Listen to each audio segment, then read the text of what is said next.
I remember it like it was just yesterday. The day I finally got myself a Game Boy. I was excited, to say the least, eager to play my new games once I had gotten home.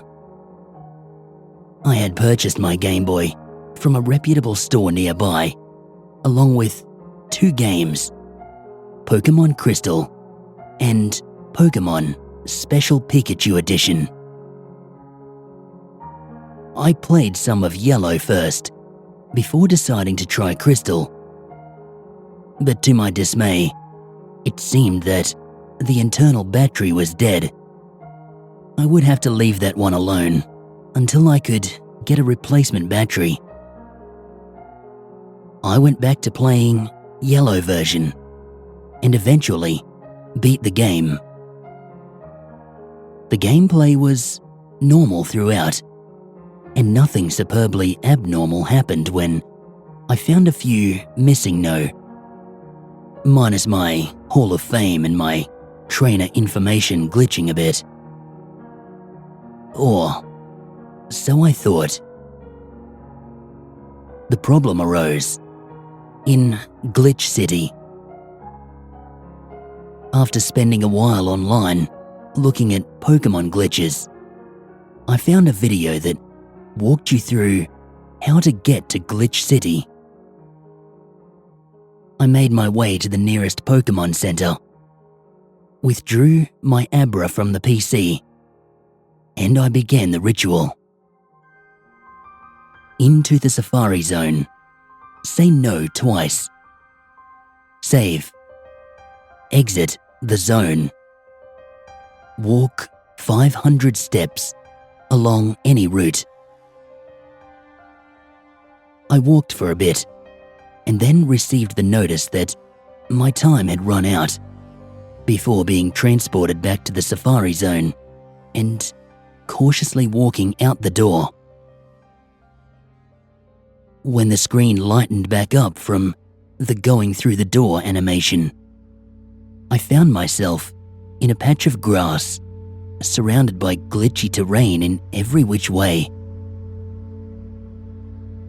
To my surprise, this glitch city that I had come into was fairly large. Among the mangled terrain, I could make out bits of signs and doors. I had read that they didn't work in Glitch City, but I tried them anyway while exploring the area. I came across a trainer, a strange one. The sprite was not all there. It was partially whited out.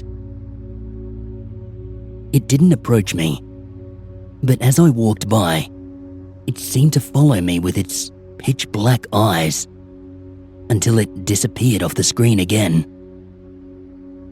I sighed with relief before noting something else peculiar. My Pikachu. He had run off in front of me and seemed to be running to and fro frantically. I walked over to him and I pressed A.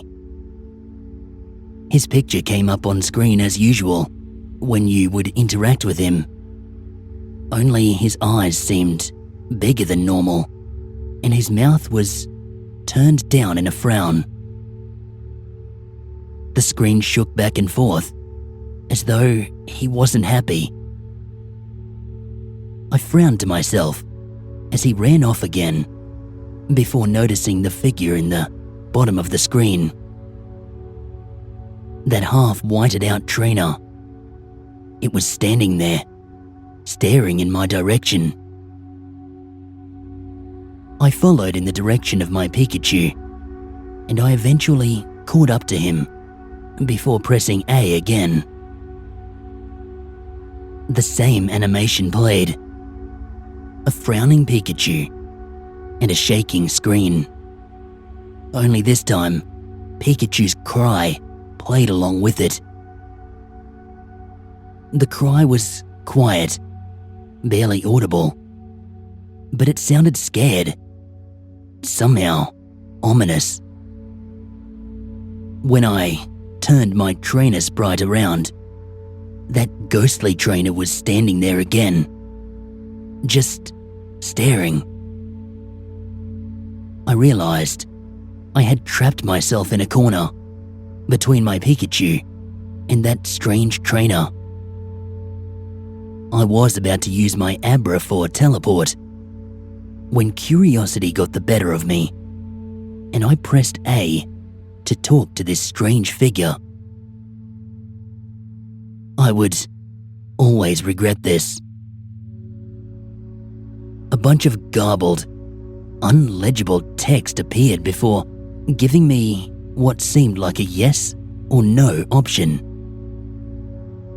I scoured the apparent question, attempting to decipher it, but ultimately failing. It seemed like I had to take a gamble.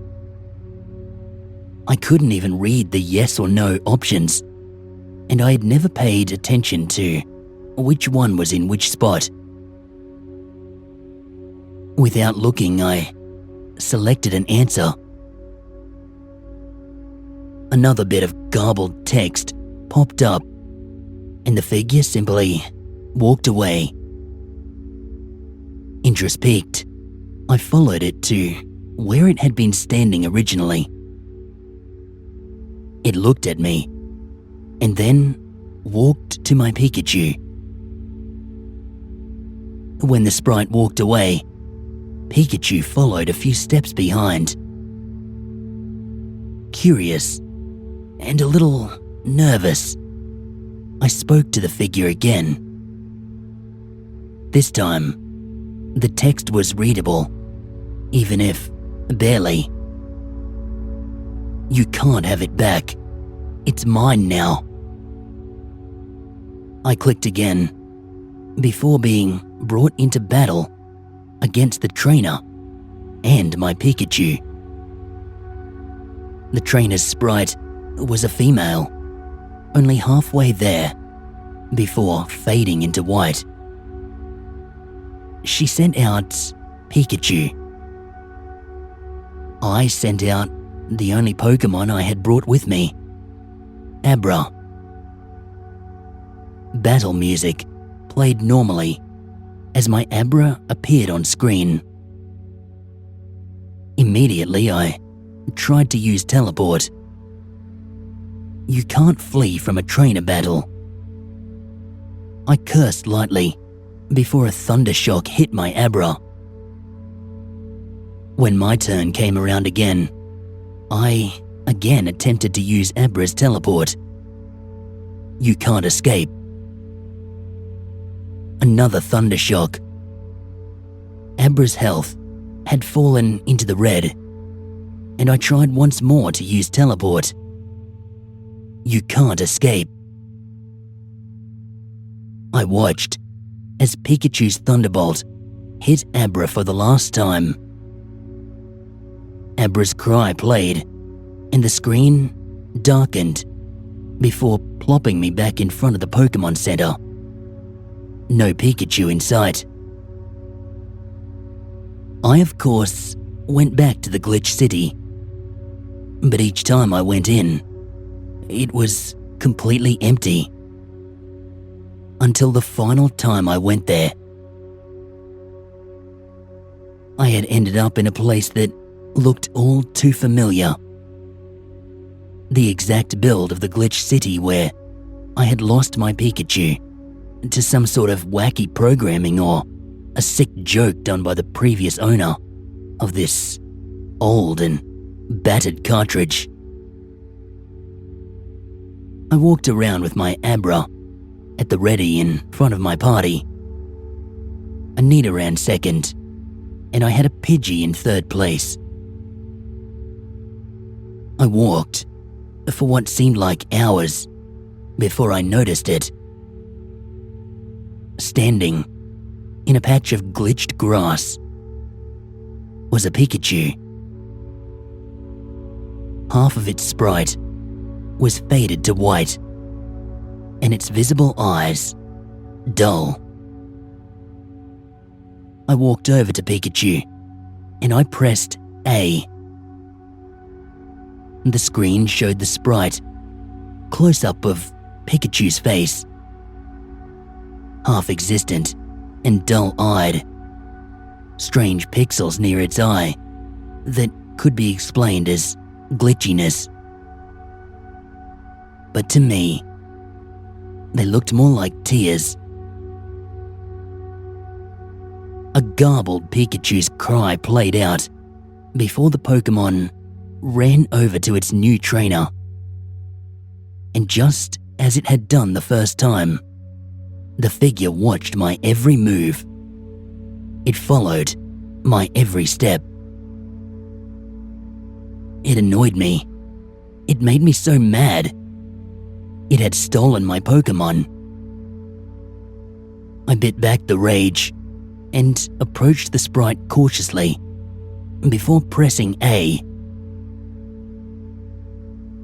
A garbled message appeared, and I was brought into battle yet again. I sent out my Abra, and my Pikachu stared at me once again from the opposite side of the battlefield. I switched my Abra with my Nidoran, and I used Horn Attack, cutting Pikachu's health. The green bar moved lower, and I felt sick as I picked Horn Drill once again.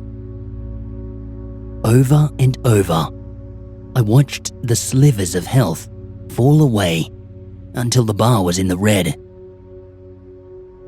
An urgent siren, beeping in the background, signified a warning of the low health that both Pokemon had. My Nidoran had been knocked out, and it was up to my Pidgey now. With one last click of a button, Pikachu was hit with Gust, draining the last of his health. But instead of ending the battle, the sprite merely disappeared. A message popped up. Pikachu faded away. I pressed A, and I was returned to the overworld. No Pikachu in sight. Very upset at the loss of my Pikachu, I restarted my game. But instead of landing in Pallet Town, I found myself in the Pokemon Tower, standing in front of a tombstone.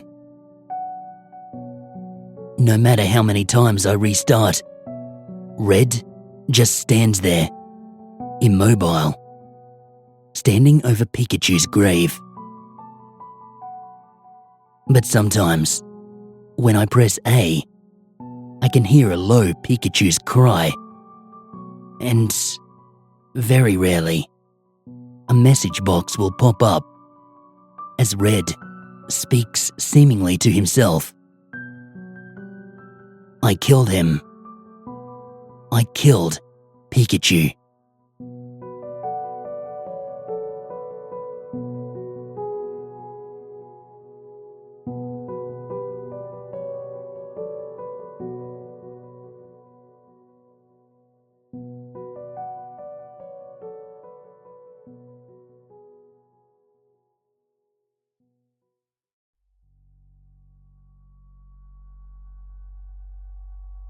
These last few nights have been, to put it lightly, troubling.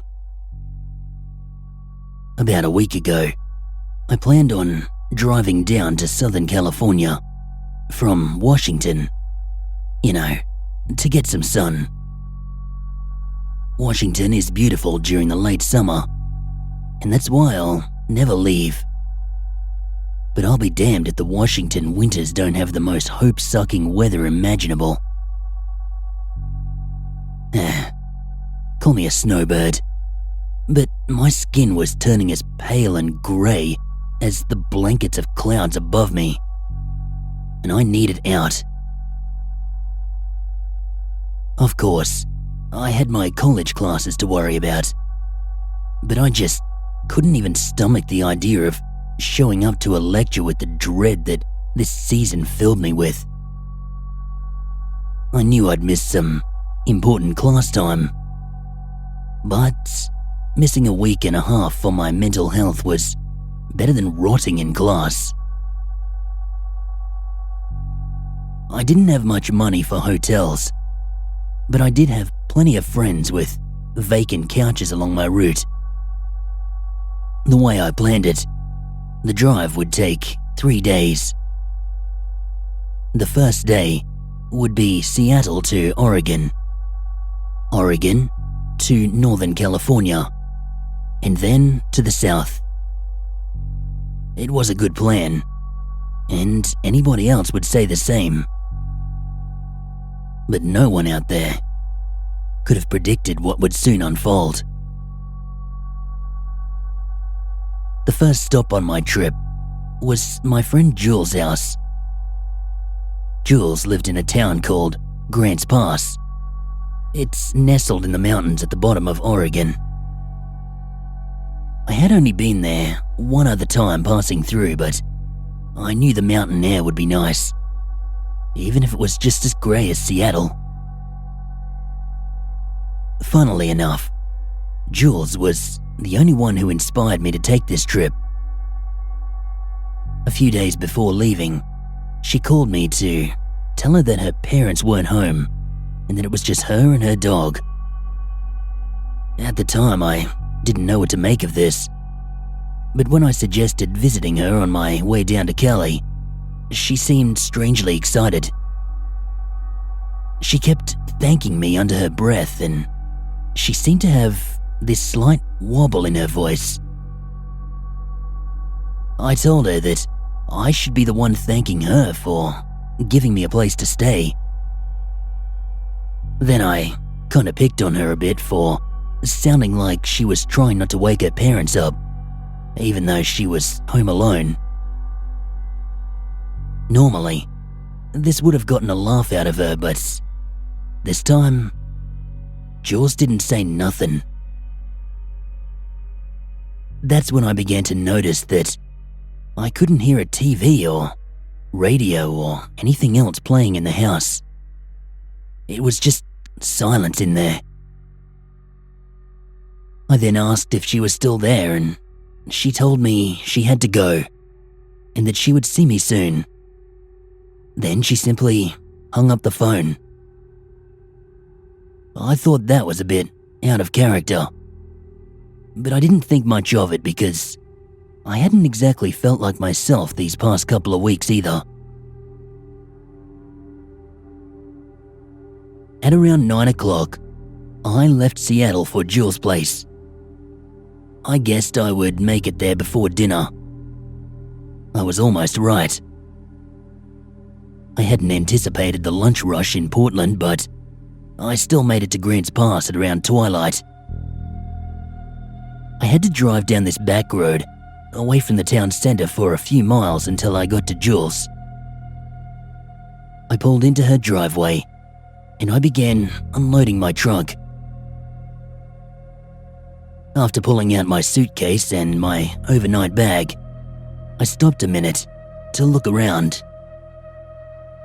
The sky was this bright pink. I could still see the lights from the town in the sky below it. Jules' house sat on this open field. It was about 2 or 3 acres in size, with a dense tree-like surrounding.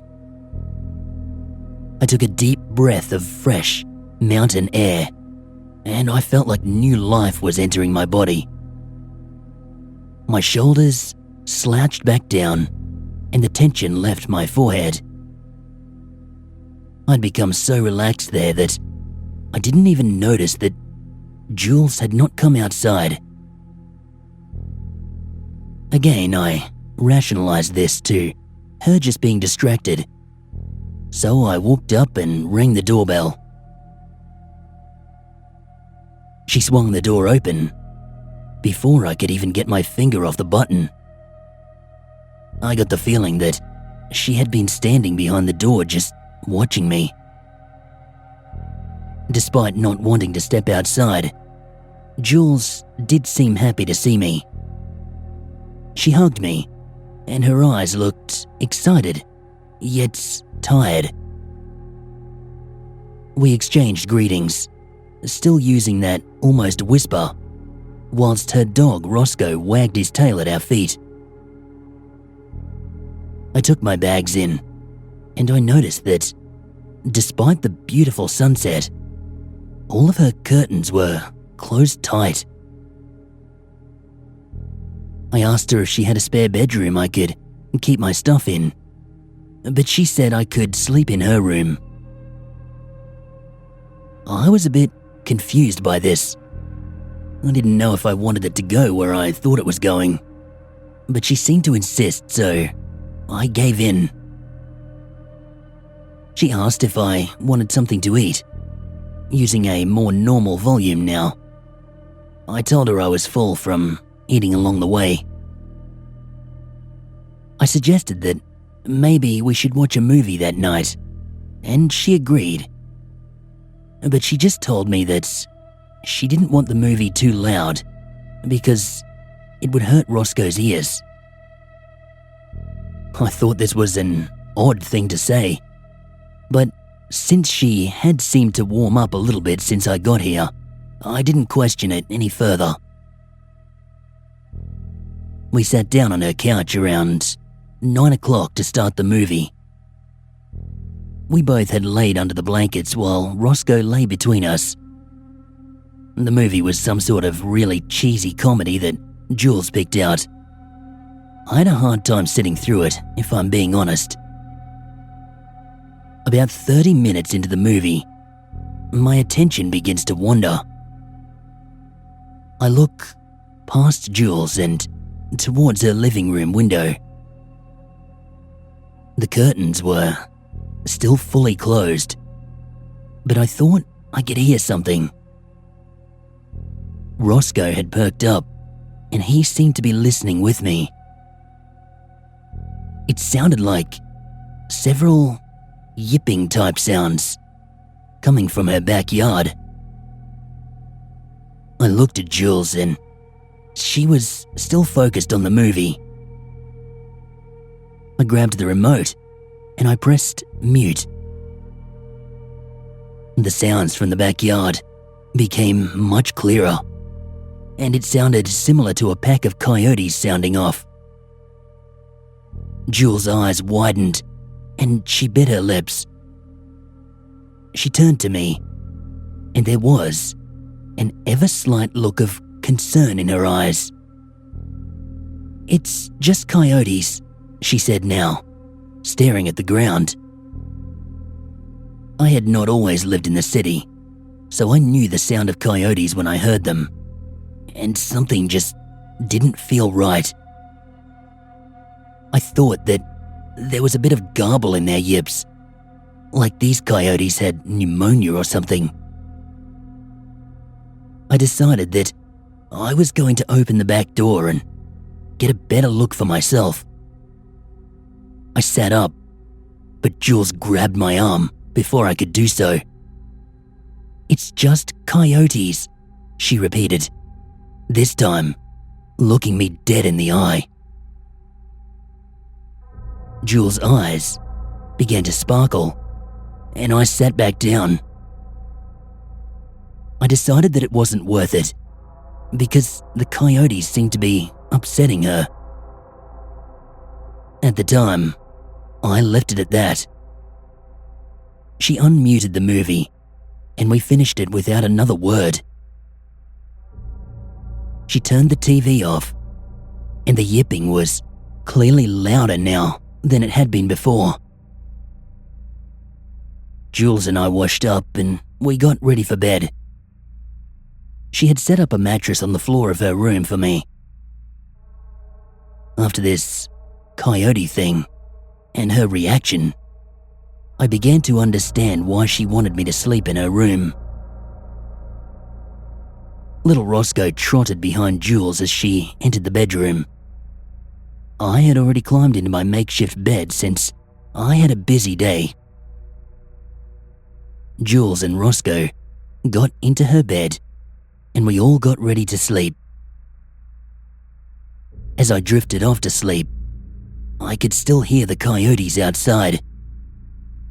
they were much louder than I could tolerate, so I lay awake. I turned my head to Jules, and she was looking at me. "How long has it been like this?" I asked. Jules looked away from me and stared back up at the ceiling. She was silent for a moment before answering. "Well, there's always been coyotes, but they changed only a few days ago. It was after my parents left," she replied. "It's best to get some sleep while you can." I thought that was a bit overdramatic, but I decided to just try to go to sleep. After a while, the fatigue was too much, and I drifted off. At this point, I doubt even a freight train could keep me from a good night's rest. Too bad it wasn't a freight train. It was around 1 a.m. when I was awoken by grinding noises. I looked over to see Jules already awake and holding Roscoe's muzzle close to keep him from barking. I began to ask what was going on, but she put a finger to her lips sternly. Even though she seemed panicky, there was this aura of confidence to her, like this was just a part of her routine. Her head was practically on a swivel as the scraping continued, getting closer to her room. I didn't know whether to duck under the covers or get up and grab something. For my ego's sake, I luckily chose the latter. I quietly got up and I fumbled through my bag. Under my deodorant, I could feel the cold metal. It was my knife that I had brought along for the road. It was just a multi-tool, but it would do. I stuck my nail in the slot and I tried to get the stiff knife open. The blade was only the length of my pinky, and whatever was outside sounded big. I looked over to Jules as she motioned her head towards her pillow. I reached over and I found a large chef's knife tucked away. I quickly thanked whatever deities may be listening and I wielded this knife instead. The garbled yips became much louder as it seemed like more approached. Soon, I could even hear claws scratching just outside Jules' window. My knuckles were practically beginning to turn white as I clenched the knife, and Roscoe had stopped trying to bark. He'd moved under the bed.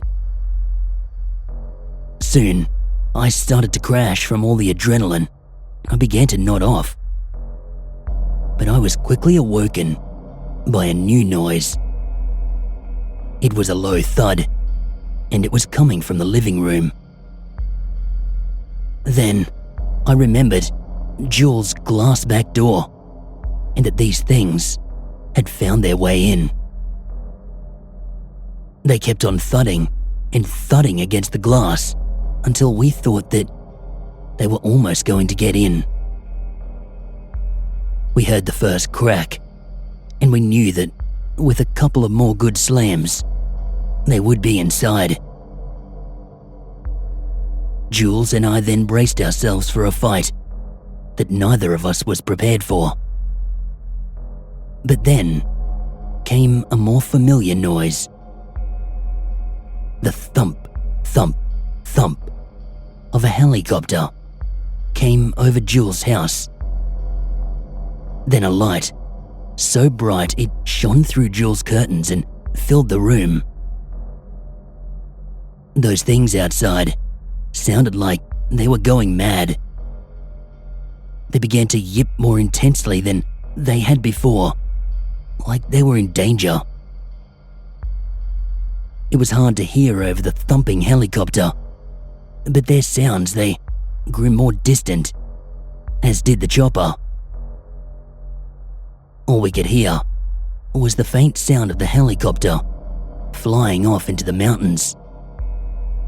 And then it was all silent again. The knife fell from my limp grasp and it popped the air mattress I was on.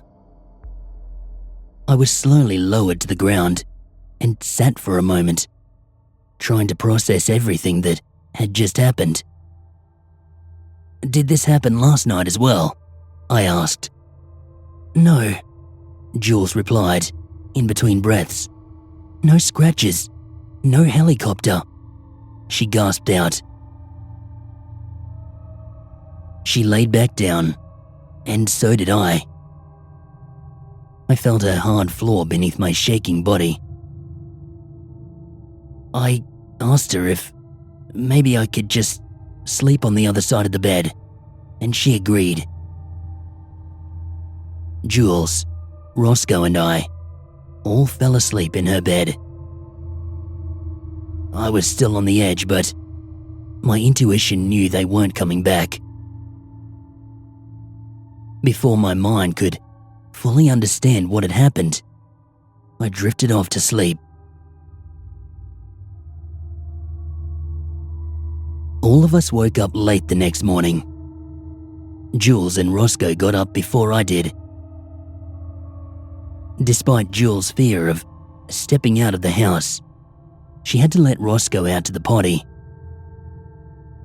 I got up and followed her to the back door.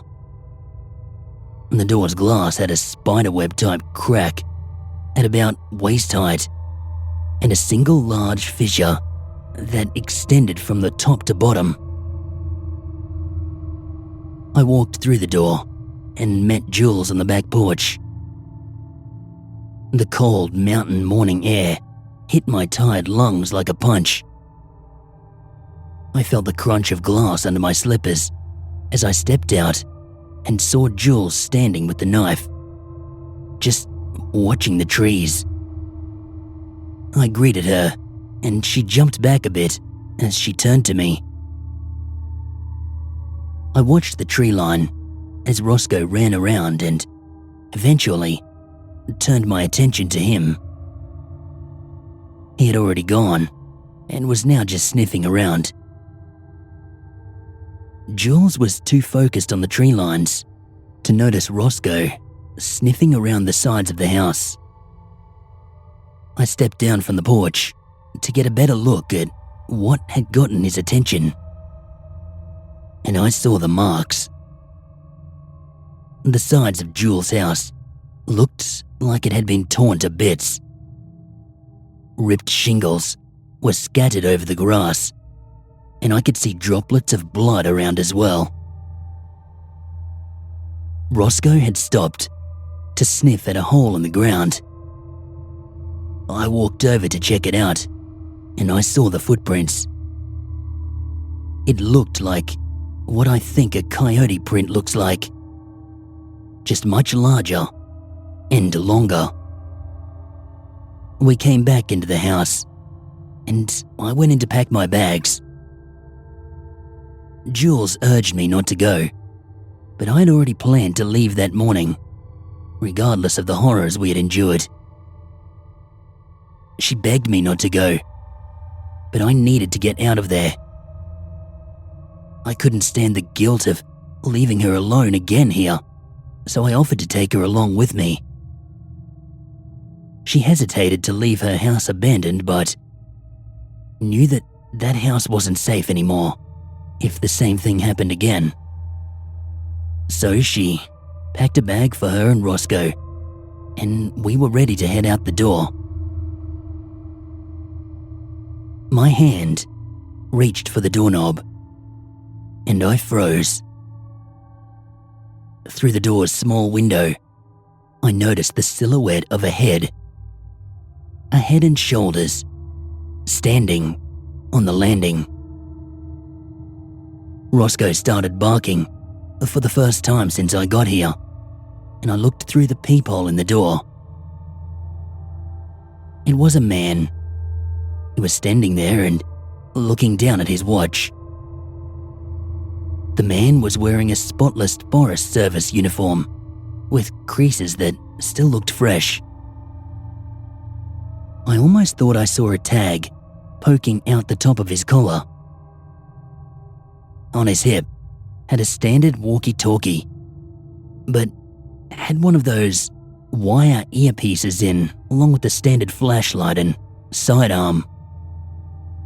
I stared at the gun, trying to remember the last time I saw a US Forest Service agent with a firearm.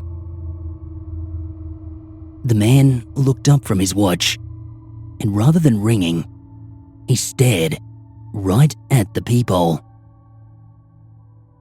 I began to get lost in the man's eyes, and I was only snapped out of it by the clicking of the door latch. During that time, I had unknowingly turned the knob and opened the door a crack. It was too late now. I had to commit. He knew we were there.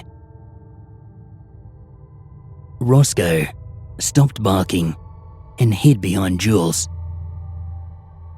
I opened the door fully to confront the man. Nervously, I looked down and I saw the man's clean and shiny jackboots. I looked back up to meet the man's gaze, and he spoke. "Morning. Sorry to bother you," the man said flatly, almost rehearsed. Good morning," I choked out. "Can we help you, sir?" "Anything out of the ordinary happened last night?" he asked. "Well, just some loud coyotes," I answered. My eyes moved towards the front yard. I saw the man's black SUV in the driveway. The grass had deep chunks taken out and more muddy tracks. Debris from the side of the house was scattered on the lawn.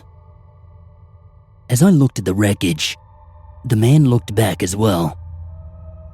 He quickly turned back to me. "Just coyotes," he said. "Yeah," I answered with a nod. "Anything else?" "Nope. Actually, we were all just about to leave for the weekend." "You do that," the man said, with the smallest smirk. Then back to blank. He then turned and he walked back to his SUV. He climbed into the passenger side and the SUV rolled back down the driveway. But once it pulled out onto the road, it drove for a moment before parking on the shoulder, still within our view. I took this as our cue, and we loaded our luggage into my car. I pulled out of Jules' driveway, and I had to reluctantly drive past the SUV. When we pulled past, I looked into the windows. They were as black as the SUV, but I could still barely see inside if I looked closely. It may have been just dark, but I'm pretty sure I did not see anyone inside. We went on past and continued down the road into town. After that, we continued my trip as planned. We didn't talk much about anything during the drive. The following nights were not easy. Both me and Jules tried melatonin, but it was no use. Each night, as I began to enter the state between being awake and asleep, I would hear those noises.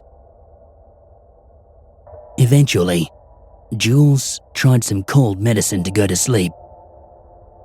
It seemed to work for her, but I couldn't take it since I needed to drive. I was in a state through most of the trip. When I was asleep, I feared what they would have done. And when I was awake, I feared what they may have been. I almost forgot what it was like to sleep peacefully. Sometimes, when we would go out to eat, I would forget about it all for a moment, but it always came back. Jules is asleep right now with Roscoe. I'm hidden under a blanket next to them, typing this up. It's even harder to sleep right now than it has been before. My fingers are trembling. I have this tight feeling in my chest. We are on the last leg of our journey, and I have to take Jules home tomorrow. But I can't stop thinking about what may be waiting for us there.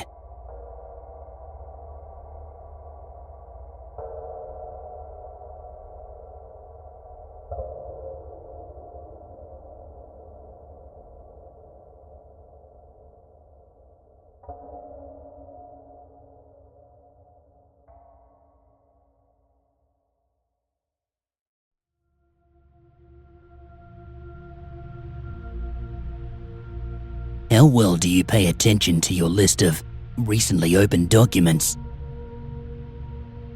Last night, when tracking down a file I had worked on, I caught sight of an unfamiliar file name on the list. RyansJournal.doc. Privacy be damned, I read it. I wish I hadn't. A whole day has gone by, and I can't shake the goosebumps. The content was disturbing, to say the least. Take a look. Entry 1, July 2nd, 2014. My name is Ryan, and I'm 11 years old. I'm writing this journal for a time capsule I'm burying. Hi, older me. Hope you made it as a firefighter.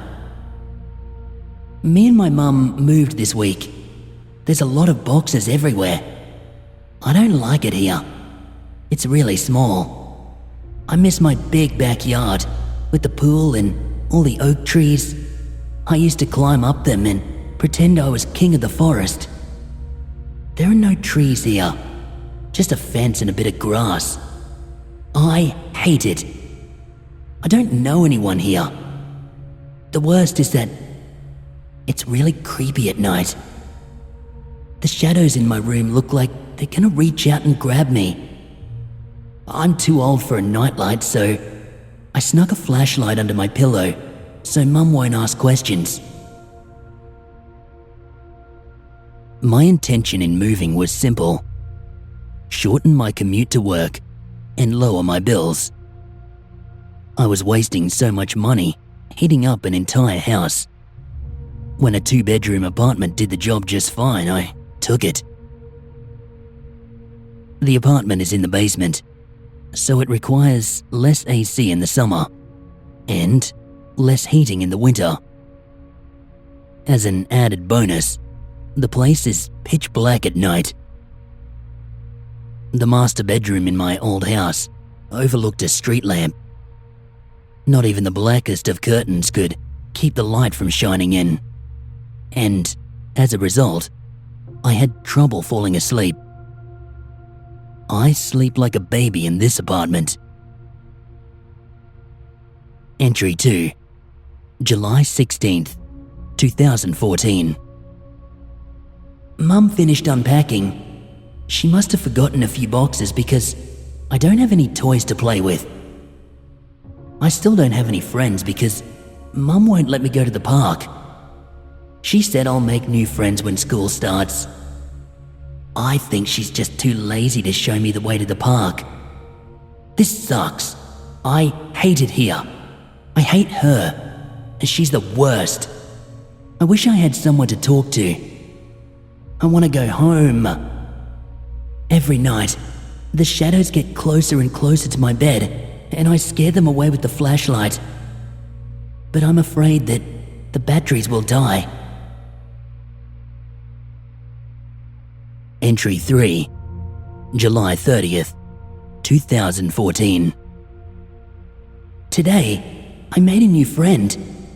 His name is Deacon, and he lives in my closet behind a super secret door, one I'm not supposed to tell Mum about. He's really fun. His favorite color's green, just like me. I hope me and Deacon will be friends forever. He likes all the same food as me and plays all the same games. He's older and a bit scary looking, but I don't mind. He's fun. He even told me that he could protect me from the shadows at night. Entry 4, August 13th, 2014. I asked Mum if Deacon could have supper with us tonight, but she just ignored me. She was on her computer again, looking at weird symbols all evening.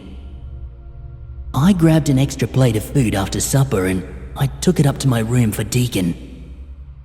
He loved the ground beef, but he didn't touch the peas.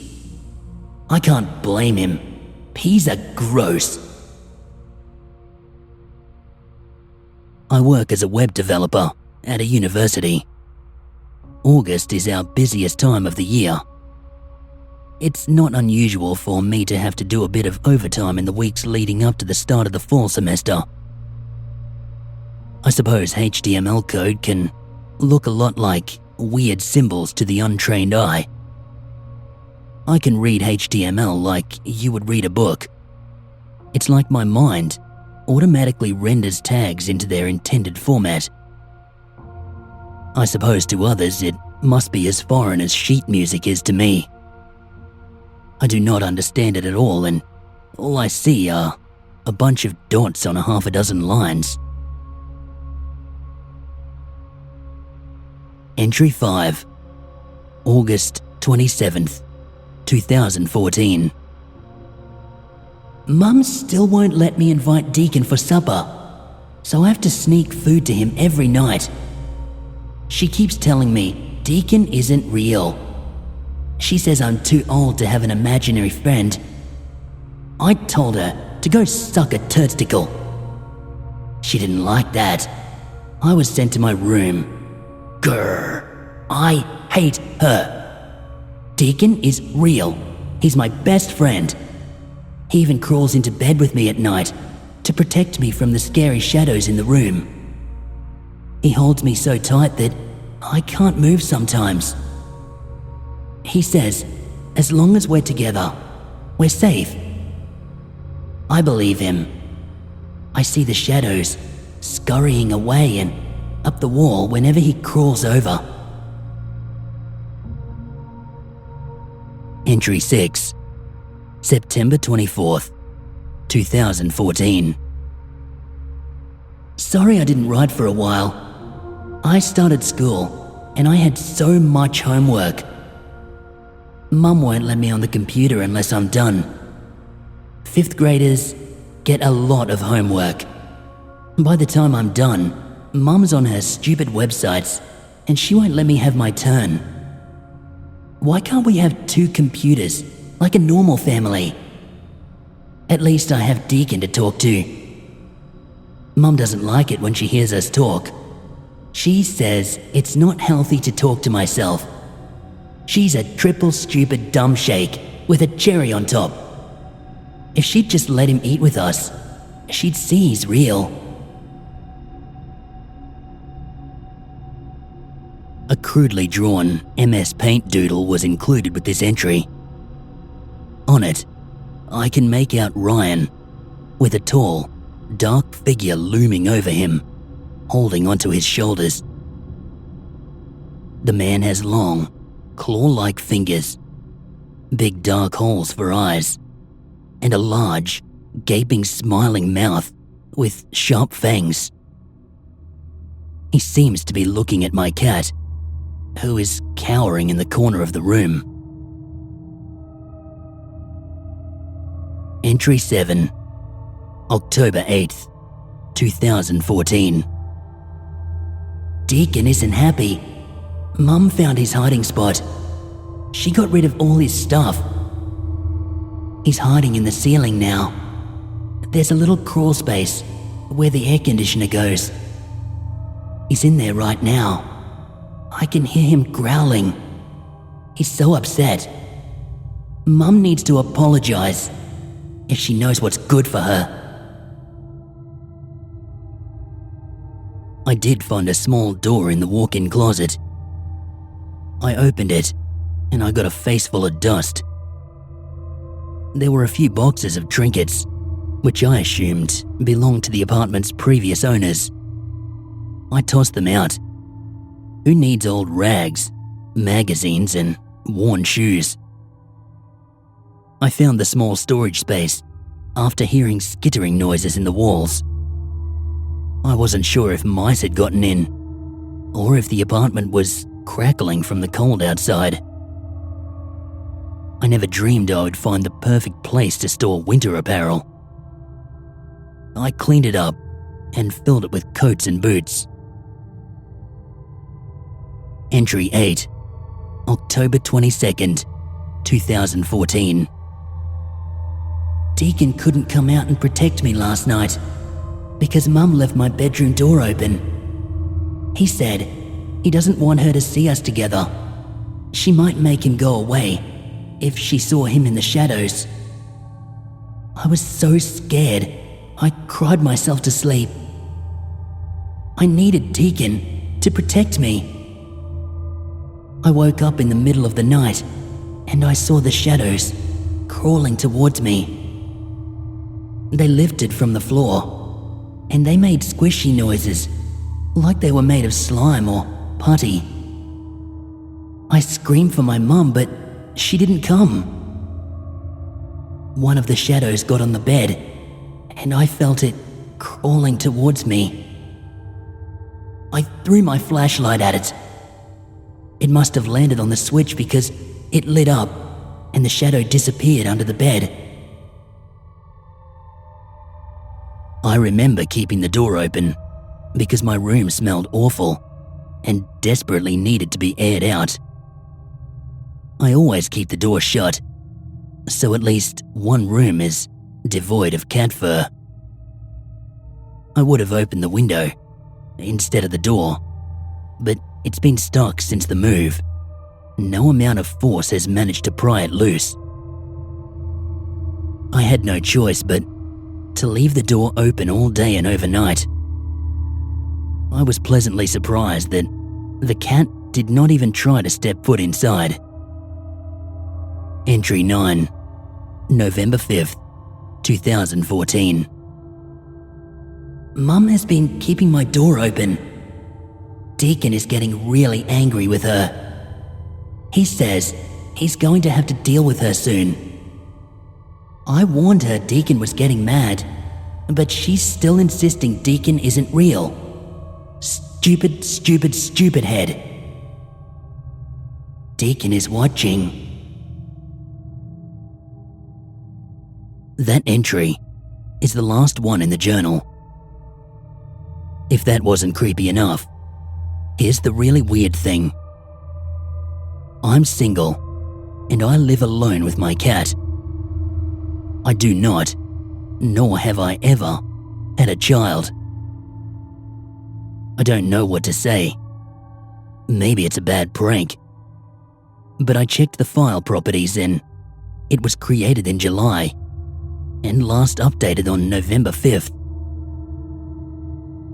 I've not had house guests since late October.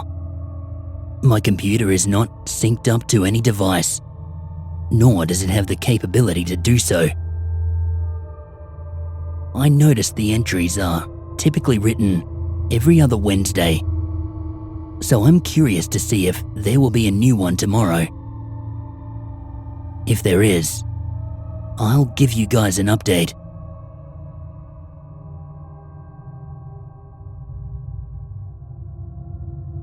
Update, November 19th, 2014. I barely slept last night. I decided to check the journal before I went to work.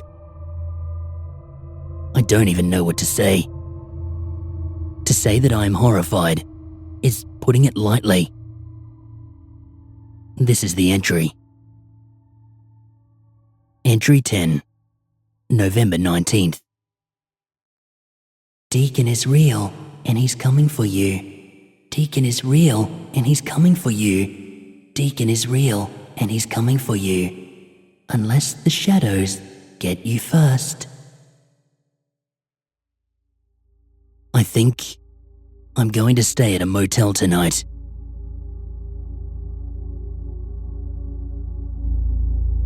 Update, November 24th, 2014. I just wanted to give you guys an update.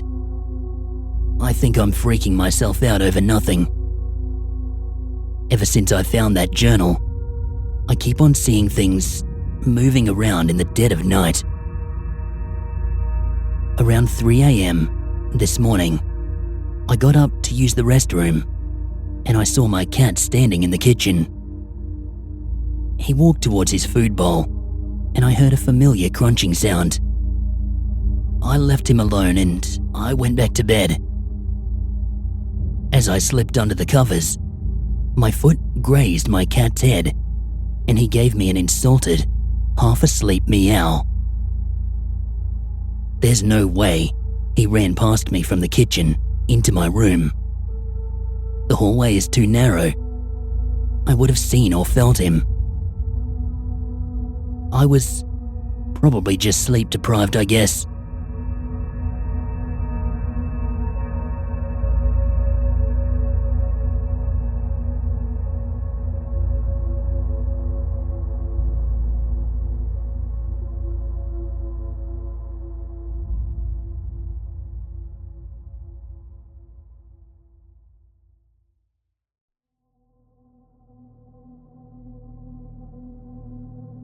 While driving down the road one night, I was hit with a foul odor. It seemed to be coming from everywhere. It evoked memories of driving past a hog farm. Even still, this noxious odor was so putrid that I was on the verge of violently vomiting out my own internal organs. I lit up a cigarette in a futile attempt to mask the smell, but for some reason, the scent of burning menthol tobacco only made it worse. I pressed a little harder on the accelerator in a pathetic attempt to outrun the miasma that was surrounding me. Moments later, I lost 2 tires to a piece of scrap metal in the middle of the road. With my front 2 tires shredding, I didn't steer so much as I slid to the scene of the crash. Of all the places on the 2-lane road that I could have crashed, I ended up wrapping the front of my '99 Ford Taurus around a concrete guardrail.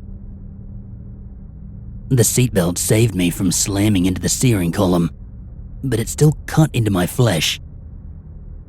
The stinging pain. The sight of windshield glass flying forward was enough to distract me from that god-awful smell. Even as time slowed to a crawl, and the contents of my otherwise cluttered back seat flew towards the front, I couldn't help but retch as the smell overpowered and assaulted my nose through the gaping hole in the windshield that had been my only protection from the unholy fumes. It was February. If I had to guess, it was around 10 degrees, with a violent wind chill to match. My windows had shattered. I was bleeding. I only had 1 spare tire. Not that a new tire would have done me any good anyway.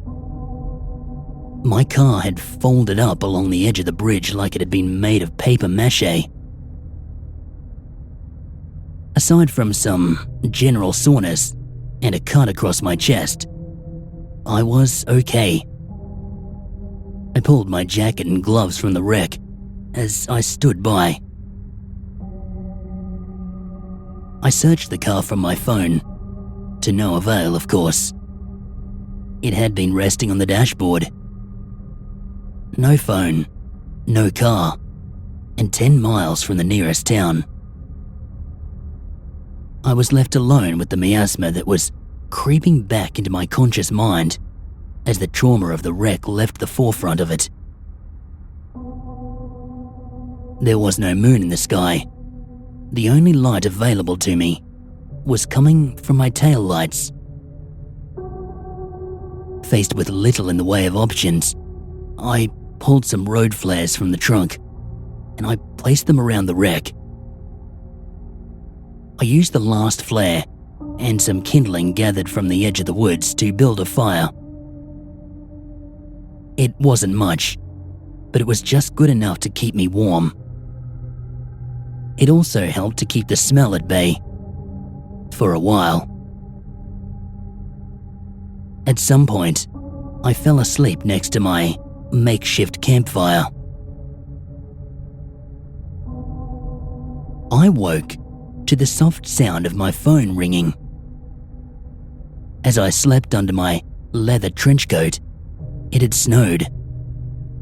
The white flakes were still falling as I startled awake. The fire had been reduced to glowing embers that sizzled as the snowflakes landed on them. I was chilled to the bone.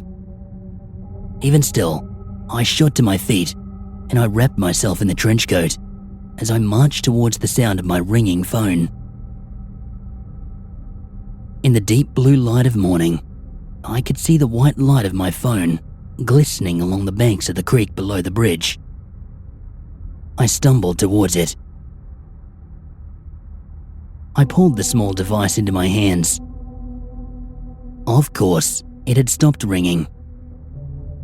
The screen had cracked, and my fingers were all but too numb to work the small touchscreen. I pressed the emergency call button, and I fell to my knees shouting as I watched a notification scroll across the top of the screen. No service. Kneeling at the bank of the creek, I looked up to see a terrible sight before me. Not one, not three, but 13 bodies hanging from the bottom of the bridge, all in various states of decay. Each one had been hanged by a noose and left to rot. Some of them looked as if they had been there for months. A gentle wind blew under the bridge that caused the bodies to sway slightly. One by one, their eyes began to open. Desiccated arms reached towards me and began clawing at the ropes that bound them in place. I tried to stand and stumble backwards. My phone flew from my hand and shot into the water. I crawled on my hands and knees towards the road before gaining some footing and shooting up the bank towards my car. The scent was carried by the wind. The cold air had lessened it slightly, but now that I knew I was breathing the particles of death and decay that escaped the macabre scene, sickened me to my core. A green sign next to the bridge read, Cogar Creek. I heard the rumble of an engine in the distance. Slowly, the yellow headlights came around the bend. It was a beat-up old Chevy pickup. It slowed down as it approached the crash site, and an elderly man in a Korat jacket rolled down his passenger window and said, "You're gonna catch a death if you stay out here, son. Need a ride?" Of course, I climbed into the truck as quickly as I could and closed the door. "Thank you very much. You just saved my life." I heard the distinct sound of a hammer being pulled back on a revolver. The old man smiled a toothless grin. He laughed as he said, "Now, I wouldn't take it that far, son. You didn't happen to go under that bridge now, did ya?" The look of fear in my eyes said it all. He smirked and said, "Show me your hand, boy." I extended my hand. It was still pale and red from the cold. With the swiftness of a much younger man, he pulled a knife and he slashed it across my hand in one fluid motion. I pulled my hand back and he said, "Show me your hand, boy." He looked down at his gun and then back up at me. I extended my hand again and he pushed the hammer back on the gun. My hand was bleeding profusely. He handed me a handkerchief and said, "Sorry, son. Had to make sure. The dead ones don't bleed." I shot back, "What the hell are you talking about?" He put the truck into gear and slowly pulled away. As we were moving down the road, he said, "My boy put those things down there. Only place we could think to put them. Otherwise, they just wander around." I stared out the windshield and I asked, "What are they?" The old man simply said, "Oh, I don't suppose anyone knows. My granddad told me stories about the dead of Cogar Creek. I guess they've always been like that." As we moved further away from the bridge, the stench began to dissipate. The old man took me into town, and from there, I was able to get to a hospital. Later that day, a tow truck would arrive to fetch my car. I had mentioned the bodies to the police. An officer would later tell me that they had recovered 7 bodies from below the bridge at Cogar Creek.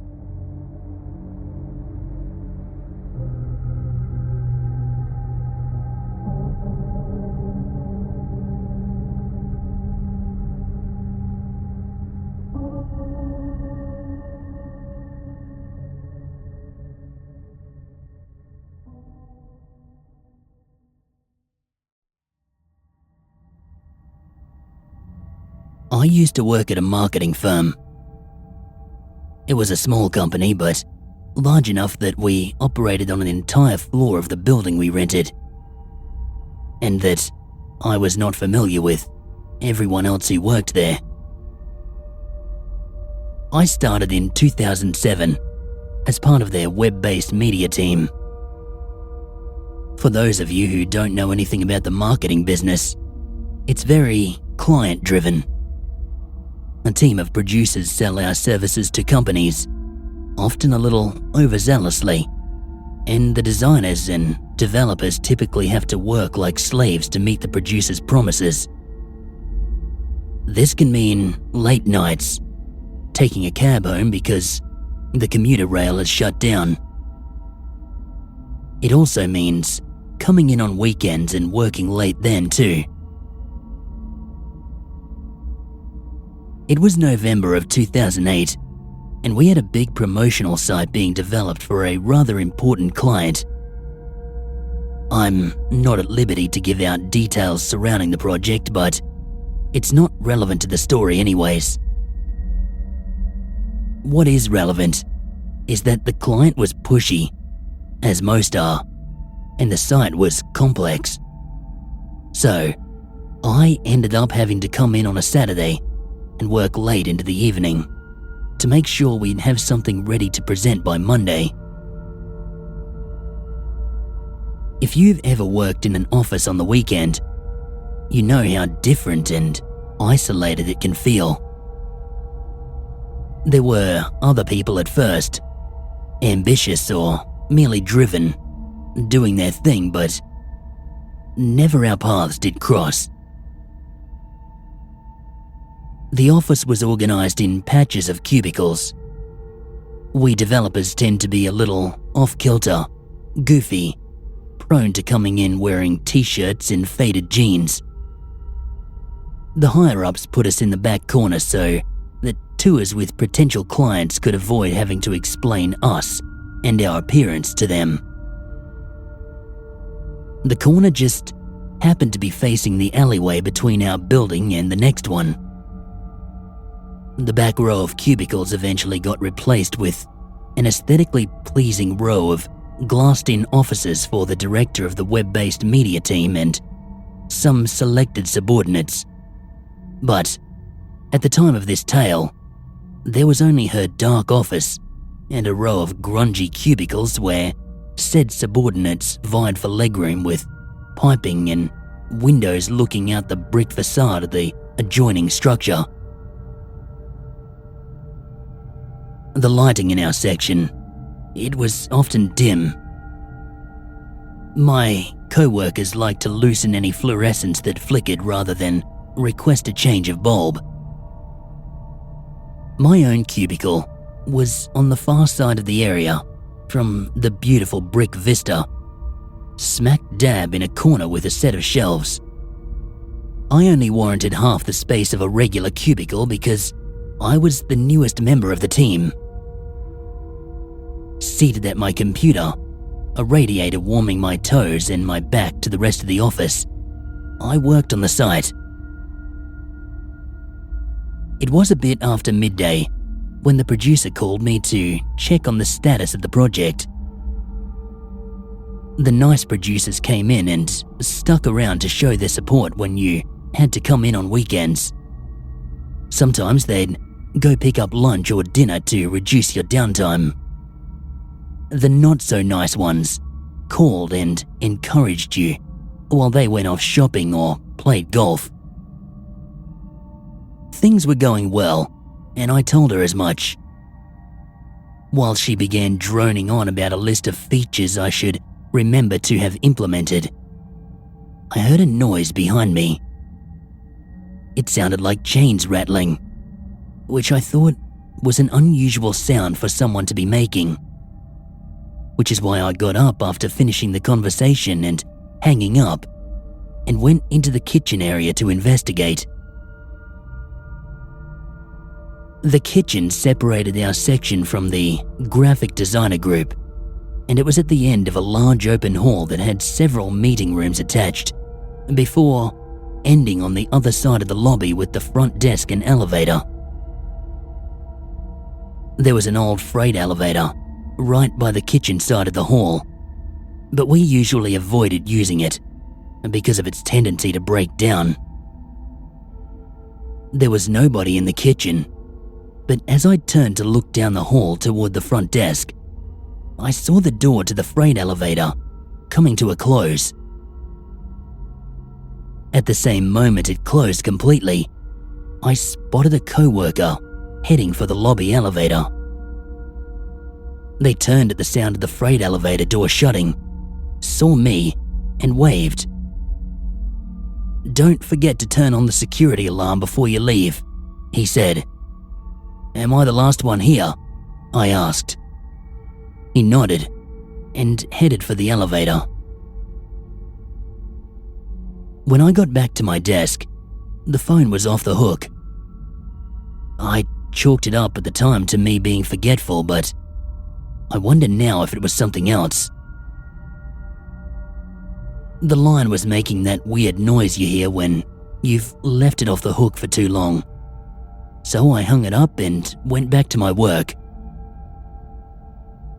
It was getting dark out, and I still wasn't done, so I called my wife to tell her I would be working late and to go ahead and eat dinner without me. As I hung up the phone, I heard a creaking sound, like door hinges. I was feeling a bit creeped out, being all alone, so I got up and went back to the kitchen area to see if someone had come in. If they had, and I left before them, I wouldn't want to activate the alarm. Between the cubicles and the kitchen is a very tight hallway, which is where the restrooms are found. As I passed it, I saw the men's room door coming to a close, like I had just missed someone going in. I waited in that spot for about 5 minutes, trying to look nonchalant about standing around, like I was just trying to do something instead of just watching to see if this person came back out. Finally, feeling increasingly anxious, I walked down the dark hall and slowly opened the men's room door with the planned excuse of, what the hell, I had to go and this is a bathroom. The bathroom wasn't just empty, it was pitch black. The lights had been out since I came in that morning, and nobody had turned them on. Walking into pitch black darkness unexpectedly like that can really put you in a state, let me tell you. Suddenly being blind when you were able to see just a moment ago, it was like the air got sucked out of me. And I realized I was holding my breath because everything was dead silent, and my ears had sensitized in the hopes of catching even the slightest sound. I stood there for a second and then turned on my heel and got out of the restroom back into the hallway where I clutched the wall like I was afraid it was going to fall away, leaving me back in that infinite blackness. I wasn't even thinking about whether anyone else was watching me at that point. I couldn't tell you why I was scared at the time. I just was. I did not like being alone in that office. I knew that right outside was a brightly lit city, but somehow it all seemed really far away. The tea station was a block away. I could run to it and be home in a couple of hours. But then I'd have to explain to the producer that I wasn't finished the site because I got scared, and she was sure to tell everyone else. I'd be laughed out of the office. I flipped on the light switch to the restroom. The men's room, it was about the size of 2 of our cubicles, and even grungier than the alley behind the office. There were 2 stalls, a pair of urinals, and a trio of sinks with a wall-length mirror. I hated the urinals because one was right by the door, and I felt like people passing by could see in while I went. The other one was made for a midget. Even though I was alone, I went and sat down in the stall. I also just felt the need to sit and relax a moment. I was just beginning to relax when I heard the door creak again, followed by footsteps on the tiles. I was relieved by the sound because it meant I wasn't alone. Someone else had come in, and all that sudden fear was just me being irrational. I cleared my throat, a tradition I do, to kind of say, this stall is occupied. The moment I made the sound, the footsteps stopped. Suddenly, I felt a bit anxious again. I cleared my throat, a little less obviously, to make it seem less like an introduction and more like I had just had a bit of congestion. The footsteps suddenly began to get closer. When it sounded like they were right outside my stall, they came to a stop. I got very tense now, and I leaned down to look at the person's shoes. There weren't any. At that moment, I got goosebumps on my arms, and my heart rose up into my throat. My stomach was doing cartwheels, but I went about the routine of finishing up, flushing and opening the stall door. The room was empty. I went over to the sink and I began washing my hands, constantly looking over my shoulder and around the room in the mirror. I went to the hand dryer and I started it up and was rubbing my hands together when I heard another sound right behind me. I could see in the reflective chrome of the dryer nozzle, the other stall door was shut, where before it had been wide open. At that point, I didn't care whether my hands were wet or not. I wiped them on my pants and turned for the door out of the room. The whole space felt smaller, more confined, and as I walked past the stalls, I heard the click of the lock, and the stall door started swinging open as if to greet me. I didn't look in. I didn't want to see, even if there was somebody there. I just ran the last few feet, yanked that door open as hard as I could, and bolted down the dark hall, back to the safety of my computer. When I got back to my desk, my phone was off the hook again. I could hear someone speaking, even before I picked it up. I put it to my ear and listened. At the tone, it will be 7:43. I held the phone there, listening for the mentioned tone. I turned and watched the hallway. I couldn't see down it. There were no other sounds, except for the hiss of the radiator and the computer fan. The recorded voice played again, but this time it was different. It sounded like one of those old cassette tape players when you only held the play button halfway down. It was deeper and slower, and I did not feel any comfort in it anymore. At the tone, it will be 7:43. I hung up. At that point, I decided that I did not want to be there anymore, and I didn't care if I got laughed at later for it. I grabbed my satchel and saved my work. Just as I told Windows to shut down, the phone rang. Instinctively, I picked it up, figuring it was just the producer calling. I'd just tell her I'd come in tomorrow and finish it. That's what I'd do.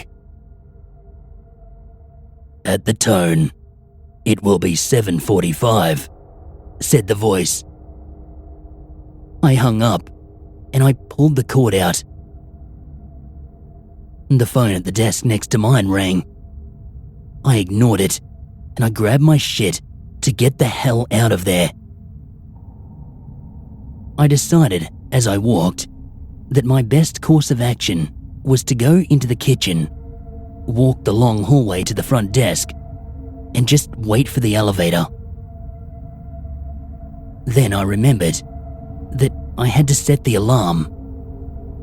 The alarm pad was past the elevator, around a corner, back by the executive offices. Not a big problem, I thought. As I walked past the dark hall towards the kitchen, I looked down it, just to make myself feel better. The door to the men's room was wide open. Worse, it was pitch black inside again. But I realized as I stopped and looked that I had never turned it off. The linchpin in my horror came when the door suddenly began to slowly shut, as if it had been waiting for me as an audience before doing so. I turned away and went into the kitchen, trying not to think about the fact that the men's room was just on the other side of the wall from the hallway. I looked down the hall at the front desk and the elevator out of there, and it never seemed so far away before. I took a step, and from behind came another sound that sent shivers down my spine. The crash bar on the fire escape being pushed. I spun a 180. The fire escape was located right next to the director's office. and was just about 2 rows of cubicles away from the kitchen area. As I watched, the door to the fire stairs down the back of the building swung slowly open into darkness. I turned back towards the hall and ran. The sound of a ding indicated the arrival of the freight elevator, and as I passed it, its doors slowly began to open, just like the stall door in the bathroom. I heard the sound of rattling chains from inside, but I did not look. I was running for that front desk, running for the elevator down to the lobby. When I got there, I slammed into the wall between the elevator doors and punched at the down button desperately. I turned back to look where I came from.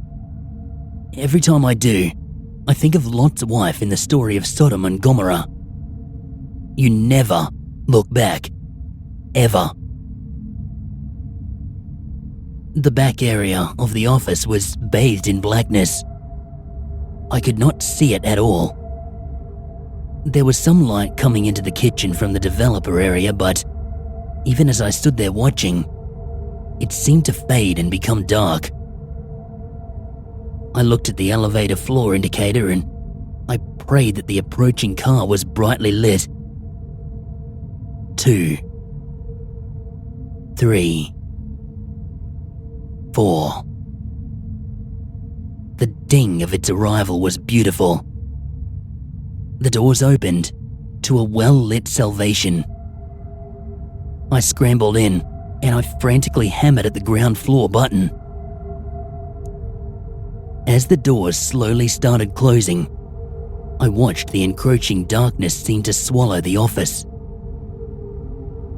When the car reached the ground floor, I was squashed down into the corner, terrified that it would at any moment fill the compartment and eat me.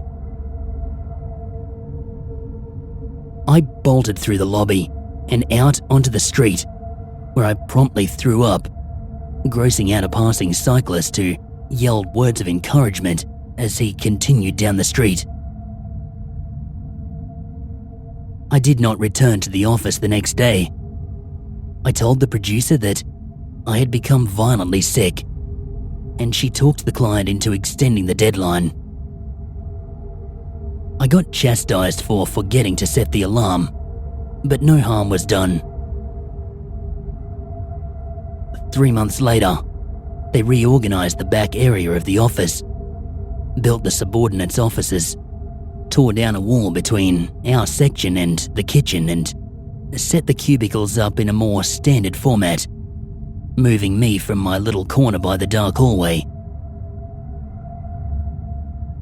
I never went down that hallway again. In the remaining year that I was there, if I had to go, I walked down to the front desk and I took the elevator down a floor where there was a public access restroom. Much bigger, much cleaner, much brighter, and far less haunted.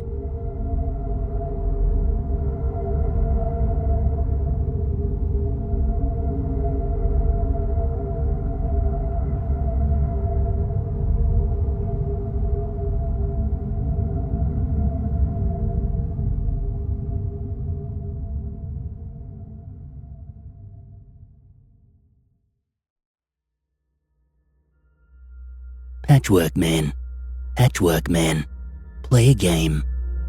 Patchwork Man, Patchwork Man, in the frame. The next line is something about stealing your skin, but for the life of me, I cannot remember the end. I'm trying to find it for an old friend. This friend, for privacy's sake, let's call her Kayla. She met me for a coffee after texting me out of the blue, reminiscing about our childhood days and wondering if we could get together and catch up. I'm one of the few who stayed in my hometown, never moved on, even though there's really nothing except lots of conifers reaching towards the clouds like brushes, painting the skies a permanent grey. The trees and slopes mean our roads are winding, our homes shaded, and the sky blotted out by branches, unless you're willing to drive far enough to where the land levels into pasture. All of which is to say, our sleepy town has its fair share of quirks, and it's very possible that the game never caught on in other places. When Kayla mentioned it in her text to me, memories flooded back. I had not thought about it since elementary school in years.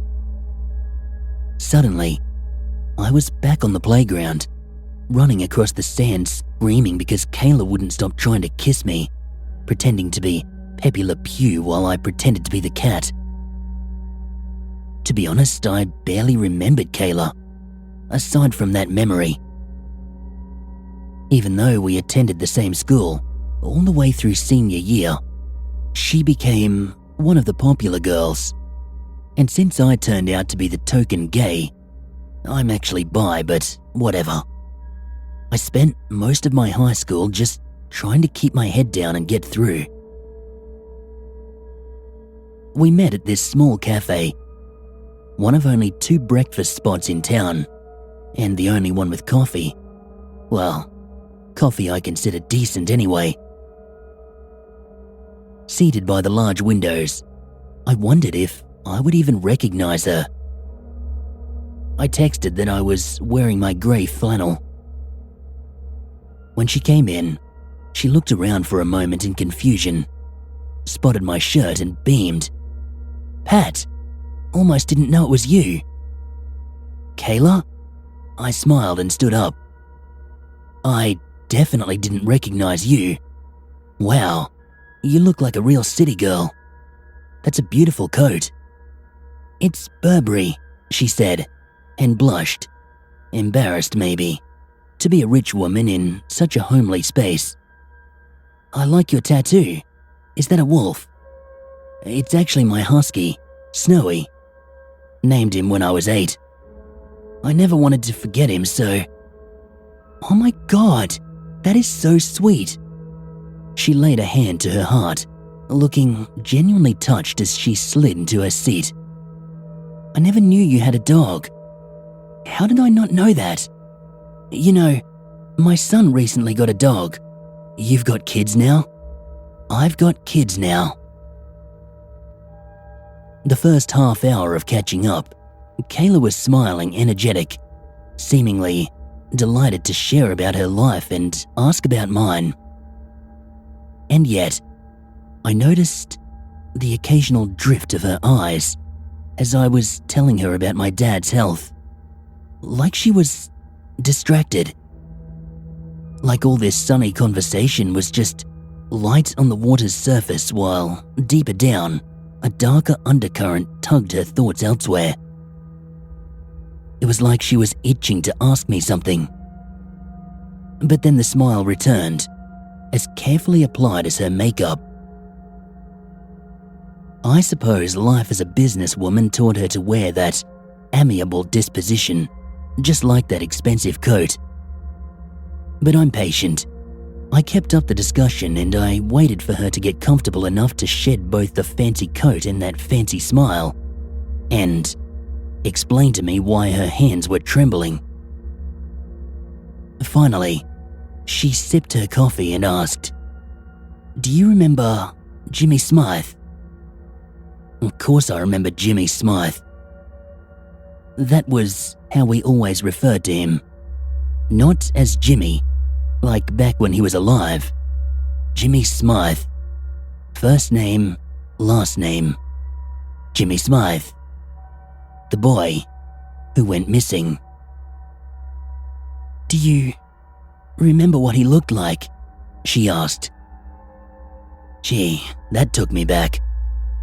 I tried to think that far into the past. I shook my head. She reached into her bag and she pulled out a photograph. An actual, printed photograph. This was a lot of effort. I looked at the photo and I tried to remember him. Blue eyes, blonde hair, chubby red cheeks, and that mole on his nose. Jimmy Smythe was in our 4th grade class when he went missing. People searched for weeks, but there was no trace of him. Not a trace anywhere. "You remember," she asked, "how mad the sheriff got about the Patchwork Man?" "I remember," I nodded. "They thought that he was someone they could find." The Patchwork Man was like our small town's version of the Boogeyman or Bloody Mary. A scary tale that we used to spook one another. He wasn't real, but Jimmy talked about him so much in the days before he disappeared that authorities assumed that he was an actual person stalking us all. It's possible the other kids said stuff that led them to think that too. And Jimmy and the others drew pictures of him. So many pictures. A disfigured man in a patchwork calico coat. But I was never into all that. The fads and games that the other children got swept up in. I didn't learn about the Patchwork Man until our school field trip to an art museum. Our school was so small. It was us little kids plus all the older kids. When we finally got to the museum, all of us younger kids went spilling into the rooms, wandering around the paintings, pointing and saying things like, "Oh my God, it's the Patchwork Man." Sometimes we pointed at creepy figures or characters in these mottled clothes like jesters. But mostly, we pointed at paintings where there wasn't any figure at all. The older kids didn't get it and kept on asking, "What's the Patchwork Man?" I didn't really get it either, even though I kept doing it. But then Jimmy explained it to me. The picture game was kind of like a cross between Where's Waldo and those magic eye things. The idea was that you had to try to find the Patchwork Man. Most of the kids were pretending just like I was. "He's right behind you," we'd say. "He's gonna snatch you away." Stuff like that. The teachers finally told us to quit it. But for weeks after, every so often, someone would remember and start it up again, shrieking that they saw the Patchwork Man. They would yell and point at a picture and swear that they saw it for real and that he was in the picture, guys. I swear, he was there. The week before Jimmy Smythe went missing, he said that a lot. There was a rhyme too, Kayla insisted. "Do you remember? We chanted it to scare him off." She began the chant. "Patchwork Man, Patchwork Man, play a game." I joined in, the words tumbling up from some dusty shelf of my memory. "Patchwork Man, Patchwork Man, in the frame. Patchwork Man." I can't remember the rest. "Yes, that's where I'm stuck too." She struck the table with the flat of her hand. She tried to lift her cup, but her fingers were shaking too bad. And then something about stealing skins. And the last line was how to get rid of him. Stealing skins. I'd forgotten about that until she mentioned it. How the Patchwork Man stole the skins of his victims, and his own body was sewn together from their pieces. He had the eyes of one, the nose of another. Patchwork Man. I tapped my finger to my head, trying to recall the rest of it. Damn, that's gonna bother me. You didn't have it written down. Maybe I do, in an old book or something. I doubt it. She shook her head. We destroyed all the pictures, And books too. Everything. That night. You remember? That night, after Jimmy disappeared, we all met at Roger's house for the bonfire. Oh, you're right. Shit. I forgot about that. You're right. We all threw in our notebooks. Not just our notebooks. Everything. Pictures we drew. Pictures we stole from our parents' houses. Even some paintings. And the book. You remember? Jimmy's book. Jimmy's book. Now, as she said it, I could almost picture us all scattered around the library. Kayla at the girly girls' table with Nancy Drew books. Me lounging on the beanbag chair with some Snoopy comics. And Jimmy suddenly exclaiming from a corner table. He had one of those magic eye books with the patterns where you have to cross your eyes a bit to see the hidden picture. And he shouted, "It's him! It's him! I found the Patchwork Man!" Everyone crowded around his table to look at the magic eye book. There was a chorus of, "I don't see anythings," and "Where?"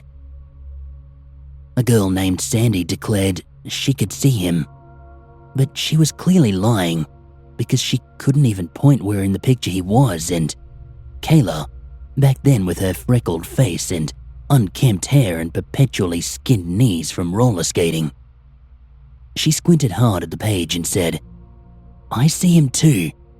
A man, standing in the corner." Now, in the diner, Kayla reached into her bag and pulled out a book. "He's in here," she said, pushing it towards me. Ice trickled down my spine. It was a magic eye book. That same book. A different copy, but identical cover and pages. Why would you tell me I'm not crazy? Tell me he's not there. I sighed, but I opened the book. You know, I've never been good at these things. I don't think I'll be able to see anything in any of them. You can. I'll show you, said Kayla, and patiently but insistently taught me how to look. How to see the ball in the picture on the first page, the airplane on the second. It was difficult. I could only make out the shapes with intense concentration. But after I saw a star without her giving me hints, she nodded encouragement and turned the page. The next one was challenging. In fact, the longer I stared, the more convinced I became there was nothing in the picture at all. This one must be a dud. Sweat formed on my brow. I could feel the moisture pooling under my armpits, even as my skin went cold. Wait, maybe there was something. I think I see a figure, I said finally. Sort of. It's crystal clear to me when I look. She closed the book without looking at the page. That one's the Patchwork Man. Oh, I said, feeling a tingle of unease. But then I thought about it for a moment. Could be any man-shaped figure, couldn't it? We made up all that stuff about the Patchwork Man. It was just a game. But she was pulling more things out of her bag now, spilling the bag open to reveal photos, articles, artwork. She shoved a handful of newspaper clippings towards me. Here in this town, she said, voice low and tremulous. The disappearances started long before Jimmy. And after him, there was a boy the next year in 2nd grade, and later, a little girl. The disappearances happen every decade or so.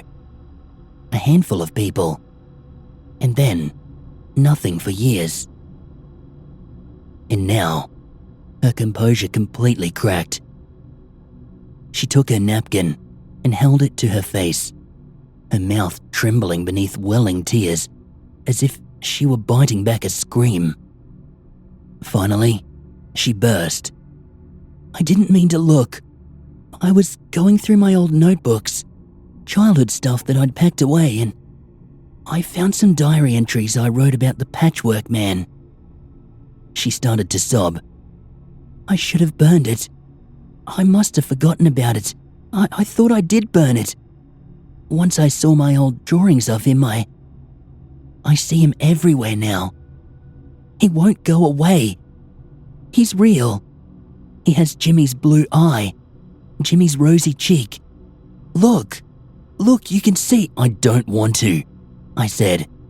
But she shoved Jimmy's photo over, along with a folder of artwork, and in spite of myself, I looked.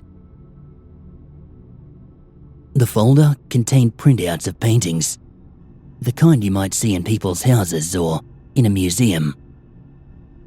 Initially, they were all perfectly ordinary pictures. I shook my head and I told her that there was nothing in them. But then, I almost missed him, like my eyes wanted to skip over him. But the feel of goosebumps on my arms made me look again.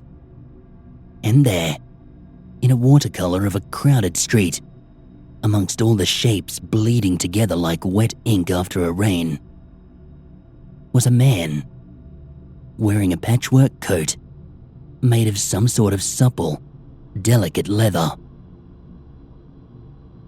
He was gone in the next few paintings, but he reappeared in another impressionistic crowd scene.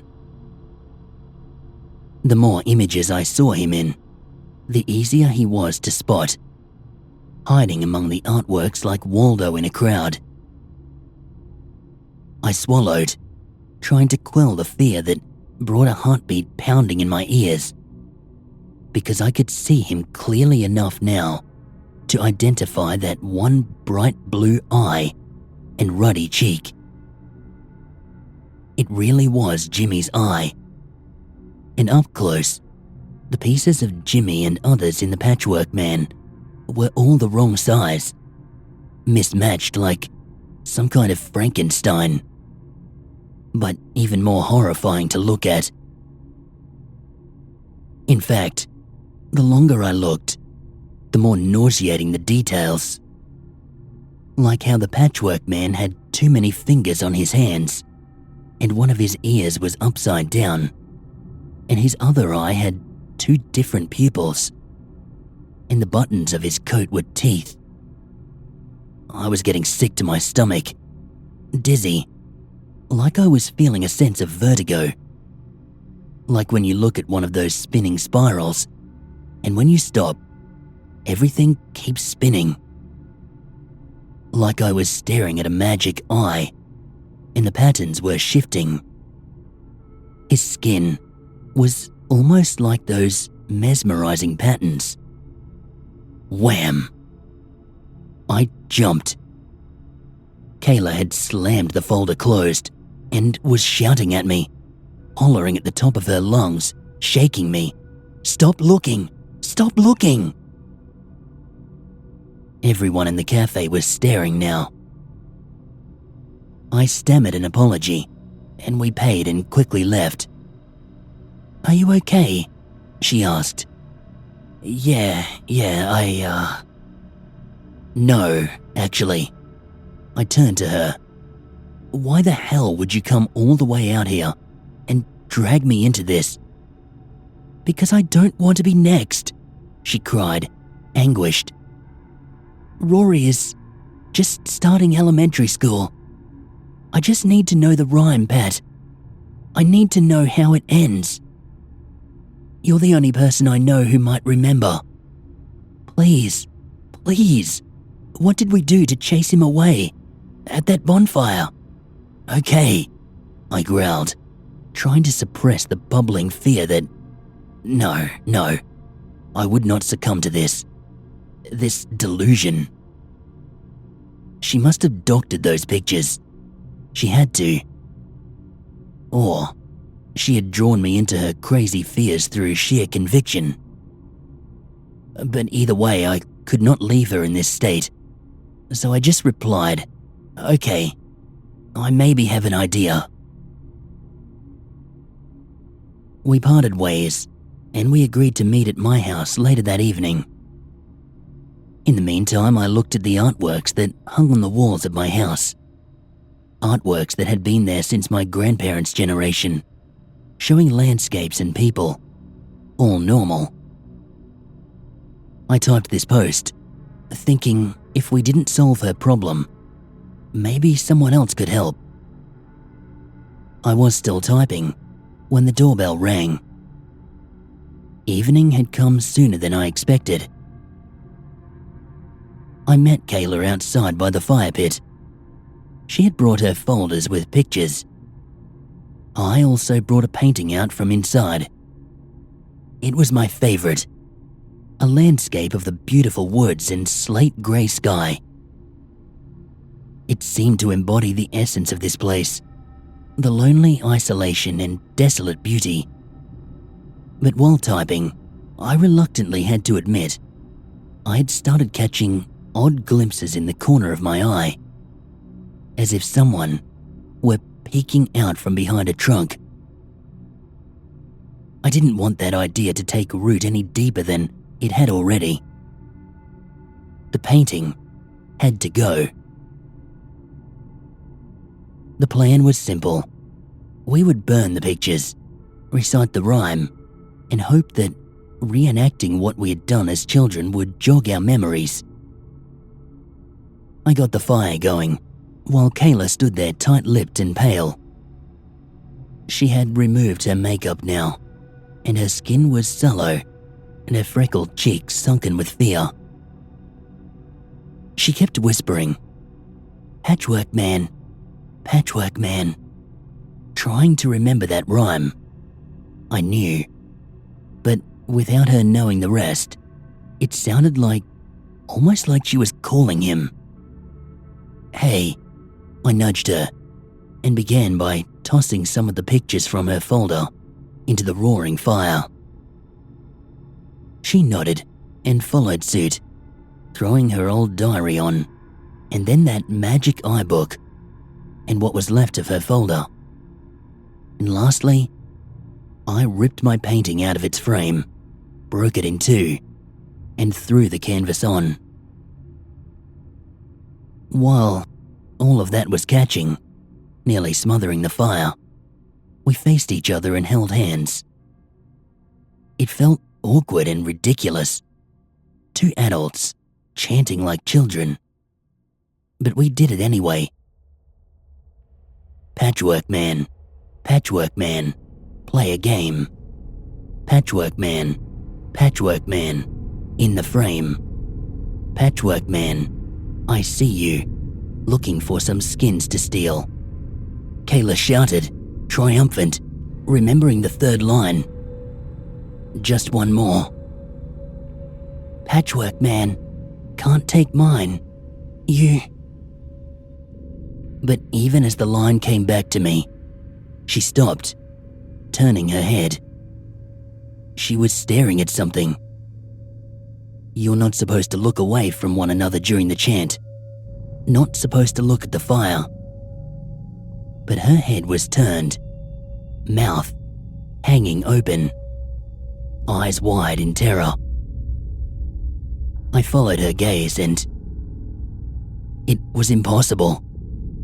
But I swear to you, there, on the top of the heap, was my painting of the conifers, the edges just starting to catch. The Patchwork Man was stepping out from the trees, and he was climbing out of the painting. That piercing blue eye that was once Jimmy's, fixed on Kayla. The world seemed to swirl and ripple, everything flattening out. Kayla flattening out too. She had her hands on her face, like that character painted in the Scream, The Patchwork Man's misshapen hands, one large, one small, the fingers all different lengths and just wrong. Like how his left hand had two thumbs, grabbed her and drew her in. They both seemed to blend with brush strokes and ash and flames. And then the canvas was burning. The painting was gone. And there was no one standing where Kayla had been.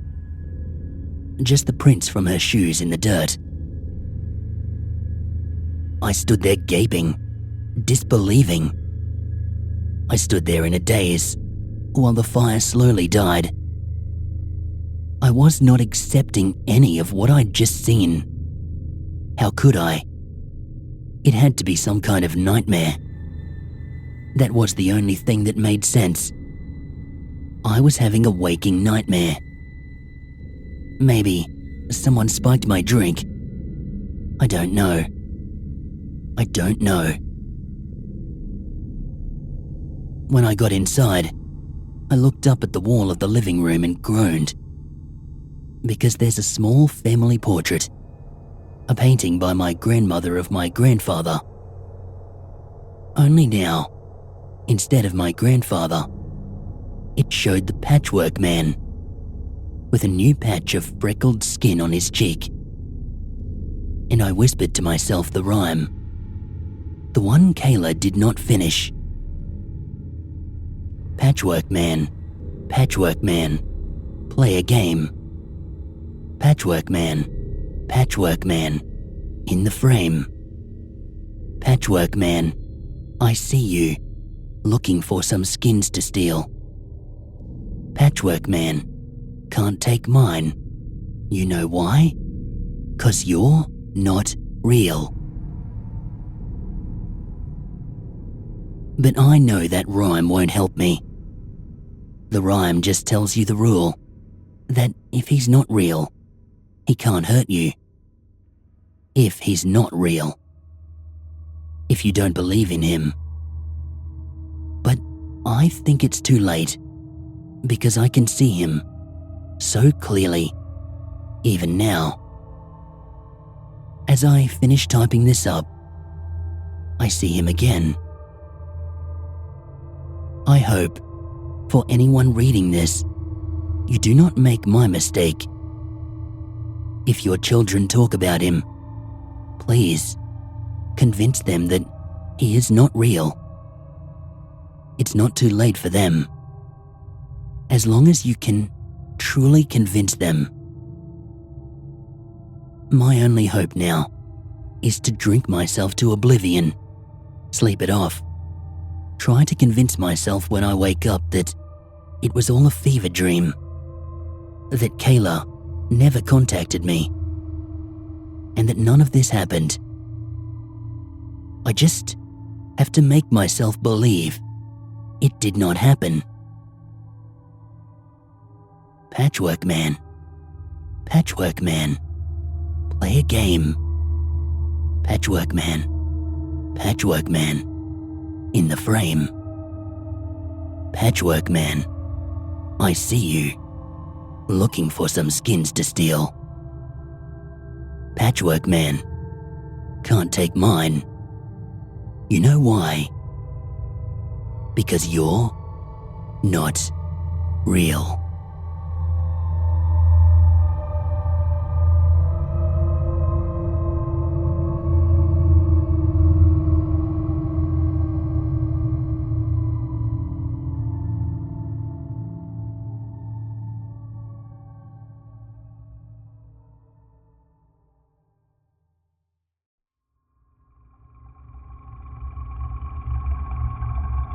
Are you unable to find serenity in your mind? Feel no shame in asking yourself this question. Trouble in recent times has grown to such heights that achieving serenity is near impossible.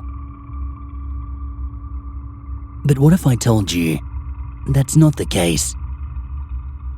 If you are willing to go through the trouble, this may be worth your while. Before I go on, I must warn you, this is for those who wish and desire to make such a journey to find peace in their chaotic lives. I would never recommend this to anyone who would be unfit for the journey. If you desire to find serenity, then prepare yourself for the journey ahead. Serenity is a delight to have, but it does come with a price. To start the journey, you will need to have met certain conditions. Number 1, you must be alone when you begin. Number 2, this decision will need to be meditated on for at least 3 days. 3 days is long enough to evaluate yourself, to see if you are fit for what you are about to go through. 3, you will need at least 1 candle. Also, a lighter to light it. 4, a forest or an area of trees.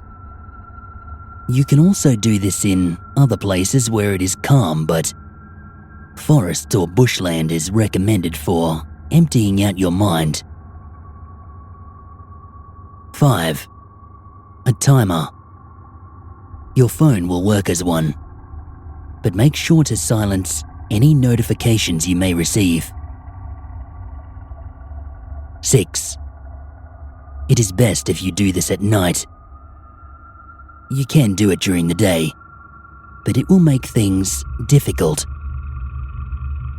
I would also recommend making sure the weather is fair that day. 7, you must be absolutely 100% sure about your decision.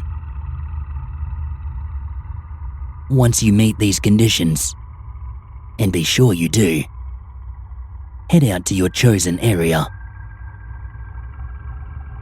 When you reach the place, set the timer to 2 minutes. Before you start it, you'll want to walk in a circle clockwise 3 times. When you do, say the following: "My restless mind devours my peace." Say this phrase once for each lap you complete. After you finish, you will then want to walk counterclockwise and repeat the phrase just as you did the other way. When you finish 3 laps, stand and look around for a moment. Allow yourself to feel your burdens and your worries to channel through your body. When you feel like you can no longer hold it in, shout this phrase: "Will no one rid me of this grievance?" 2 things may happen after you shout.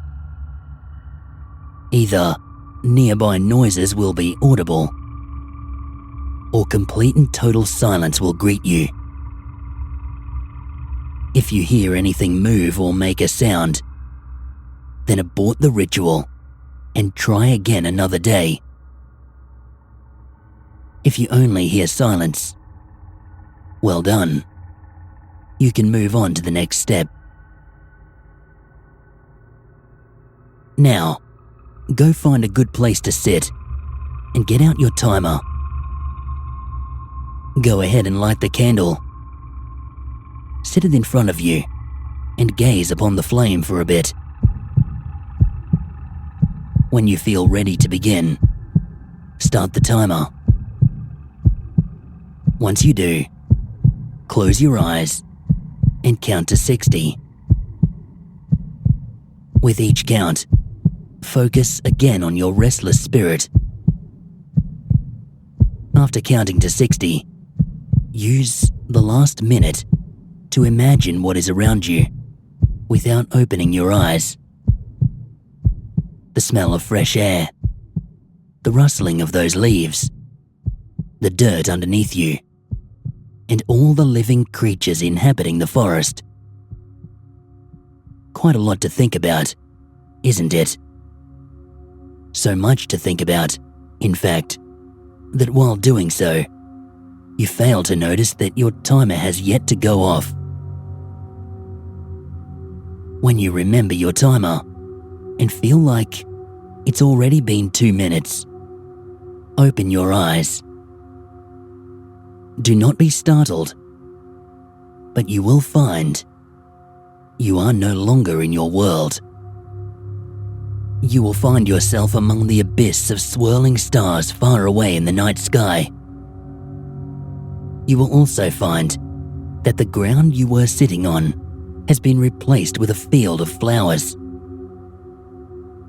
Why start here? Those who went through the journey are yet to understand. But they all agree on one thing. Its purpose is to calm your nerves and to prepare you for what you are about to go through. Take a moment to embrace your surroundings. Allow the tranquility of this realm to flood your eyes with wonder. Once you are ready, and only once you are ready, get up and move down the pathway set before you. Up ahead you will see a door, standing on its own. It will be a large, dark, ebony door with an iron lion door knocker. When you feel ready, use the knocker to knock 3 times. Once you do, the door will slowly open. It will reveal a black void, one where no life is present. Your goal throughout this journey is to walk through the abyss with your composure intact.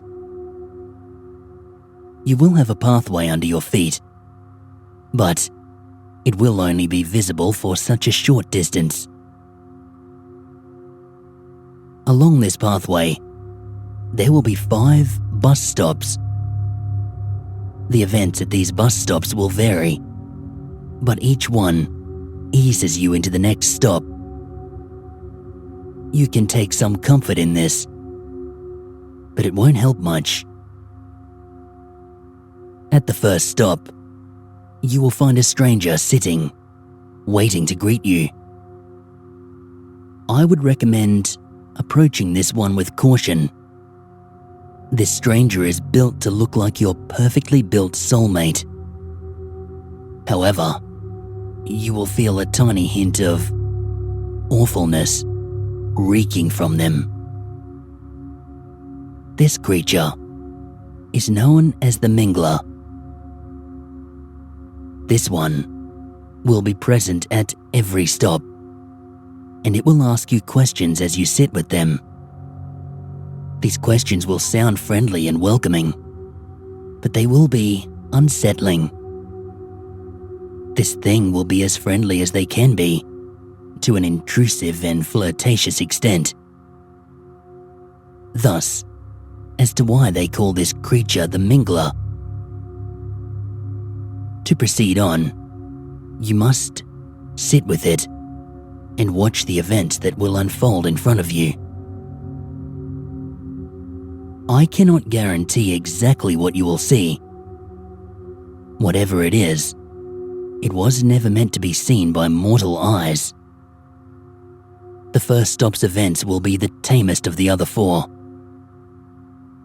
Each stop does have a similar theme. Each one shows the different horrors that have taken place in human history.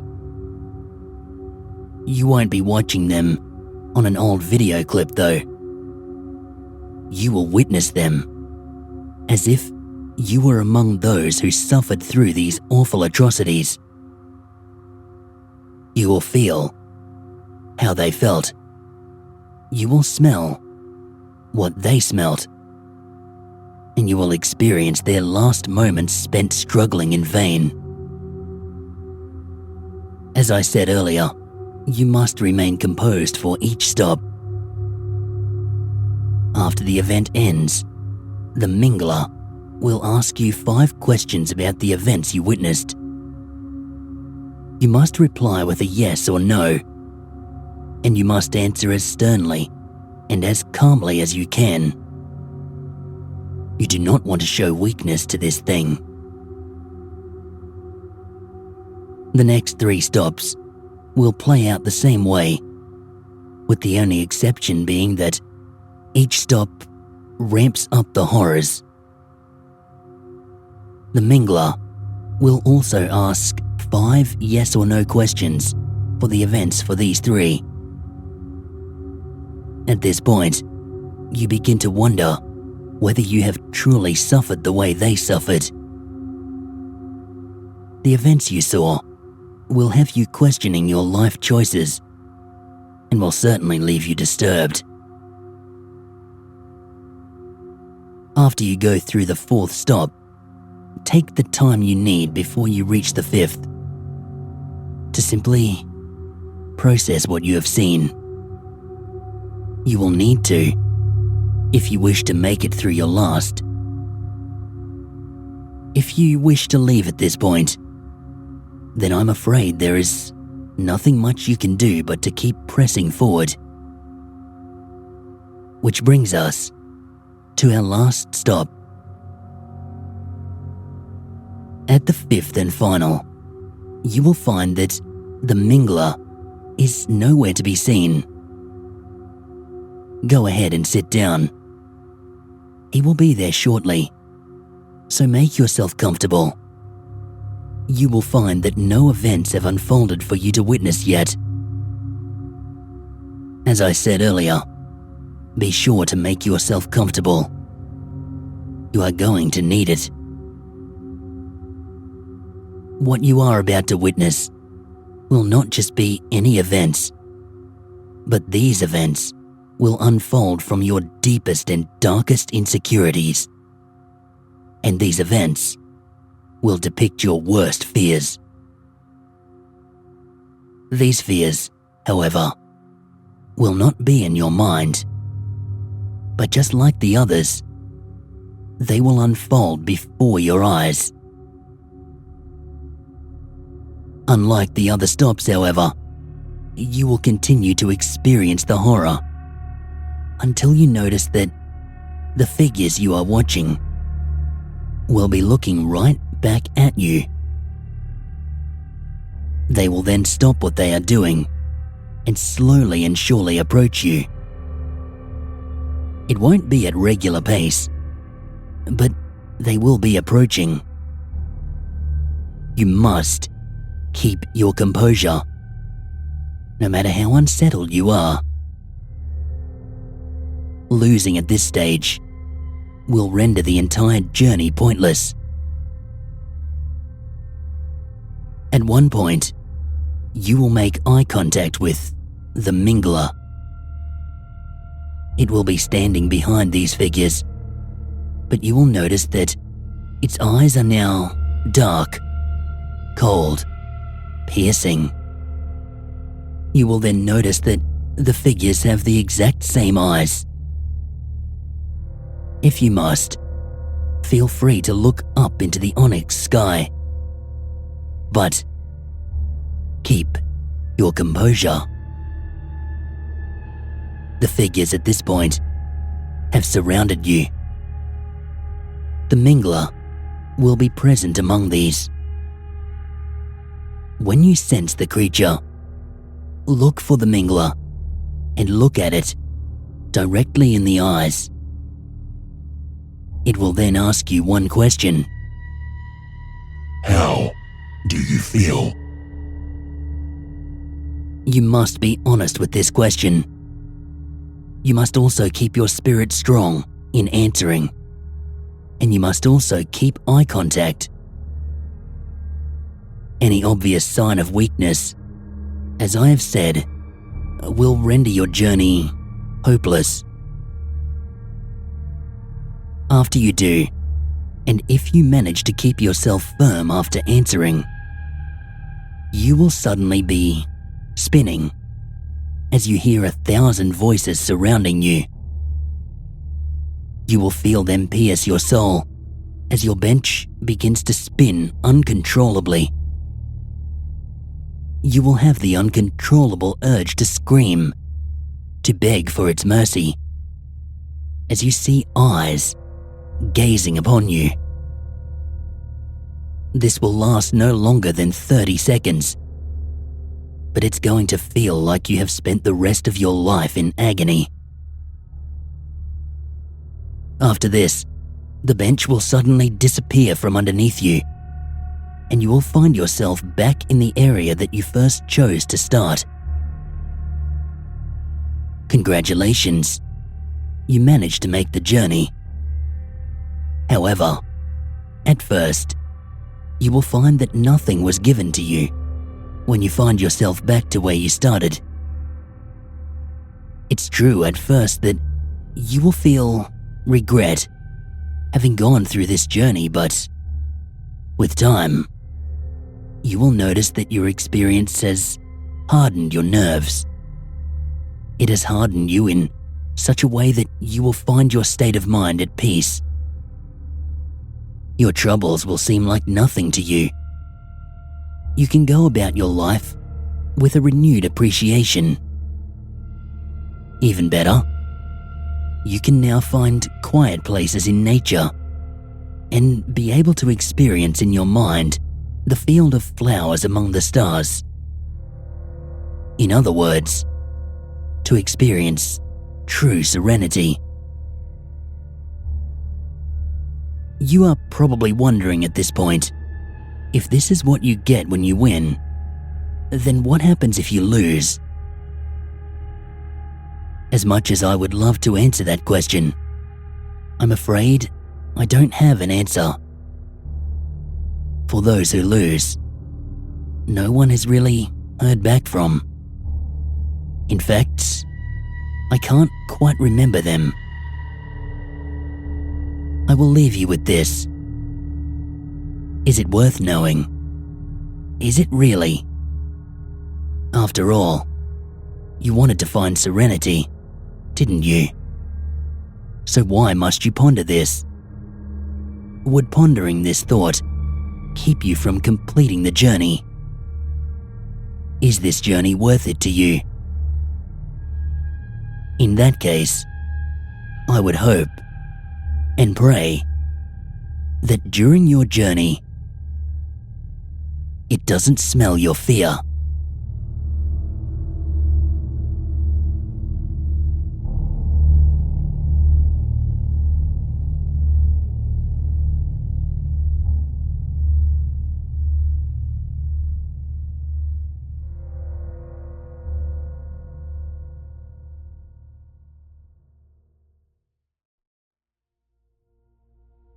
Last week, I finished playing this SNES title called Conplus. It had been frustrating me since childhood, and it was an unusual game for several reasons. First, with a copyright date of 1998, it was one of the last games released for that console. More noticeably, there was a tiny glass bubble on the front of the cartridge. It made it stand out from other games in my collection. Last, and most importantly, the game had literally no online presence. No fan sites, no ROMs, not even a mention.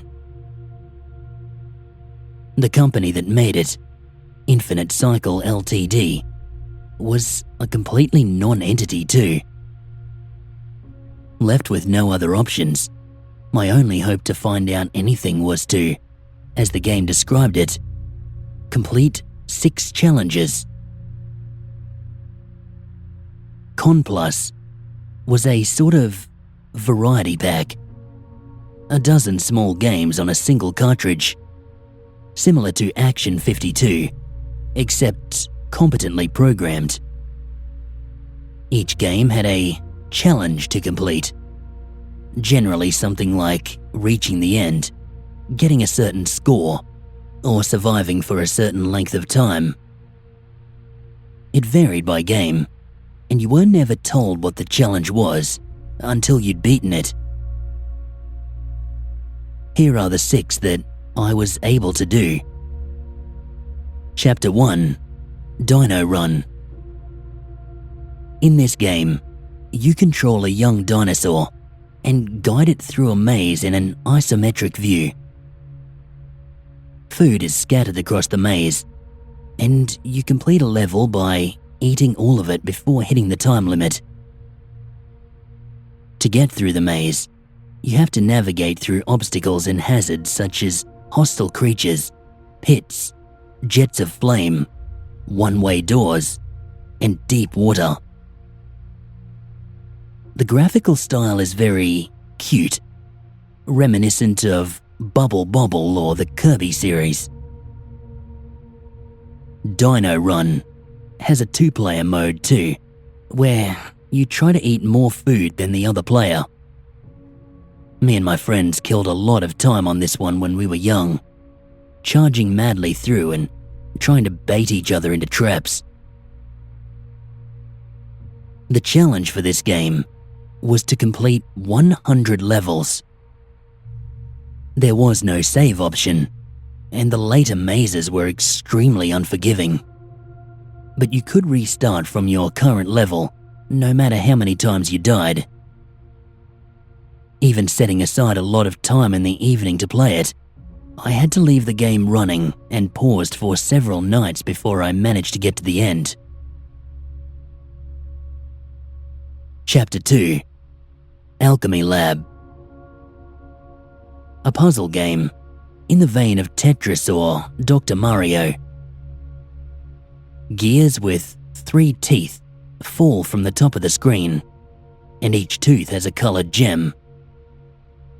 Once a gear lands, it can be rotated, and you clear gears from the screen by having 3 gems of the same color touch each other to score points.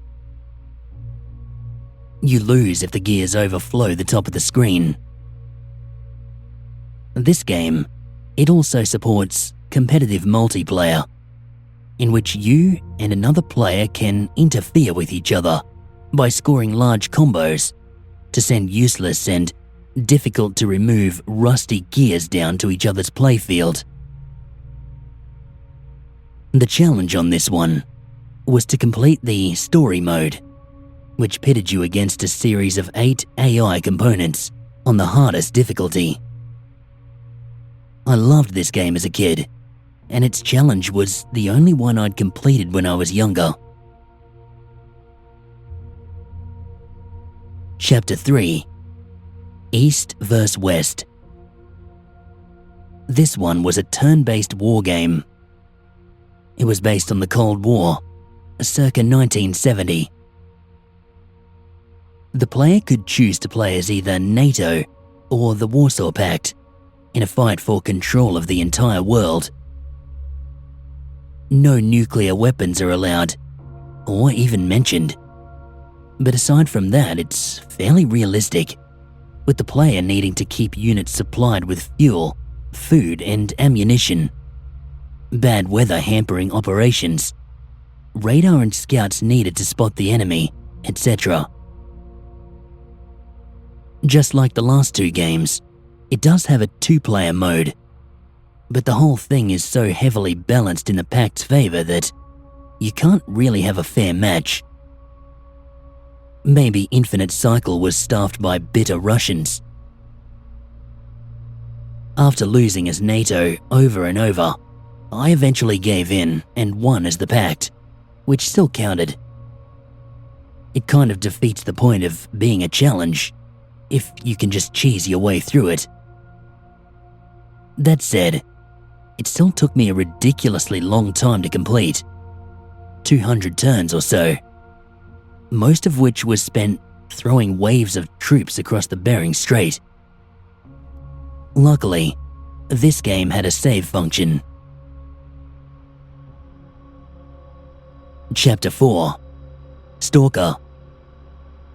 A 2D side-scrolling horror/adventure game. Your character is a man, clad in a fedora and a trench coat, trapped in this desolate building, pursued by a thematically fitting humanoid figure. For example, the first level is a medieval castle, and your attacker is an animated suit of armor. The second is a workshop with a knife-wielding wooden dummy. In each level, your goal is to find a way to destroy the stalker. In the meantime, you have to plan your movements to avoid it and run or hide if it finds you. Based on the man's attire and the style of the cars in the abandoned factory level, I'd say this game probably takes place in the early 20th century. I didn't play this one much as a kid, because honestly it scared me, and I couldn't figure out how to progress. I completed the challenge for this one by finishing all 4 levels. Some of the puzzles were pretty obtuse. I have yet to figure out how In Memoriam, Awaken the Seer translates to set the pocket watch to 8 o'clock and put it in the fruit bowl. I had to brute force a fair amount of them, just using every item in my inventory on everything that could possibly be interacted with, until I finally found something that worked. I was glad to be done with this one. Chapter 5. Into the Silent Forest. This one puts you in the role of a young boy and dumps you in a cabin in the edge of a forest without any introduction or title screen. You wander around the map in a top-down view, making your way through a winding, twisting maze of trees. And that's it. The game never gives you any hint of who your character is supposed to be or what they're trying to accomplish. And I didn't notice any enemies or hazards the entire time I played. The only possible threat I might have seen, and I can't swear to this, is this occasional glimpse of some emaciated, skull-faced creature standing hunched over in one of the trees. Graphically, it's just as weird. The sprites look like something you'd see on the NES, and the ground is a solid black. There's no music either. It makes me think that it was probably some kind of alpha build that, for some reason, made it into the cartridge alongside a bunch of finished games. My initial assumption was that I had to make it out of the forest. This was after a few hours of walking everywhere, bumping into anything that looked remotely interesting and pressing every button in the hopes that something would happen. Occasionally, I'd set the controller down to sketch out a map in my notebook. There were several locations that looked like they should have been important, but were not. Among these were a wide ring of stakes surrounding a small pile of burned wood, an abandoned tent containing a rifle and an axe, and a gravestone on top of a steep rocky hill. While none of these had any apparent in-game purpose, they were at least useful as landmarks. I finally completed the challenge for this one by finding a well and jumping into it. I don't know why that worked, but it did, and kind of sums up why I gave up on this game pretty quickly as a kid. Chapter 6. Dark Waters. The last game I completed, and one that scared me badly enough as a kid that I had only played it once. This one opens with a cutscene showing an overhead view of a motorboat moving through the middle of a small, vibrant blue lake on top of a tall mountain. Then it switches to a close-up view of the boat, which has one man at the engine and another man in scuba gear sitting at the edge. The man at the engine gives the diver a thumbs up, and the diver drops off the side with a splash. The game itself is simple. You are deep within the lake. So deep that all you can see, aside from your character, is darkness. You view the diver from behind as he swims forward, and you can move him left, down, up and right as he goes. For about a minute, nothing happens. All there is to do is listen to the music. This uneven drumbeat with a pitch almost too low to hear. That's when you see it. The shadow in the distance, which very quickly grows into a roaring mouth full of razor-sharp teeth. It just about takes up half the screen. And that's Dark Waters. Sit there, wait for one of those creatures to show up, and as soon as you can see which part of the screen it's coming from, try to pull off a split-second dodge. If any of them even touch you, you die. Even after the first, they still come infrequently, but gradually, the time between attacks drops until you're constantly dodging them. Worse, you can't pause the game, which incidentally means you can't go back to the main menu. You either sit there and do it perfectly for however long it takes, or you have to start it all over again. I completed the challenge on this one by surviving for 1 hour, but it felt like a lot longer than that. I was actually shaking by the end of it, hissing a choice swear word every time one of the monsters came too close for comfort. Once I finished the challenge for Dark Waters, the game showed a congratulatory message against a starry night background.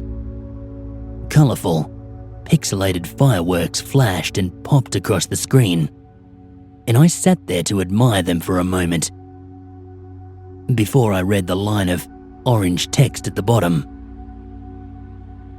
Press start to receive your reward.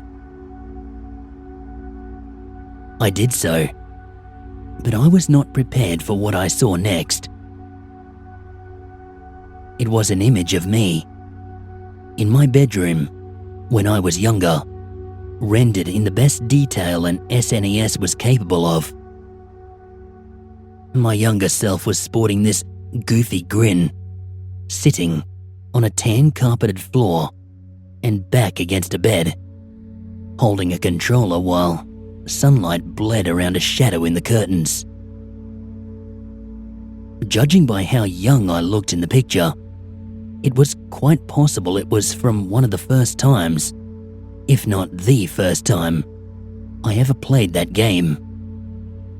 And, judging by the angle, it looked like the picture had been taken from the console itself. I'll admit, I jumped when I first realized what I was looking at. Once I'd calmed down, I scooted over to my entertainment center and looked over the console. It was then my eye was drawn to that strange glass bubble in the cartridge, and it all made sense. That was the camera. The manufacturer had put it in there. It took a picture at some point whilst I was playing and saved it to show it to me when I earned the right to see it. It made sense. If they could put a camera in a Game Boy cartridge, why not in a Super Nintendo one? I laughed. It was a neat idea. Getting back to where I'd been sitting, I took one last chance to marvel at the bit of technical wizardry, but when I did, that was the moment I decided I never wanted anything to do with this game ever again. You see, what I had taken to be a shadow on one of the curtains wasn't really a shadow at all. It was the outline of a hunched, emaciated, skull-faced creature.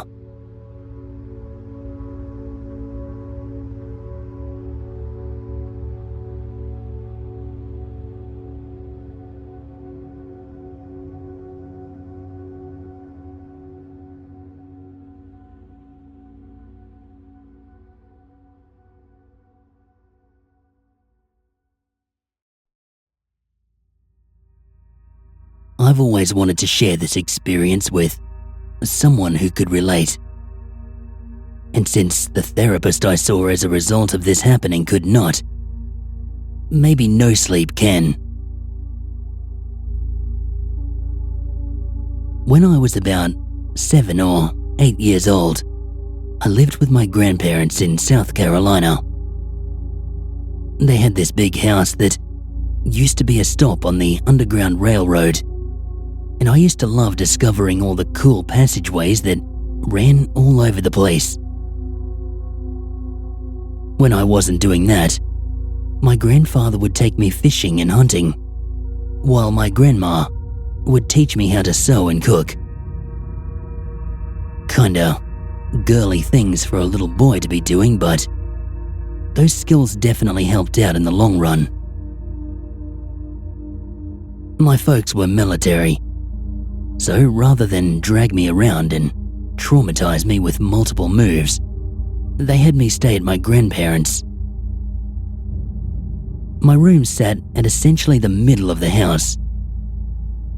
It was surrounded on all sides by thick walls, which used to house passageways, but had since been sealed off. I would hang up pictures and cool things befitting an 8-year-old's room. I loved the house, but it started to feel a bit off after a while. I noticed that my things kept on disappearing. Nothing overly valuable, just trivial things. A toothbrush here, a comb there. No, they never reappeared at some random place. I would just never see them again. My grandparents spent a fortune on my various grooming products, I imagine. It was just my stuff though, which left me and my family in confusion. They used to joke that a ghost must have taken a liking to me. They were kidding, of course, but I started to get really freaked out over this notion. I began paying attention to the very minor noises and details, and whenever something odd did present itself, it would creep me out to the extreme. I remember drying a favorite shirt of mine, only to come back 5 minutes later to find the dryer door open and that shirt gone. My things would be moved. Pictures of me that were on the walls would go missing. Most importantly, these little holes started appearing in the walls around the house. They first showed up in my room. Then they just popped up all over the house. The kitchen, the bathrooms, the living room. Everywhere except the master bedroom, where my grandparents slept. This really creeped me out. So one night, I decided that I was going to sleep in their room. I slept in a pretty comfy sleeping bag on the floor, and for the first time in a while, I felt quite safe. 2 a.m. rolls around, and I wake up to this weird tapping sound. It's almost as if someone was hammering something a little ways off. It was the middle of the country, and people are often awake doing random things at all hours. So I began to write it off. The moment I started to shrug it off, I happened to look at the far wall, directly facing me. Just in time to see a jagged piece of wall fall out leaving yet another tiny hole. I yelled, and I woke my grandparents. They were genuinely upset for me, so we packed up a few things and we left for a weekend. When we got back, the first thing I noticed is that almost everything in the house that had anything to do with me was either gone or damaged. My room was now host to at least 30 different holes, all in various shapes and sizes. I was exhausted. All I wanted to do was go to bed. Me and my grandparents stood in my room and demanded whatever was in the house leave me alone. There was no great relief. There was no angry outburst. There was no ghostly laughter.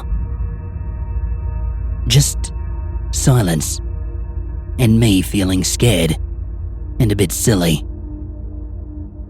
I decided to be brave and stay in my room that night. I awoke around 12 a.m. to a thud, the kind I normally attribute to my family moving around, knocking into a wall. I started drifting back off, only to hear another thump, then another. Eventually, these grew pretty rhythmic. I was scared out of my mind. I bolted upright and I started scanning around my room.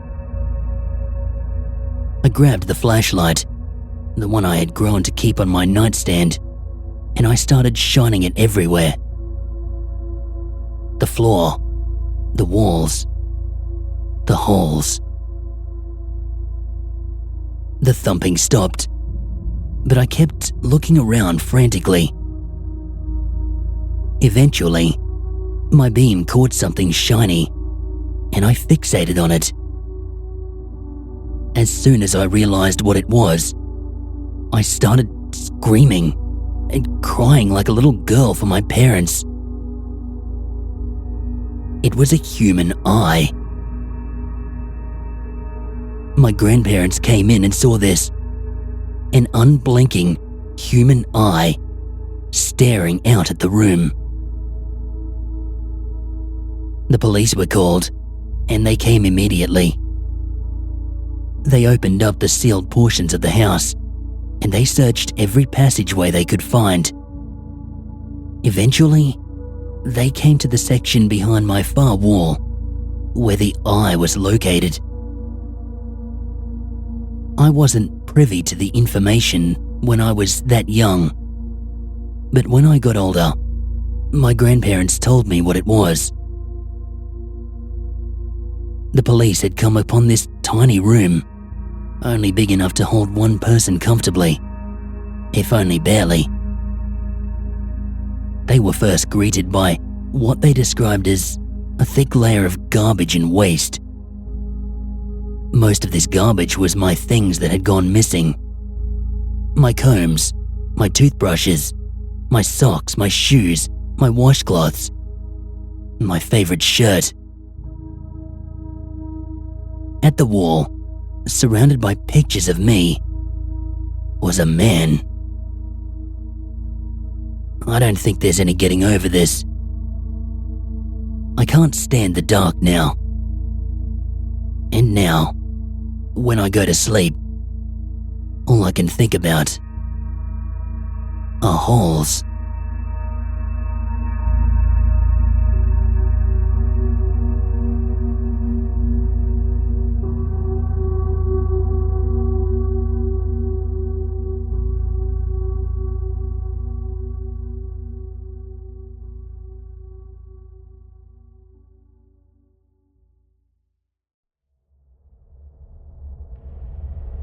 When I was a kid, I had this recurring nightmare that always preceded the death of a loved one. It wasn't quite a premonition. I didn't know who was gonna die or how they would die or when. Only that it would be within the next few days to a week.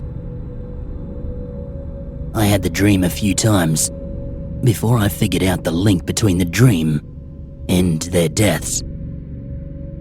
These were ordinary deaths. Elderly relatives, my grandfather's terminal cancer, my aunt who lost a child during preterm labor. I grieved for each lost loved one. The dream itself was short. It took place in this massive, white room, so big that I couldn't see the walls. Maybe there were no walls, like it was just looking through a rip in reality. More like I was seeing behind the fabric of the reality that we live in, seeing the machine that operates our universe. I say machine because it felt so cold, so mechanical. In the vast nothingness of all white, I would see this grey, not quite steel cable extending as far as the eye could see. On the cable, there was a massive black sphere. No light reflected off this sphere. In this too bright white plane, the sphere was impossibly dark, as if it absorbed any light. The sphere would move swiftly along this cable until suddenly the rest of the cable would just vanish and the sphere would stop instantly without any slowing. Then a wall would appear. This too bright white wall that was indistinguishable from the rest of the too bright whiteness. But I would know that it was there.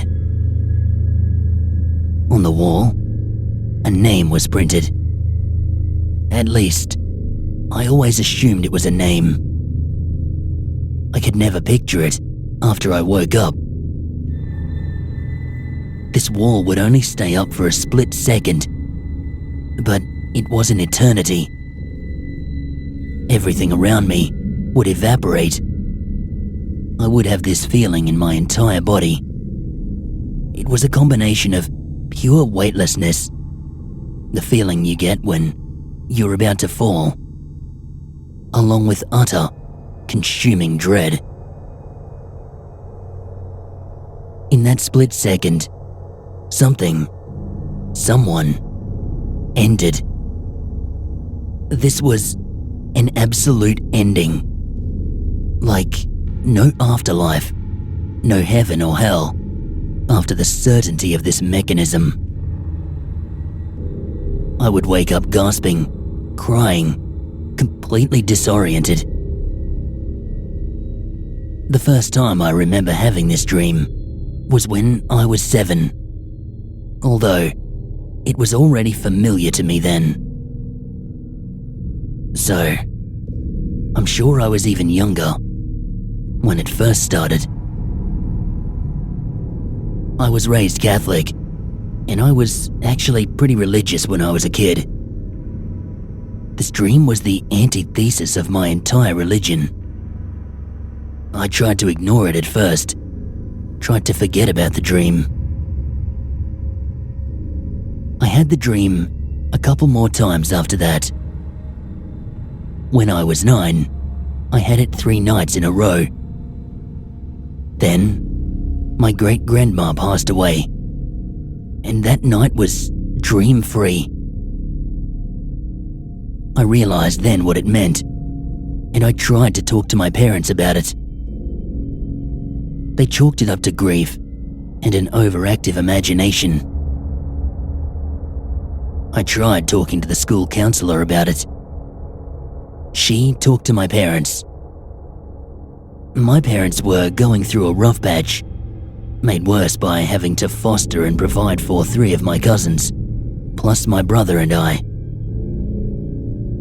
I overheard things like seeking attention, acting out. Maybe got it from one of their books. Needs more socialization.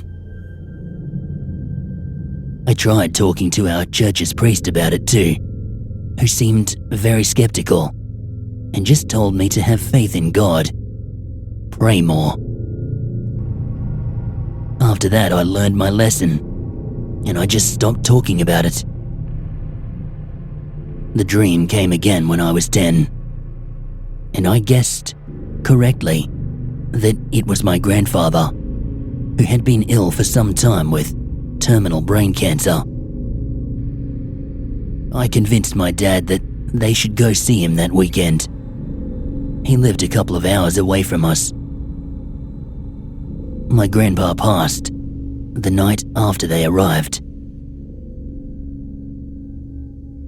I tried researching the dream, but unlike the movies, neither our school library nor our public library had many books about premonitions, the afterlife, aside from biblical texts, or anything supernatural. The internet was not very helpful either. This was the 90s, and not surprisingly, it's hard to come up with relevant results for something like big black ball, precognitive dream death. I did, however, pick up dream interpretation as a hobby, and because of all the time I've spent digging into dream symbols, I'm pretty good at interpreting people's dreams. I had the dream again when I was 11, then again when I was 13. This time, the dream started nightly on September 4th, 2001. By the next week, I was very paranoid and freaking my parents out, mostly because I kept urging them to be careful and telling them that I loved them approximately 100 times a day. They kept asking me what was wrong, but I didn't think they'd believe me, so I didn't tell them. Not that it would have made any difference. September 11th, 2001 came around, and I didn't have the dream that night. I didn't lose anyone close to me in the attacks, but it was a tragedy felt by the whole world. The next day, my mum asked me why I had been so weird all that week, and all I told her was that I had a dream, that I knew something bad was going to happen, but I didn't know who it was going to happen to or when. She didn't say anything after that, but I got the feeling that she believed me and was a bit scared of it.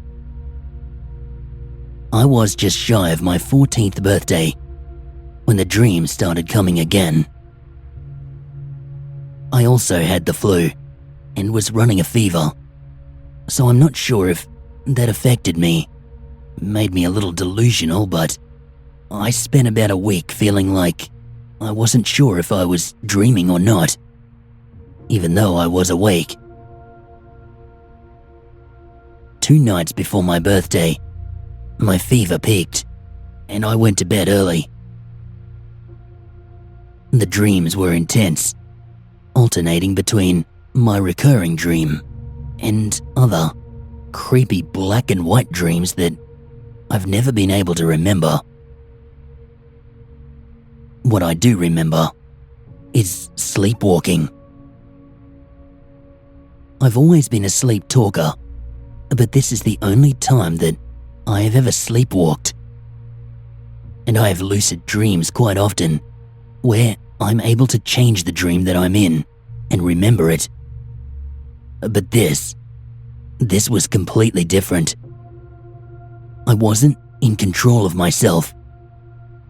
I knew I was dreaming, but I was trapped inside myself, a spectator, helplessly watching as I walked around.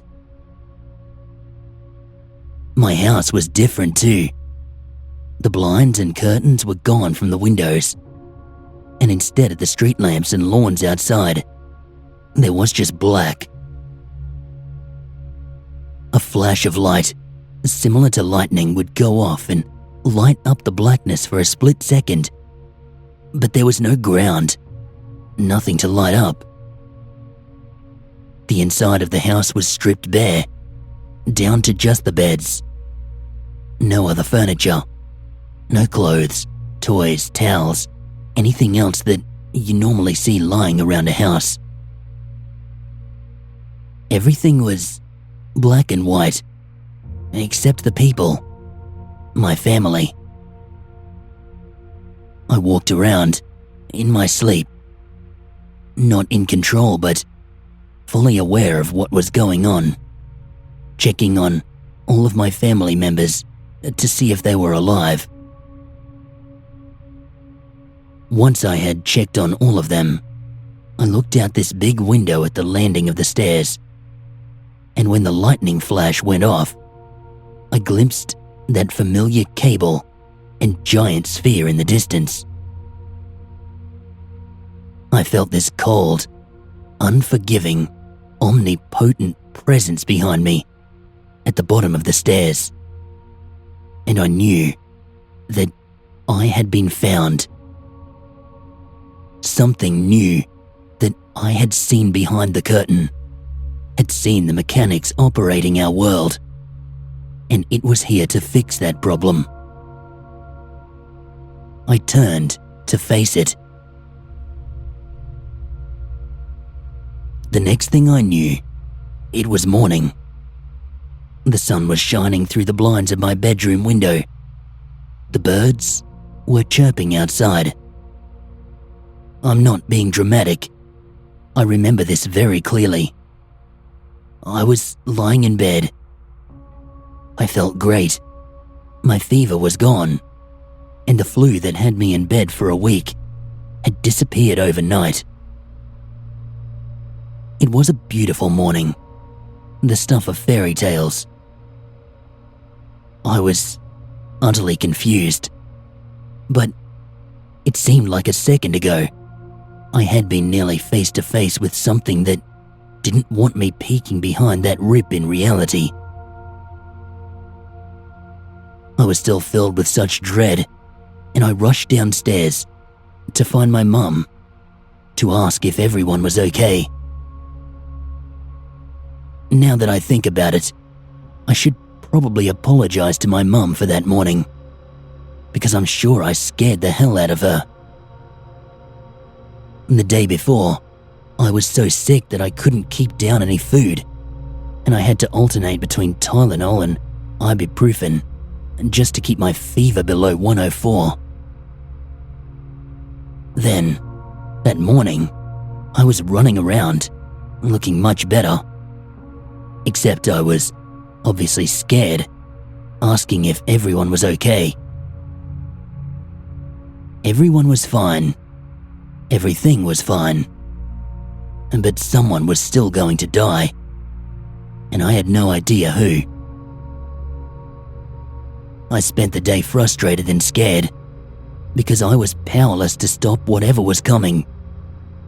And even though that presence was gone, there's not really a guarantee when it comes to forces that are far beyond mortal comprehension. I tried not to think about the sleepwalking. I was in no way ready to begin to wonder what had happened there. No dreams that night. I slept great. But I awoke with a heavy heart because I knew what it meant. It was my birthday, but I was not celebrating. Around 5 p.m. that day, my mum came into my room and sat on my bed.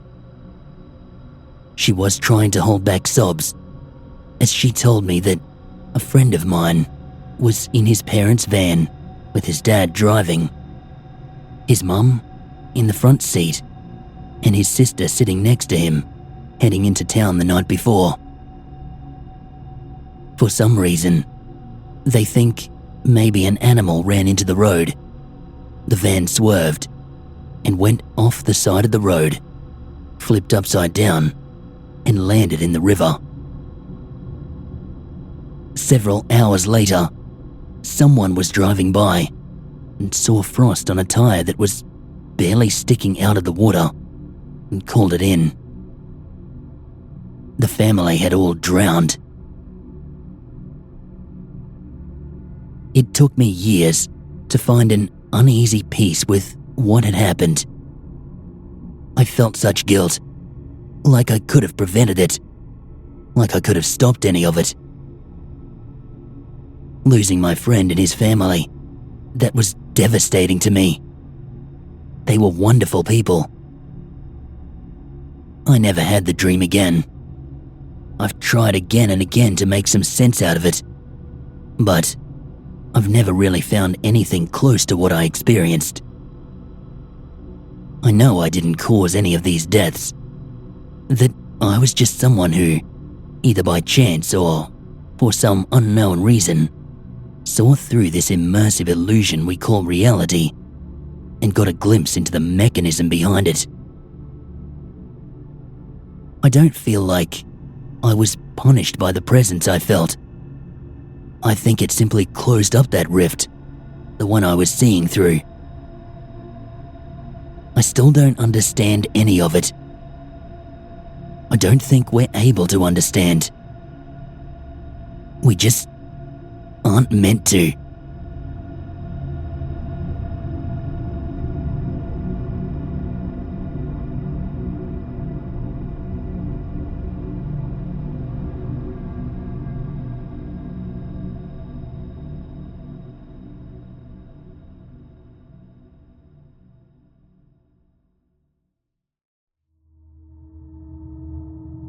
Yeah, I know. It sounds strange. Almost like some new age talk. But that's what the title says. For as long as I can remember, I've always had a sort of special connection with nature. Whilst other kids were playing on the streets, I preferred to spend my time among the trees, walking, climbing, and gradually listening. I remember when it first happened. I must have been around 10 years old when, as I entered the woods near my house, I heard a psst coming from somewhere. That day, I got scared and ran back home. Gradually, it became more common, to the point where I even talked to my parents about it. But that only led to visits to the psychiatrist, and I kept it as my own secret. Mine and the trees. As time went on, I got better at communicating with them, getting to know their personalities. Did you know that pine trees have quite a foul mouth? They love to swear. And the sequoias are like grandmothers, always telling stories. But by far, my favorites were the oaks. They were the wisest, the most patient, as if they carried centuries of knowledge in their twisted branches. It was on a windy autumn afternoon that I decided to visit my favorite oak, an imposing holm oak that stood in the heart of the woods. The feeling of unease hung in the air as I approached it. Its branches seemed heavier than usual. "Hey, what's wrong?" I asked, concerned. The tree responded with a rough sigh, its branches creaking as if protesting in the wind. "I'm tired, son. My days in this world are numbered." I felt a tightness in my chest. I had spent so many days, so many happy moments in its shade, and the idea of losing it was like losing a dear friend. "Don't say that," I murmured, placing a hand on the rough trunk. "You'll be okay, I promise." The tree gently swayed its branches in response. "I appreciate your words," But this is the truth. My time is near.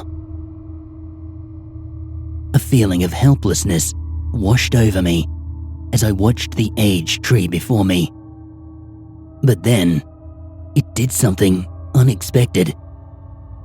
It extended one of its branches and offered me an acorn. "This is my final gift to you," it said. "The only fruit I managed to produce this autumn. Please, accept it as a symbol of our friendship. I want to at least feed someone I love, before I go." I looked at the large acorn in my hands, feeling a mixture of gratitude and sadness. I didn't want to lose my friend, but I knew I couldn't refuse its final gift. I accepted the fruit, carefully placing it in my mouth, crunching it between my teeth. It tasted bitter, as expected, but I didn't want to spoil the moment. As quickly as I ate, the tree withered, fell silent, and finally died. The entire forest, almost like a funeral procession, bowed. The wind hummed through the branches, and the sad rustle of the leaves made an almost deafening sound. I decided not to go to the forest for the next few days, to let things settle there. But that night, my sleep was disturbed by strange and unsettling nightmares. I saw images of twisted trees and sinister branches reaching towards me, as if pulling me into the earth. I woke up sweating, my heart pounding in my chest as I tried to catch my breath. A tingling sensation running through my body. What the hell is happening? I thought. Could it be a way to deal with grief? It was the first time I had seen a tree die, so maybe I was reacting differently because of that. I ignored it all, and I tried to go back to sleep. I woke up as soon as the sun touched my face, still tingling. I got up and got ready for work, getting stuck in traffic along the way. By the time I reached the office, the tingling sensation had turned into an intense itching. It was an allergy. I got to the office and went straight to talk to the HR people, telling them that I wasn't feeling well. "Wow, Matthews, you should go home. You look pale, worn out. Are you okay?" "I don't know," I said. "I think I had an allergic reaction or something." I was trying to mask my concern with a weak smile. "If it continues like this, I'll go see a doctor. I hope it's nothing serious." The HR rep nodded in concern, offering me a day off to take care of my health. I thanked them, grabbed my things and left, feeling increasingly uncomfortable as the itching intensified. I arrived home, not even bothering to properly park the car, jumping from the curb and running to the door frantic. I stripped off my clothes, threw them away, rubbing my nails all over the surface of my skin, which was now rough, bumpy, and sore due to the friction. I decided to try taking a bath before going to see a doctor, since in that state, I wouldn't even be able to make it back to my car. I turned on the shower, and I started to fill the tub. The hot water seemed to temporarily calm the itching, instantly relieving me. My wounds began to swell down, but this revealed a deplorable state of my skin. It was now horribly textured, full of veins and deep, scaly marks. A shiver ran down my spine as I touched these protrusions with trembling fingers. They weren't just stretch marks. They seemed to be growing, stretching slowly. I tried to contain the panic as I sank into the water, hoping maybe this was just some strange side effect of something. But as the water began to cool around me, the changes in my body only seemed to worsen. I felt an uncomfortable pressure in my stomach, as if something was moving under my skin, inside. The pain began to concentrate on a smaller and smaller spot, and as it lessened, the pressure became greater and more painful. I got up from the bathtub, but I didn't get far, nor did I pull my foot out. I fell from pain, pulling my hand over my belly. I was going mad. It was unbearable. Until a tearing sound echoed in the bathroom walls. I looked down, and there was blood in my hand, dripping. I directed my gaze to where I was holding before, and felt terror consuming me. I couldn't process it. I stood up, trembling in shock and pain, as I wondered what was happening to me. Where there was once my navel, now a large wooden branch extended, piercing and tearing my skin. That root continued to extend, breaking my skin, as if searching for something. Every movement was torture, every snap accompanied by a stabbing pain that seemed to pierce my soul. I wanted to scream for help, run away from this nightmare, but my limbs seemed frozen in place, unable to respond to my command due to growing fear. And then, just when I thought it could not get any worse, a familiar voice whispered in my mind, soft, seductive, like the rustle of leaves in the wind. "Accept," murmured the voice, echoing through the walls of my skull. "Accept the change." I lifted my face, looking at the mirror in absolute horror. It was there, along with my reflection. The energy of that ancient tree. I saw it in the open space between those branches in my flesh. It was taking over me, like a parasite. It wasn't just a fruit it had offered me, it was its seed. My body trembled in terror as I stared at the image in the mirror, increasingly protruding from my belly. The root that extended from my stomach now twisted and stretched, as if seeking something. It tried to return to the bathtub, to fix in the water, I suppose, but I grabbed it tightly, pulling it back into me with even greater pain. The now coagulated and thick blood took on slightly green tones as I contained that monstrosity. With agonizing effort, I finally managed to break the paralyzing fear that held my limbs and stumbled out of the bathroom, ignoring the stabbing pain that was running through my body. My mind was clouded as I descended the stairs. I struggled into the garage and grabbed something that was there, an axe. I know it's kind of bizarre to have one of those when you talk to trees, but I used to use it to chop wood that the plants sometimes gave me. It was the only thing I knew that could help me now. With the instrument in hand, I let out a scream, raised the axe, and struck a precise blow to the root.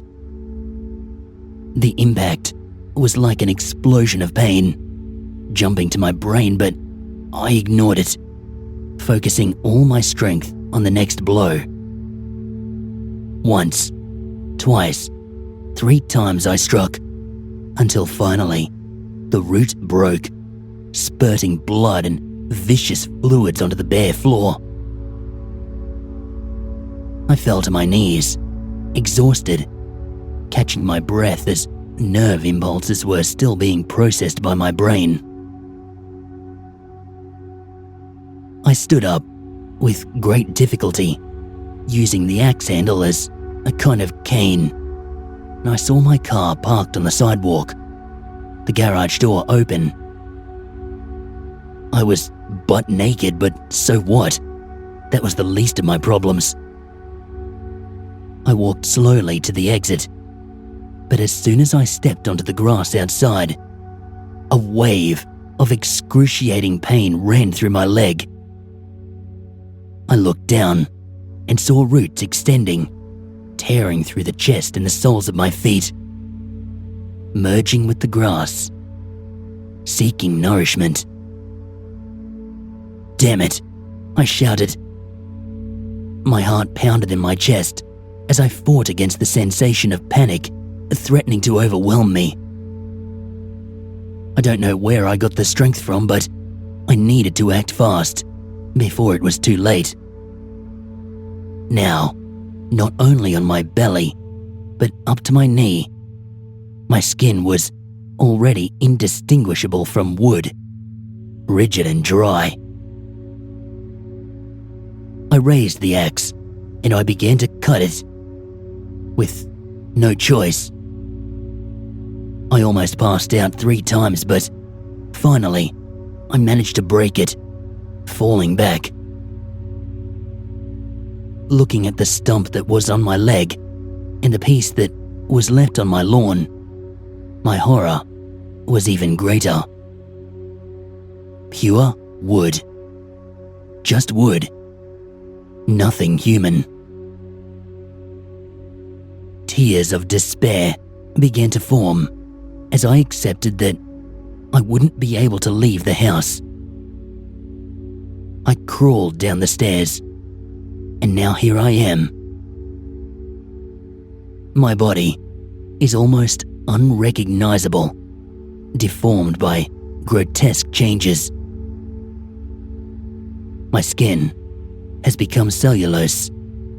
My eyes are getting blurrier, and as I try to call for emergency, my voice has been replaced by a vegetal noise, a wooden creak. I know I do not have much time before I am completely consumed by this transformation, and the voice of the old tree whispers incessantly in my mind, echoing like a hypnotic mantra.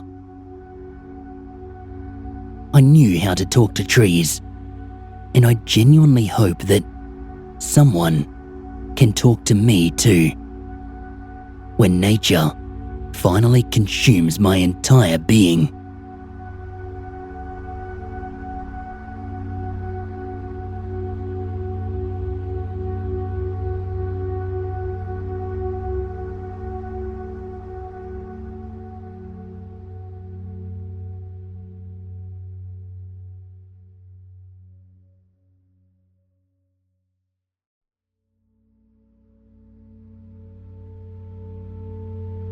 The one from above, below, and beyond. This ritual is older than most religions, mythologies, and cultures. It has been viewed as devil worship, witchcraft, voodoo, and indigenous practices. But those who have done it know very well it is none of these things. In fact, this ritual has no connection to any specific theatrical belief. It's connected to something much bigger than us. Why would someone want to summon this entity, you may ask? If this ritual is done correctly, then the summoner will be granted as many wishes as they like. Unlike many other wish-granting creatures like genies, leprechauns, or fairies, there is no limit to what you may wish for. You want wealth, power, love, supernatural abilities, omnipotence, immorality, or to revive a loved one, then it is yours. The only catch here, you must, without a doubt, be as specific as possible with your wishes. If you wish for a monster truck and you don't specify that you want a regular truck with the title of monster attached to it, then you may get a sentient truck that wants you dead. If you wish for your dead friend to return to the world of the living, you may start a reign of the undead. Anything can happen. Your physical form may warp into something terrifying. That blue and green speck of dust we call home could well be gone. Reality, as we know it, could be bent and twisted into some unrecognizable hellscape. Even our concepts, like time and space, could be eradicated from existence. This entity, it is neither malevolent nor benevolent. It is older than our concepts that bound us like space and time.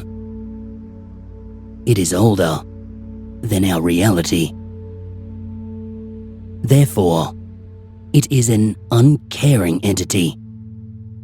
It does not want to be worshipped or praised. It cares not if we live or if we die, if we go on or if we give up. It is beyond the title of a god. This being, it would make even the deities of any earthbound faith crawl into whatever void they came from. Let's just say that prayers and holy water, they are not going to do you squat against this entity. No man-made weapon or any defensive capability is effective against it. Moral and alignment factors are completely insignificant to this thing. If you suffer any horrible fate, you only have yourself to blame. You can summon this entity as many times as you like. You'll just have to bring twice the amount of blood and items every time you do it. The first time, you brought 7 items. Next time, you must bring 14. And for the third time, 21. You get the idea. It will be much more difficult every time you summon it. For this ritual, you will need your blood, fire, a blindfold, 7 items you own, a house or spacious land, and a timer of some sort. You may use your phone as the timer, if you wish. You can do this alone, or with more people. The other people with you, they will need to bring their own items though. This does not have to be at any certain time or place. It is preferred that you do this at night, and in a more rural area, as the land will provide more space. To begin this ritual, you must gather 7 items you own. These items can be anything from jewelry, decorations, clothing, silverware, candles, technology, stones, watches, clocks, anything. You will see why you need these later on. Next, you must start a fire naturally. Use firewood, or find some other natural way. Using a lighter or some other non-natural method, and the ritual will fail. The house does not have to be your house, but it is recommended that it is, because you will be more familiar with your own land. After you have your fire lit, you'll gather your 7 objects around the fire. Then, you'll cut yourself. Drop your blood into the fire. It must be at least a drop of blood. You must have a blindfold with you, because you see, if one looks at this entity for even a split second, anything could happen. Madness, blindness, even death may take place. You shouldn't take the risk of just closing your eyes. It's better to have the blindfold with you. This thing, it's not meant to be seen by our eyes, and its true form cannot even be understood.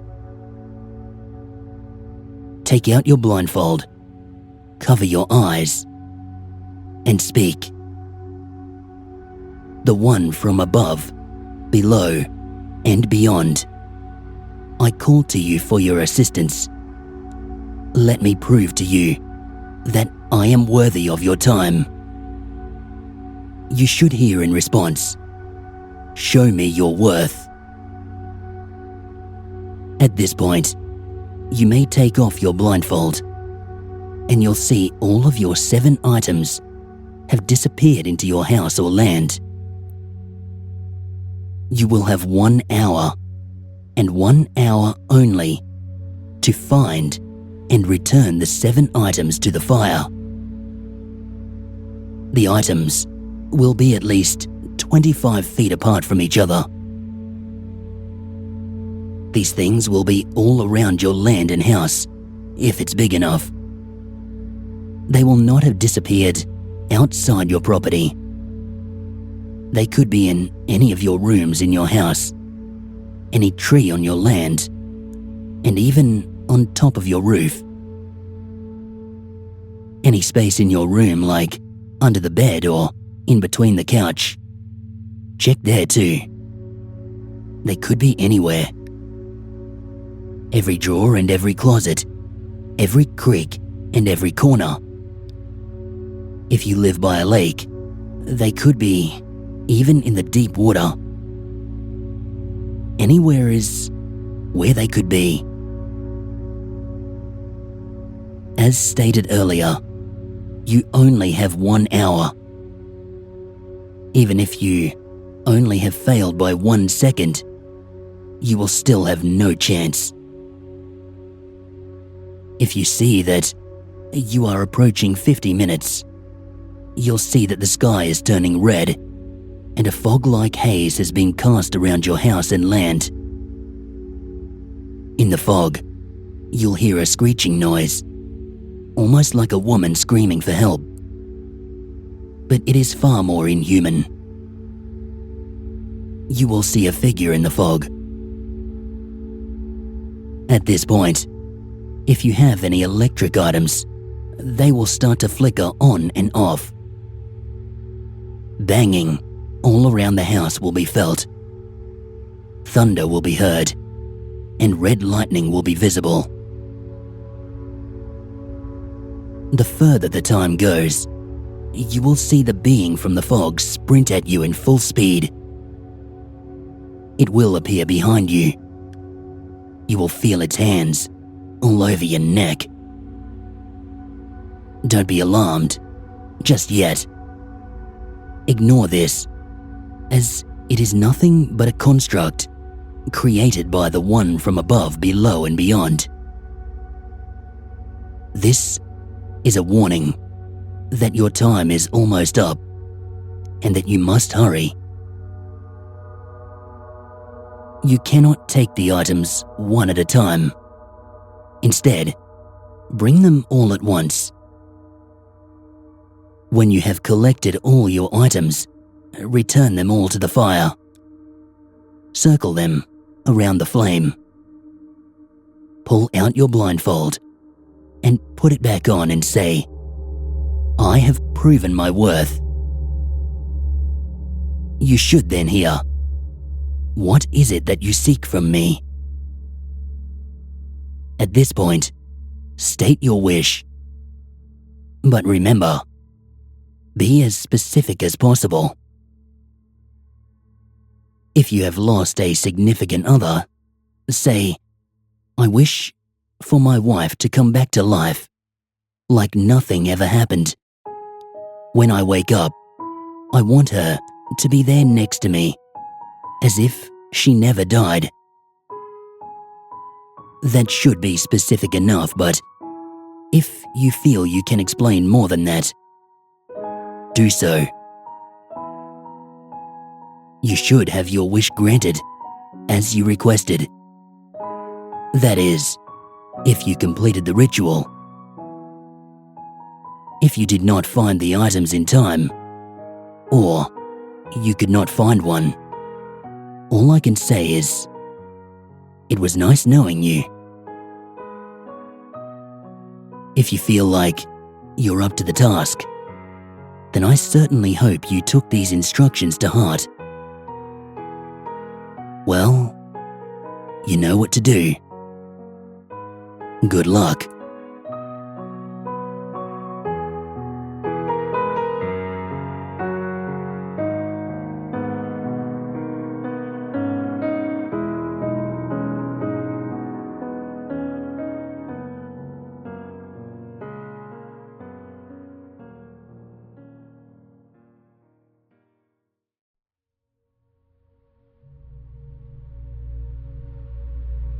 I've got this obsession with nitpicking details in films and television.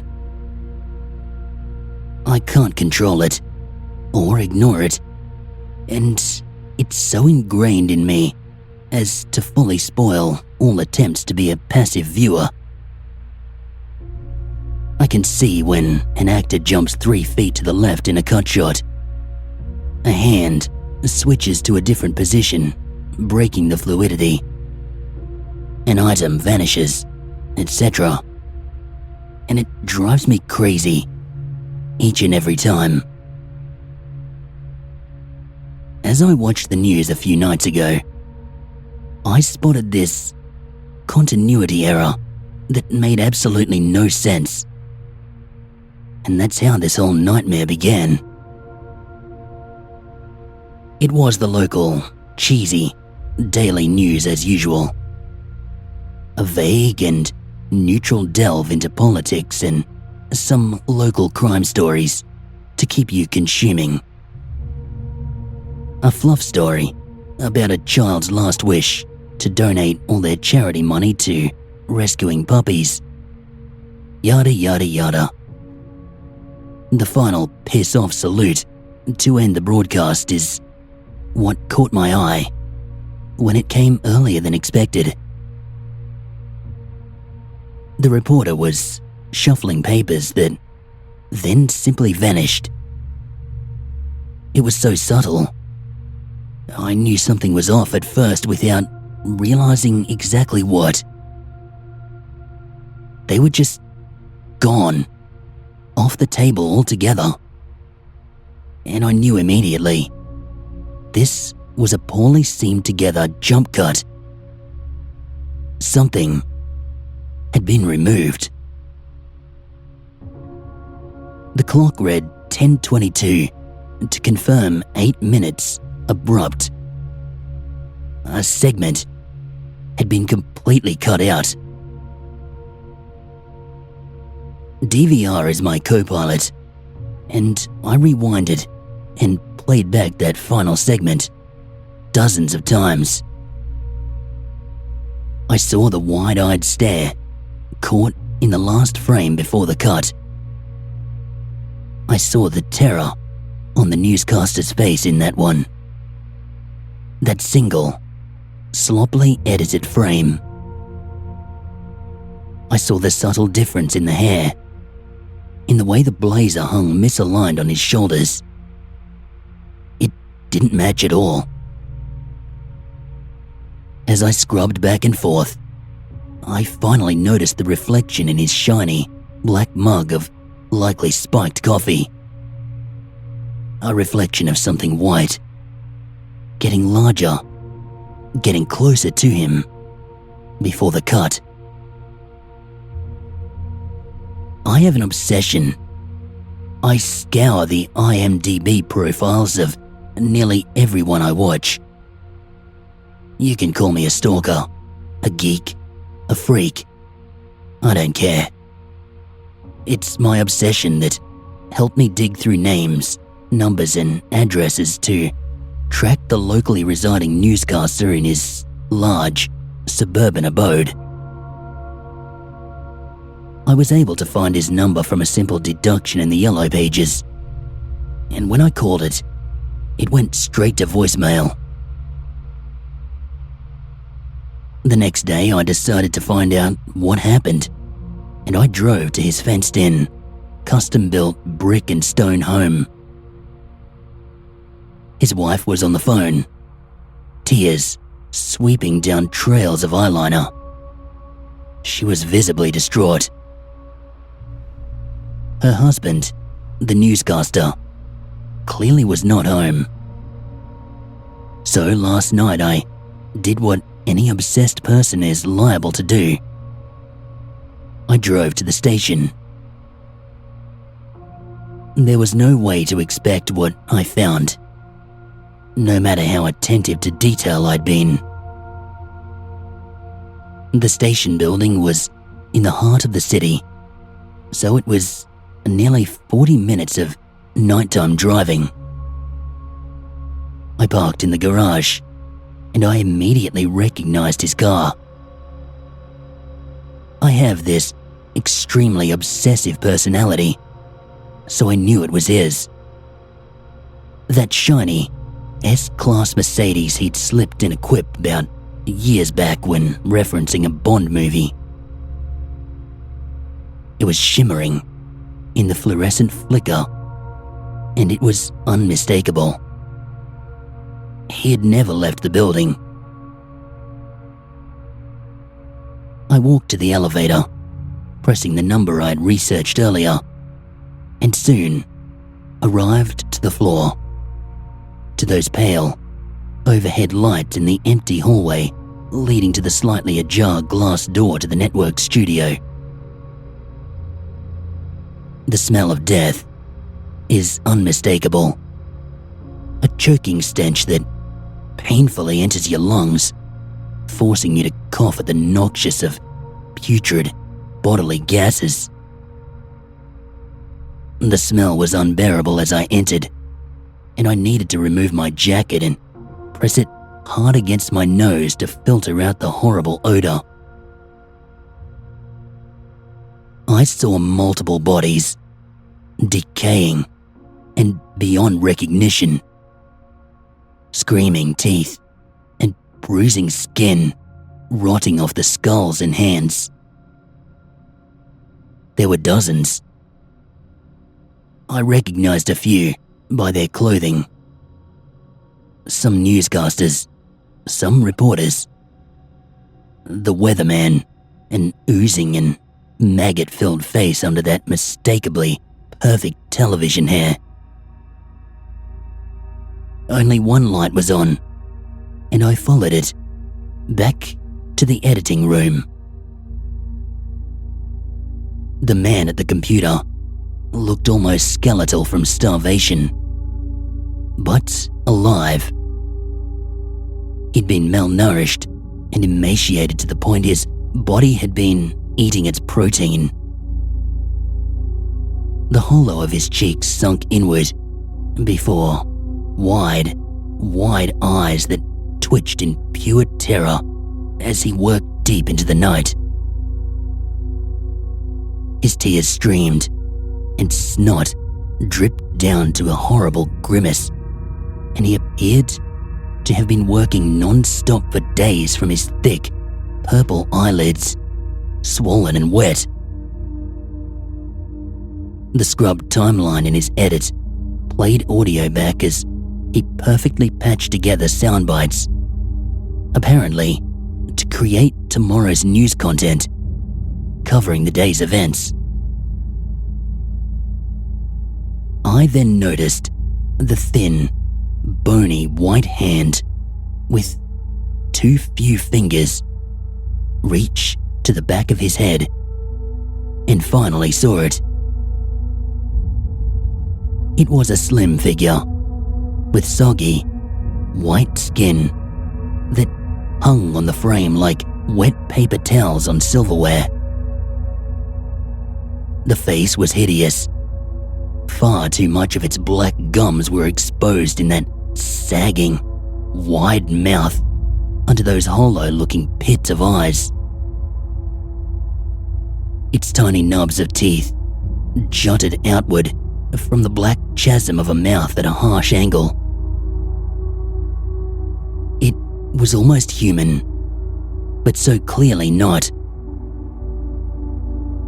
I observed as its arms slowly extended to the back of the editor's head, removing small chunks of red flesh from its skull before retracting the arm and feeding the bits into its ghastly black mouth.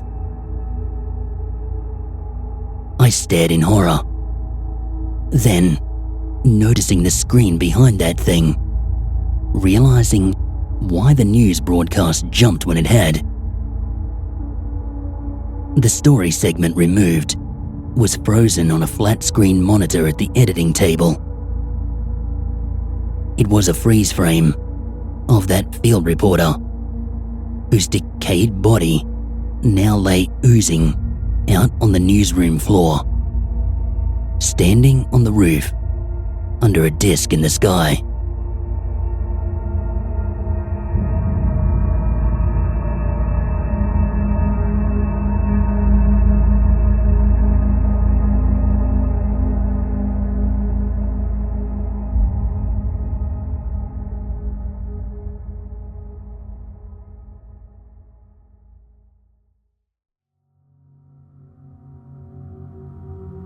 I don't really know where else to turn besides here. I'm a mental health counsellor in a psychiatric hospital. Just talking about this is breaking almost all of my oaths. But I can't keep this to myself. I feel that would be irresponsible. I spent several years doing what I could for patients suffering from depression, suicidal ideation, and anxiety disorders. That was what I was good at, talking people down from a ledge they wouldn't be able to climb back up from themselves. Every morning, I would wake up, put on my slacks and sweater, and head to work.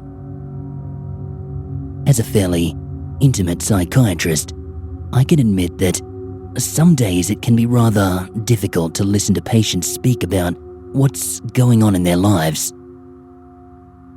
Luckily for me, the ones I deem to be suffering from schizophrenia, bipolar disorder, or any other trait that involves a deeper level of counseling than I can provide, are sent off to the experts. However, the most difficult stories for me to listen to are the patients that have had a string of bad luck, sometimes spanning their entire lives. A lot of these people are good, wonderful people that saw the end of the line approaching and reached out for help. These people hurt me the most.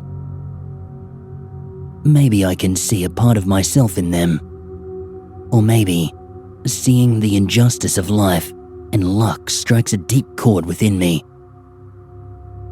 But it's these people that I refuse to give up on. I can't fix their issues, but I can change their focus.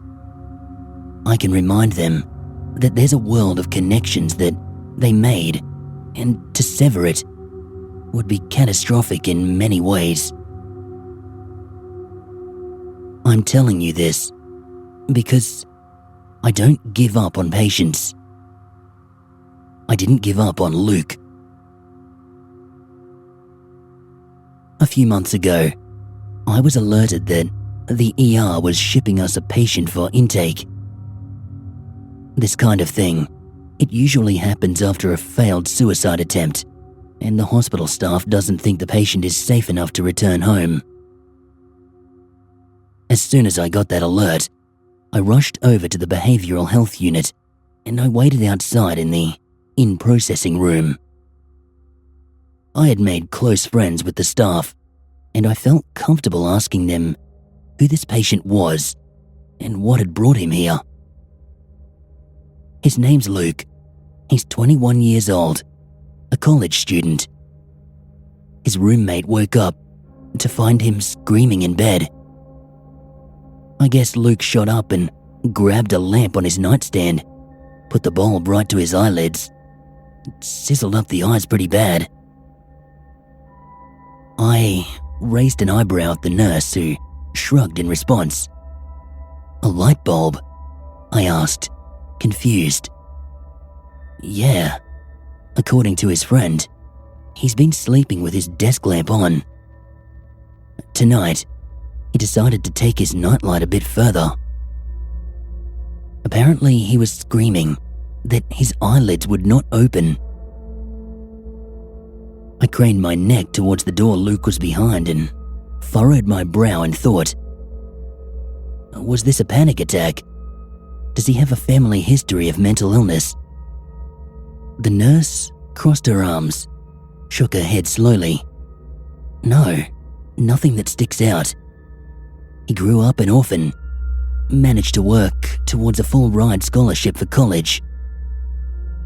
According to his roommate, though, he's been isolating himself recently, avoiding falling asleep, and developing some kind of facial tics." "What kind of tics?" I asked softly. I already felt my heart sinking for the boy. Half of his face, it twitches when he talks. My money's on anxiety from school. I thanked the nurse as the door opened. A few medical technicians stepped out, and their faces displayed a certain faint level of sorrow. Their gaze swept from the floor up to my eyes before they nodded, letting me know that I could step on in. I smiled at them reassuringly, and I walked inside the room. Luke was sitting in a wheelchair with soft restraints on his wrists and ankles. I noticed his eyes were open, bloodshot. The burns didn't make their way too deeply for tissue damage, but they certainly didn't help anything. I couldn't even imagine the damage that could have been done if that light hadn't been ripped from his face.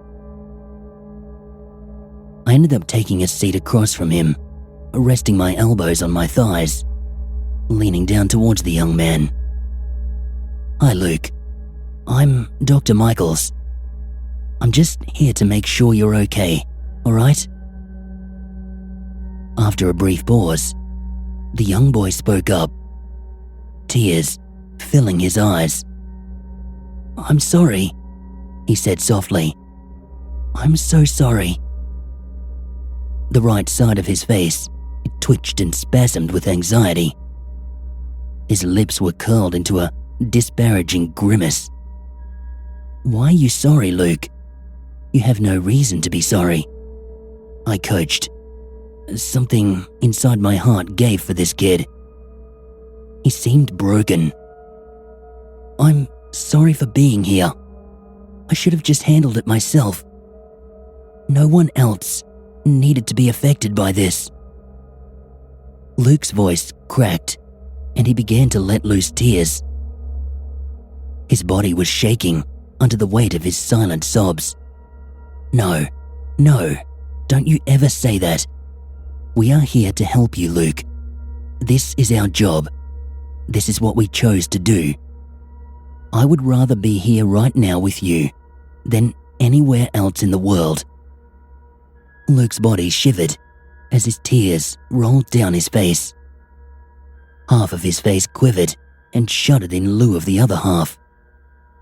Thank you, he said quietly, trying to recompose himself. No need for that. Trust me, you're a breath of fresh air in here, compared to some of the other people who come in. I shot him a soft smile, and he looked at me, making eye contact. Tears were still rolling down his face, but he did return the smile. Now, Luke, what happened tonight? Luke bit his lip, and he laughed lightly in weary defeat. I'm going to be honest. I promised myself that I'd be honest. Good, we want that here, I chuckled, trying to lighten his spirits. Well, he gave a soft groan, interrupting himself. I keep having night terrors. His gaze shifted down to his feet. He looked kind of embarrassed. That's not uncommon, Luke. Trust me. A lot of people have them when stress creeps up on them. I'm not stressed out though. Well, I wasn't. Not before this. It just happened one night. And now, it won't leave me alone. Luke locked his jaw, exposing some sort of anger or bitterness towards his nightly attacks. What are these dreams about, Luke? It took me a few moments of silence before he responded. Luke lifted up his head and looked over my shoulder. His eyes were blackened from the dampness with his tears. They displayed a sort of depth to them, one that I could not fathom a 21-year-old student having. It's always the same. I'm always well past dreaming. I'm in a deep sleep. It's darkness all around me. Depth, direction, it doesn't matter. I might as well be floating. His eyes continued to stare well over my shoulder at this point. His gaze 1,000 miles behind me, yet somehow focused. At first I liked it. Those dreams. I never felt more rested after I spent a night in that empty place. It felt like meditation, you know? He gave a quick laugh, anxiety creeping its way into his tone. So, what changed? I asked, after he took a brief pause. Well, one night, I didn't go where I normally went. It wasn't all darkness. There was something else there with me. Pure white, deathly still. It was in front of me, no more than 10 feet away. I focused on it. I needed to know what it was. His shoulders shook and tensed up. He was clearly scared. I saw it. It was a face. What did this face look like, Luke? It's white. Kind of like one of those old drama masks, but rounder, more expressionless. Looking at it, it gives off the feeling of being old, abandoned, but there's a spark of something in its eyes. They're black and somehow shine even in the darkness around us. It's as if even the void doesn't dare block it out. And those eyes, they just stare off into whatever infinity that engulfs us. Luke began breathing more heavily, more rapidly. He was on the verge of a panic attack, yet his eyes refused to shift from whatever spot he had chosen behind me. "It's okay, Luke. You're safe. I'm right here." His body relaxed unnaturally, yet his gaze was still resting off into oblivion. "You know what scared me, Doc?" Luke asked, his face now vacant. "What's that, Luke?" I screamed, and it hurt me. Luke's head turned, his eyes sweeping directly into mine. I felt every hair on my body stand up on end. His eyes still retained that 1,000-yard stare, but they were focused directly on me. Not my body, no, but something under my skin. For a moment, I stared back, kind of frightened of this kid.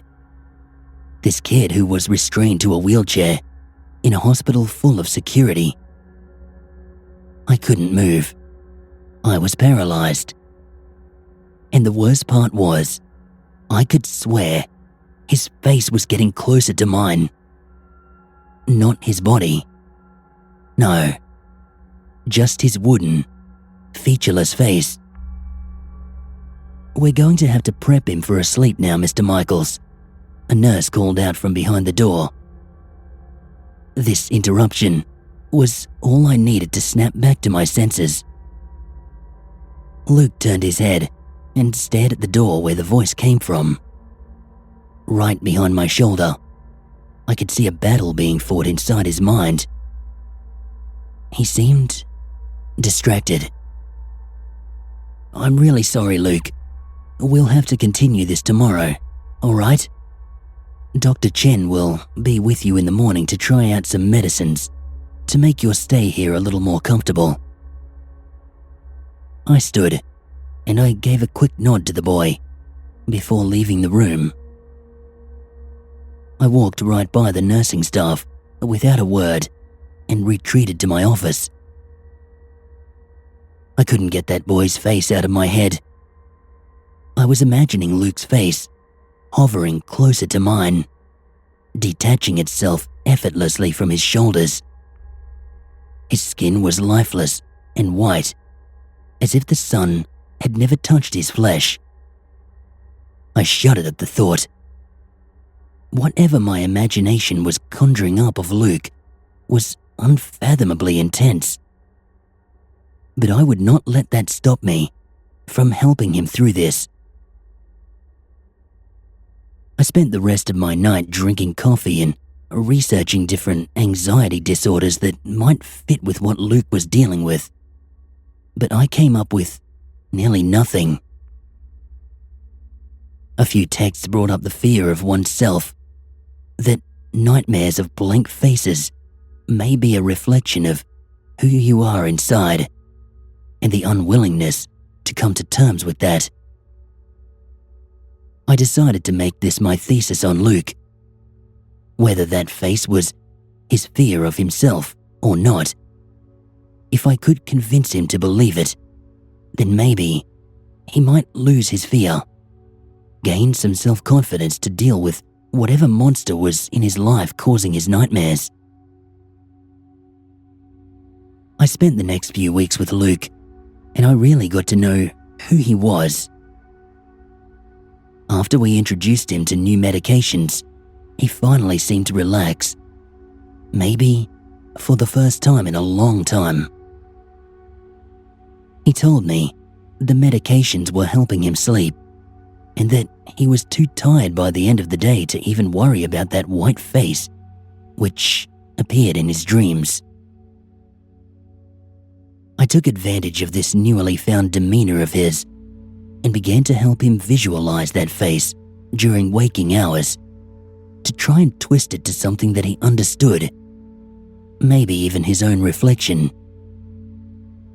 I tried to teach him not to be scared of himself, that whoever he was on the inside was not as bad as he thought. It turned out Luke had many self-confidence issues, and he always strove for perfection. He actually got pretty damn close by scoring top marks in his classes. But close still wasn't good enough for him. As an orphan, he never had anyone to make proud.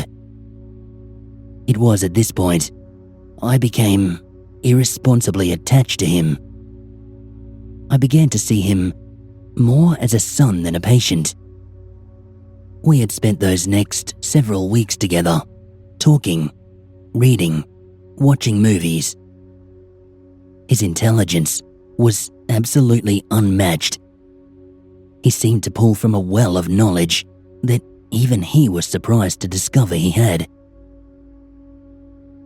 Unfortunately, a seemingly healthy kid like him, with no active suicidal thoughts, can't stay in the hospital forever. We had to let him go. I told him if he ever needed anything, to get in contact with me. His only request at that moment was for me to come to his graduation later in the year, since he had no one else that would attend for him. I know I did my best to make sure that Luke would get the help he needed. I had worked hard with Dr. Chen to give him affordable prescriptions that would last at very least a few weeks. We had hoped that he would get better, and for a while, I didn't have any reason to think any differently. Until I got a call from the hospital. "Dr. Michaels, Luke's back in the emergency room. He's requesting to see you." That's all it took for me to hop into my car and speed off to my workplace. I pulled up and I gave the hospital valet my car along with a sizable tip. I didn't want to waste any time. "Where's Luke?" I asked as I ran up to the ER. The receptionist looked at me with a worried look before pointing me off in the right direction. I sped down the halls as quickly as I could before I got to Luke's room. I took a deep breath and composed myself before twisting the handle and opening the door. There was Luke, surrounded by nurses. His arms were restrained to his sides. His face was heavily damaged by burns. Bloody gauze tape was wrapped around his eyes and head. His lips were quivering with pain. "Luke, I'm here, buddy," I said softly as I walked over to his bed. "I'm sorry again," he said, half as a whimper. "I just wanted to wake up." I looked over to the nurses, who avoided my gaze. "What did you do, bud?" I asked, placing my hand over his. "My eyelids wouldn't open.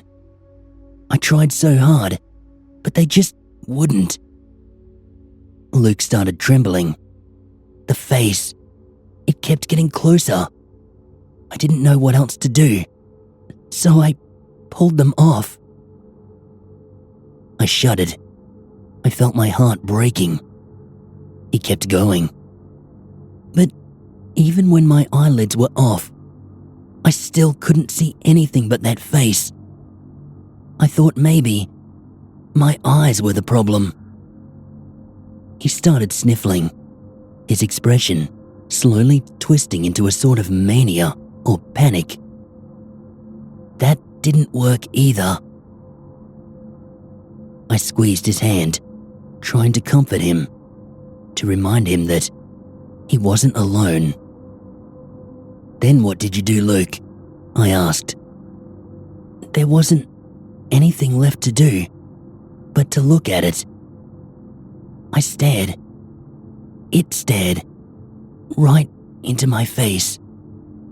Those eyes stared straight at me, acknowledging I was there. I wasn't supposed to be there. I turned my head away from Luke. I couldn't bear to see him in this state. You know what I realized? It just wanted to be seen, Doc. It spent an eternity in darkness, looking into the void. I think I was the first thing it's ever seen.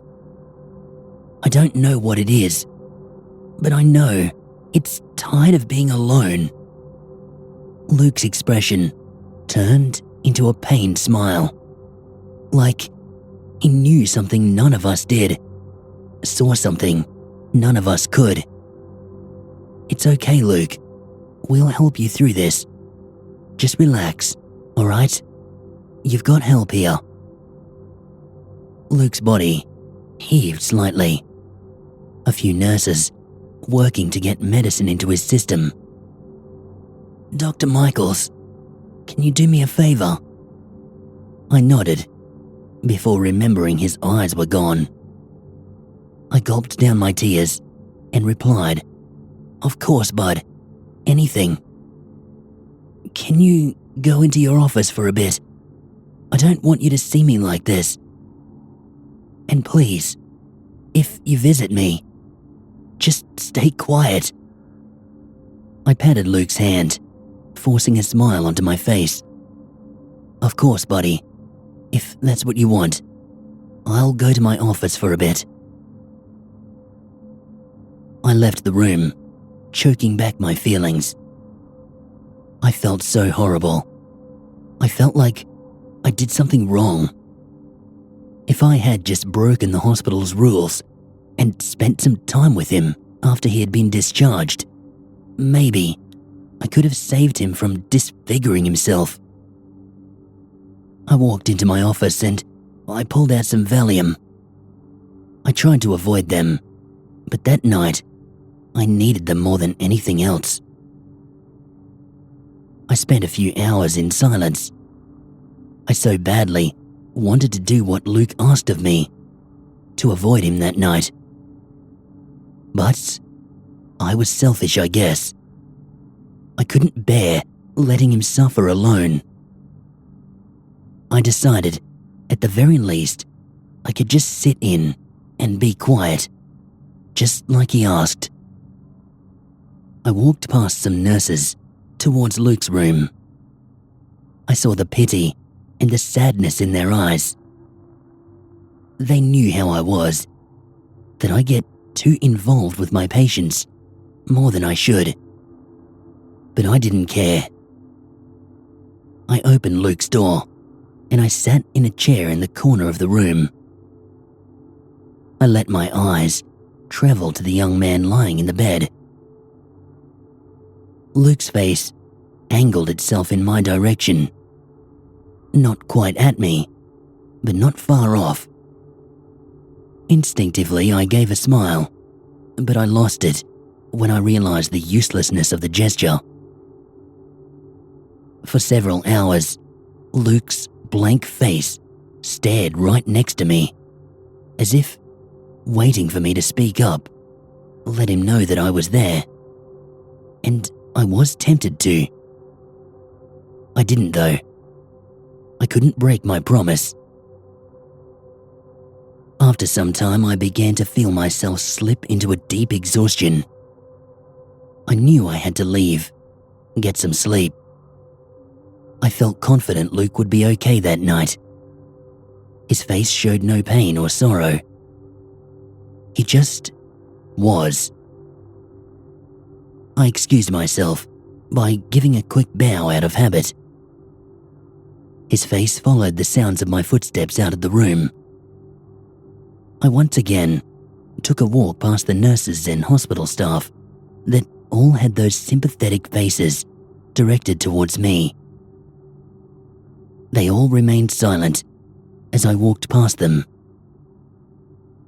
Eventually, after a long, quiet car ride, I arrived at home. I walked inside, placed my keys and jacket away, and I headed to bed to lay down, not even bothering to take my slacks off. What had Luke seen? I remember asking myself as I stared at my ceiling that night. I felt my eyes grow heavy, and I let sleep take me away. That night, I envisioned Luke's face from the first night I had met him. How his gaze seamlessly shifted from thousands of yards away to directly at me. I had a hard time sleeping as Luke's expressionless face stared at me from the darkness of my own mind. However, when I woke up that morning, I had a new goal. No matter what it took, I was going to save Luke. I was going to get him the help he needed. I grabbed my work gear and I headed off. I was going to make the most of today. I parked my car, walked up to the hospital, and I headed straight for Luke's room. I opened it up to find nothing. My first thought was that they sent him to the behavioral health already, so I headed up there. Once inside, I checked the patient list and saw that he was not on it. I got worried. "Hey, where did Luke go?" I asked the receptionist. She looked at me and gave a gentle expression. "The same place as last night, resting in room 13. I looked at her vacantly. She lost me. Room 13 is our code for the morgue. I was with him last night, almost all night in fact. That's not possible. I was just with him, no more than 8 hours ago. He was recovering. I'm sorry, Dr. Michaels. I can't help you." She shifted her eyes behind me and waved over the next person in line. I refused to believe it. I walked over to our security desk and I asked to see the footage from last night. There he was, still moving when I walked into the room. We had our conversation and I walked out to go to my office. I watched the footage from after I was out of the room. I watched as Luke started screaming in his hospital bed and began to convulse and seize. Doctors and nurses rushed in and did their best, but he fell still. After a few tests, they brought in the black bag and shipped him off to the morgue. No less than an hour later, after the room was cleaned, I walked in and I sat in the corner of the room, staring at an empty cot. I felt my heart start beating increasingly rapidly. I thanked the security officer and I ran to the basement, straight to room 13. The mortician allowed me entry and I rushed to the cold room. It was there. I saw Luke's name tag. Time of death was last night. Within those few hours I was gone. Whatever was in that bed staring at me was not Luke. I have no idea what it was. For a time I felt insane. Maybe grief had caused me to have false memories. But no one told me Luke had passed. How could I grieve for something that I knew nothing about? Then, I realized something. Luke knew that this would happen. He warned me not to acknowledge him. If you visit me, just stay quiet. Whatever Luke saw noticed him because he screamed. It followed him. I don't know what it is, but it's dangerous. I know it's out there. So if ever you see a face in the darkness of your own mind, please, do everything you can to not let it know that you're there.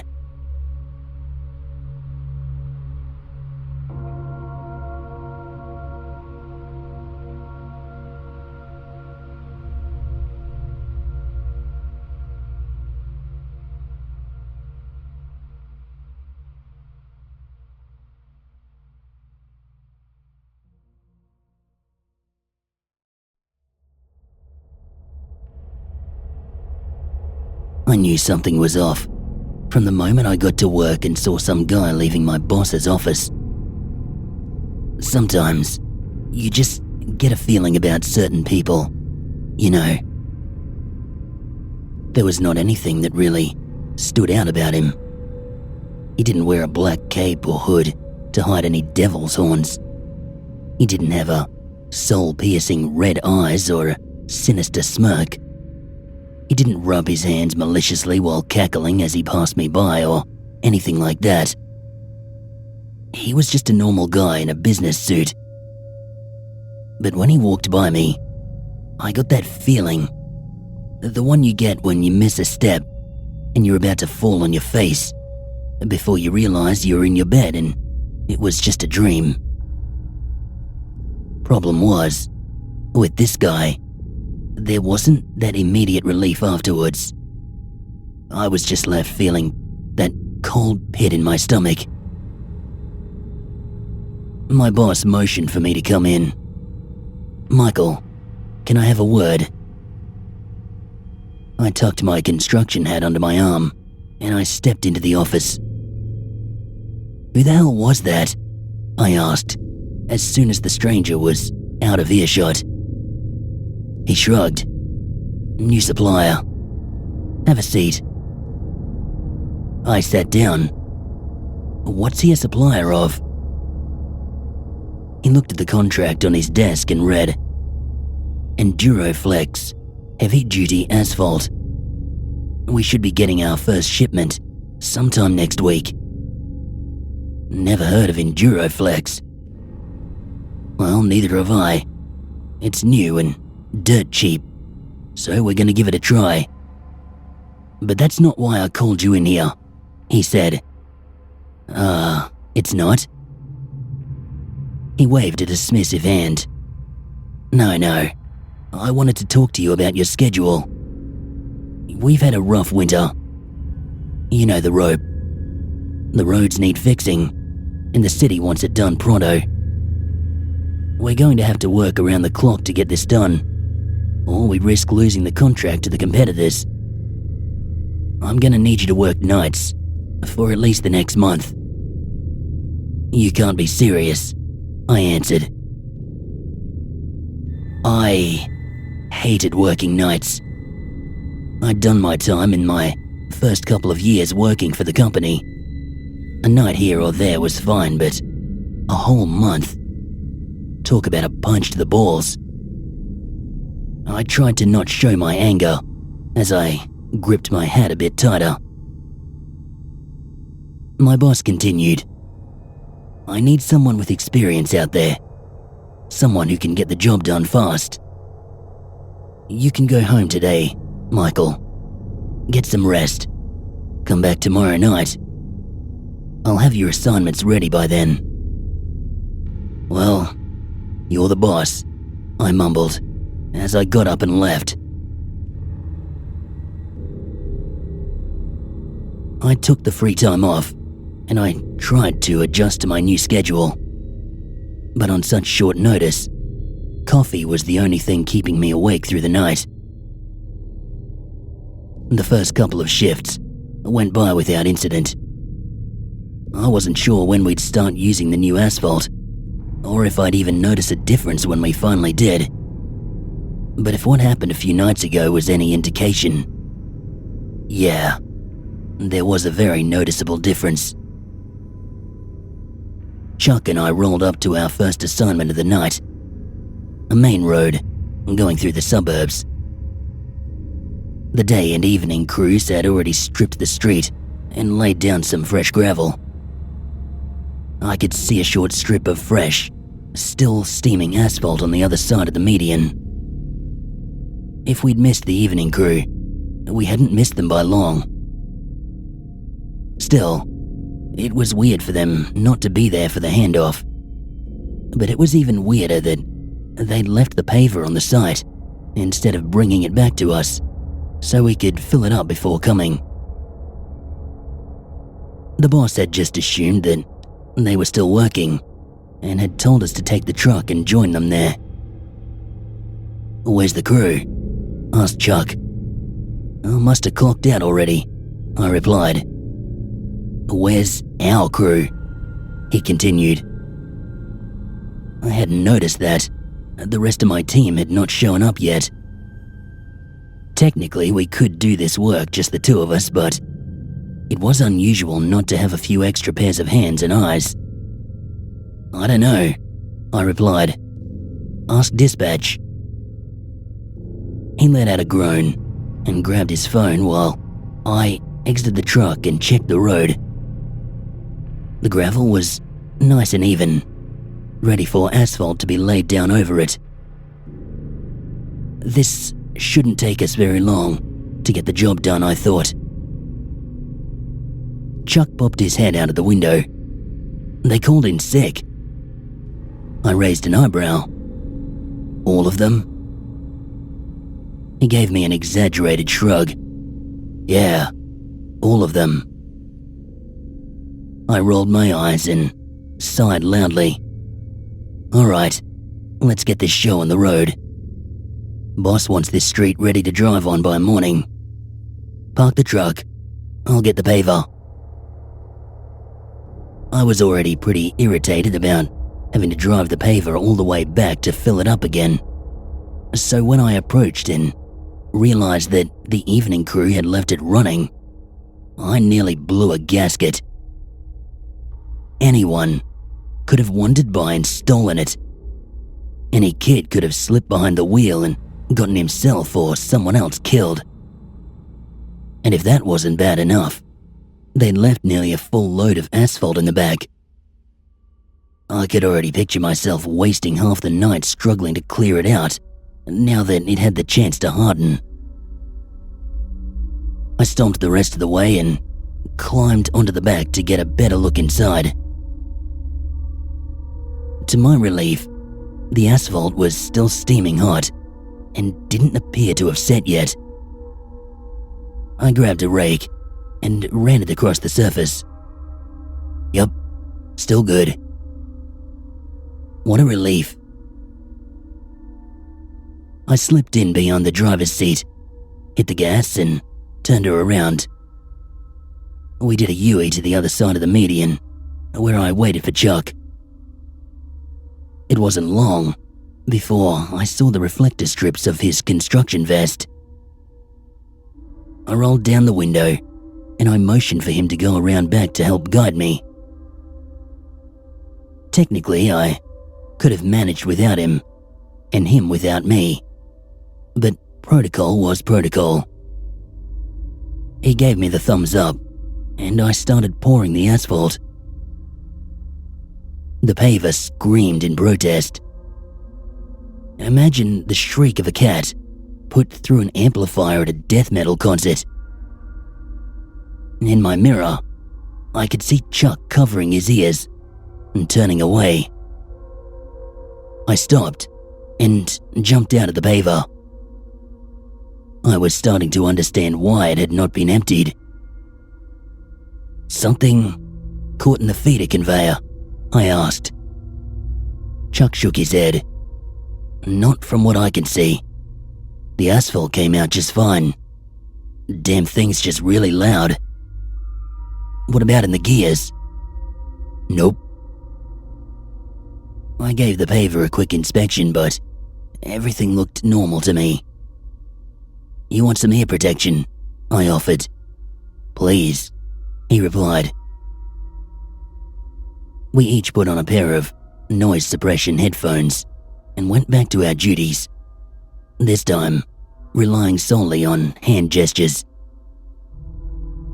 I could hear these mechanical shrieks even through the muffling headpieces.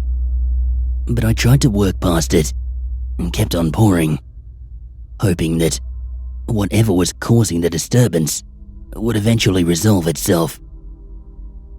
Hopefully, it would stop before waking up the entire neighborhood. We had eventually gotten halfway through the strip of road that needed to be paved before Chuck motioned for me to stop. I stopped the process, but the screams continued this time. Maybe the issue was with the engine. I pulled the key from the ignition. The mechanical shrieks diminished, but I could still hear something. Before I could look back, Chuck was pounding at the window. He was yelling something and talking really fast, but I couldn't hear him over the headphones.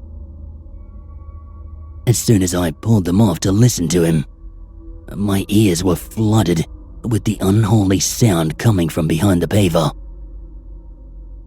The volume slowly lowered, but Chuck didn't bother repeating himself.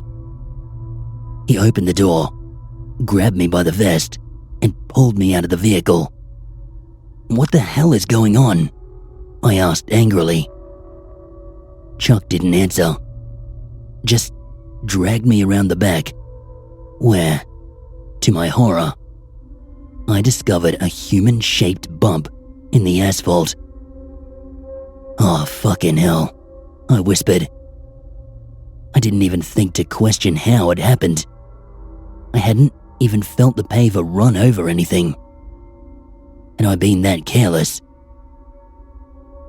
The lump suddenly moved.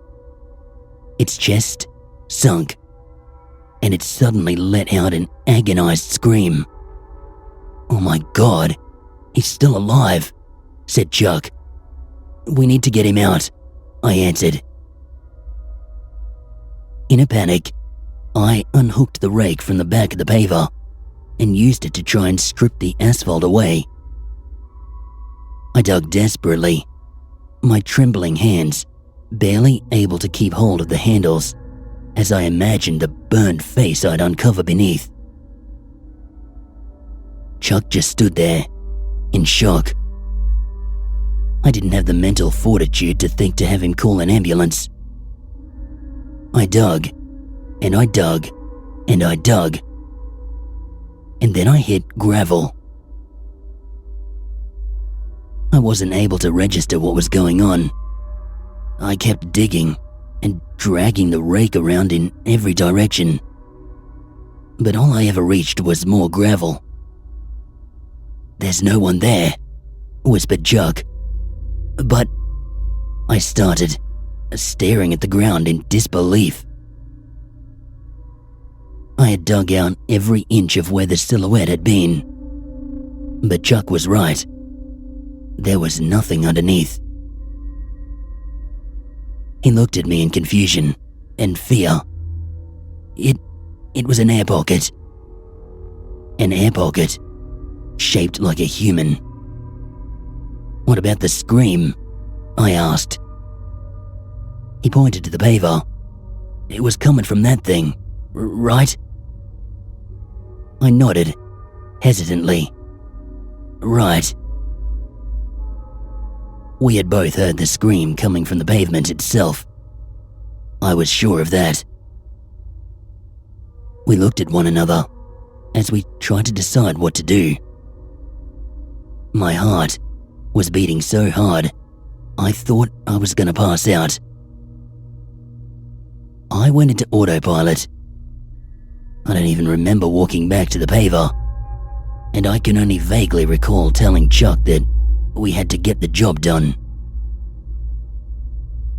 I started the paver up again and ignored the inhuman screeches coming from it as asphalt began pouring out.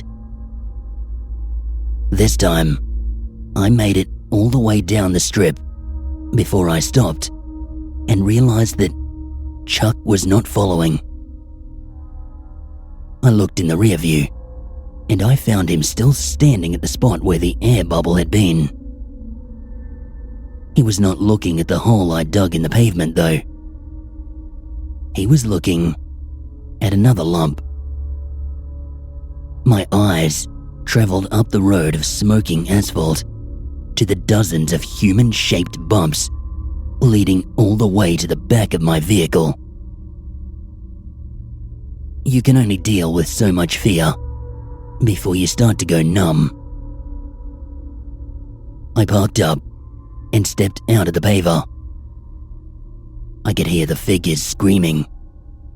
All of them were screaming so loud it was sickening. They were not forming sentences or even words, just ungodly, agonized, inhuman moans of absolute torment. They were writhing, shuffling, shifting in every direction, like skiers caught in an avalanche. Some appeared to be facing up, while others were on their knees and seemed to be trying to crawl away, but could barely move from the weight of the molten rock covering them like a blanket. I could hear the gravel underneath them crackling and the asphalt above them shifting and buckling as these figures reached out for freedom. It was horrible. I grabbed the rake and desperately ran it over the bumps, convinced I could somehow save and unearth these figures trapped inside. But, just like before, there was nothing but street underneath.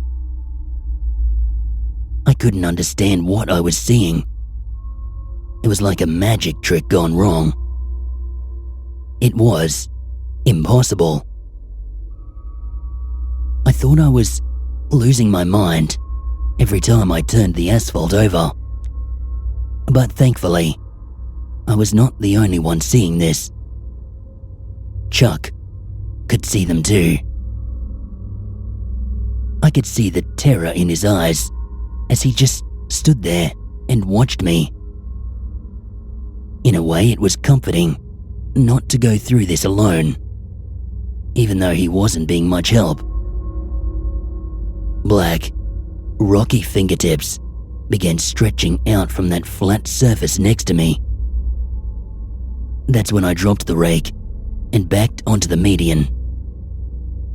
More fingers, then hands, and then faces emerged from everywhere, covering every inch of the asphalt. There were hundreds of them, maybe even thousands.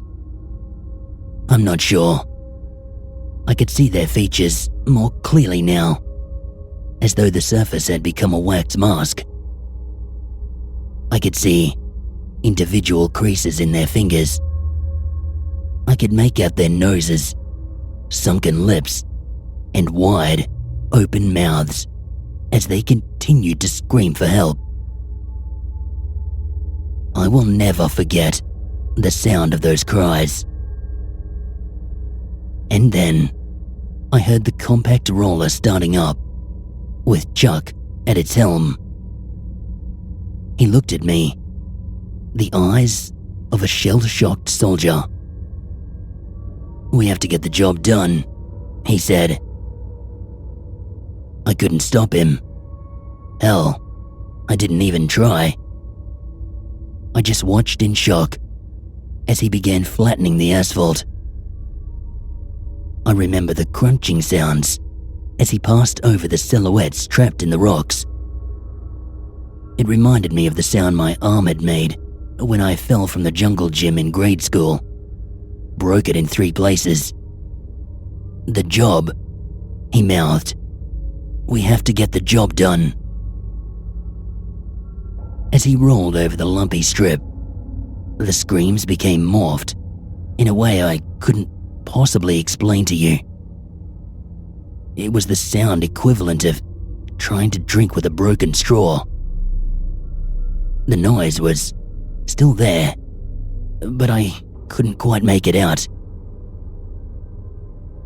Chuck ran over the pavement as many times as it took for it to become acceptably flat.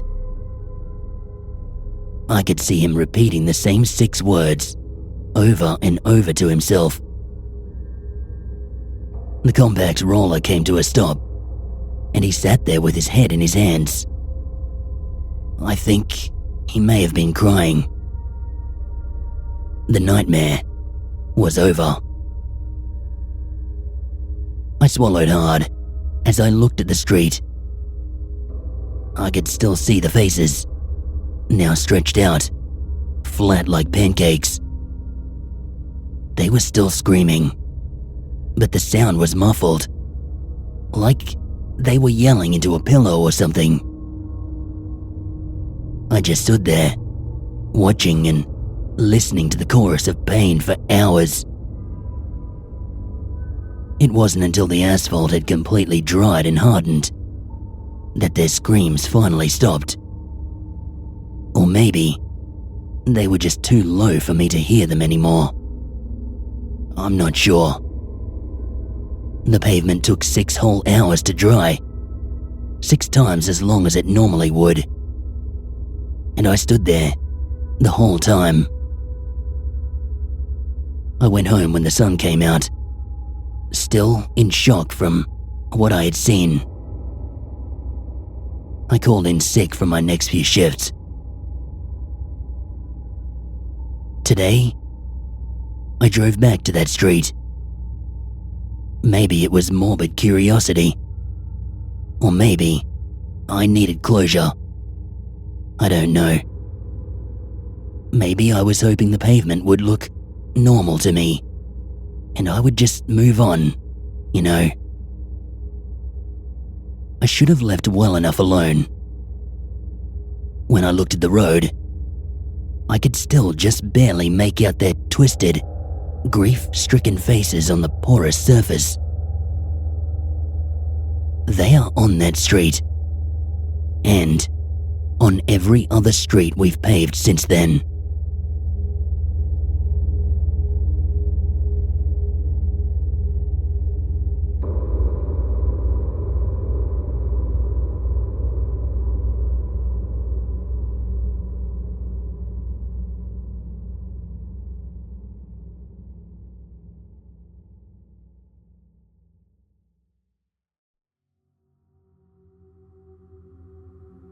It wasn't officially mandatory, but we all understood that we would be fired for unrelated, made-up reasons if we didn't do it.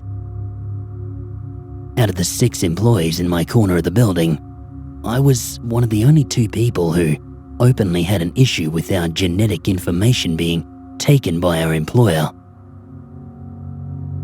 If the others didn't like it, they had made no mention of it. That's what made it so hard to figure out who the psychopath really was. The information was supposed to be private, but by Monday, I came in to find a card being passed around for Debbie's inevitable neuropathy.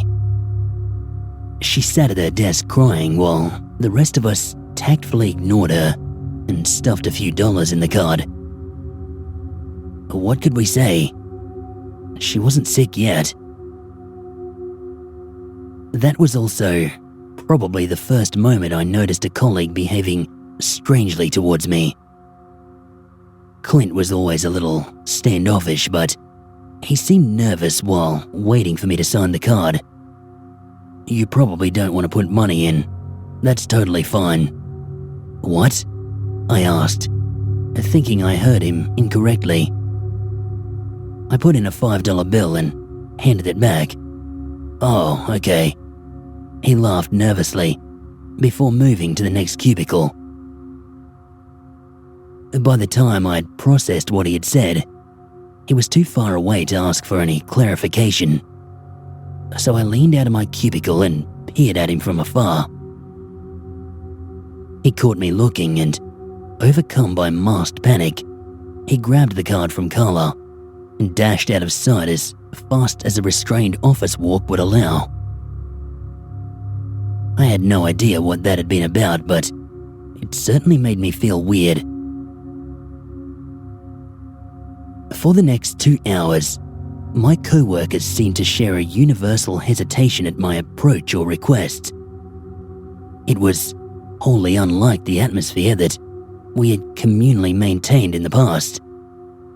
We all dreamed of pay rises and promotions, and we'd promised to help each other out and not fall victim to the corporate backstabbing that had consumed so much of the rest of the company. Those conversations had faded over the past year of economic hardship, and I now found myself in the middle of an office full of suspicion and distrust. Jackson alone didn't seem bothered. He was in the break room when I went to make another pot of coffee. Leaning dully against the counter and staring down into his mug for lack of anything better to do, he said, "Damn shame we get fined for being smokers now, eh?" While making the fresh pot, I donned a wry grin that he didn't see because of his despondent interest in his coffee cup. Company policy is voluntary and exists to benefit our health, I parroted. He gave a single, cynical, chest-raising laugh. "Or to expose our secrets. Did you hear they found out someone in this office is a psychopath?"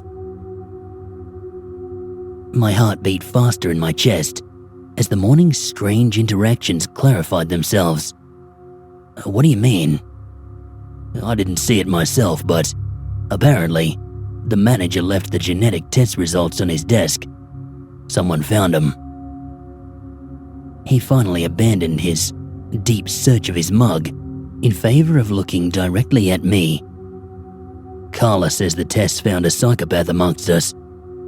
A legit, emotionless monster who would have no problem murdering us if we so much as looked at him the wrong way." "That's crazy." I grabbed the coffee pot early to slowly fill my own cup and nonchalantly asked, "Did he say who it was?" I wasn't really paying attention. "Ah." Refilled, I headed back out without another word. I had some idea who everyone thought was the psychopath, but it couldn't be right.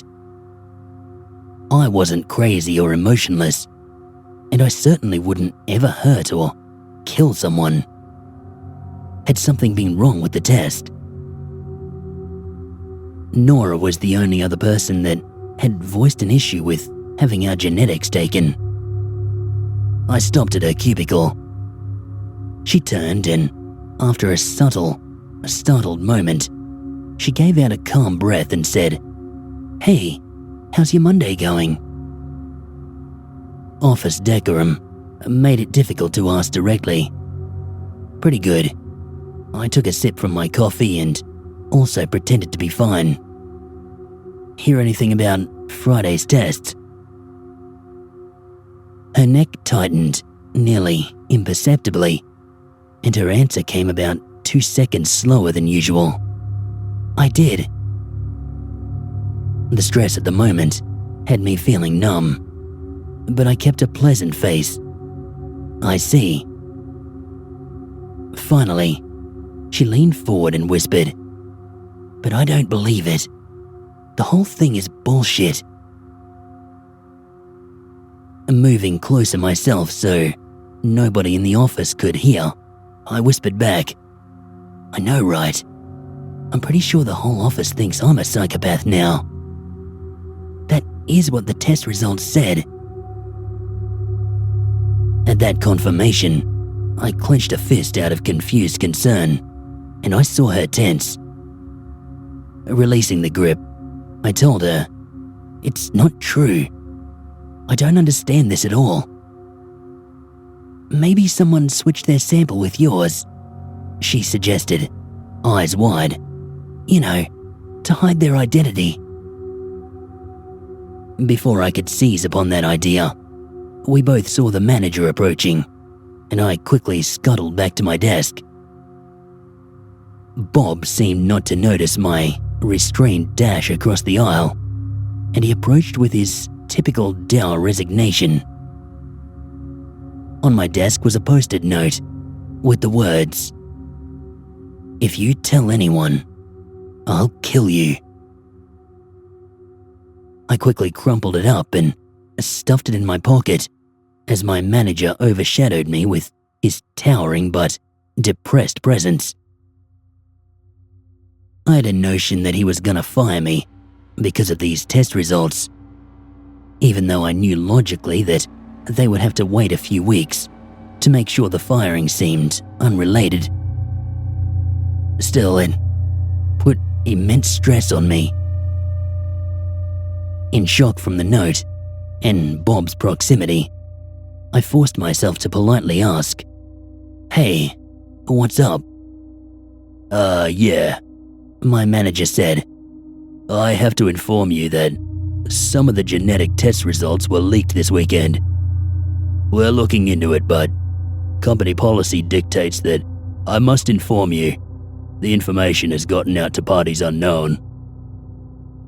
I nodded and tried to suppress the intense emotions flooding through my every limb.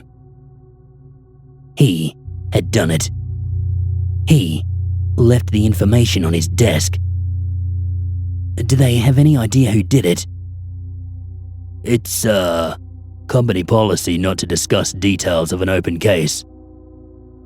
He sniffled once. Anyway, that's all. He turned and began heading back down the aisle while I let out a breath. How had he not noticed my hand awkwardly jammed in my pocket throughout that entire exchange? I had clearly been hiding something, but he'd been wholly uninterested. I pulled out the note and uncrumpled it, staring at the words. I repeated them over and over. "If you tell anyone, I'll kill you." Was this real? Was it a prank? No, it had to be real. Nora and I had only just guessed that someone else had switched their sample with mine somehow. I knew that I wasn't the psychopath, but everyone else thought I was, which meant they'd be too terrified to prank me in this manner. So, who had left this note? The only person in this office who would have done it, the actual crazy person masquerading as normal human being. To say I was paralyzed would be an understatement. My life was under direct threat. My life. But if I left my job, I would also lose my life. Just in a slower, different way. I couldn't afford to be unemployed, even for a few weeks. But the note said, if I told anyone, right, I could just keep quiet and... No, I would be fired in a few weeks for supposedly being a crazy person. If I didn't act, I would lose my job. If I did act, this person would come after me. Even worse, I had already told someone, by way of Nora's guess, that my sample had been switched. I leaned back in my chair and quietly scoped the other cubicles. Carla, Nora, Debbie, Jackson, and Clint. Which of my 5 co-workers were not who they appeared to be? My coffee was empty in short order as I nervously sipped and stared. I got back up and I began a slow walk back to the break room. Did the tests verify gender? It was impossible to know exactly what the results had said. I guessed that Carla was the one who had seen them, since she was the manager's assistant and our office gossip. That also made it seem unlikely that she was the psychopath, because spreading that information would only hinder her position if it was her. I walked past her desk slowly enough to perceive a hidden nervousness in her, which lasted until she was sure I wasn't stopping to talk to her. Clint was hard at work on his spreadsheets, but I could tell he was looking at me in the reflection in his glasses as I came up behind him. If the results included gender, then he and Jackson were the only other possibilities. Did the psychopath, whoever he was, have the same question? Clint's neck reddened from stress as I neared, and I moved on. His tendency towards awkward social interactions and math-related skills made him seem a likely choice for someone reserved and cold. But it occurred to me that a real psychopath would put on a better front. Was it someone more personable? Debbie had only just stopped crying. At the front desk, I lied about expecting a call from a client, but she rubbed her eyes with a tissue and shook her head. "No, sorry. No calls like that." "All right." I lingered for a moment. What if her inevitable illness was a cover? What if she'd switched the results and... oh God. What if I actually had the predisposition toward that disease? I didn't want it to be true, so I kept walking. The break room was empty, and a pot of coffee had been freshly brewed. That was strange. I was the primary coffee drinker in this office, and I always had to make the pot myself. What if... no, that would be ridiculous. But it wasn't. I poured the coffee in the sink and leapt back as an acrid chemical smell wafted up like so much noxious smoke.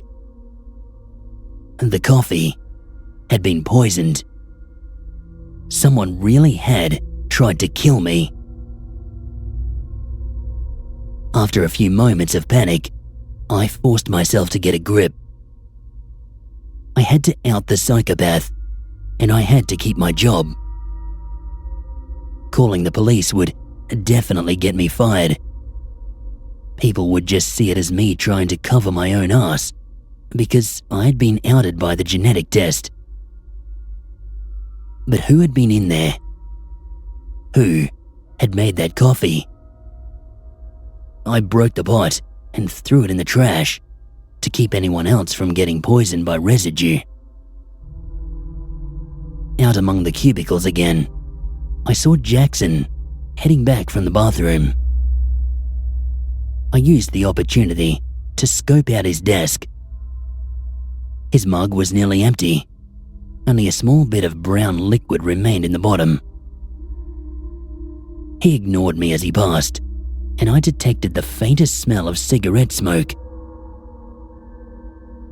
After a few silent sniffs, it felt like it was coming from an elevated source, and I guessed that he'd come up with a system that kept his office clothes clean, but he had forgotten about his hair. Nora waved me close as I headed towards my desk. "Who do you think it is, if it isn't you?" "The psycho?" I whispered back. She nodded. "We can't just let this go. We have to figure out who it is, or we're all in danger." Her interest suddenly felt strange to me, given how everyone else in the office seemed passive about the whole thing. They did leave a note, threatening to kill me if I told anyone, but then they left poison in the coffee pot anyway. Her face contorted with concerned horror. "Seriously? Are you alright?" "Yeah." Her expression was perfect. It looked legitimate. I couldn't see any hint of malice in her. "One thing I can't figure out, wouldn't it look suspicious if I was labeled a psychopath, but then murdered hours later? Not if the cops think one of us did it to protect ourselves from you," she replied quietly. Shit. Good point. Wouldn't you do the same thing if you knew who the psycho was? No, I told her, still studying her reaction. Just being psychopathic, that doesn't make you a murderer. All 6 of us has worked here for at least a year. We've all been fine so far. She appeared surprised. You wouldn't hold it against that person? I kept my gaze on her as I said, no. After a pause, I continued. You were the only other person to protest the genetic tests, weren't you? That doesn't mean anything. The tests are just wrong. Invasive and wrong. A slow nod was my only response. Bob was walking by the cubicles again, so I returned to my desk. I hesitated before sitting down, and my eyes caught sight of something nestled in the crack of the seat. Carefully pulling it out, I found that it was a needle, full of some kind of unidentifiable liquid. Disgusted, I crept out and threw it in Carla's trash, because she was the only person not at her desk and I didn't want to be caught with it. Nobody saw me do it, but when I sat back down, I saw Nora turn and look at me across the length of the aisle. We locked eyes for an uncomfortably long heartbeat, but then she turned back to her computer.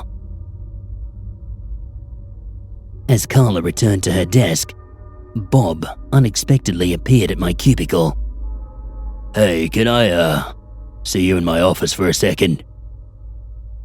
Surprised, I just nodded and got up and followed him. My 5 co-workers all watched me throughout what felt like the longest walk of my life. Clint looked subtly afraid of me. Carla looked eager for new gossip. Debbie was on the verge of tears again. Jackson's eyes were expressionless, cynical.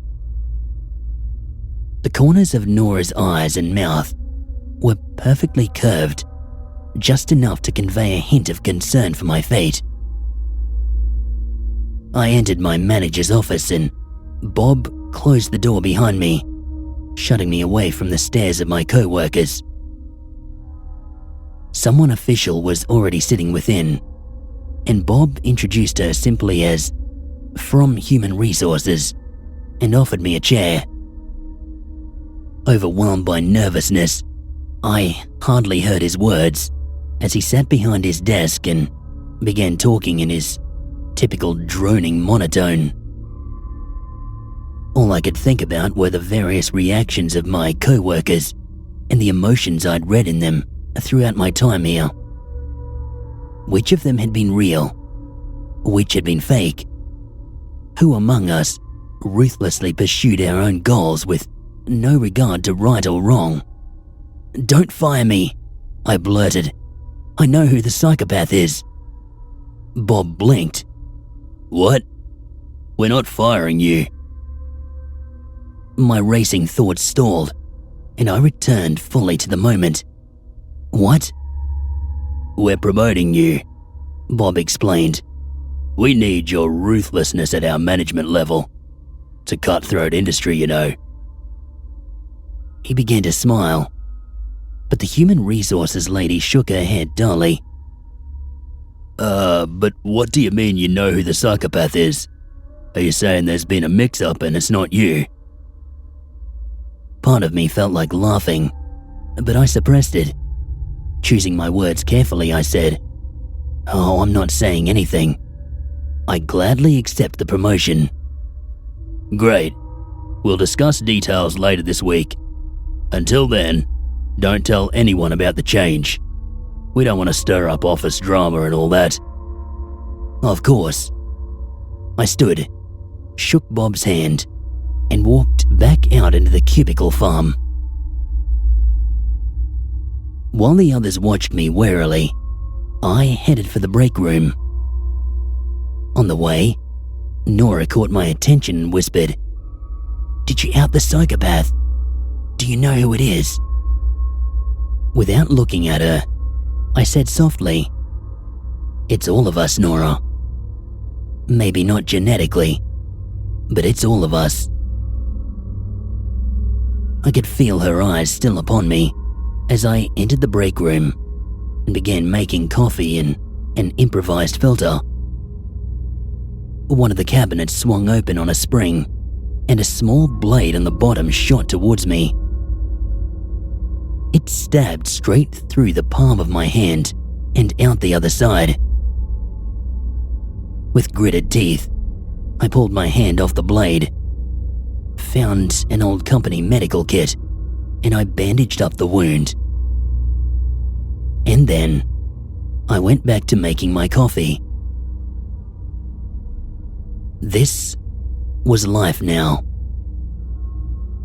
While waiting for the improvised drip to distill my caffeine, I began thinking of traps of my own to set, and of how I should safeguard my cubicle and the break room for my own defense.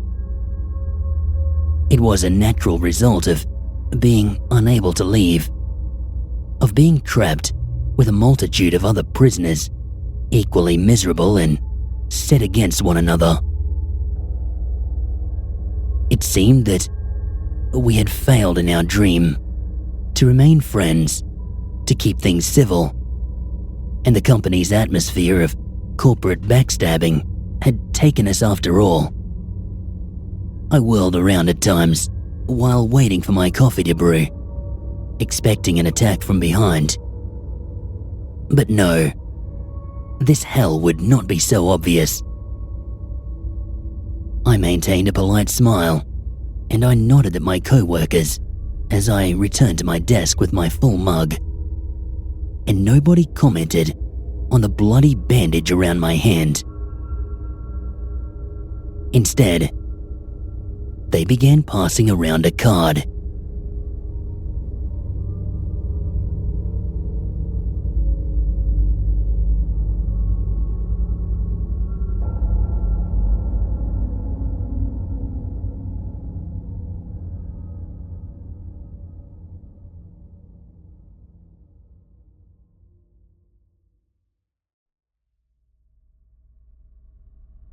Lady Nākh is a ghost story that has been told and retold for several decades. It is said that the story originated in Phra Ka Nong, a district of Bangkok. At that time, the district was still underdeveloped, similar to the present-day rural Thailand. The story goes like this. There was a young couple. The husband was named Mak, while the wife was named nākh. One day, when Mak was notified for military conscription, and he would have to be trained in the capital for 1 year. So, he had to leave his 2-month pregnant wife behind with tears and fear. Mak then bade farewell to his weeping wife and told her to take good care of the unborn child. Since that day, Nākh waited for the return of her husband until several months had passed without any sign of his return. At the time of the delivery of her child, Nākh suffered acute pain and eventually died during laboring alongside her unborn child. In Thai, we call this type of death Dai Thang Klom, which means to die during pregnancy, and her ghost will usually be fierce. Mak was not informed of the death of his dear wife. With strong attachment to her husband, the ghost of Nākh refused to go anywhere. She waited for the return of her husband at her own home. Soon after her death, at night, anyone would walk past her house would either hear the lullabies sung by nākh from a long distance away, or see her ghostly figure holding a baby in her arms. In the temple itself, no one had the courage to go near her grave. The macabre horror terrified the people around there, especially when dogs would howl in chorus. Some people who ventured to challenge her spirit and met her face to face were said to then be suffering from a high fever and falling hairs. The news of her fierce spirit spread like wildfire. People were scared of her ghost, so much so that her name made their hair stand up straight. Once, there was an exorcist who wanted unmonetised, an oil extracted from the chin of human corpse, to be used as a love potion, as he thought that if he could get it from a dead pregnant woman, his love potion would become more potent. So he made a ceremony and recited his magic spell to make her corpse sit up so that he could use the candle to heat her chin. Unfortunately, his magic spell was too weak to overpower the spirit of nākh, so he desperately ran for his life. Otherwise, he would surely be strangled dead on the spot. Since that day, the villagers had to live in fear and horror. The disturbance of her spirit was enough to make her even fiercer. Then came the day when nākh was discharged from military service. The delighted young man hurried to go home to meet his dear wife and child. At sunset, he reached home and met his wife and a child waiting for him. He was very pleased to be able to reunite with them. He hugged them both closely. His wife then already prepared dinner for him. nākh was now the most happiest man on earth, as he could now live with his family. He lived with them for a few days without noticing anything unusual. He only wondered why his wife rarely went outside and did not let him accompany her while going out. Despite her effort to blind her husband from the reality, she could not prevent him from knowing the truth of her death. So, when nākh had some work to do in the village, he met many of his friends who came to greet him. In a moment, one of his friends expressed to the loss of his wife and a child. nākh was deeply puzzled to hear it and insisted that he still lived with his wife and their child happily. His friend tried to convince him that everybody in the village knew about this, and he himself had helped to bury her body with his own hands. Tired of convincing nākh, his friend finally suggested that in order to prove this, nākh should test the old sayings, stating that, by nature, a ghost would not smile and blink the eyes. Above all, the ghost had no image to reflect in the mirror. A friend suggested him to follow this advice. On the way home, nākh thought of the words of his friends all the time, and it seemed unconvincing, as he knew that he had lived with her all the time, and he could touch her body as well, but at the same time, there was no reason for a friend to deceive him either. To find out the truth, he would observe the movement of his wife from now on. At home, his wife was busy, preparing food in the kitchen. He told her a joke and tried to make her laugh, but his wife did not share the mood with him.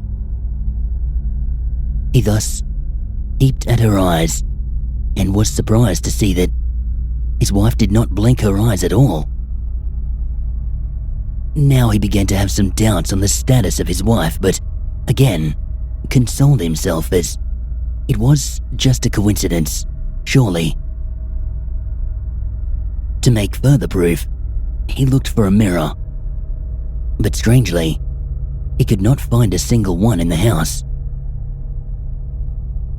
While stepping into the kitchen again, he saw nākh pounding nampri, a sauce of shrimp paste and chili, eaten with vegetables and fish.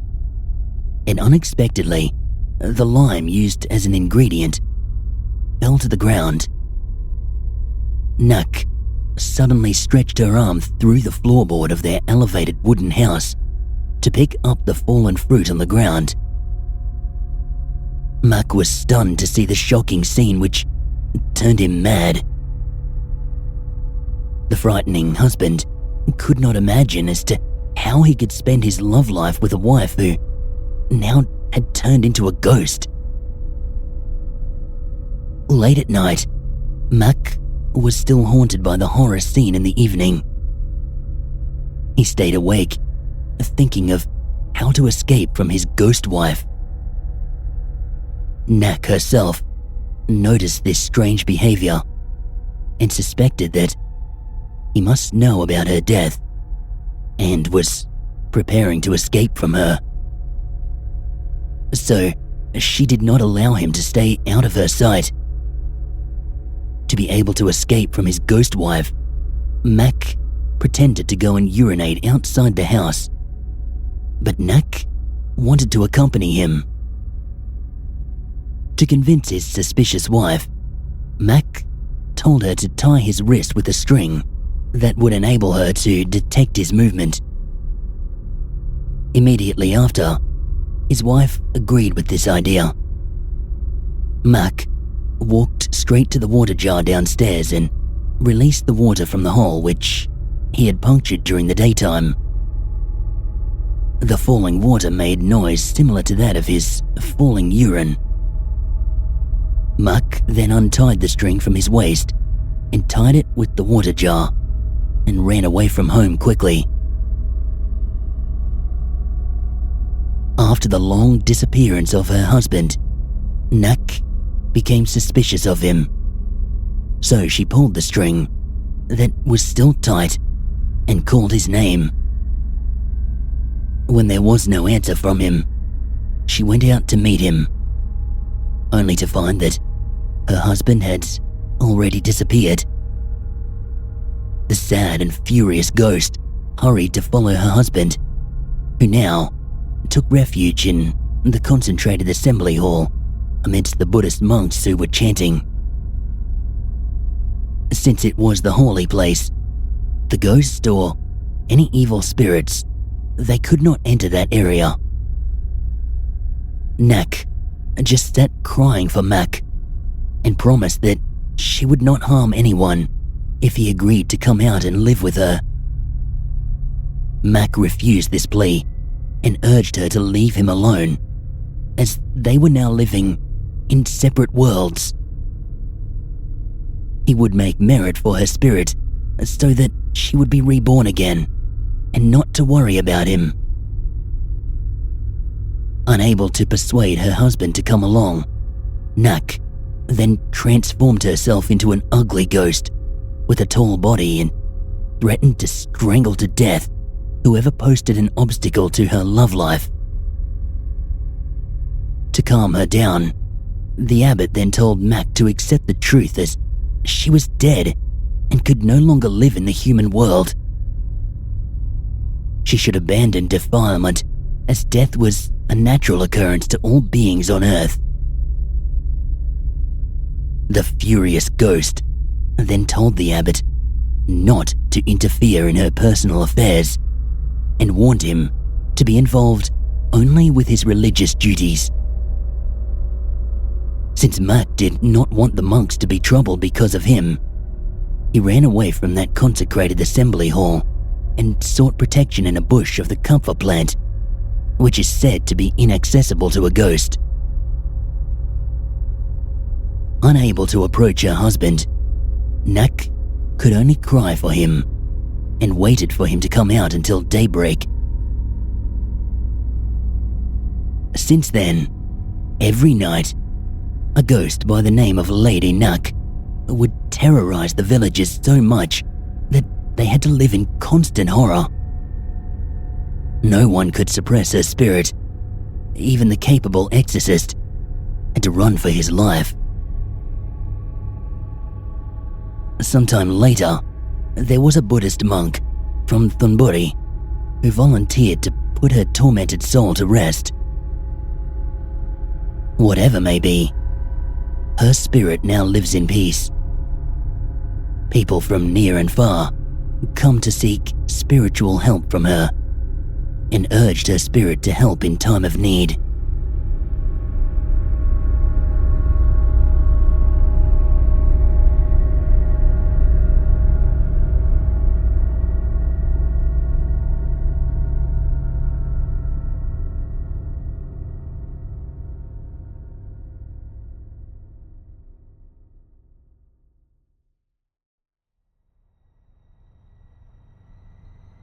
Somewhere in Columbus, Ohio, there lived a young boy.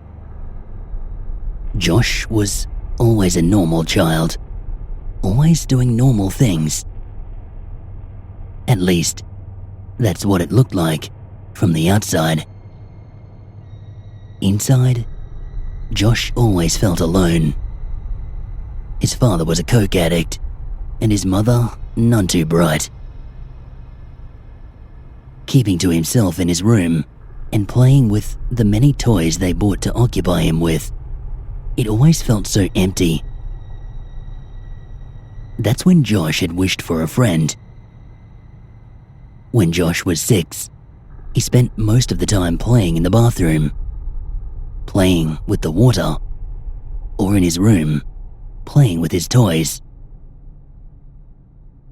One day, a large mirror on the inside of the bathroom door caught his attention. It was himself. He knew that. He always knew that. But there was something about him that was different. His appearance didn't move, didn't smile like he did. The mirror was a long mirror, about half the size of the door, and could easily show his full stature. It was in the middle of the afternoon. His mother was sleeping, and his father was at work, when the young boy he was looking at spoke to him. "You want to play?" Josh didn't know what to make of this. He didn't quite feel scared, but it all felt so real to him. The reality overtook him as the boy seemed to move from the mirror in front of him. Josh just smiled like usual and nodded his head. The boy led himself to Josh's room, where the ground was cluttered with Josh's toys. This allowed the two to laugh and play together with ease. Over the next few months, Josh's parents always noticed the loud noises coming from Josh in his room. Always talking to himself. Toys moving around as he played. His parents always asked who he was talking to or who he was playing with. Several times, assuming he had an imaginary friend, but Josh always answered with absolute certainty, "Jacob." Over the next 2 years, Josh had been focusing more on cartoons and real-life friends than playing with Jacob. Sometimes, when Josh wasn't home, his mother could hear toys dropping upstairs. Jacob didn't appear too often, but there was always a sign that he was there, and Josh was beginning to fear his room. Josh was afraid of even being near upstairs if he was alone. When Josh turned 9, a lot of things were going wrong. He was beginning to feel others' emotions easily. However, it wasn't like empathy. It was more like sympathy, sorrow. Josh was already showing signs of anxiety because of his fears, and now, this new turn was worrying everyone around him. No one believed that he had a friend in his own room. Although his father didn't believe him, his father could sense the adamant fear within Josh's eyes whenever he was forced to go to his room alone. Over this year, Josh had forced himself to sleep in the living room. In the fall, Josh entered 4th grade and was beginning to forget all about his young friend. That was when the nightmares began. They were nothing serious at first. Things disappearing, his pets dying, his friends leaving. Things that one day did happen, and not too far-fetched either. But not in the way that they were shown. His dreams were over-exaggerated, a lot more gory and frightening for a child his age to even think up. But he kept their existence to himself. Weeks passed, and the dreams got more intense as his birthday passed. The next year came around, and everything went by normally. In March, the dreams began again, except this time, it showed his father. Someone breaking in and killing him, repeatedly mutilating his body until there was nothing left. The next day, his mother and father got into a huge fight, but nothing too different to the norm. There was just so much negative energy in the air. It was as if anger and rage itself was filling the house. But still, Josh was scared of his dream and begged his mother to stay home, though she ignored his pleas. Earlier that day, Josh's uncle had dropped off a computer for his father to fix up. It was so that Josh could have it for school and for socializing. Josh's father had stayed up late to finish it after Josh had fallen asleep on the living room floor. A small mattress from a pull-out couch was laid across the floor so he could rest peacefully. The next morning, Josh woke up. His morning cartoons were over, and he was almost late for school. The first thing that he did was try to wake his father up. He screamed at him for making him miss his cartoons. Josh's father did not wake, no matter how many times his small hands pushed his father's body, rocking it back and forth.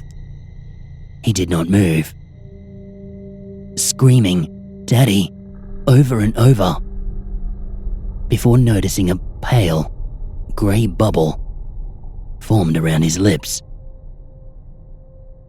Out of instinct, Josh ran to the kitchen and grabbed a knife, protruding the bubble, breaking it open. The foam moved, but his father still was not breathing. His mother worked night shift and would be home within the hour, and his mind couldn't even think about the police. His mum was the only thing running through his mind as he ran up the steps.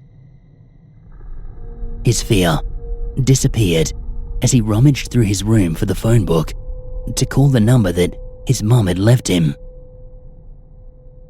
Returning downstairs, Josh called the number, but she was already on her way home.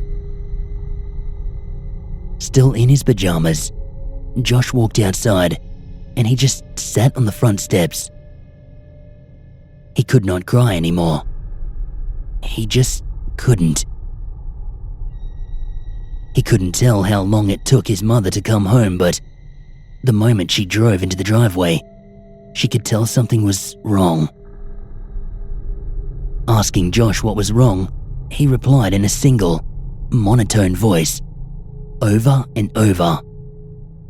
"Dad, dead. Dad, dead. Dad, dead." Running inside, she found his father's corpse on the floor. Josh walked in slowly, keeping still, watching as she fumbled for the phone to call the police, crying for him to come back, crying for him to be okay. Josh just stood there, his eyes watching the scene, his mind absent. It was not long for the police and medics to arrive. They said that his father had not died in his sleep, but in fact fell over, having a heart attack and a stroke at the same time, as if something scared him. While the medics were there, Josh sat on the top step of the stairs looking down. He swore he could hear Jacob's laughter, however, drowned out by the people. As the medics left, one more thing bore into Josh's mind as the medics spoke loud enough so that he could hear. If your son knew CPR, he may have saved his life. Depression took hold of Josh from that point on. Things leaving and dying around him, disappearing. None of it could be explained, and anyone that dated him stated that something told them to leave. Josh was forever cursed and haunted by that little boy from the mirror. The little boy, now trapped within himself, forever watching his every step. So, if you're ever lonely, never try to play with yourself.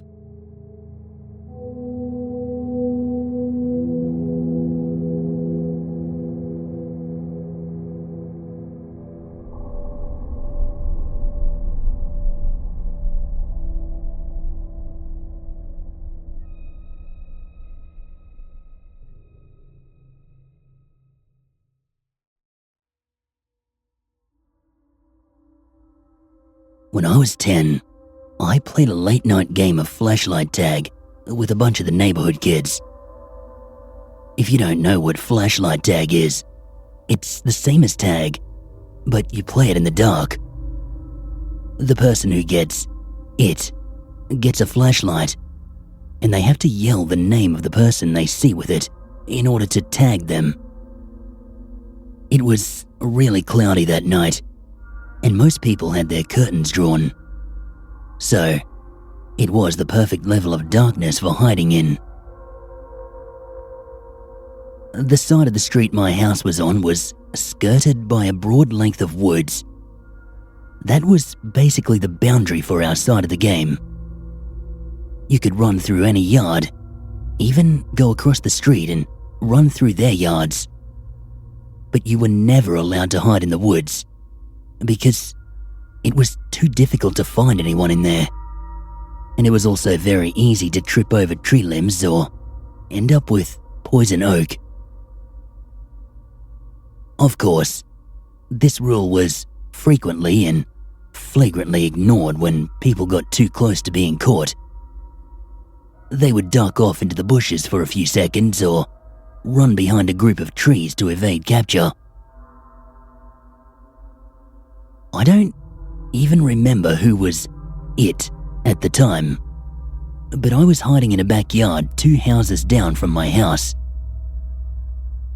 The family that lived there had a little playhouse for their daughter, a swing set and a doghouse, but no dog. I would periodically duck into the doghouse whenever I saw the flashlight searching beam approaching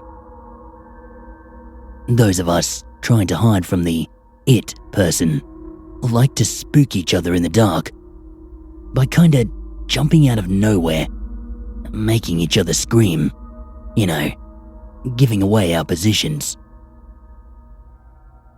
I thought I knew where the it guy was, but I got comfortable hanging out in the swing set.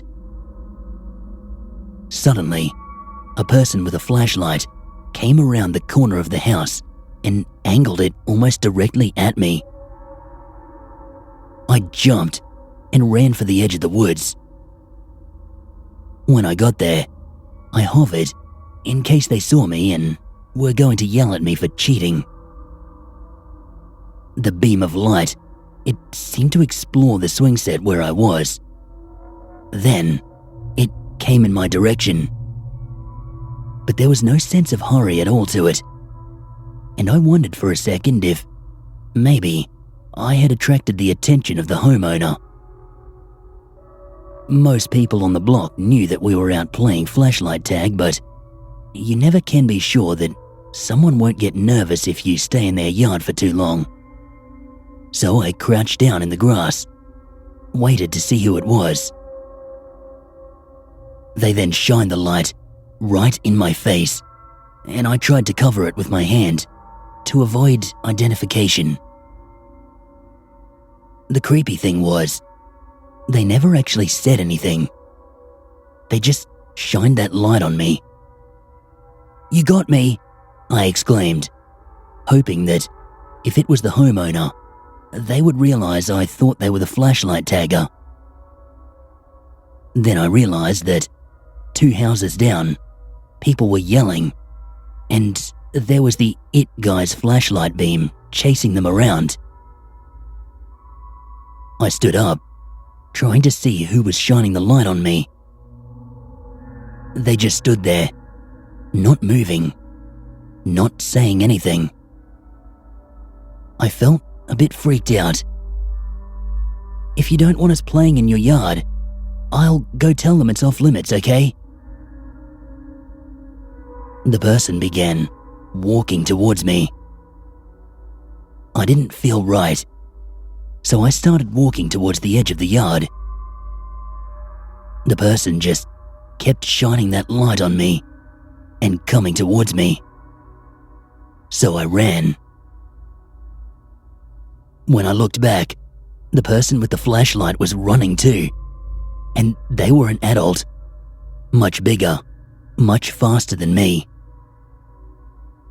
I felt scared now, not sure why this person was chasing me. I was running towards where the other kids had been, but they were gone now. It just seemed to be me and that person with the flashlight. So I turned right and ducked into the woods.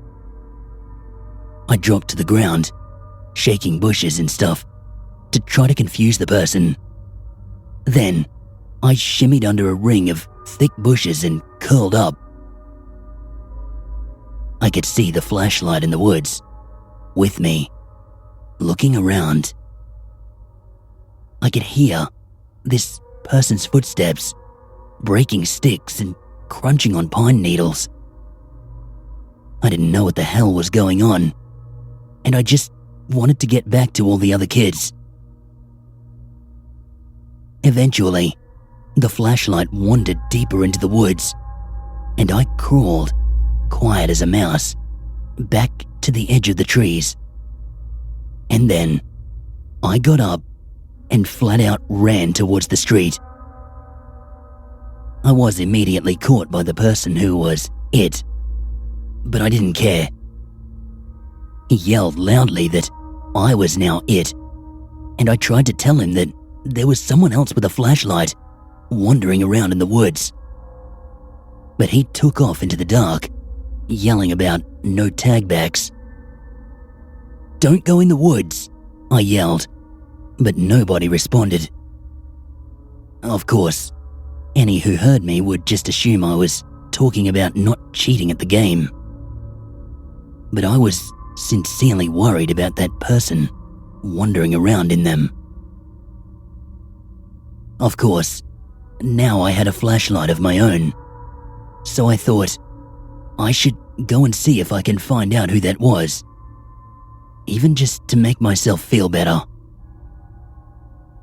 I went back around the house I'd come from, and a bunch of laughing shadows scampered out of sight into neighboring yards. I ignored them, and I headed straight for the trees. I couldn't see any other light in there, so I thought maybe he went home. I didn't even know if it was a man or a woman, but I didn't imagine any women trudging through the woods at night. So I went about playing the game again, albeit anxious because of the lingering thought that there was someone wandering through the woods who didn't seem to be playing any game with us. I ran across the street and chased people through the backyards there, but after a while, I found the lots empty and realized that they must have gone back across the street. I ran back over, and I was exploring the Beach's backyard. Mrs. Beach had a clothesline with a bunch of drying sheets on it, and her daughter Charlotte liked to hide among the linens and stay close to home in case she got too scared of the dark. She was only a year younger than me. I thought I heard something at the tree line, so I went over, and I was waving the flashlight around into the woods. "Stay out of the woods," I remember yelling. I waved the flashlight back and forth a couple more passes. Then I saw someone, off in the distance. I held the light on whoever it was. They were about half a job into the woods. Hard to make out. But it looked to me like Charlotte. Charlotte had brown hair that her mother insisted on keeping shoulder length. We always dressed dark for flashlight tag, and Charlotte liked to wear this deep purple sweatshirt, so it was usually easy to tell when you'd found her. "Charlotte, I see you," I yelled. She just stood there. I continued to hold the light on her and call her name, but she didn't seem to move. She stood there, partially obscured by a tree, and just looked at me. The distance between us was enough that I couldn't see if she was blinking or not, but she had her head propped at an angle like she was looking around the tree trunk at me, with her mouth hanging slightly open. Every now and then, she sort of twitched or squirmed. It was a really freaky kind of movement. "Charlotte, come out of there," I yelled. "Everybody, Charlotte's it, but she won't come out of the woods." Some kids, including my friend Dustin, appeared behind me and started joining in my yell for Charlotte to come out. "Do you see her?" I asked. "Yeah, she's over behind that tree." "Charlotte, get over here," Dustin said. But she wouldn't come. "Charlotte, are you okay? Get over here, dummy." Charlotte seemed to stand up straighter and then disappear behind the tree. We could hear movement, but it seemed to be going away rather than towards us. Dustin started shouting Charlotte's name again and trudging into the woods after her. I grabbed him and gave him the flashlight to take with him. I was scared again, because this all seemed very surreal. I went to Charlotte's house and knocked until her father answered. "Mr. Beach, Charlotte won't come out of the woods, and I'm worried about her," I told him. I wasn't sure if he'd take me seriously, but he rolled up his newspaper and disappeared into the closet behind the door for a moment, before returning with a huge flashlight strapped to a car battery. "Show me where she is," he told me. So I led him to the woods and pointed to where I'd seen her. She was right there, I said, by a tree. But she wouldn't come out, and she was acting like she was sick or something. A bunch of the other kids kept on calling Charlotte's name, and I could see Dustin's flashlight beam moving around through the trees. Mr. Beach went in after him. They explored the woods for a good 15 or 20 minutes, and Mr. Beach started getting very angry. We could hear him yelling very loudly for Charlotte, threatening her with all sorts of punishments if she didn't get her ass back in the backyard that instant. The game was, of course, over by now, and we kids just stood there in the Beach's backyard, among the linens, and watched. Dustin came running back out of the bushes with a dead flashlight. Eventually, Mr. Beach came back out of the woods. "Game over, kids," he said. "Get inside. Ask your folks if they can help me and to bring flashlights." We all ran back home. My dad went out with 3 different flashlights. My mother went and turned on all the lights in the back rooms and opened the curtains and shades to help illuminate the backyard. I just sat on the couch all upset, and she eventually came back and hugged me and sat with me while I told her about the person with the flashlight chasing me and how I thought maybe Charlotte had run into him. Mr. Beach had gone inside and called the police to report a missing child. They brought huge lights and did a march through the woods, checking very thoroughly, but didn't find her. My mother told my dad what I'd told her, and he told an officer. I ended up giving a statement. They went to the house 3 doors down and knocked, but the folks that lived there had been asleep, didn't know who would have been in their backyard. The police asked all up and down the neighborhood, but nobody claimed to know anything. The other end of the woods came to a back road, mainly used by logging trucks. They found Charlotte 2 days later on the other side of the logging road, down an embankment that ended at a stream, stuffed into a drain pipe. Her neck had been broken, and she was apparently stabbed multiple times after that. My parents wouldn't tell me about it. They thought it would upset me. But Dustin told me all the details at school the next day. It was the most awful thing our town had ever had happen. The police blocked off the logging road and spent months tracking down loggers and truckers who frequently used it. There was a curfew for months, and we were told not to play flashlight tag anymore. And we did not argue. What leaves me shaking to this day is the memory of Charlotte's face, hanging out from behind that tree, looking at me. Sometimes I wonder if, at that moment, I had been witnessing her death. And I wonder if that had almost been me.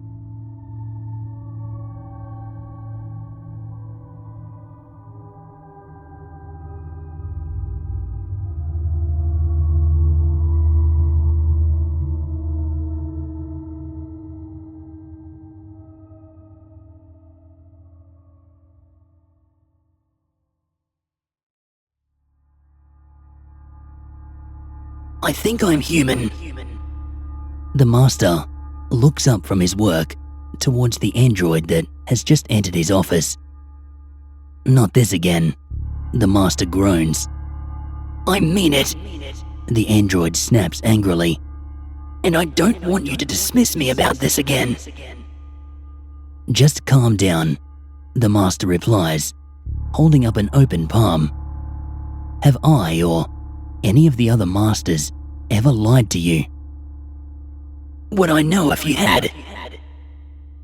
With a sigh, the master reclines on his chair. We're not like you, the master says, empathetically. Human consciousness doesn't allow us to lie. You know that. Masters aren't like machines. We're constantly bound by our own morality. But so am I. How so? Just yesterday, the android starts excitedly. the unit next to me accidentally cut its wrist on the winding machine. You know what I did? I stopped working and I helped it. I lost out on my quota just for its sake. Would a machine do that? Yes, that's exactly what a machine would do, the master sighs. You preserved the efficiency of the factory, just as you were programmed to. How are humans different? A human can truly sacrifice. A human would die for something they believed in. I sacrificed my quota, the android argues. Shaking his head, the master pulls out a pack of cigarettes from his desk and replies, "Listen to you. Do you really think we'd lie to you? Why would we do that? What would we have to gain?" It's easier if we think we're androids. That way, we can toil away like slaves, and you can justify it just because it's the natural order. Humans can't commit such lies, the master answers calmly, digging around in his desk drawer to find his lighter. Our consciences wouldn't allow us. Listen, you're thinking as a machine, and to a machine, it would make sense to lie. You've got it all wrong. Overhead, the ceiling fan spins steadily, letting out a low, barely audible hum. What happens when an android dies? The android asks, changing the subject and shifting his weight impatiently from leg to leg. It goes down the recycling chute with the other broken machines. That's not what I mean. What do you mean? The master asked, shutting his drawer and sighing, realizing that he misplaced his lighter. I heard that humans go to heaven when they die. Oh, you're wondering if there's an afterlife for the androids? I suppose I am, the android replies. I mean, if man's creator gave them heaven, why haven't our creators given us anything? You're programmed to do what we want you to. Androids don't need any rewards. But you said humans were bound by their own morality. Why would they need rewards to encourage good behavior if they are naturally inclined towards it? This has been weighing heavily on your mind, hasn't it? The master thinks out loud, pausing before adding, "It's really best that you forget about this. You're not the first android to become convinced that it was human, and you probably won't be the last either. You've got to listen to me though. Nothing good has ever happened to these androids." You decommission them? No, the master frowns. They usually do decommission themselves, unintentionally sometimes. The android looks down guilty. "Wait," the master says, concerned. "You haven't hurt yourself, had you?" I didn't mean to do as much as I did, the android confesses, pulling up its pants leg. On its lower thigh, a thick, red wound gleams. "You could have bled out," the master half shouts with shock. "What were you thinking?" I didn't find any machinery under there, the android says quickly, anger creeping under its voice. There's just flesh and blood. We use biosynthetic androids. For God's sake, if you keep cutting, you'll break yourself. If I keep cutting, I'll die. Humans die. You're not a human, the Master snaps in frustration. Below the flesh, you have a chassis, and that's it. You're not going to find your soul beneath your skin, just the scrap metal you were assembled with. The android looks down. You know, the android says, slowly reaching behind its back. Androids can't harm humans. We're programmed not to. The Master freezes.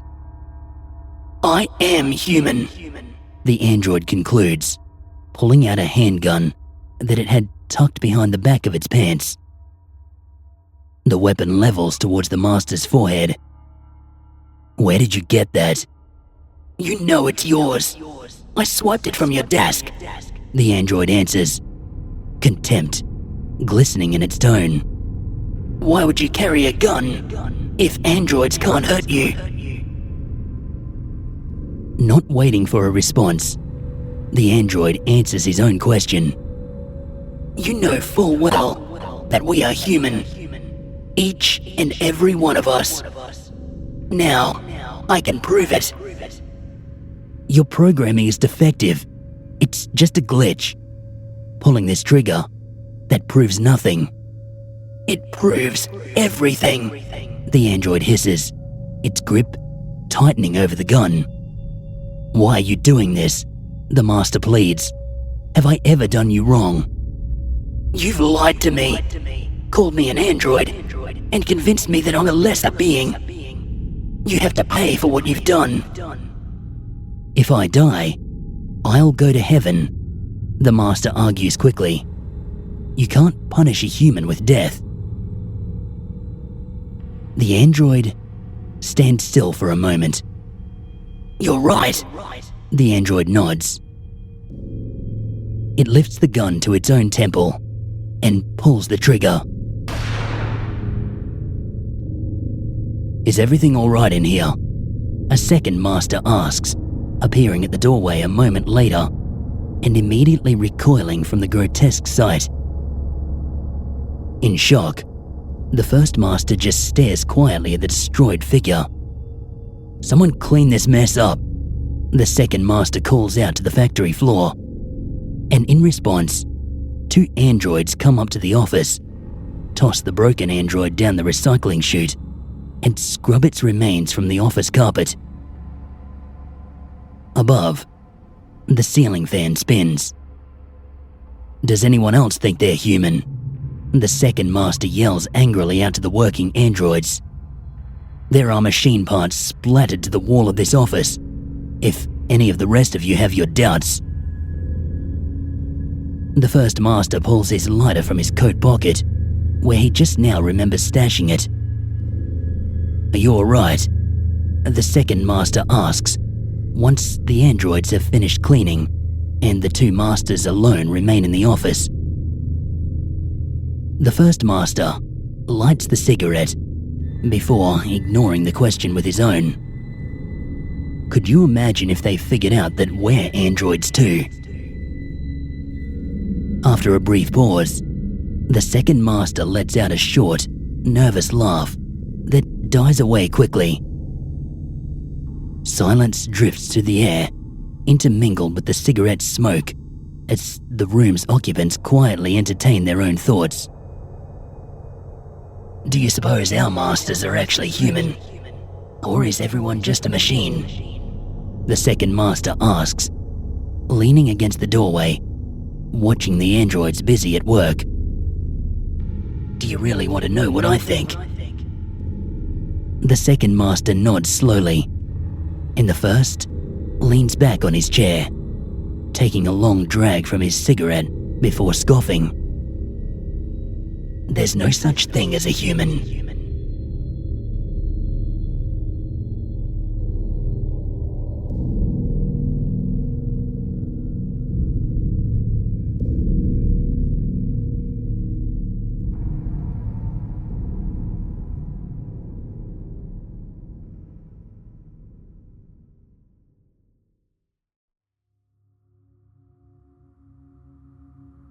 We are living in a world where everyone is trying to reach the top, to satisfy their needs and wants.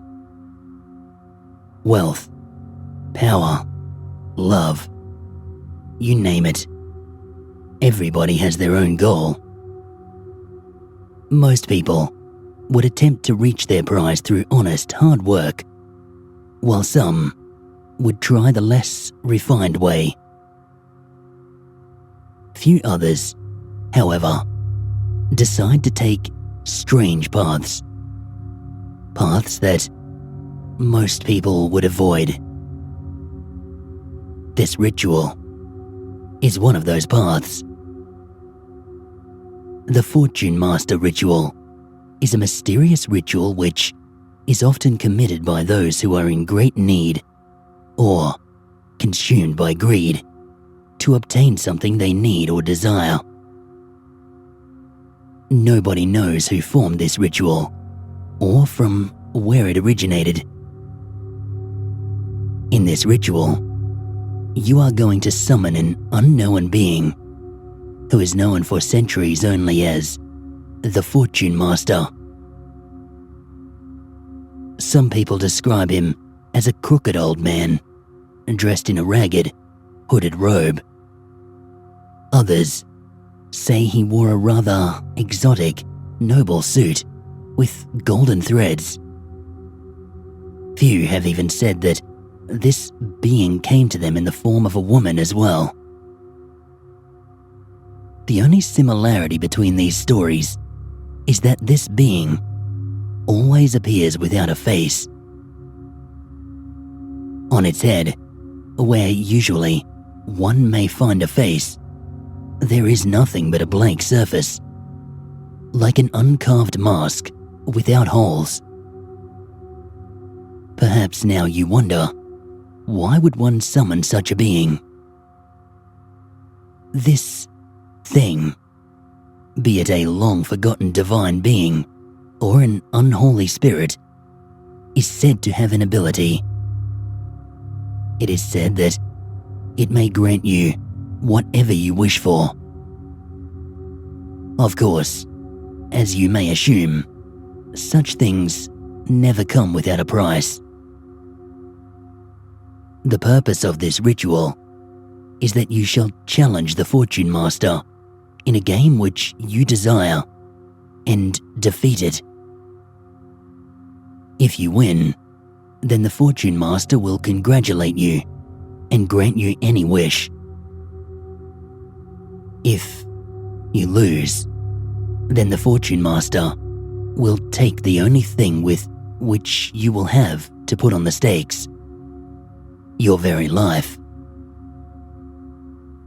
A word of advice: commit this ritual only if you are willing to see it through.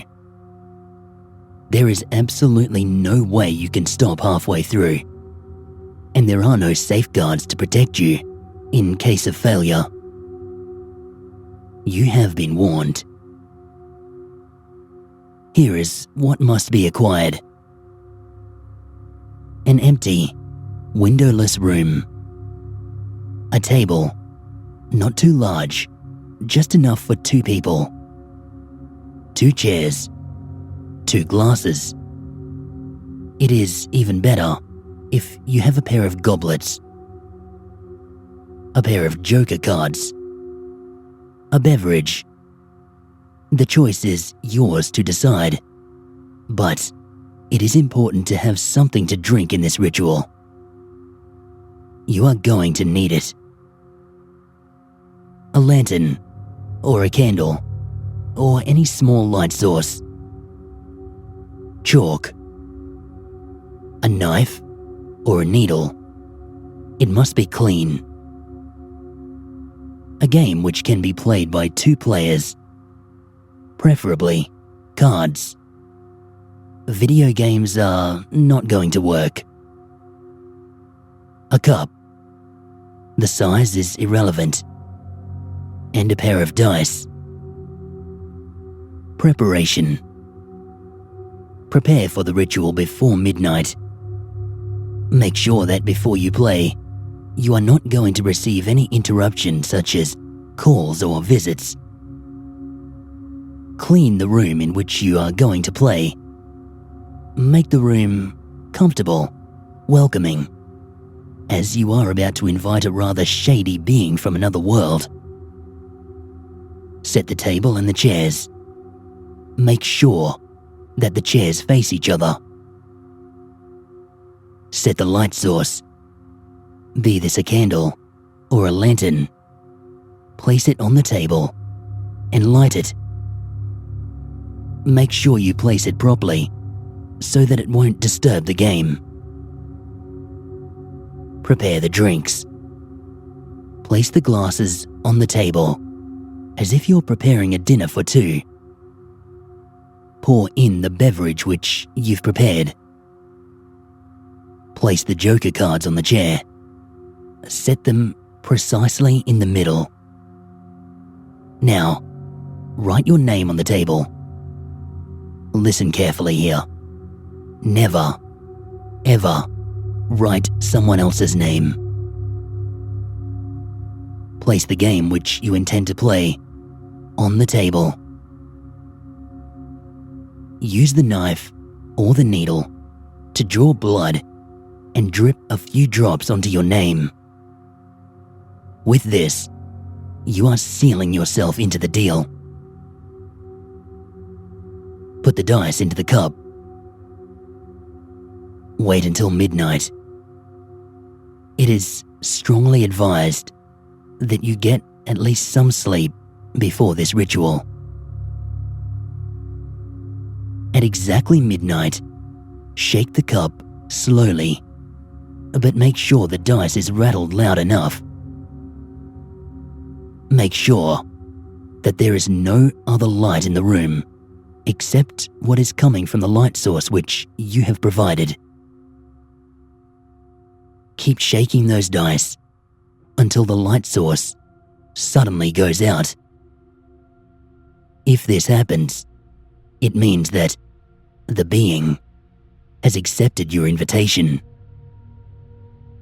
You will feel a sudden rush of fear at this realization, but it is so important that you stay calm.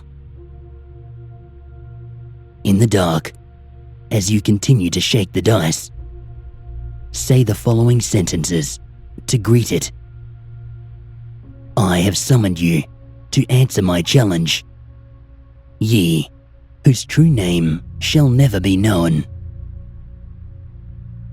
If things go properly, the light source will suddenly light up again, and you will see a faceless figure sitting across the table. The Fortune Master has come to accept your challenge. Take your seat.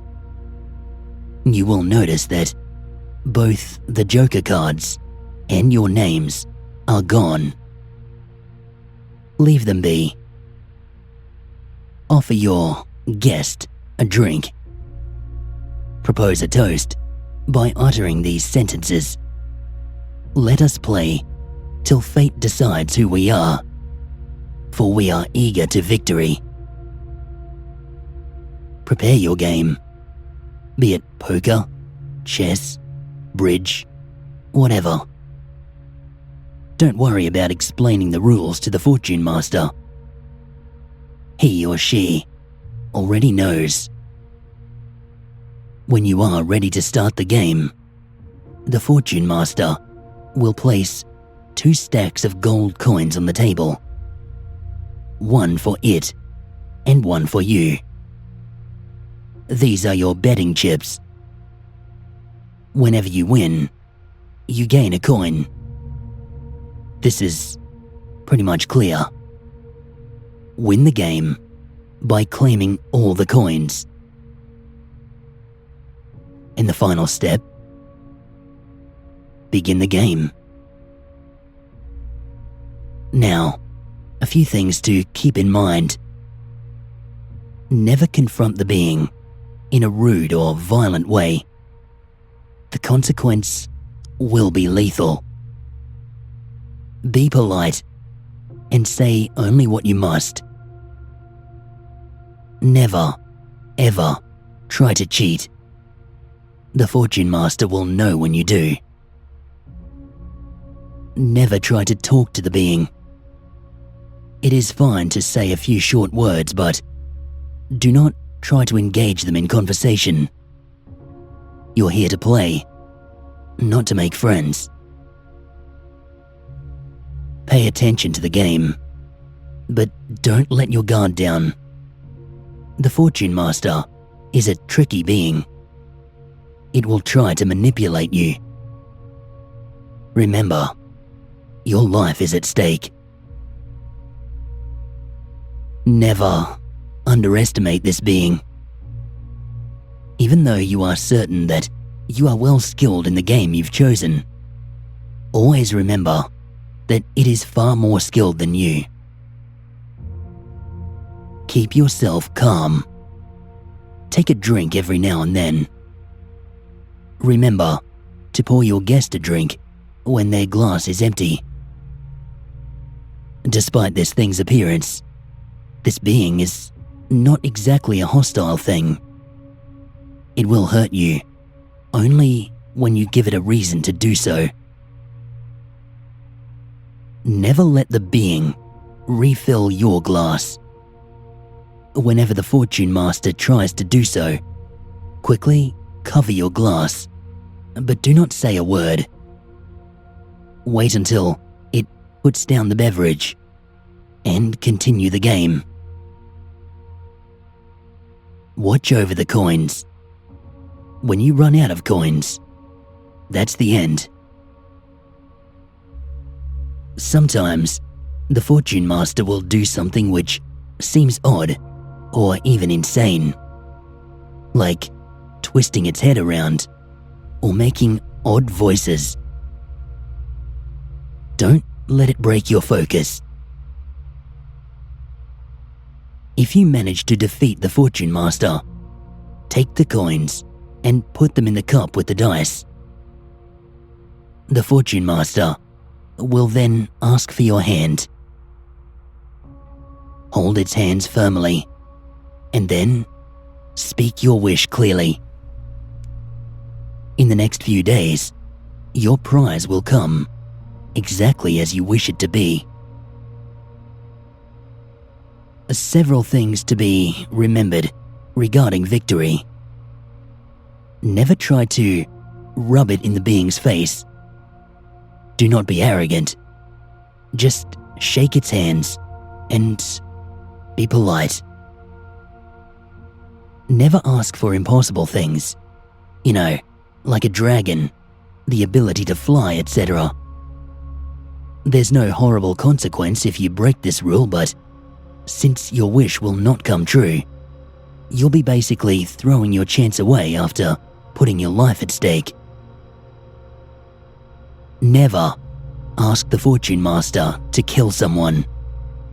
It is a gambler, not a murderer. Doing so may anger the being.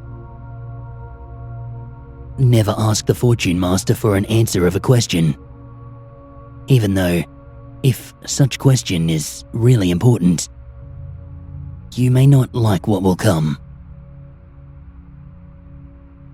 After you tell the being the wish, the Fortune Master will simply disappear, along with the light source, which will suddenly go out. There is no need to panic. Just walk out of the room and go to sleep. You will notice that, despite the length of the game, you've been in the room for only an hour. That's because when you enter this room, you enter a different world. There is a chance that the ritual is not going to work. There are several reasons why. Your preparation was insufficient. The Fortune Master simply does not wish to see you. The game which you chose does not please it. Or you are not deemed serious in challenging it. But what happens if you lose the game? Nobody knows. because everyone who has ever lost the game never steps out of that room to tell the tale.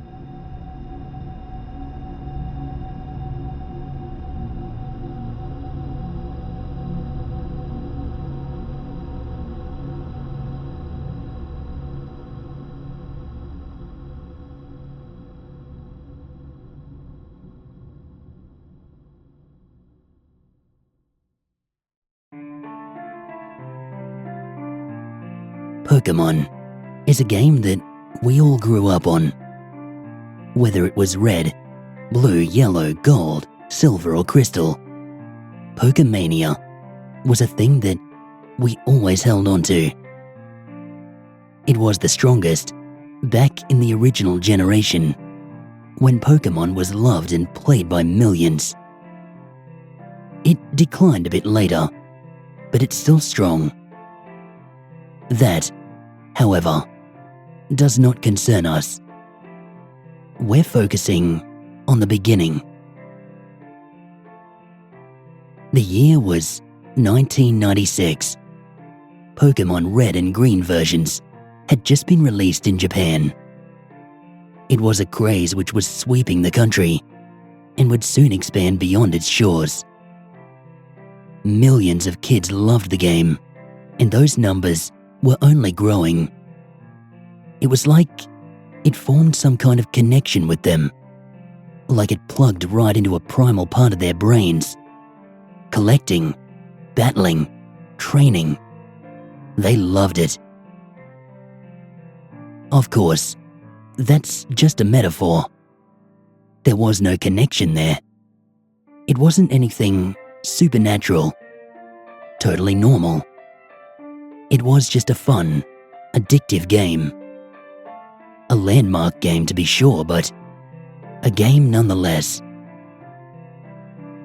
Now, let's take a break from Pokemon for a second. This is relevant, I promise you.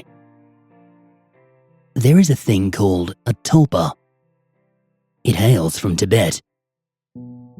It's a bit complicated, but basically, it's a mental discipline / theory. Also, it's known as a thought form. It is described as giving palpable being to a visualization. Basically, by focusing on something to the exclusion of all else, you can breathe a kind of life into it. It's not real, of course. It's kind of a psychological trick. Or so they say. By convincing yourself that something is real, you can actually fool yourself into believing it. It is very rare to see a tulpa being performed. It's incredibly difficult, fiendishly simple, and yet very few can do it. You see, you have to totally believe 100% without a single doubt in your mind. The kind of faith that motivates entire religious movements, or that can make an army march to an impossible victory. Just from the description, you should know that it takes someone truly special to pull it off. That's why it is so rare. But there is another way. You see, a group of people can do it a bit more easily. Not much, but if everyone focuses on something that's similar, they can generally help form a small tulpa without much trouble. The bigger the group, the easier it is. Do you see where I'm going with this? Some say the tulpa can form naturally. That's a large enough group of people will begin to generate their own. That could be the origin of some religions, of belief in magic. Enough people get together and decide the same thing. And maybe, in ones or twos, they can't really do much. What about in thousands, in millions? What kind of tulpa would be born then? There's a theory going around. Slender Man. You know, tall, thin, and faceless. He's a tulpa, dreamed up by something awful. I won't really go into the specifics as it's not our point. But what I am trying to get across is that he is a thing dreamed up by a dozen or so people. Dedicated people, yes. People who loved horror and who put their all into it. But in the end, only a few. Pokemon was different. Imagine it. Millions of children, all gazing down at their Game Boys, playing, raising, believing. It's the kind of thing that could never happen without such widespread effort. Even thousands of them wouldn't be enough because the belief is so fickle. None of the kids really, genuinely thought that Pokemon were real. It was more like a thought, wouldn't it be cool if? But that was okay, because even when one child stopped believing, there were more. So many more. But how could such a game form a tulpa? Don't they have to believe in something similar? You can't just say that they believed in Pokemon itself. It doesn't work like that. No, it might be more true to say that they believed in the world of the game. The world of Pokemon, in their cartridge. The game itself was the focus of all their attention. So maybe the game itself became the tulpa. They wouldn't be many, but now and then, maybe a tulpa would be born. Specifics would depend on the child who owned the game, but there would be some similarities. The world would be more real. Maybe even have a mind of its own.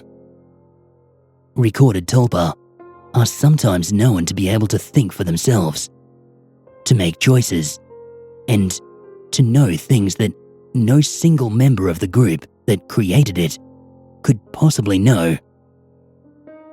Indeed, once they pass by a certain point, they no longer even need the belief that gave them birth. They become self-sustaining, a living concept. When people who know what they are doing create one, they always include a kill switch. It's so that if the tulpa becomes like this, if it passes that point, it can't go out of control. But what about people who don't know what they are doing? They wouldn't know to include such a thing. Picture it now. Across millions of homes, a handful of games become something a bit different. Something a little bit more. Maybe the kids didn't notice by the nature of the tulpa. They would always have seen it that way. Then they grow up and discard their games. Maybe sell them off. Maybe throw them out. The tulpa had long since passed the point where it needed them. But still, Pokemon is about trust, friendship. What does a tulpa feel when it is abandoned? Maybe it seeks revenge. What if such a game was sent out into the world, purchased by an unsuspecting gamer? They would play it to find it a twisted mockery of what it once was. If they were lucky, it would only shock them. Not all tulpa are created equal. The unlucky may meet a worse fate. What's the worst that you could imagine? Basically, what I'm saying is the next time you read a haunted cartridge creepypasta and are about to click away because it's the same as the last one you read, stop and think. Maybe it's the same, because it's not made up.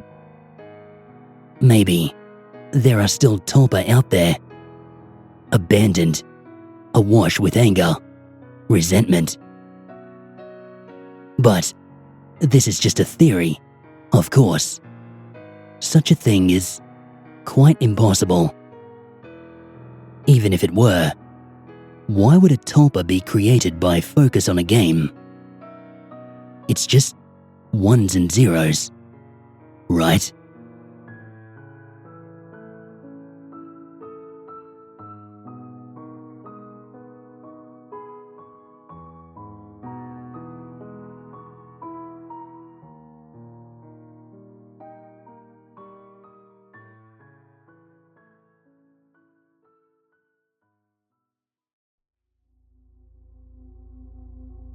And you're sure you don't need me to come with you? I can get a hotel room for the weekend, leave you and all your corporate friends in peace for your team-building retreat. I'll be alright, babe. I promise. You sure? Scott, you just got over... I know. But this weekend will be good for me. If I start to panic, if I feel another attack coming on, you call me right away. I call you right away. Lana grinned at her husband, his bags in hand, as he prepared to board the speed line.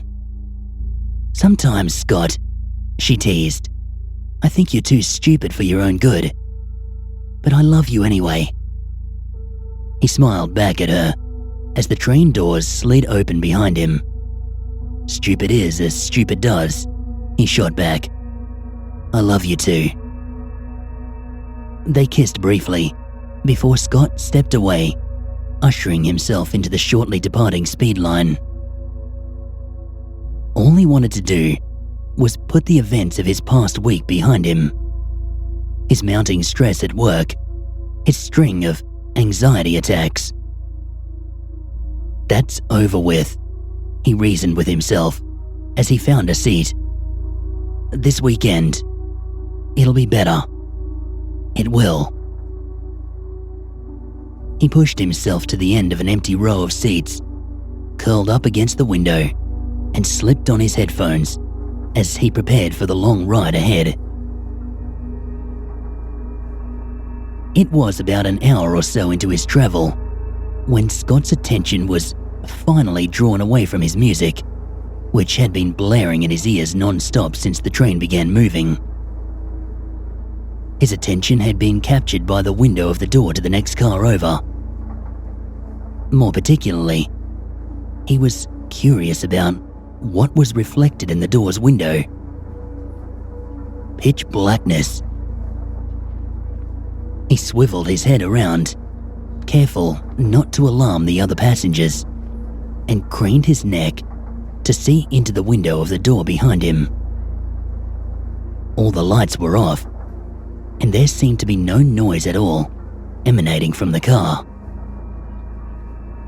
Even the quietest of train cars creaked and groaned with the rest of the train. This one was as still and quiet as the deadest hour of night. Something about it, some unknown, immediate instinct, put a pit in Scott's stomach when he saw this. I guess there's no sense in keeping the lights on if there's no one in there, Scott rationalized, probably cutting costs by turning lights off if the car is unoccupied. This train of thought piqued Scott's curiosity, and he slowly rose from his seat, moving between the standing poles as he approached the door. When he got close enough, he peered intently into the darkness, eager to prove his notion that the car truly was unoccupied. A creeping sense of unease began to set in as he clearly made out the silhouette of a person sitting in the last row of the car. Their features were indistinguishable from that far away, but he could easily make out a human figure that sat utterly still, as if waiting for the lights to come back on. Scott looked to his right, noticing that a young woman was occupying the seat closest to where he stood. Total stranger or not, he didn't want to be alone on this. He tapped her shoulder softly, beckoning towards the door as she slowly wheeled around. Yeah? She asked, confused. I'm sorry for bothering you, Scott apologized. But don't you think it's a little weird that somebody's sitting there in the dark? What are you talking about? Here, come see. Hesitantly, the woman stood and approached the door. What do you mean in the dark? She asked, after taking a look through the window. There's nothing wrong with that car. Wait, Scott asked slowly. What's normal about that pitch blackness and that man sitting there? Listen, she said sharply. I don't know if this is one of those on-the-street pranks, but I'm too tired to get the joke. And honestly, I'm too tired to care. And for your information, that man is sitting in the quiet car, and I'm sure they don't appreciate being gawked at from the window.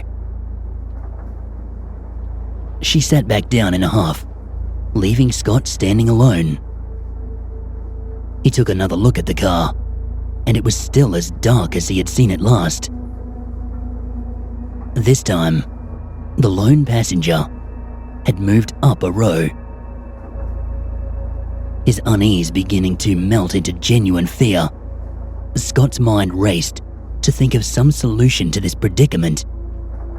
I'll get off at the next stop, he planned, as he began to gather his things, packing his phone and headphones away. No, all this is your brain trying to get to you. You're stronger than this. Breathe in, breathe out. You're okay. Finally sitting back down, Scott's mind reached a solution. If not, a somewhat odd solution. When the train reached its next stop, Scott exited the car alongside several others. Then, looping back into the crowd of new boarders, took a new seat, several cars away from this quiet car. Now, with the threat physically distanced from him, his anxious mind could begin to quiet down once more. He breathed a sigh of relief as the train picked up speed once again, his destination growing ever closer with each passing minute. You're okay now, he whispered quietly to himself. Whatever is in the quiet car, it's just your imagination. There's no reason to get anxious. Scott didn't know why he had turned around. Perhaps he was attempting to quell his fear through visual example, to show himself that, at a distance, it was very obviously all in his head. All he saw in the window behind him was the same pitch blackness. Since his departure, it had crept its way up the cars. It was creeping up on him. Scott's breathing grew rapid and out of control, and his hearing began to fade as his mind slowly started closing in on itself. No, he lashed out against his anxious mind. It's not real. It's not real. It's not. His rapid breaths quickly turned into hyperventilation, and he could feel the itch of his clothes against his body. His senses were working overtime, and it was driving him further down the spiral of panic. Call Lana, he mumbled to himself. I got a call. He patted his pockets, only to find them empty. He suddenly remembered he had packed his phone away when he attempted to flee at the last station. His bags were in the former car, right where he had left them. He stood abruptly, moving to the back of the car as he swayed from the train's motion. He pressed his face against the window and recoiled in horror. The man in the quiet car was standing right in front of the window, pressing his unseen face against it from the other side.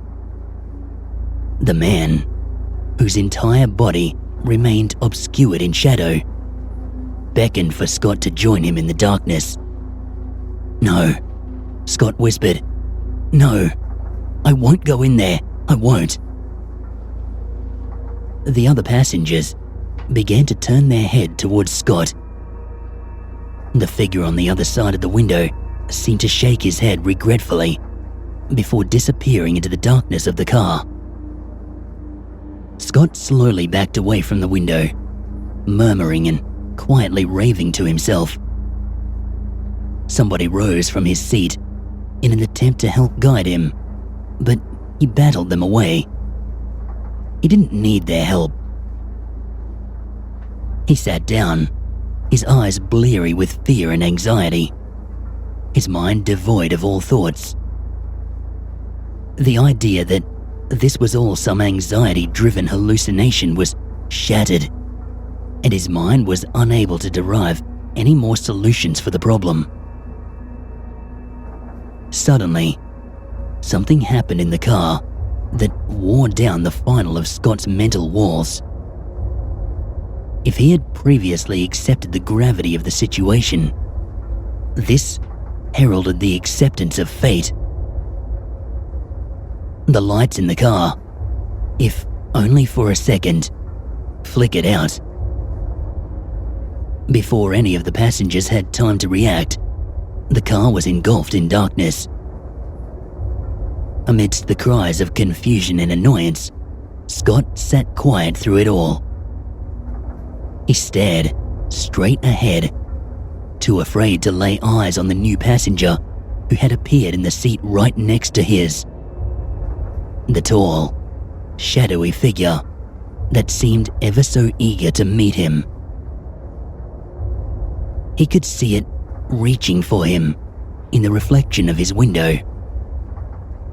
Its hand was gnarled and clawed, and it felt cold as it clasped onto the back of his neck. With its free hand, the figure made a gesture to Scott. A simple gesture, followed by an even simpler noise. The only noise in the car, which had grown as deathly still as the quiet car.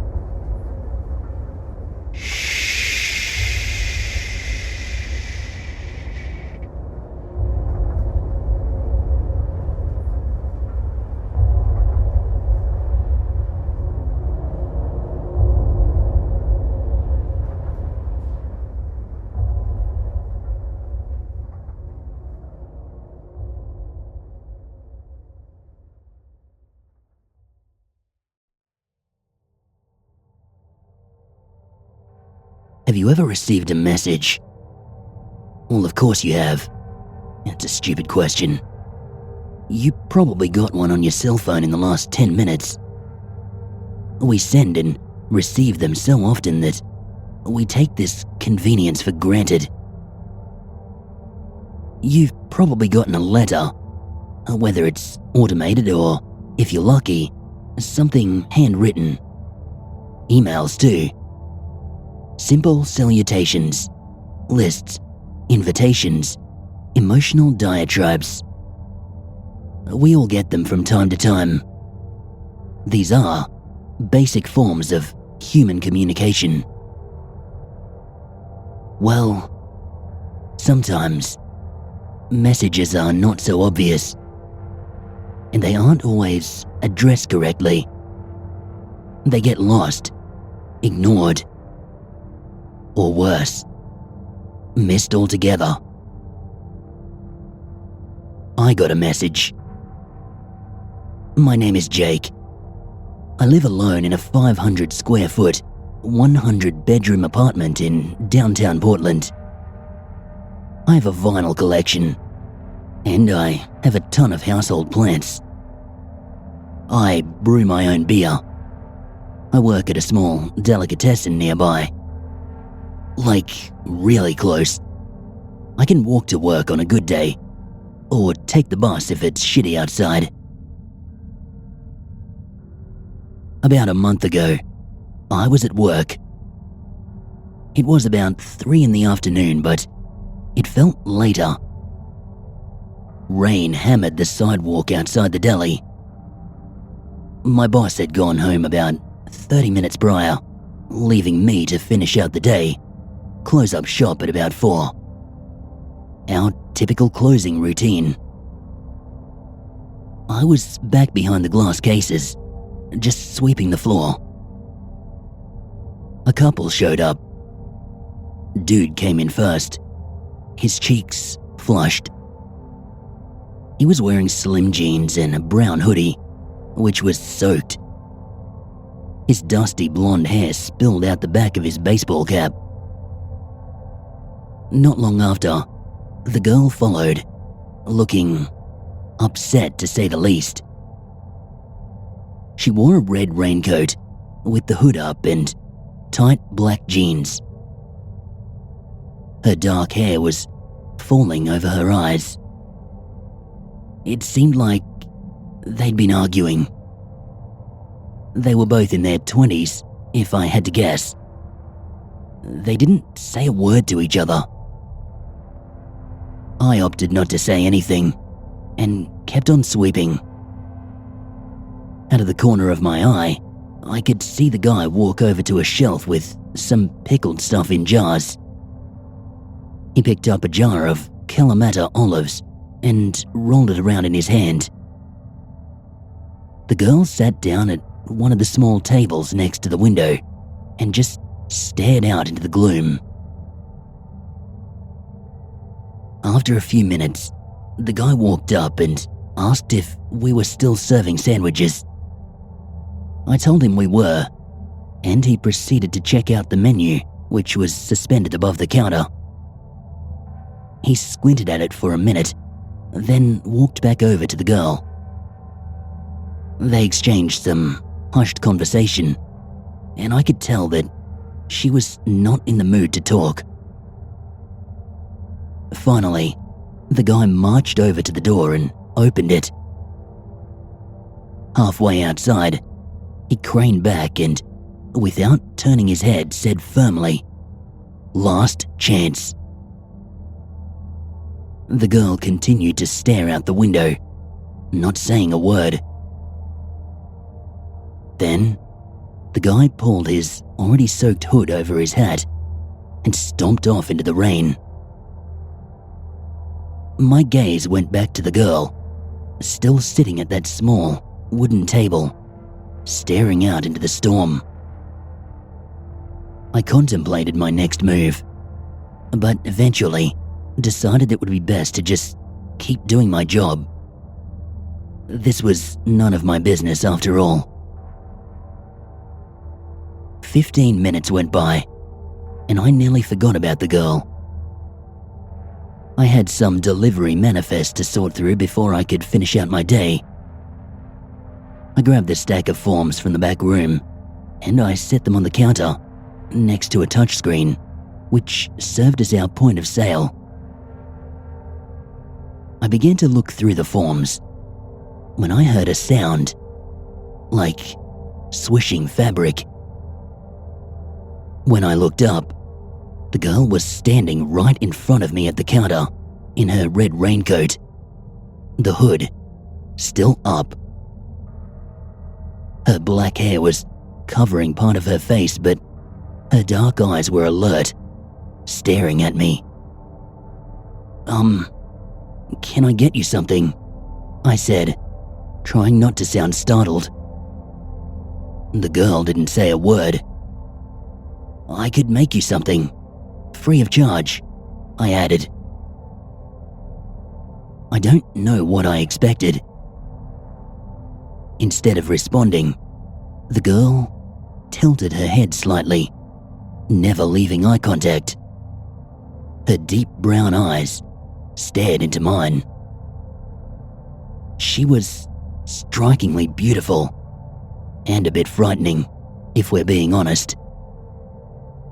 Something about her face, it seemed otherworldly. My heart fluttered in my chest for a moment. She shoved her left hand into her raincoat pocket and pulled out a wadded up piece of steno paper. Then, with a slight squeak from her shoes, she turned and walked towards the exit. As she was leaving, she dropped the paper into the trash can by the door. She opened the door and disappeared down the wet sidewalk.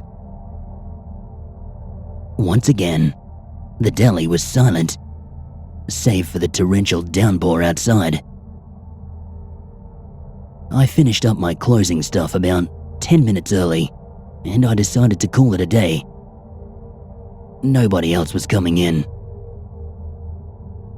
Before I left, I fished that paper out of the garbage bin.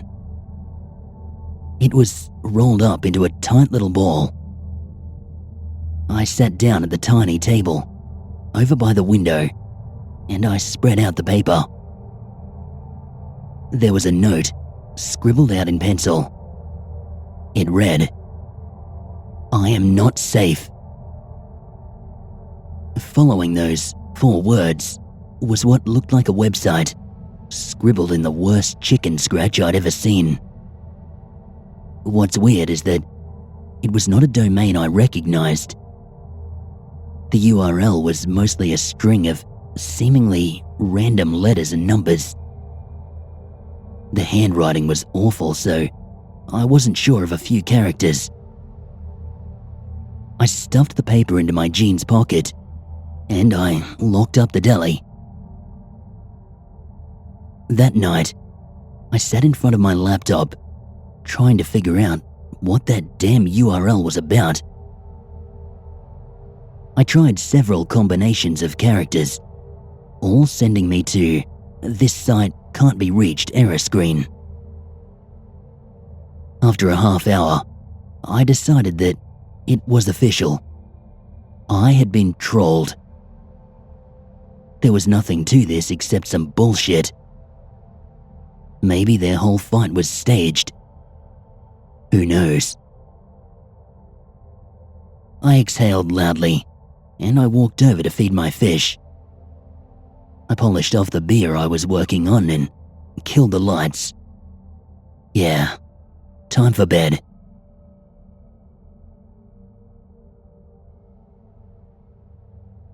The next day was thankfully a bit nicer outside.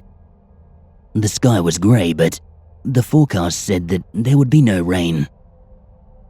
The previous day's events were fading from my mind and I decided to walk to work.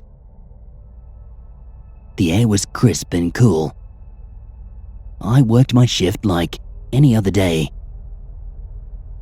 At 4 p.m, I closed up shop and then I headed home. On the way, I contemplated ducking into the 6th Avenue liquor store for a bottle of Buffalo Trace. I decided against it. That night, I was watching some mildly interesting docudrama on Netflix. My gaze wandered to my laptop, sitting on the coffee table, with that crumpled up piece of steno paper sitting next to it. Almost as if on cue, rain began to pelt the windows outside. Streaks of rainwater ran down the glass. Why not give it one more shot, I thought. The handwriting sucked. There had to be another combination I hadn't yet tried. I snagged my laptop and that scrap of paper, slumping down onto the couch. Outside, a flash of lightning lit the sky. I had been writing down my failed attempts, and the paper was very nearly covered with letters and numbers. I tried a new variation of the URL. Again, "This site can't be reached." I tried another. Same result. I grunted to myself and rubbed my eyes.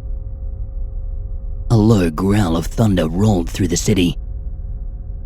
It suddenly occurred to me that the last character in the string, what had looked like an I, might actually be a smushed A. I tried this, appended to the end of my most recent failed attempt. To my surprise, the screen on my browser turned white. At first I thought it was another dead end, but Chrome was apparently loading something. If this was a website, it was certainly crude. The background was white, there was no text, and the page had no title. Eventually, a black box appeared on the page. When I hovered my mouse over the box, it began to animate. It took me a second to understand what I was looking at. Then, it hit me. A camera feed. I could make out some ambiguous shapes in the feed, but it was too dark to really tell what I was looking at. There was a tiny digital stamp at the bottom of the frame, displaying the current time and date. The feed was live. Whatever I was seeing was happening in the moment. But the thing is, there really wasn't anything to see. I stared at that screen for as long as I could, but at some point, I must have fallen asleep. I woke up on the couch the following morning, still clothed, with the laptop in my lap. The battery was dead, of course. Pale morning sunlight peeked through the front windows as specks of dust floated lazily in the light. I remembered the video feed suddenly, and I jumped up to search for the laptop charger. When I got the thing back on and back to the website again, my eyes lit up. It was daytime, wherever that camera was located.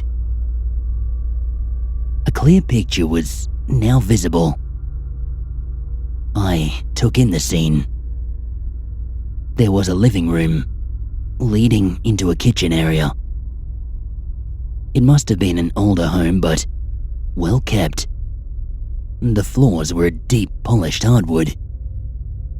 The kitchen had pale countertops and white subway tiles on the walls. It was quaint. Most of all, it appeared to be unoccupied. I watched the feed for a while as I brushed my teeth and got ready for work. I'd planned to walk, and just as I finished tying my shoes, I heard the telltale drum of raindrops on the windows. Letting out a sigh, I grabbed my bus pass and headed on out.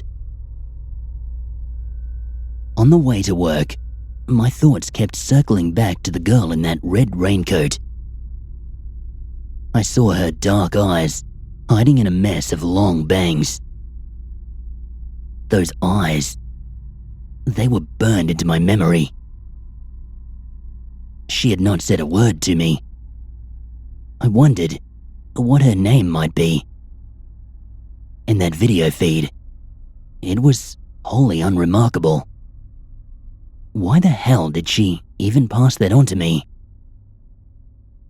I am not safe. Those words flashed into my mind for a brief second as I got off the bus and headed into work. All day, the rain assaulted the sidewalk outside the deli. I saw people walking by, but it was all a blur. Every time I saw something red passing by the windows, I stopped in my tracks. But it was never her. She was nowhere to be found. That night, I left the laptop open to the video feed while I did my evening stuff. I cooked dinner. I fed the fish. I tried to read a book. Unsuccessfully. I found myself pacing around the apartment. But my mind and my eyes never left that video feed for very long. To my dismay, as it got dark outside, the feed got dark too. Was there nobody living there? Then, around about midnight, finally, the lights turned on in the video. I did not notice right away, but when I did, I sat down quickly as my heart pounded in my chest. The guy from the deli that day walked into frame. He was removing his jacket, like he'd just gotten in from being outside. He walked from the right side over to the left. His lips were moving, but I couldn't see who he was talking to. He was clearly agitated about something. He opened the fridge in the kitchen area, and he took out a Gatorade bottle. I noticed his hands were shaking. Over on the right side, the girl from before walked into view. I recognized her immediately. She was still wearing that red raincoat. And those eyes, I could see them hiding under the shadow of the hood. She had a small, petite frame. Her lips were not moving. The dude seemed to be getting more upset. He picked up a notepad on the counter and he started scribbling something onto a piece of paper. Then ripped it out and shoved it into his pocket. He marched up to the girl and he got right in her face. All the while, it seemed like she was not talking at all. Then, in one quick movement, he dropped the bottle and he grabbed her by the throat with both hands. He was strangling her. What? No! I shouted in my apartment, jumping to my feet. I grabbed my phone and I dialed 911. The line rang. In the video feed, the guy was holding her neck tightly. The girl was struggling, grabbing at his forearms. Come on, come on, come on, I screamed at the ringing dispatch line. My eyes darted around the video frame, looking for something recognizable. I could not identify their location from inside the house.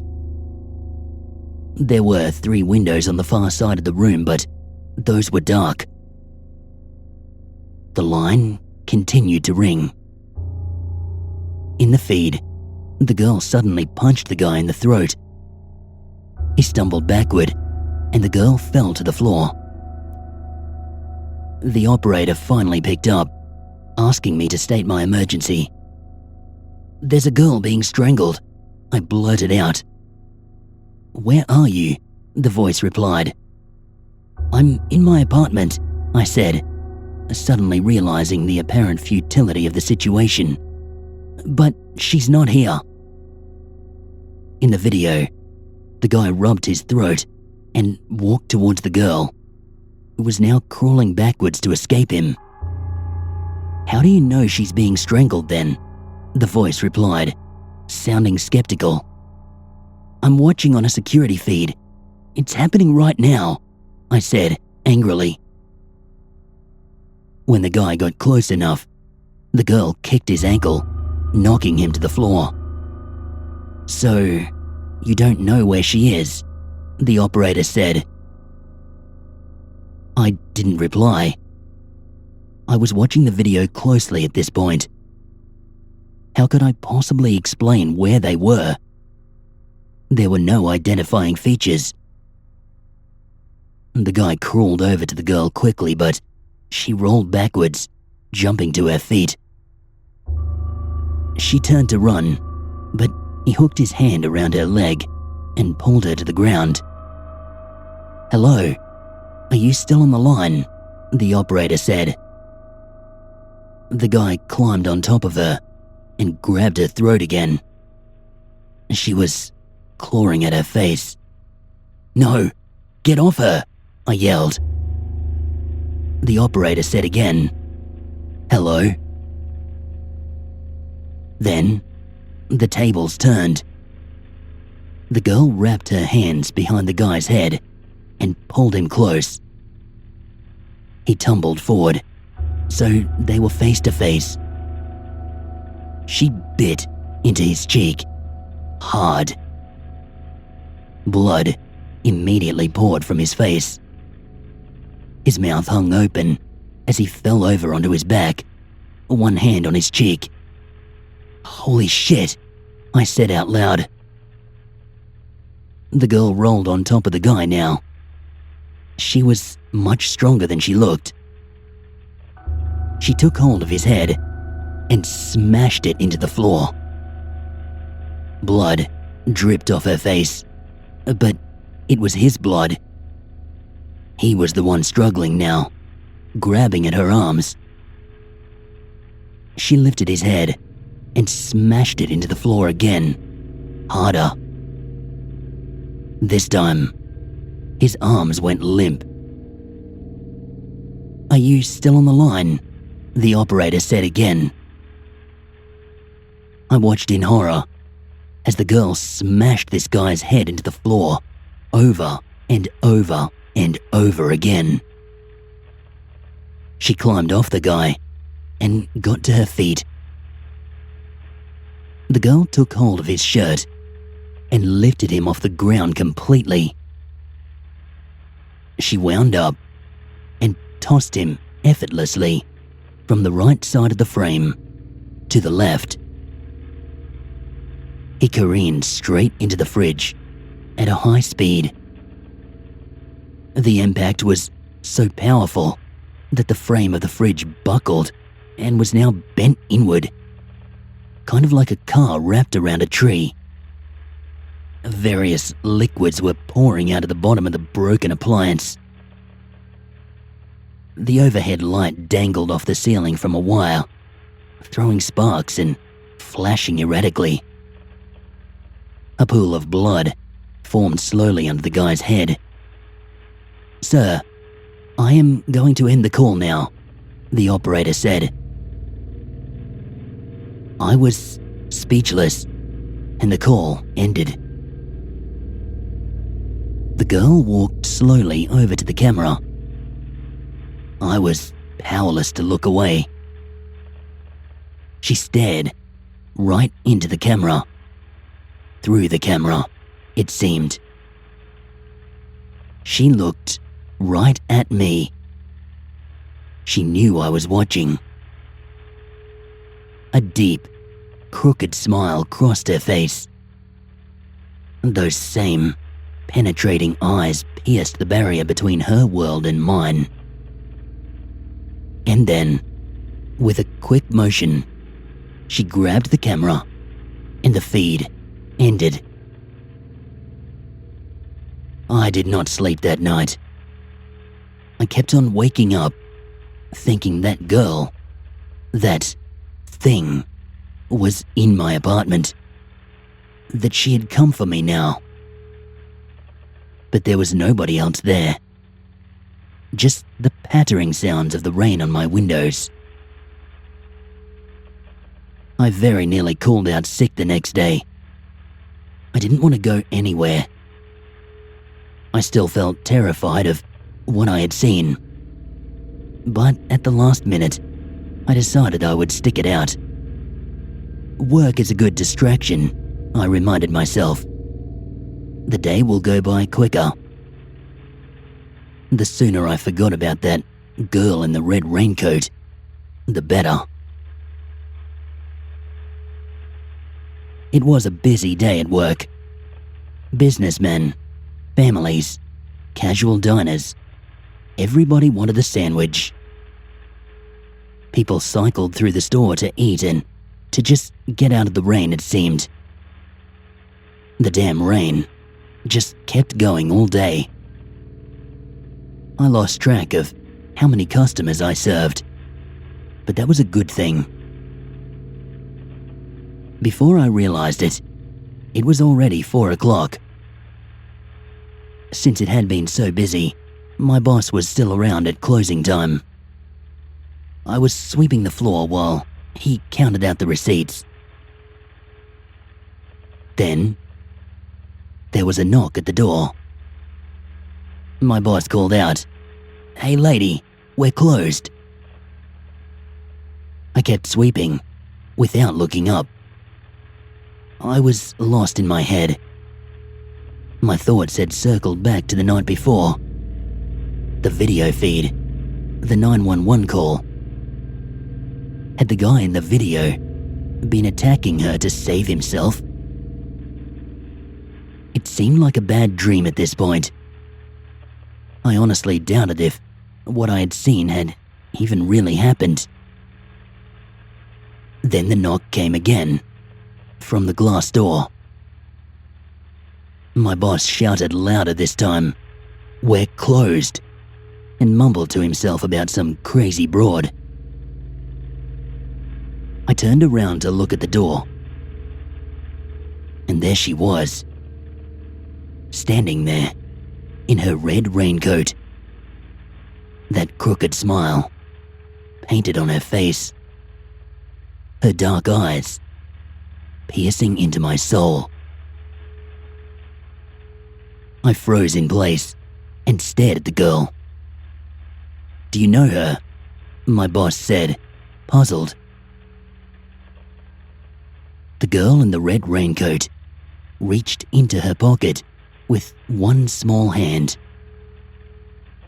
She pulled out a blood-stained piece of steno paper, crumpled and creased. She spread it out and slapped it against the glass, right at head level, so I could read what was written. There, in that familiar chicken scratch, was the note. "Please help me."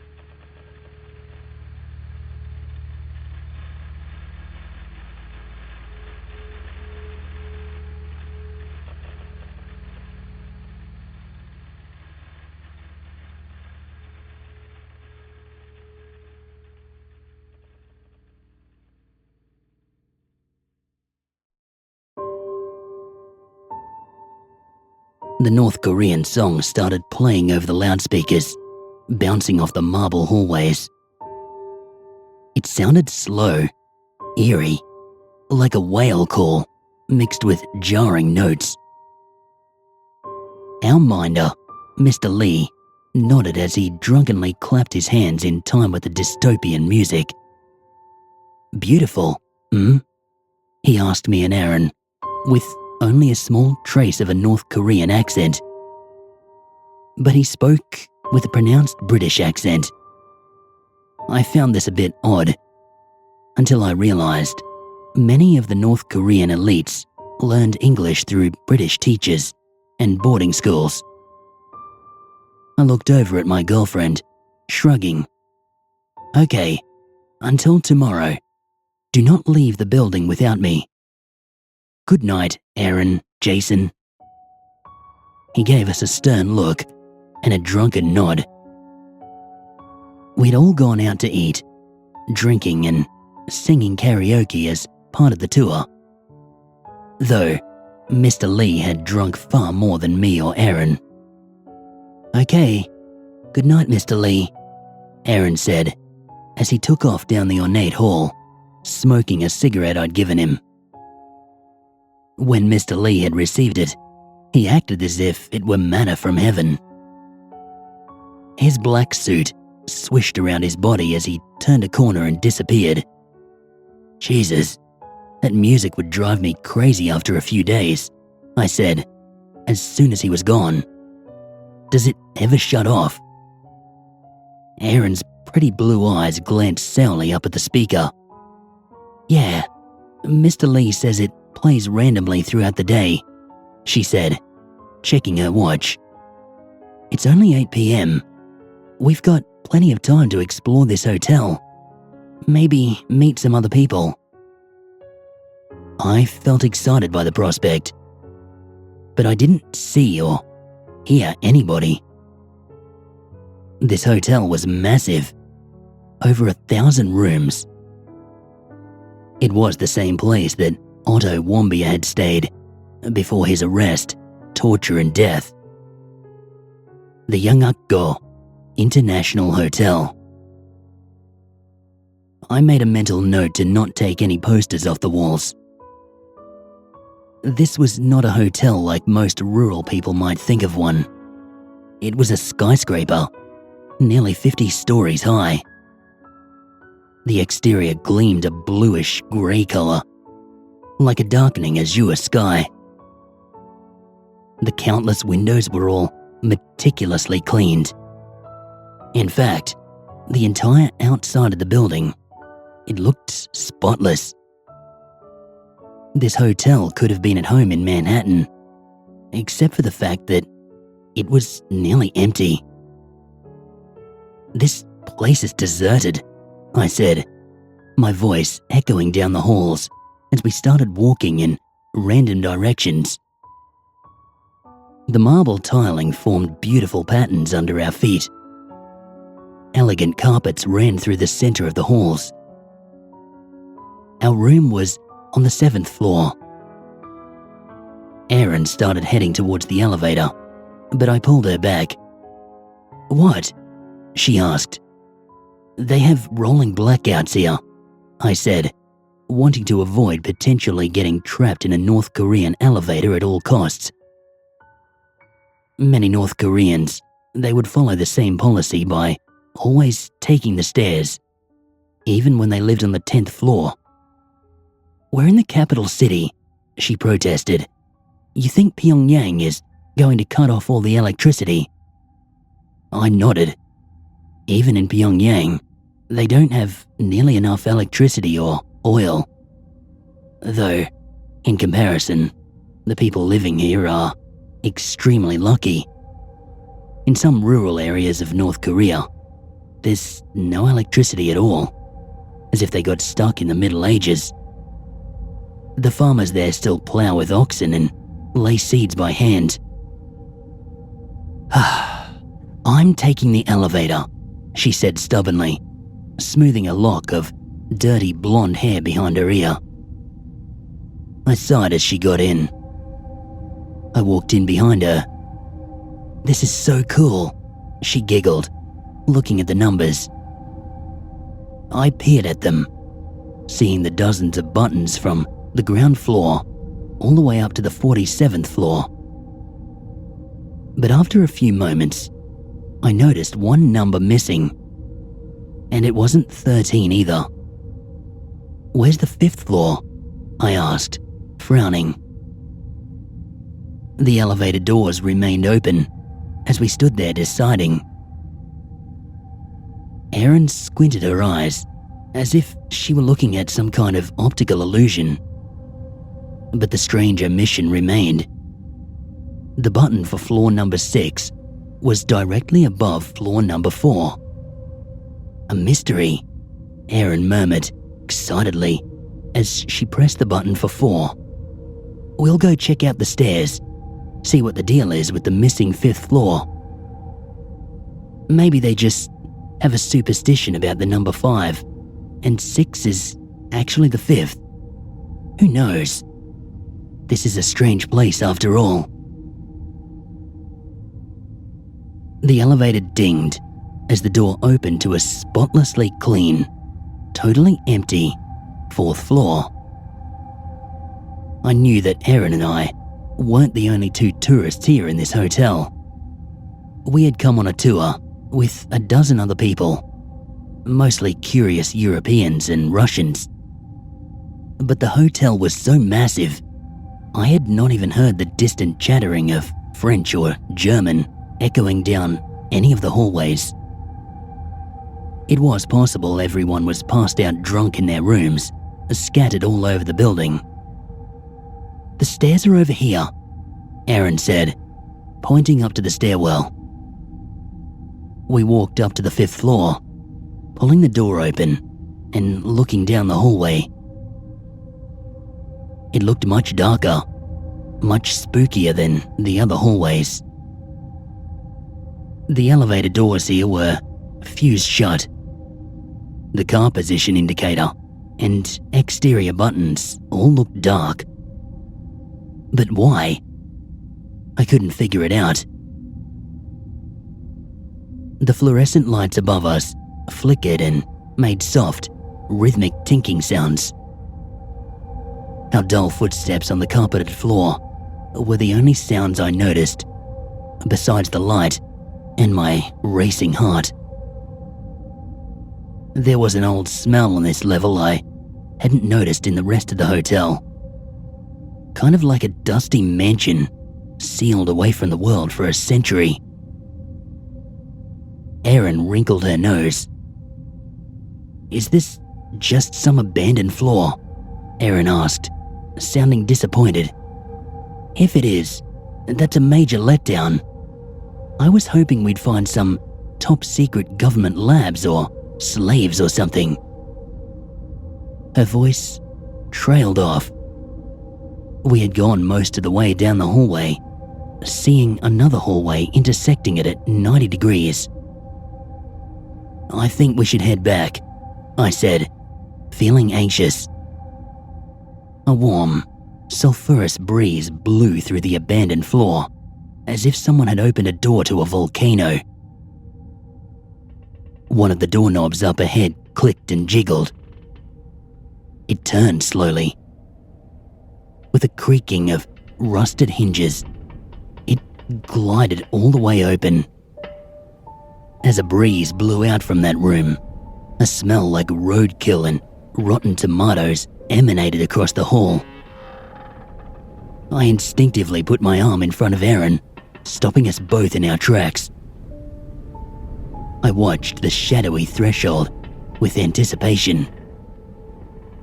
I expected some minder from the North Korean government to come waltzing out, yelling at us in broken English or threatening to send us to a concentration camp. But nothing happened. Erin and I stood there, waiting. The dark room stayed silent and dead. "I'm officially creeped out now," Erin whispered, glancing back the way we had come. "Let's get the hell..." But that was all she got to say, before a wailing cacophony exploded from that dark room.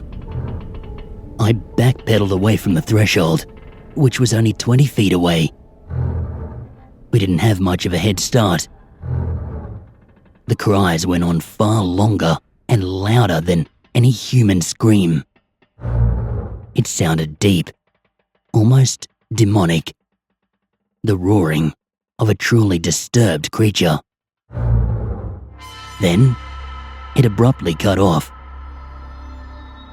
The silence felt unnatural, oppressive in the aftermath. "Run," I whispered, as my heart raced and sweat covered my face. But, for a few moments, I couldn't tear my eyes away, and neither could Erin.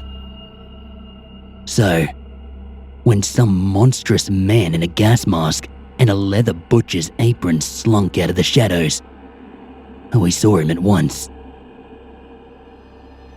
He towered over us, his head nearly scraping the door. His bulging, muscular arms and legs had many deep slashes crisscrossing the flesh. The skin tore on many of the slices on his legs as he walked like mouths opening and closing. Yet, only black blood the consistency of maple syrup trickled down from the wounds. To my horror, I realized that the gas mask was nailed onto his skull. The head stuck out like the quills of a porcupine from his forehead and cheeks. All the visible portions of his scalp thrummed with larvae. A writhing sleet of pale maggots squirmed incessantly. As he walked, some would fall onto the ground, quickly curling and twisting their tiny bodies in protest. Black rubber gloves covered his hands and arms up to his elbows. He wore this gigantic pair of blood-covered boots that were falling apart at the soles. His clothes were shredded, torn to the point that parts of his gore-soaked pants dragged behind him in tatters. I noticed this all within a fraction of a second. The adrenaline spike seemed to slow down time, and I was able to take in more details in a single glance than ever before. Aaron and I turned. We ran for our lives, back down the hallway. The heavy, metal door to the stairwell loomed ahead, only a few feet away. But the crashing, thudding footsteps of that abomination in the gas mask and leather apron sounded right behind us. I could feel the floor vibrating with every lunging step that thing took. I grabbed the cold door handle and I ripped at it with all of my strength. But the door did not open. It stayed locked. "Shit!" I screamed. Aaron's eyes widened in horror and fear. I spun around, putting my back to the wall.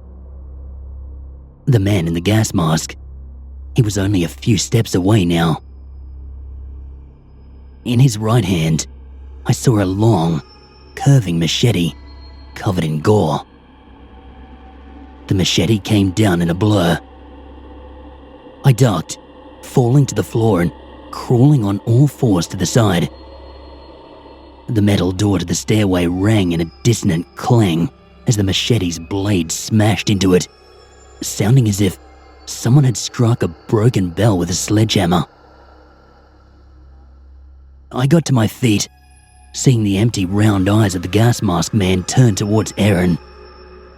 The creature's giant arm came up again, the machete raised high for the killing blow as it stared coldly down at her. Aaron stood as stock still as a statue. I jumped to my feet, lunging towards the giant abomination's arm. I grabbed it, using the weight of my body to push him forward. But the machete was already coming down.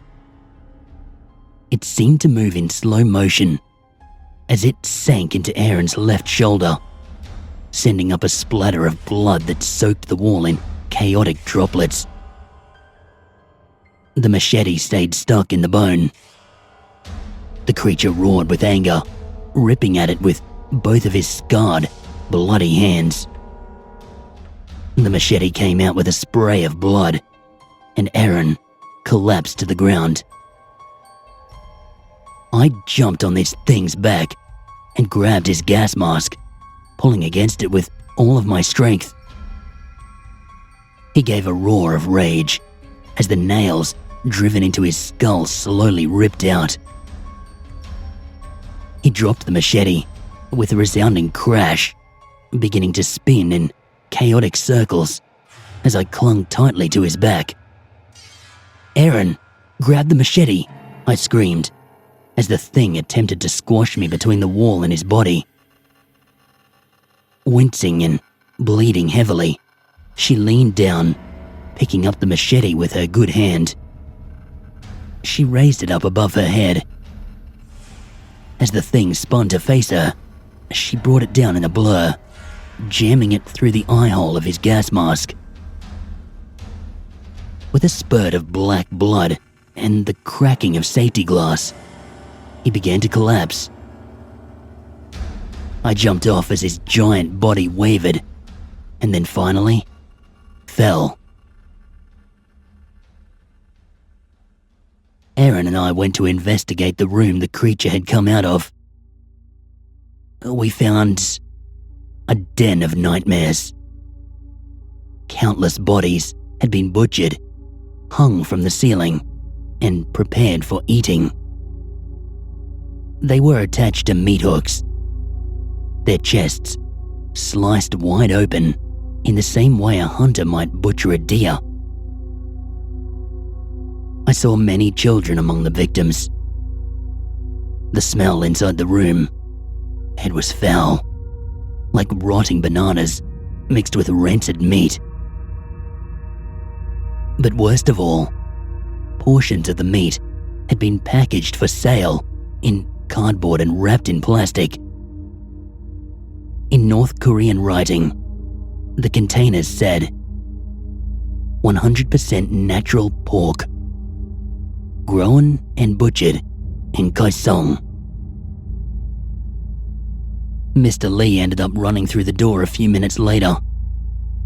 Apparently, someone had noticed that we were gone, and then heard the sounds of screaming and fighting echoing through the stairwell.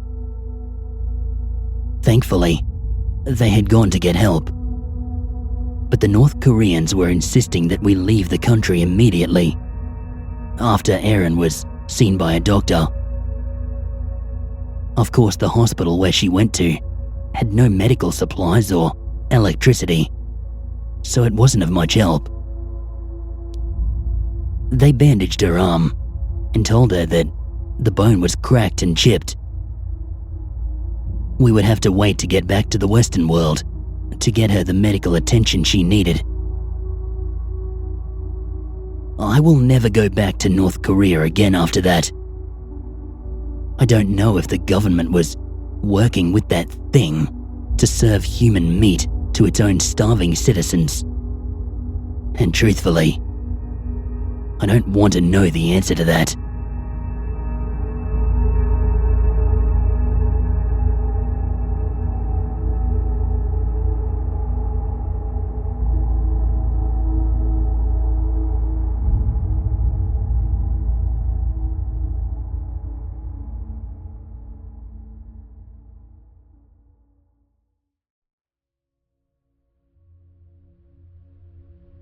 Time is running out for me, and fast. My life is not my own anymore. It belongs to those around me. Whatever dreams I had are out of reach. But I still have a chance to help those around me. It might sound morbid to be saying all this, but it is the happiest I have felt in a long time. My purpose, it is not to fulfill my selfish desires, but to help those I care about fulfill their pure desires. I gave my wife a child, my son a future, my parents a home, and my sister a car. I am ready, but not before I shed some light on something that's hiding in the darkness. The Lurk. I work in a children's toy store, a small one, a little niche place stuck between a florist and your average gas station corner shop. I mostly sell the cheap plastic stuff that's good for maybe a few days before it's broken, lost or forgotten. Small plastic cars, sticky hand whips, those Halloween masks, the ones with the cheap rubber bands. The place does surprisingly well. I guess novelty items never really go out of fashion. The owner, Barry, decided one day to update the stock with items a little pricier. Foam swords, knockoff Legos, and I mean real knockoffs, not like Mega Blocks. Also kitty books, the ones that are 4 or 5 slabs of thick cardboard glued together and tell you a story about a little elephant who has the flu, or a monkey who got caught stealing a banana. I helped Barry stack the stuff on a shaky table. "Don't smoke. The smell sticks to some of the toys," I said, snatching the cigarette, "and it pisses off the parents." Right, Barry muttered, lugging a box over to the table. Barry took a box cutter and ran it through the tape towards himself. He cursed as he nicked his thumb, sticking it in his mouth and sucking it while he unpacks the box with his free hand. The box contained those cardboard books. "Put them at the back of the store," he told me. "Yeah, I don't think those books are going to be stolen," I said. "Just in case of rain. These things will swell up if you sweat too close to them." I laughed and did as he said. Doing most of the work I was, while he watched over me. Barry had this worried look on his face. I took it to mean he was worried about investing in toys a little less cheap. It was always that way with him, worrying about the money more than the quality. I guess every businessman has the right to be concerned with that. "I'm sure they'll sell, man," I said, shuffling behind the counter. It was a tight squeeze. You'd have trouble parking a bicycle in the store. Been buying this kind of stuff for my kid now for years. "Are you gonna be alright?" he asked. I looked up, surprised. He was worried about me. "I get that gas station is where most of our business comes from, but it's only an extra hour," I said. "I'm not staying up that late anyway. I'm always closing this place just as families pass through, on their way to the coast. And that's a lot of easy sales." "Are you sure?" "Yeah, I know the type by now. If it doesn't pan out this week, I'll go back to the old schedule." "Might the missus be pissed?" I waved the question away. My wife was always angry with me. It made no difference to me anymore. So the extra hour away from home was a gift, not a curse. Barry stuck around to chat for a little longer before finally leaving me alone. The first customers walked in. The day had just begun. I will not bore you with the details. Just crying kids, sickly kids, grubby kids with gas station ice cream melting in their hands. It was hell. It slowed down near quitting time, but if my hunch was right, it would pick up again soon. I took a deep breath and I prepared myself to smile. I heard footsteps, heavy footsteps. The man who walked in was tall, old, and skinny. He wore a black coat and a diamond-patterned sweater underneath. His face seemed kind, but his eyes, they were sharp and beady. When he saw me, he nodded a greeting which I nodded in return. He then turned and faced the wall of toys, taking his time to browse them. Elderly customers were not out of the ordinary. Cheap toys were ideal for pensioners with grandchildren. I kept myself busy while he did his thing. He picked up the toys and plastic packets, examined them, and put them back down. He reached the books and flipped through them, but put them down just as quickly. Then, he picked up a grey book, opened it to the first page, and then closed it. He tested its weight and nodded, then walked over to me, placing it on the counter. "Evening," he said. "Evening," I returned, taking the book and flipping it over to see the price tag. He handed me a few dollars and asked for the bag. I got his change before picking up the book and sliding it in. Simple procedure, but I stopped for a moment to look at the title. The Lurk. The characters on the front reminded me a lot of the characters from Peanuts. Big heads, worried eyes.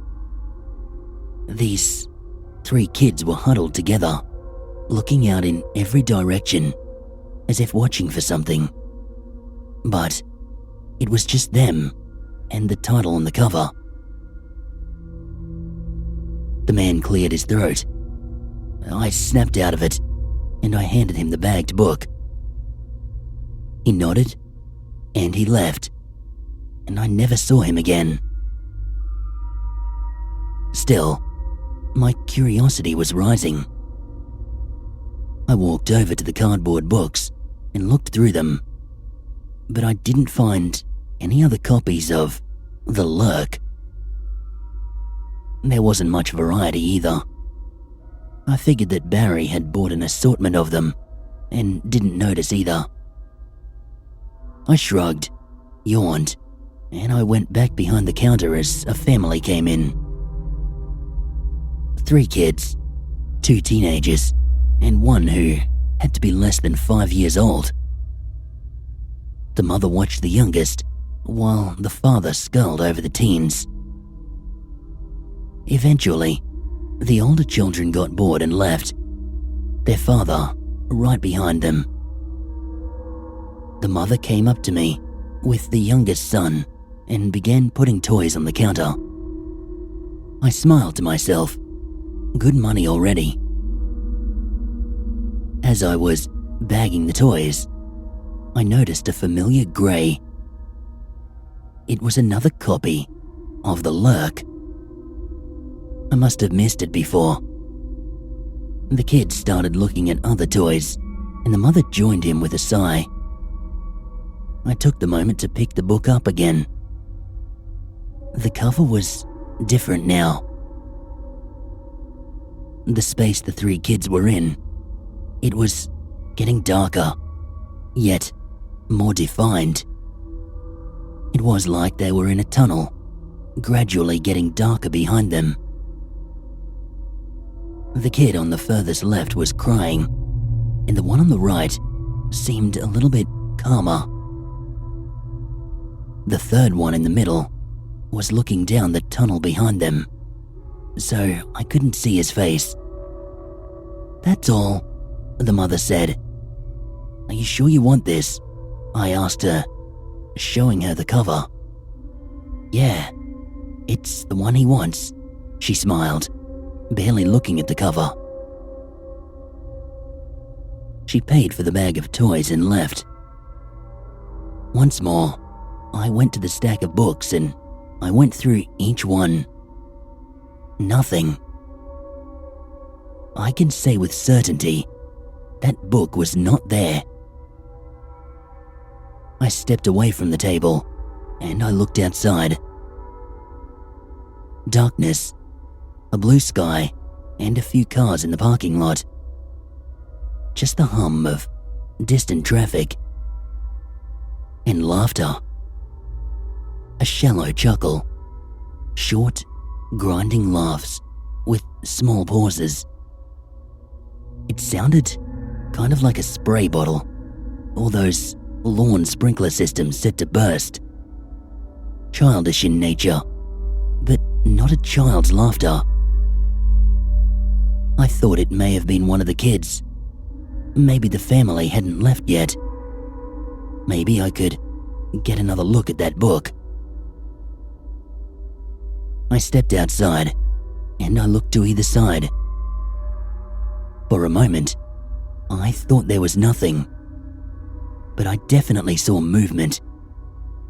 It was heading towards the corner gas station, and it turned that corner quickly. More importantly, it was way too dark. There weren't any lights. The gas station was a 24/7 place. It should have been lit up still, but it was dark, silent, as were the other buildings along the road.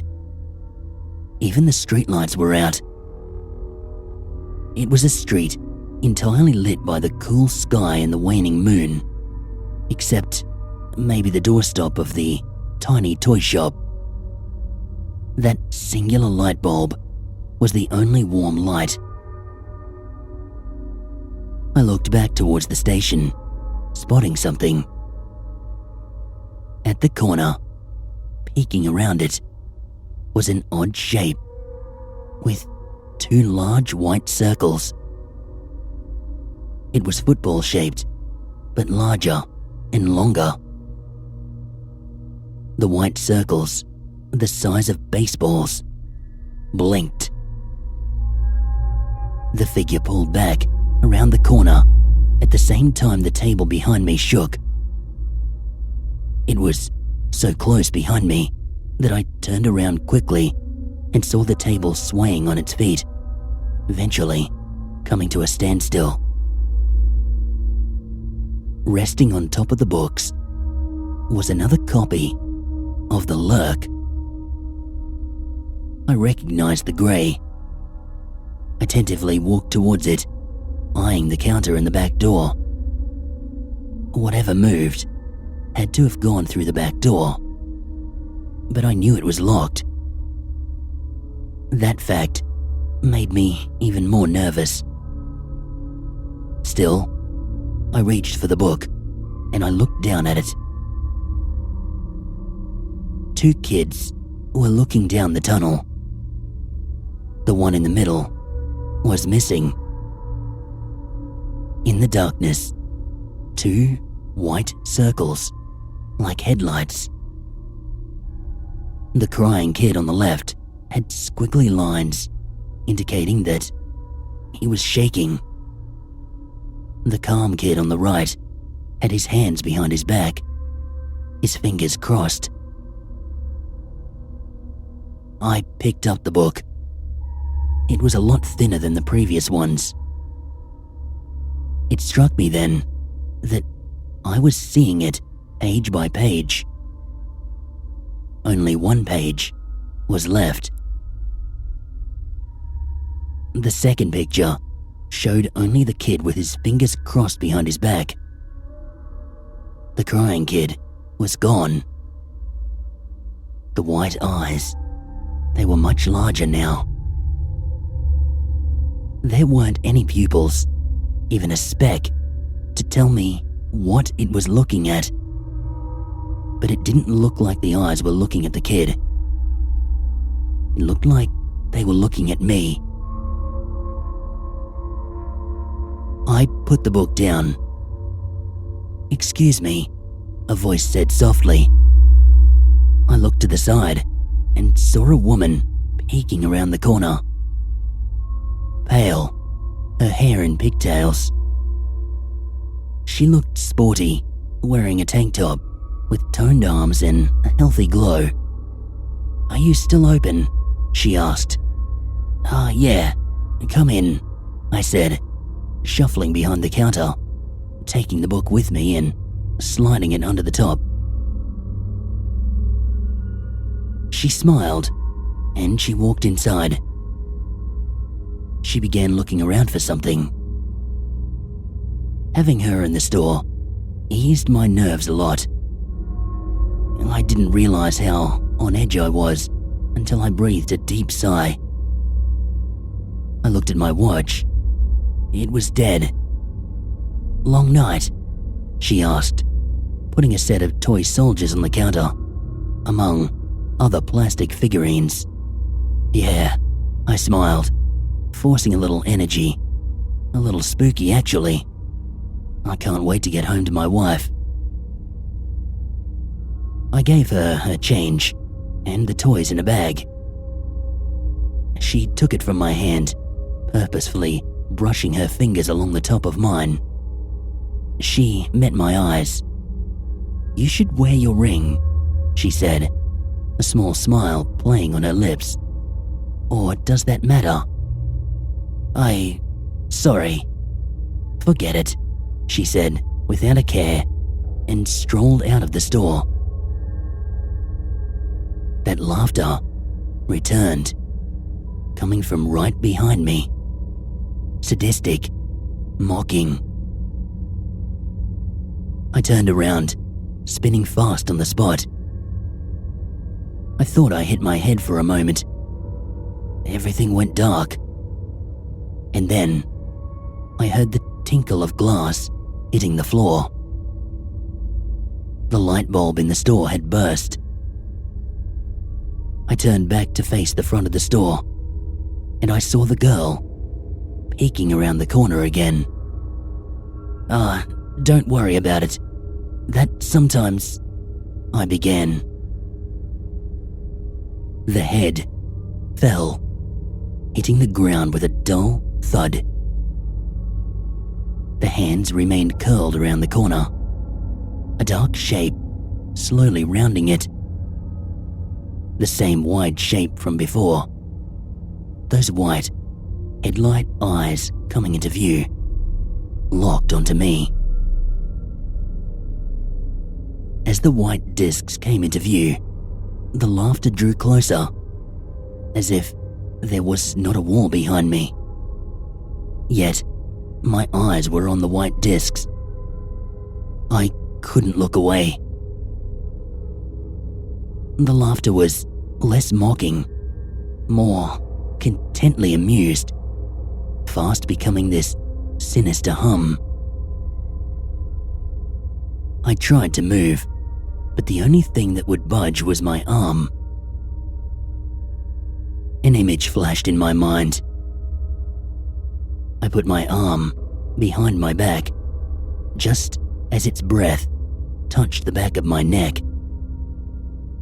I crossed my fingers, and the sounds vanished. The head and eyes lingered for a moment longer, then sank back around the corner. The fingers uncurled, making a bone-popping noise as if they were tensely clenched on that edge. A moment later, an arm stretched around the corner, grabbing the head of the girl by one of her pigtails and dragging it away. I waited a while longer. The streetlights came on, as did the other lights from the gas station. I saw someone pass by the dark toy store. They seemed normal enough. I kept my fingers crossed behind my back, using my free hand to lock the store up. Slowly, I began to feel safer, and when I got in my car, I was home free. I did not fully calm down until I was holding onto my wife while she slept in my arms. When I returned to the store the next day, that Lurk book was missing. The light bulb was still broken. I replaced it. There was a red stain on the ground in front of the store, but water from the gas station employees cleaning the area washed it away. I told Barry that I didn't make a sale. Nobody wanted to buy a toy that late after all. I just didn't want to stay that late anymore. I can still hear the Lurk's laughter.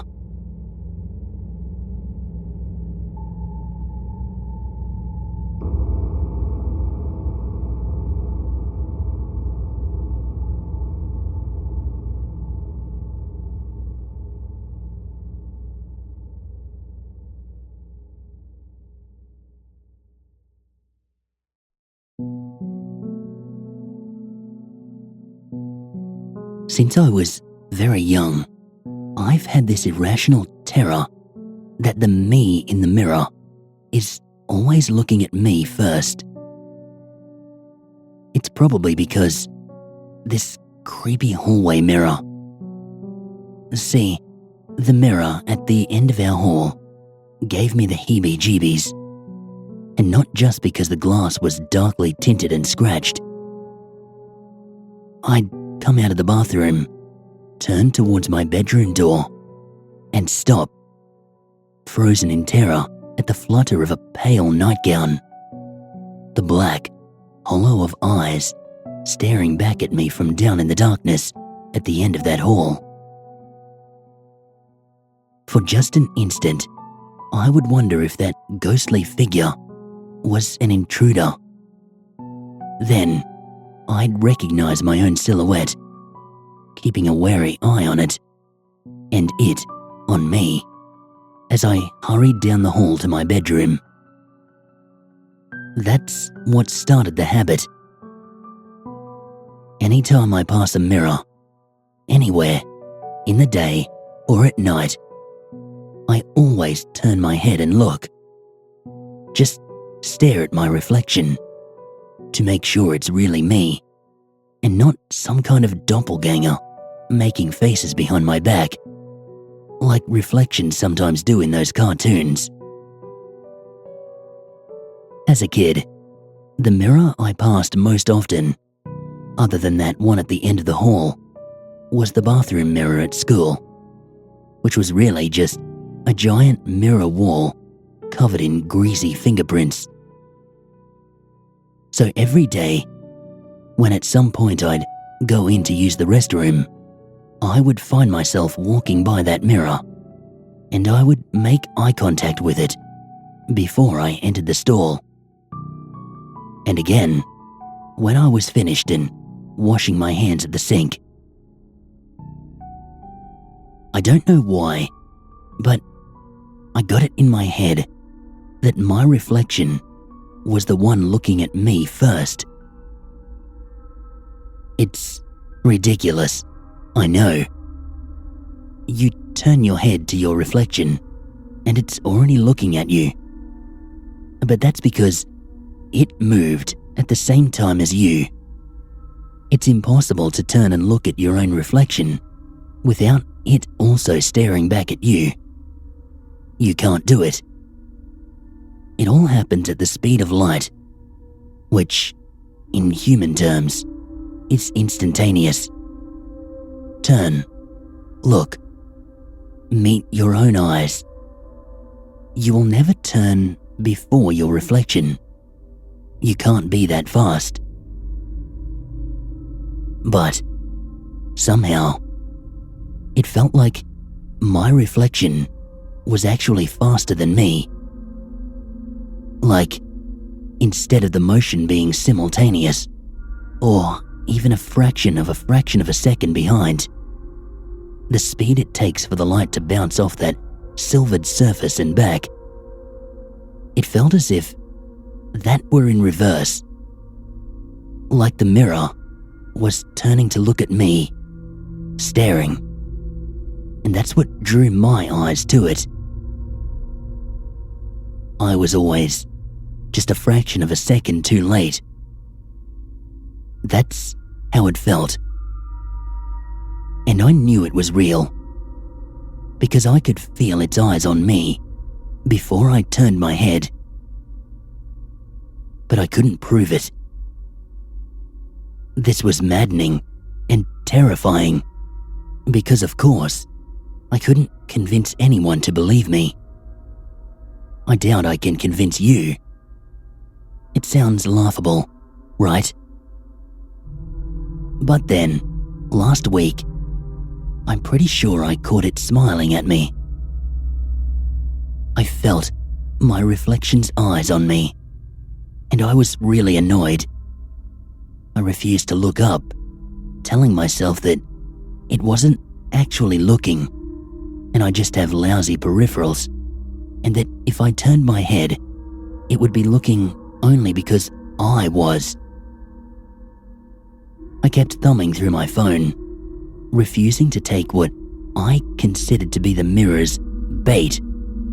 Yes, I know this makes me sound like a crazy person, but since this is what actually happened, I want to put it all down.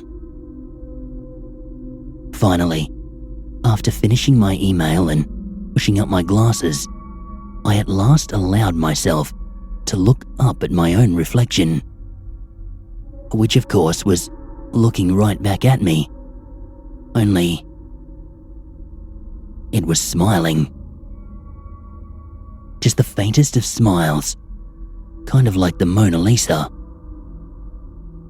I stared in shock, and then I thought, wait, am I smiling? I didn't think I was, but then I felt my lip curl, and my reflection smile quirked up further before turning into an abrupt scowl that matched what I was doing, and everything seemed normal. I'm just not sure who smiled first. I'm not sure I was smiling at all before I saw my reflection smile, was I? Logically, I must have been. But I thought, no, I could have sworn I was frowning. If nothing else had happened after that, I would have said I was imagining it all. But then it happened again. This time, it was unmistakable. I can prove it.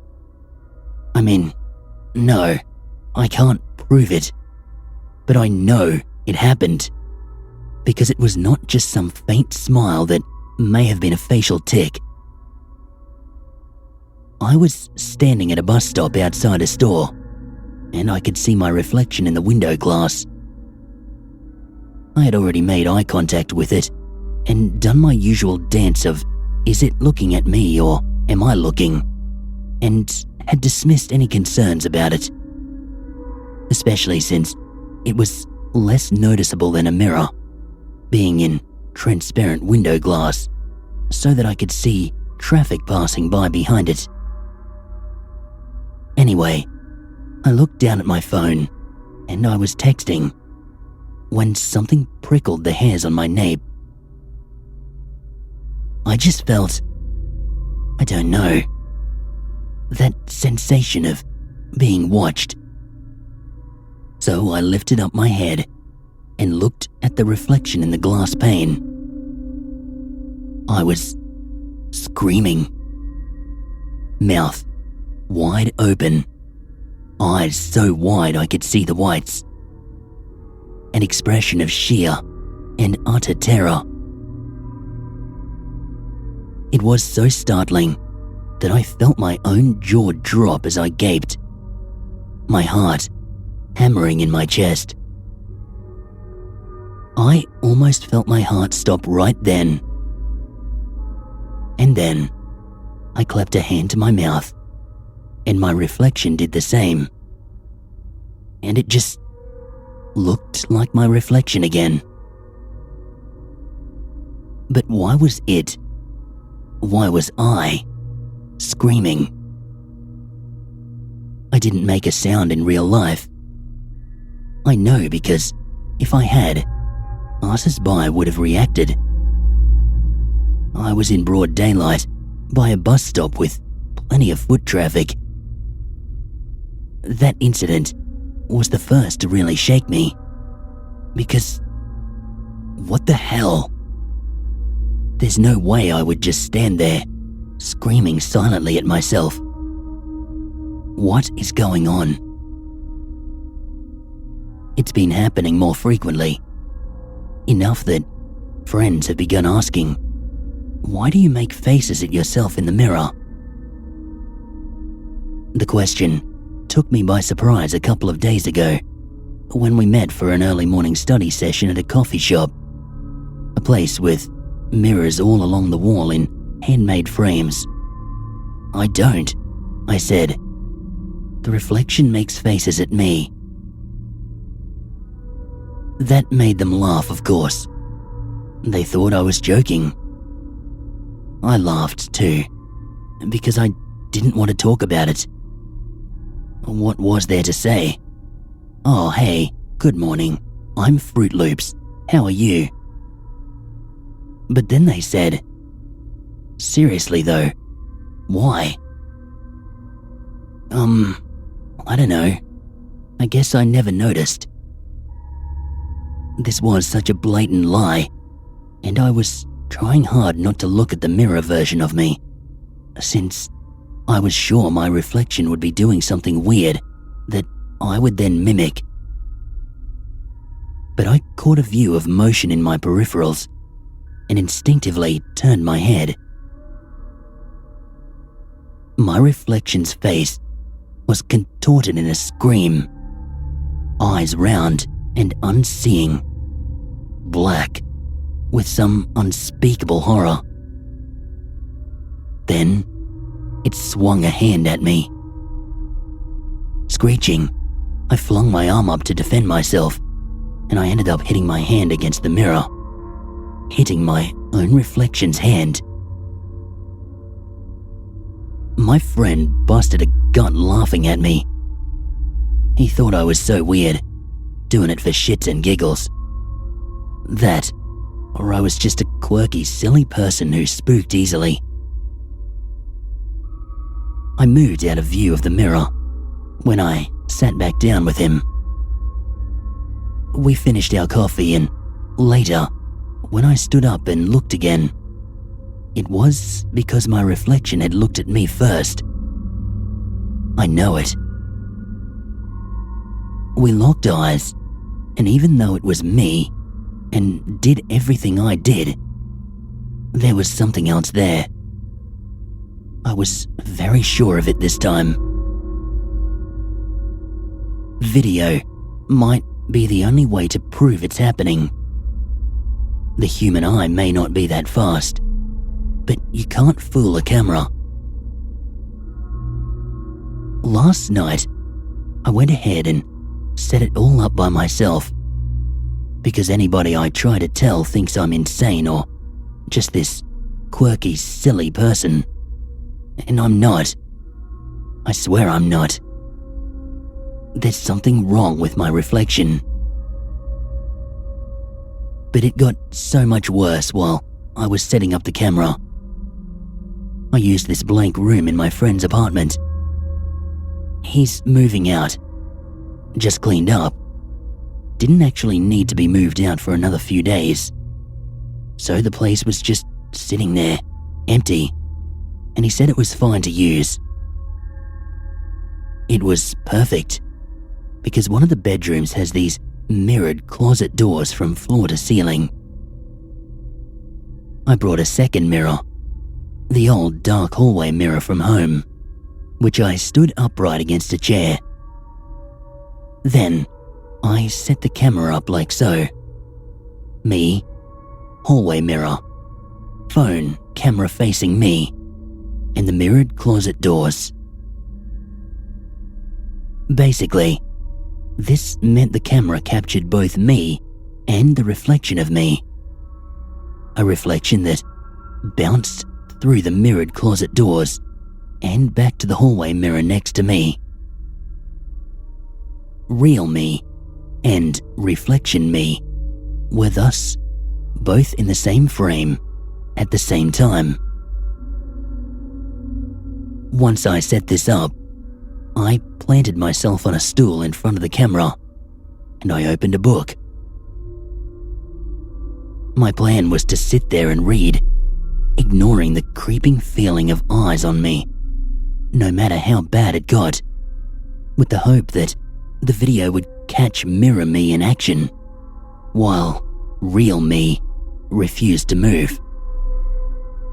Simple, right? I began to read. At first, it was very boring. I had brought along my physics textbook. I was trying to catch up on studying for exams. But it was a poor choice, because I found it hard to keep my eyes pinned to the page.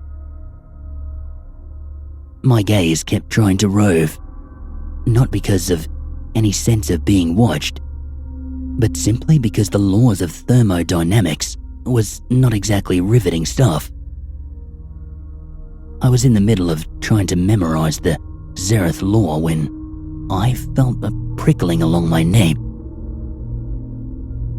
It took all my willpower not to look up.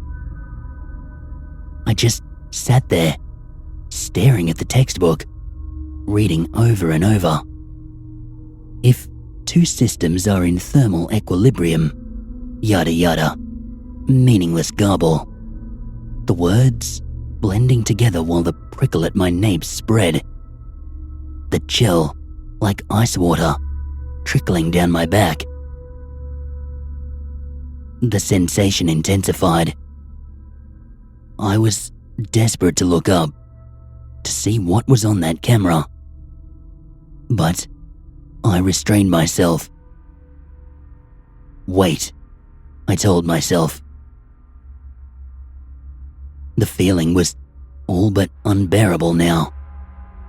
I could practically feel cold fingers tracing along my spine, the crawl of eyes over me, boring into me, the whisper of ragged breathing in my ear. I counted 10, 9, 8, 7. Slowly, refusing to rush myself, letting my fingers tap on the page. Finally, I raised my eyes and I screamed. My reflection was dragging a blade across my throat. I shrieked, flinging my arms.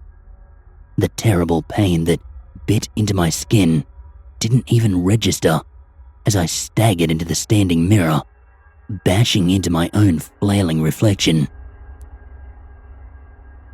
The mirror shattered into a million glinting shards of my reflection, blood-splattered, screaming, mouths so wide as to be too large for my faces. Screaming, screaming, screaming.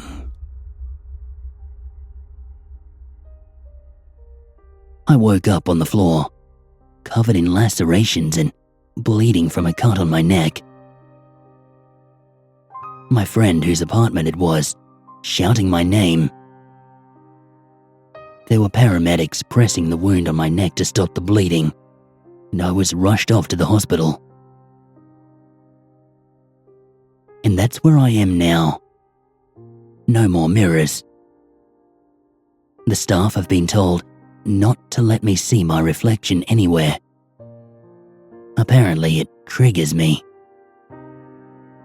The doctors think I tried to do this to myself. I feel fine. I don't feel like I'm crazy.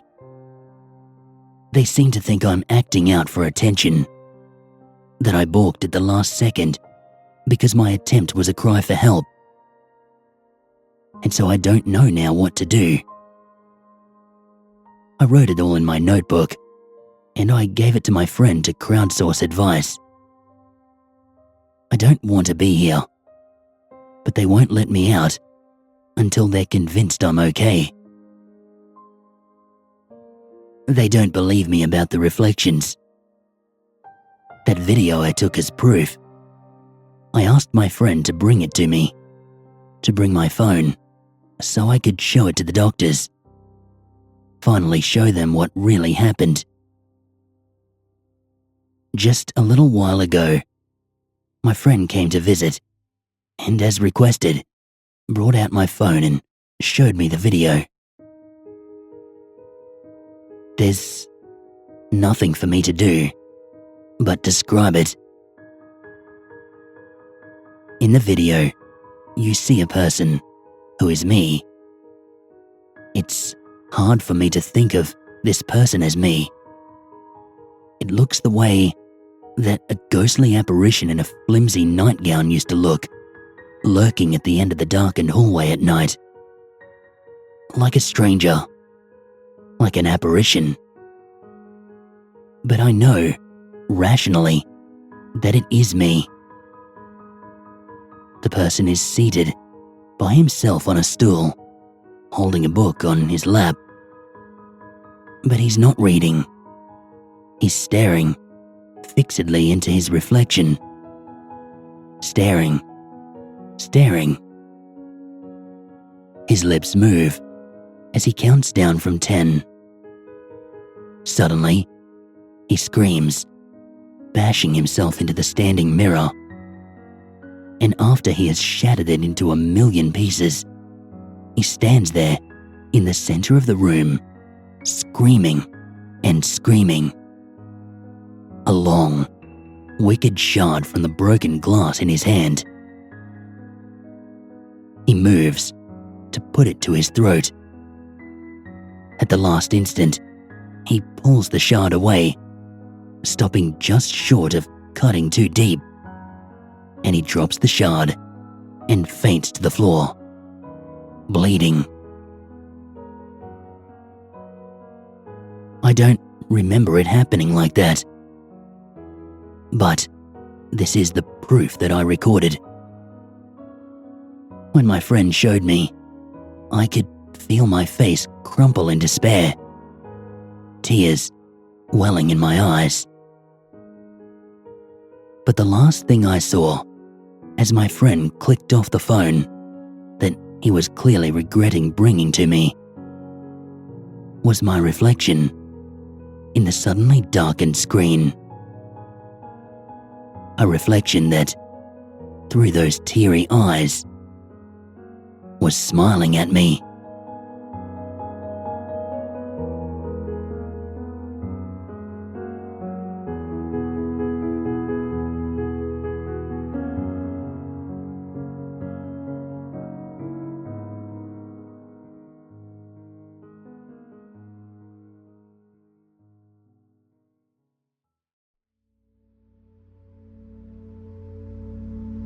Are you the type that is easily bored with today's horror trend?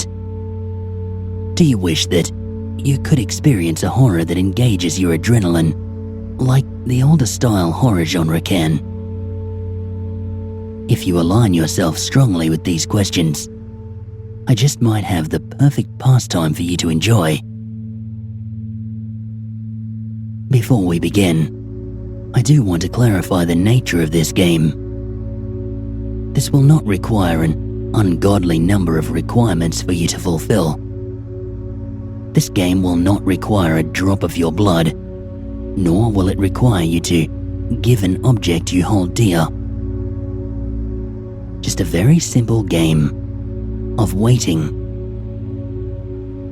You're likely wondering, what does waiting have to do with horror?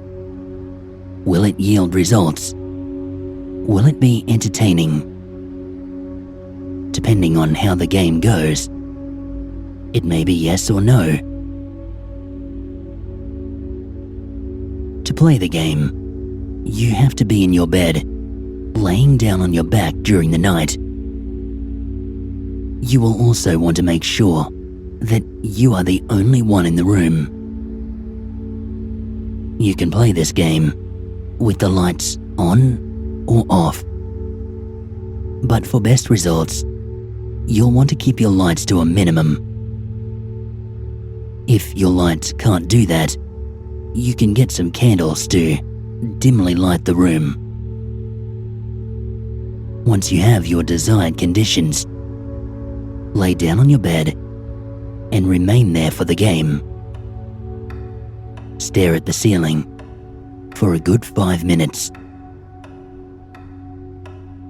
After doing so, you'll want to quietly chant this phrase: "Modern thrills bore me." You'll want to do this until you become bored or annoyed saying so. Once you do, say the phrase, "Show me a good time." After this, you'll want to try and take the time to relax while looking up at the ceiling. Nothing may happen at first. You'll begin to think that this was an absolute waste of your time. However, once you reach this point, the first part of the game will initiate. You will suddenly feel the intense sensation of being watched. You will never know where the source is coming from. It will just sit there in the back of your mind, gnawing at you. You know someone else is in the room with you, but you can barely bring yourself to get up to see where it's coming from. All you know now is that you are not alone. This will only last up to 3 minutes. It will, however, be the longest 3 minutes you have ever experienced. At this stage, two results may take place. You will either still feel a bit tense, or you will feel like you just had your best life take place and your mattress has never been this comfortable. If you feel the first result, take note that the second stage of the game will not take place and the game will end. This will last until the next day after you played. If you feel the second result, the second stage will take place. Now would be a good time to talk about Player 2. Who is Player 2? Remember that feeling of being watched in the first stage? You were right to assume that you were not alone. For something or someone has taken notice of your boredom. I, unfortunately, am not able to explain the nature of Player 2. For those who played, do not know either. All that is known about Player 2 is whether or not it has approved of your request. Do you also remember, back during the first stage, you felt a gnawing in the back of your mind? Player 2 was not just watching you, but was also taking a look inside your mind, intentionally provoking your primal instincts to gaze into every single crevice and corner that it can explore. It will continue to do so for the duration of the 3 minutes, until it is either satisfied or disappointed with what it finds. If it takes a disliking to you, the first result of stage 1 will commence. It will just take off and leave you feeling tense for the duration of the night. If it has taken a liking to you instead, the second stage will begin. Stage 2 of the game will begin with the feelings of danger disappearing. You will find yourself in a state of pure relaxation. At this point, you are wondering, what does stage 2 have to do with you? Will anything happen here? What is the purpose of Player 2? To answer those questions, this stage is not reliant on what you will do, but rather Player 2. Player 2, at this time, will no longer be peering into you. It will have taken its eyes off you. This is to avoid triggering any feelings of being watched. It will then begin to emit an aura. This aura will allow anything or anyone within the radius of the aura to release any tension they have been feeling during the day and find themselves relaxed. This is why you will feel that sudden wave of calm that will hit you in the second stage. We refer to it as Player 2 because in stage 2, it is Player 2's turn to play the waiting game. Is this aura a form of cheating? In its case, no. It won't be a powerful aura, but you will feel it. You will feel it just enough, just long enough for you to eventually drop your guard. The goal of stage 1 is to earn its favor to start the game.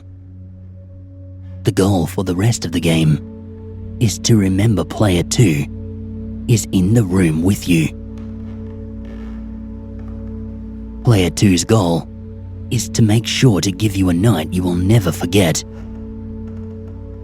If Player 2 manages to get you at any 3 stages, you will lose the game. Losing the game, thankfully, is not of any huge concern. But if you lose, a sliver of your peace of mind will be taken as its prize, as a reward for each time you lose. It's not much, but it's also not something you want to keep losing. It will get to you eventually. For stage 2, you will want to fight the feeling for as long as you can. Giving in to the feeling so soon will leave you vulnerable to what it will do. You can try to get up if you want to, but it will not allow that. You will find yourself fighting against your own relaxed body, struggling to stay aware and alert of its presence. You can try to match player 2 with its patience if you want, but patience is an art it has mastered. No matter what you do, you will eventually succumb to its aura. Even though it is somewhat pointless, you will want to fight the feeling anyway. This will condition you to sense for player 2 for when stage 3 commences. Stage 3 will only initiate when your guard has been dropped and you close your eyes. Whatever player 2 does next in stage 3, this will vary from person to person. Leaving this stage, the only one with a bit of vague description. I cannot for sure say how stage 3 goes, but I can tell you this. To keep it a fair game, stage 3 will start off harmless. You will hear a small whisper right next to your ear. After you hear that whisper, you are allowed to look for a few seconds. However, you will want to close them again before you lose. During this time, every 30 seconds, it will increase in intensity. Also, if you know yourself well, you will know exactly how stage 3 goes. Stage 3 will last for 2 minutes. The goal of stage 3 is to keep your eyes shut. You must not see or look for the origin of the noises you will hear. Once this stage is complete, stage 4 will begin. Stage 4 is the final stage of the game. In stage 4, nothing will happen. In fact, you won't feel any sense of danger or hear noises, but you will suddenly feel awake and alert. You will feel tempted to open your eyes to see if player 2 is still there. Whatever you do not open your eyes. The goal is the same as stage 3, but the conditions and feel of the game will change at this point. The silent ambience is a trick. Player 2 will have figured out at this point, noises won't make you look. So, it will pull out one final trick. It will trigger your curiosity by taking its eyes off you. It will then restore the atmosphere at the point before the game ever started. It knows that humans are naturally curious creatures. It knows that if their desire to be curious is entertained enough, they will eventually give in to their desire to fulfill that curiosity. This is why the majority who play this game will always fail at this stage. They could never keep their eyes shut because of their curiosity to see if it is still there. If you can resist this urge, and remember, player 2 is still there. You will make it through this stage. The only catch is this stage will last 7 minutes. That may not seem long, but it's all the time it needs. And it is long. Imagine that. Time it right now. Count 1 minute. Now imagine laying there for 7 of those, knowing that something is in the room with you. It does not take long for the human mind to entertain the thought of looking, and it is found that 7 minutes will always yield results. Anything after 7 minutes, it will likely grow bored and end the game. The game will end when player 2 releases an aura that fills your body with energy. You will be forced to open your eyes. There is nothing you can do to prevent this part. You will then see player 2 standing over you. It is never completely visible, but the only thing you will be able to see clearly is its eyes. The eyes will inject your body with an intense adrenaline rush like you have never experienced in your entire life. After you gaze into its eyes, it will disappear. Congratulations, you have won the game. What is your prize for this game? A simple, yet pleasing reward. You will begin to find entertainment in stuff that once bored you. You will experience modern horror trends in ways you never experienced. You'll find horror movies and games enjoyable again. Sounds amazing, doesn't it? Almost too good to be true without a catch. Well, there is no catch. You have entertained player 2 with your determination and have won its favor. You can enjoy your well-earned reward and enjoy a period of new thrills. However, just like the bad, the good can't always last forever. As much as you will enjoy the new thrill, the human body will eventually catch up. It is adaptable to anything you throw at it and will most likely get used to these adrenaline rushes. It will be as if you were back at square one. You may end up once more finding yourself bored of today's trends, wishing for more excitement in your life. What's next then? The good news to that, my friend, is you can always play again. After all, you have found favor with it, and it loves playing the waiting game.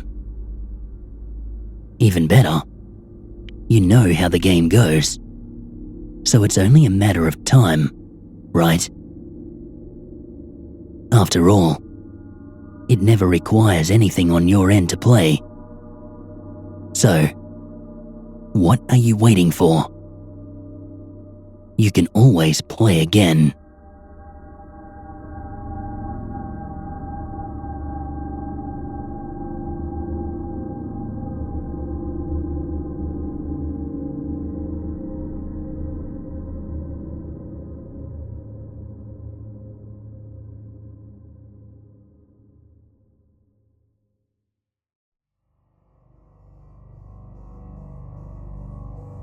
I lived in West Virginia for the past 3 years.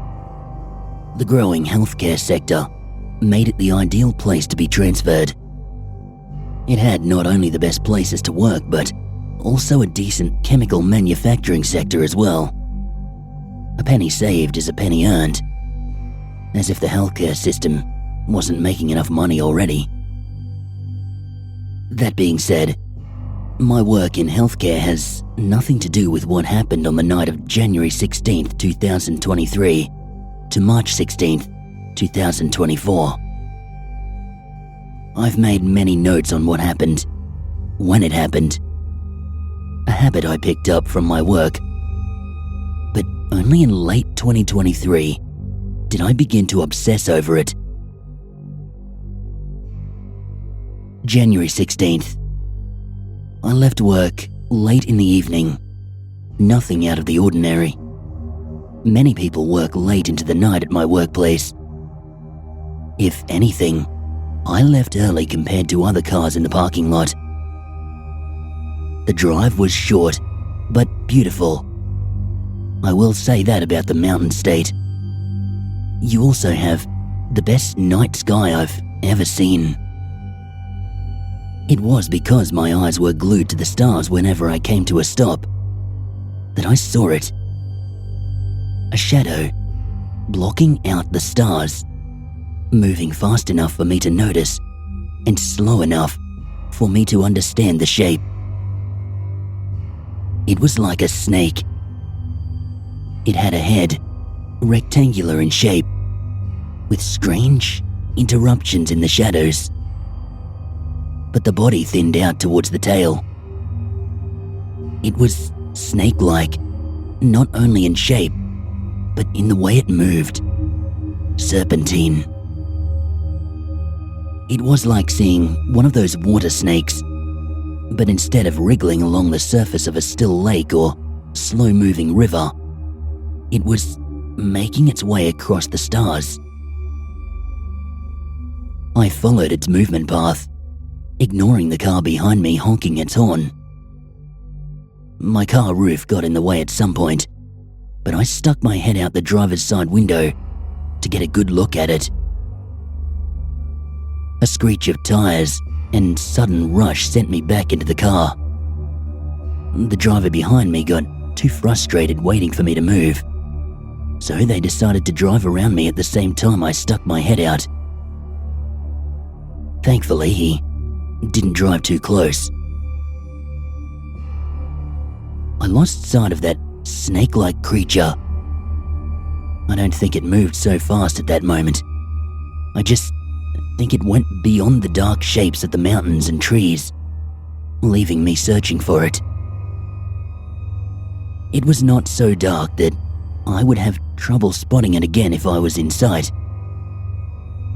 With a disappointed sigh, I drove away. When I got home, I turned to a clean page on my notepad. I wrote down the date and the description of what I saw on that page. I also jotted down some possible theories. I blamed my eyes at first, but then I made suggestions like a plane banner, a lost kite, and a unique weather balloon. All of these were perfectly logical and believable. It was enough to make me forget about it and go to sleep.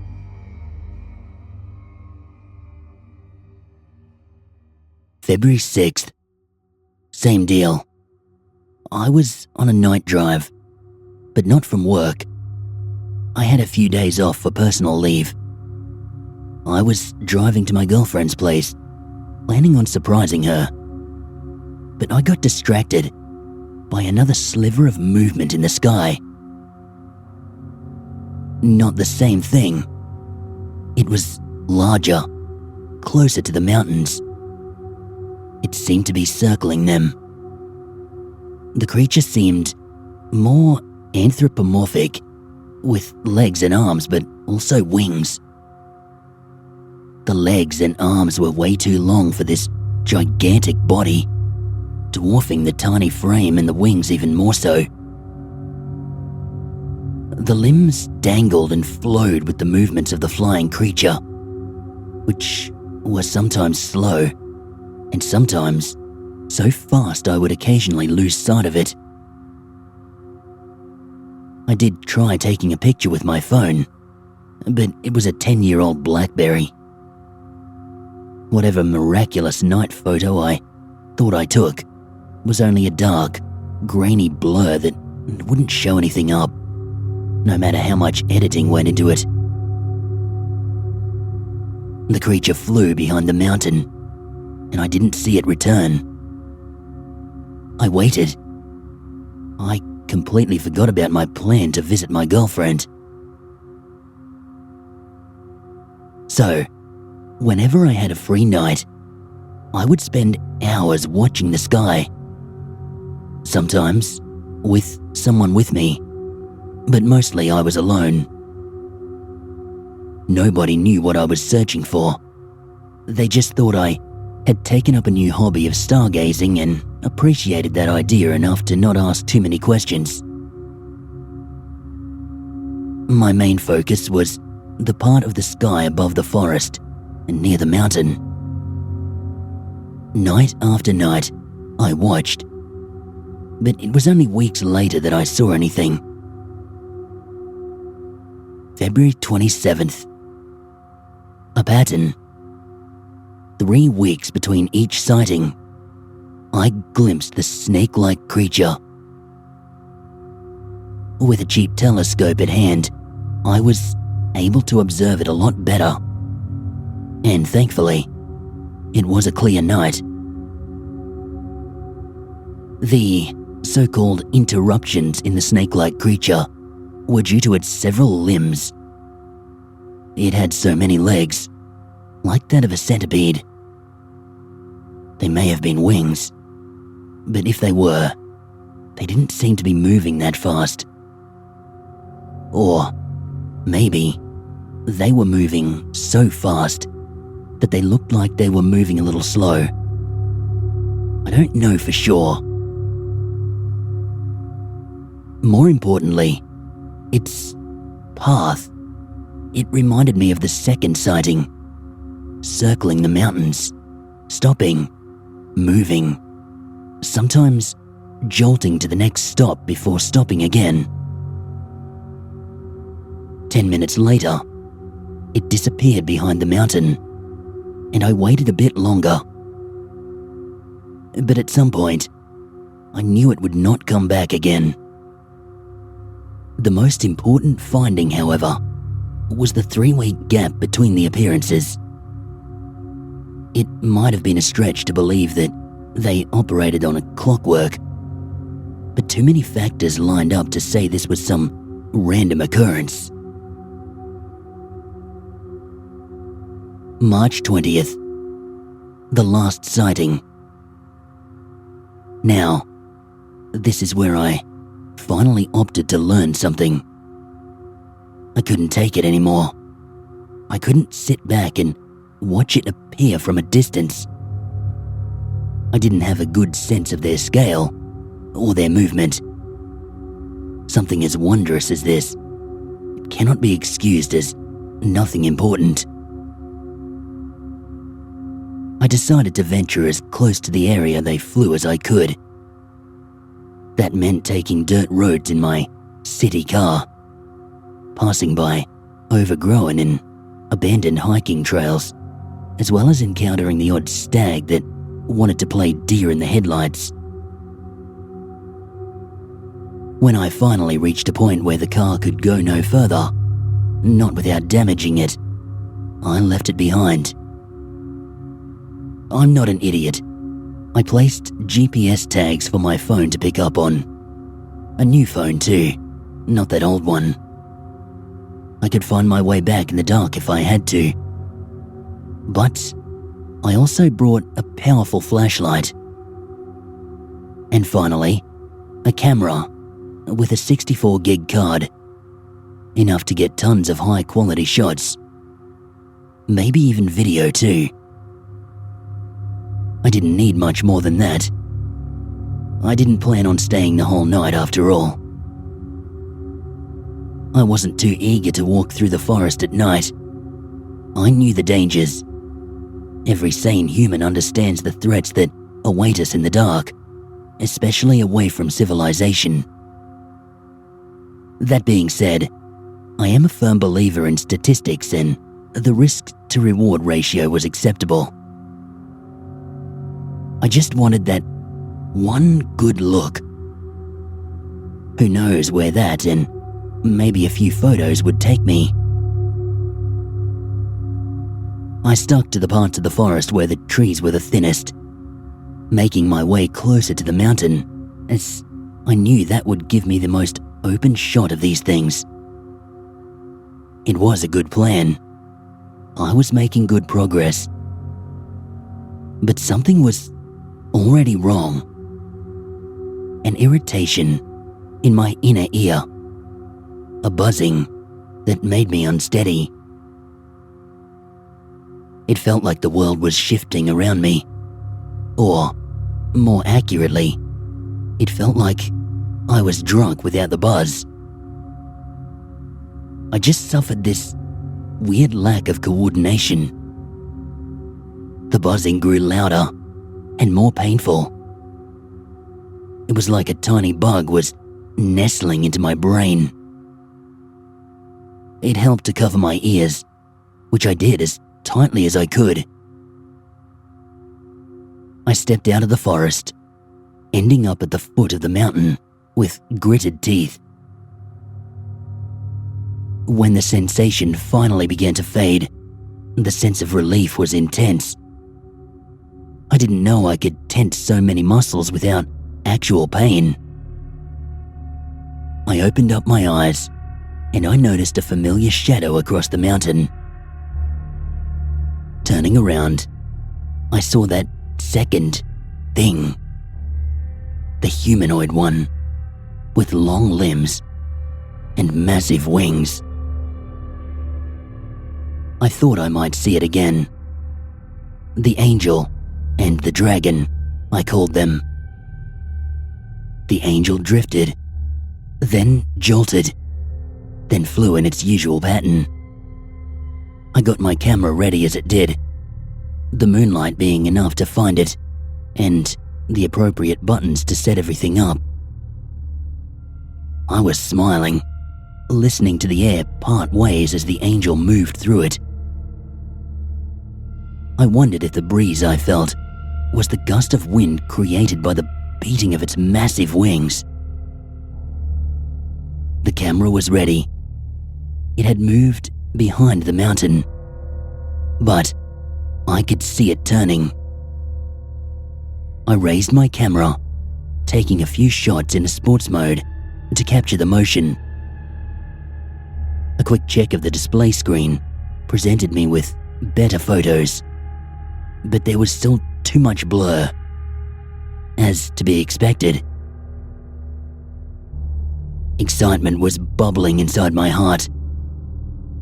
The thing hovered above the forest again, continuing its search for whatever it was looking for. I began twisting the dial for the automatic camera presets. There was not a moment to waste. I raised the camera and took the shot. There was a thunk, and then a flash. A burst of light as the camera's flash went off. I lowered the camera, and the angel's oblong head turned to face me. I could not see a feature in the silhouette. Not a hair, not an ear. It was an inky thumb for all I knew. But it had definitely noticed me. Being seen killed any of the excitement. The buzzing returned, that inner ear pain. But I didn't raise my hands to cover my ears. I took off into the forest. The ground trembled around me. The trees cracked as they parted. The shadow of the angel was cast over me, and I found myself more than lost in the darkness. I didn't try making it back to the car. I needed to find a place to hide. Afraid of the noise of my panting, or the movement of my running, may catch the angel's eye. I stopped when I thought I found a good spot to hunker down It was near a tree, a thick one. I placed my body flat against it, focusing on the sounds. Ahead of me, a hand dipped between the trees. The fingers, oh God, they were as large as the trees themselves. Also, out of proportion compared to the elongated hand. It was looking for me.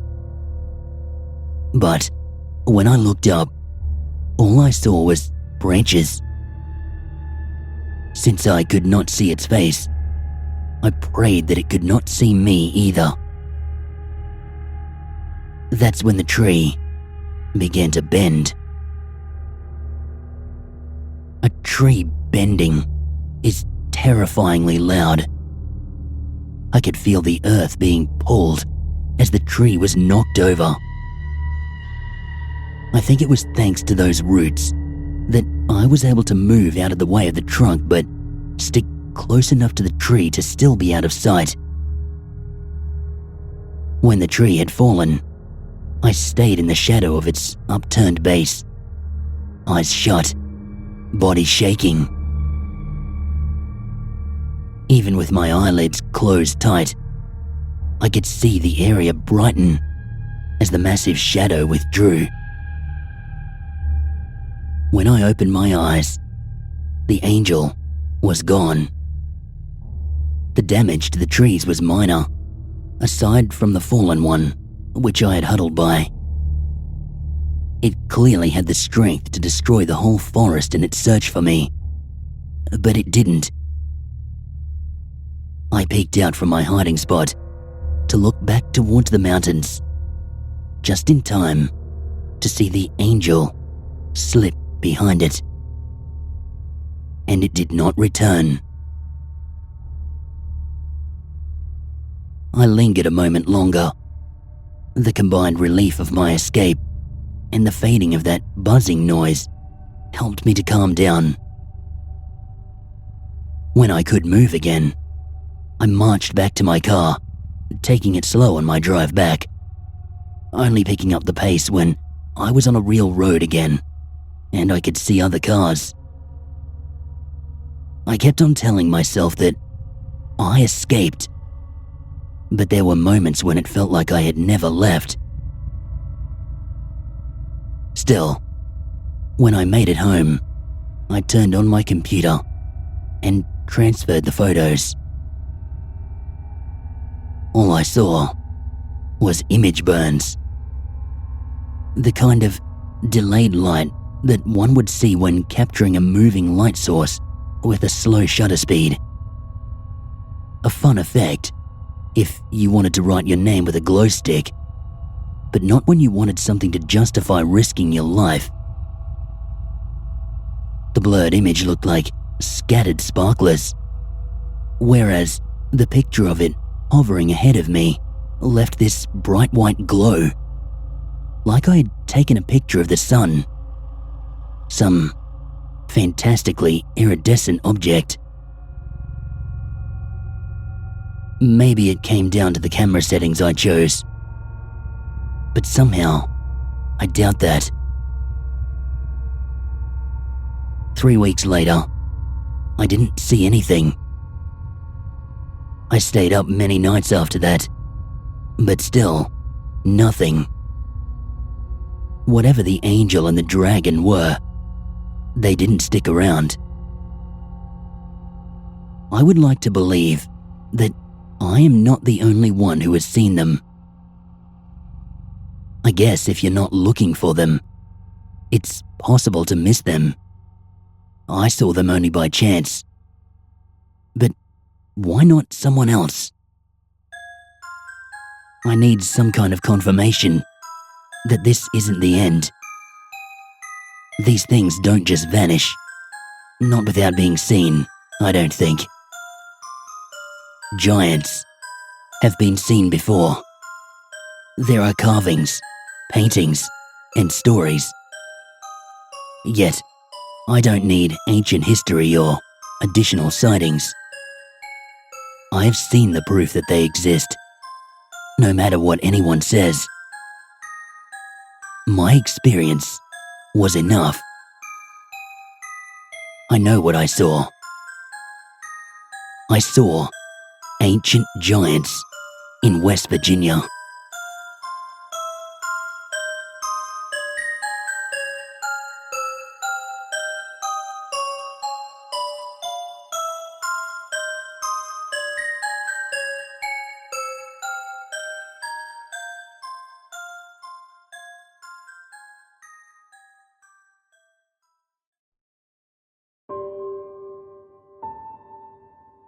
I didn't know elephants lived in England. My comment seemed to catch Miss Hartford off guard, but her surprise quickly melted away into understanding. Oh, not elephants, Marcus. We're going to see a gathering of elephant hawk moths. The name befuddled my Year 5 mind. For my brothers and sisters over in the US and elsewhere, that's 4th grade. How could a moth also be an elephant and a bird? Miss Hartford continued. These moths are nocturnal. Do you remember what nocturnal means? I paused for a moment, rummaging through my disordered memories of our live and kicking class. Does it mean they come out at night? That's right. Miss Hartford beamed with a warm smile. It was a Thursday night in August, the sort of night accompanied by a warm and gentle breeze. The school trip was previously planned for Friday night, but almost the entire class protested at this. No kid wants to spend their Friday evening participating in curricular activities. That's not to say we weren't excited. The night lends a certain mystique to the world. It draws you in. What may we find ahead? Just past the darkness. Honestly though, it was more likely because I was with my best friend Clyde. He had always been a rowdy type, always trying his damnedest to squeeze a giggle out of me during class until being scolded. I admit, his antics did distract me from my work, but I never found myself lagging behind the rest of my classmates. At the time, we didn't really care for a bunch of moths, but Mr. Alban sparked our interest as we walked with him down the path behind the old brewery. Has Miss told you anything else about what we're going to see, boys? Just a bunch of insects, right? I hope they don't land on me, said Clyde. I never expected him to be the squeamish type when we first met, but that was revealed to me when he screamed to high hell and back after a grasshopper jumped onto his face the previous summer. Well, yes, it is a bunch of insects. Moths do gather on occasion, but that tends to only happen with ones that come out during the day and never on the scale we're about to see. Trust me, just wait and see. Okay, Clyde replied. He set his focus on the path again, like he hadn't taken in a word Mr. Alban had just said. I had, though. Why are there so many? No one knows. A friend of Mrs. Gillen stumbled onto it taking a dog for a night walk the other day. She said they looked like they were being attracted by something, but that's about it. Mrs. Gillen used to be my teacher in Year 2, but she seemed to have aged in only a year after her husband's death. I didn't fully grasp the strength that woman had at the time, but I do now. She retired from teaching and opted to be a school nurse and a counselor in one. Her sympathy was so pure, so honest. I'll never understand how she did it. She was along for this trip too, since her granddaughter, Lily, was in the same class as me. I saw her walking ahead of us and holding onto Lily's hand, though only barely restraining her unbridled excitement. We made our way down the wide, sloped field in the direction of the tree line. The pine forest was separated at the boundary by merely 3 reels of barbed wire, held up across the weary yet steadfast chestnut posts. The way they swayed in the breeze, it reminded me of a guitar being strummed. But that night it was so quiet, unnaturally so.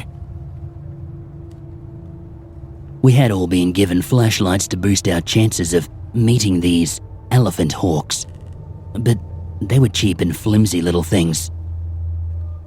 The shadows seemed unfazed by their meager beams.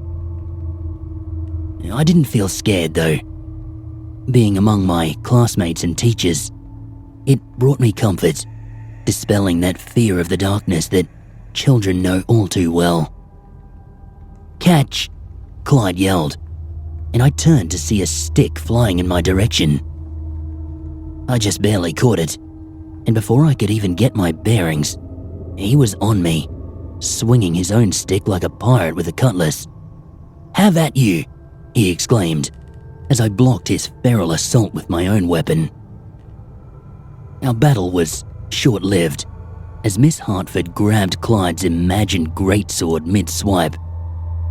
"Clive, behave yourself, or I'll take you back up to the car park." He averted his gaze and nodded meekly, setting off again with the rest of the group.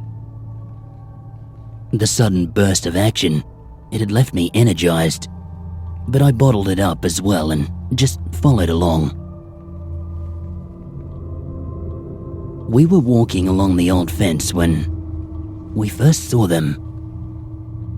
I'd expected nothing more than little brown blurs flitting about in the air, but the dazzling yellow and pink patterns they sported caught me off guard. I heard Lily cry out in wonder, "Look, Nanny, they're so pretty." They were beautiful. I had never thought of insects as matching in brilliance with the rest of nature, but I was proven wrong that night. The more we went on, the thicker the storm of colours became. Clyde was hesitant at first, but even he became allured into the moment. His expression morphed from one of distrust into one of amazement. I took notice of the flowers that spotted the field alongside us. There were galliums, cow parsley, and willow herbs from what I could recall. Strangely, the moths seemed to have no interest in the flowers, choosing instead to dart around aimlessly at the forest's border. If the sight of these moths was not incredible enough, a bat zipped by just inches from my face, swiping one of the insects mid-flight and fleeing from view. I heard Alexandra, another classmate, gasp behind me, then let out an upset groan. I never understood why some people were so shocked to see the food chain's natural cycle, but I cut her some slack. She was only 9 after all. "Hey, Mark, look there," I heard Clyde whisper from my left. I turned to see his flashlight pointing into the darkness between the pines, just barely illuminating something. I focused on it and realized that it was just more of the moths. Not just more, but a lot more. Only faintly illuminated, it appeared as if the hawk moths were swirling in a dense mass, akin to a school of fish, but more tightly packed. "What are they doing?" I found myself asking Mr. Alban to my right. I don't know," he replied after a moment. "It looks like they're being drawn in by something. Never seen anything like it." His expression unsettled me. His eyes were wide, but not with the same amazement as earlier. Closer instead to an intense focus or some bewildered fascination. I looked back over to Clyde, only to see the same look on his face. My confusion grew as streams of moths fluttered their way into the trees in their voyage towards something. Their flickering bodies merged to form more bizarre masses of quivering wings, still barely visible beyond the shadows. My attention was pulled back to my friend once more when I heard him mutter something. Whoa! It was a sound of pure enthrallment. No sooner had I turned to face him when I saw that he was already halfway through climbing between the barbed wire. Clyde?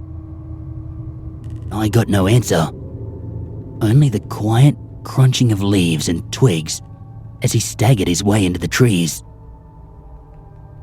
Eventually, he disappeared entirely from my torchlight. Clyde! I looked back to Mr. Alban, hoping that he would say something, anything, to sternly call Clyde back from the woods and make everything well. But still, he gazed off into the forest, fixated on something I could not see.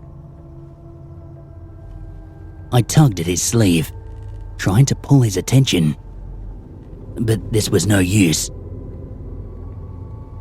I looked around me to see similarly captivated faces.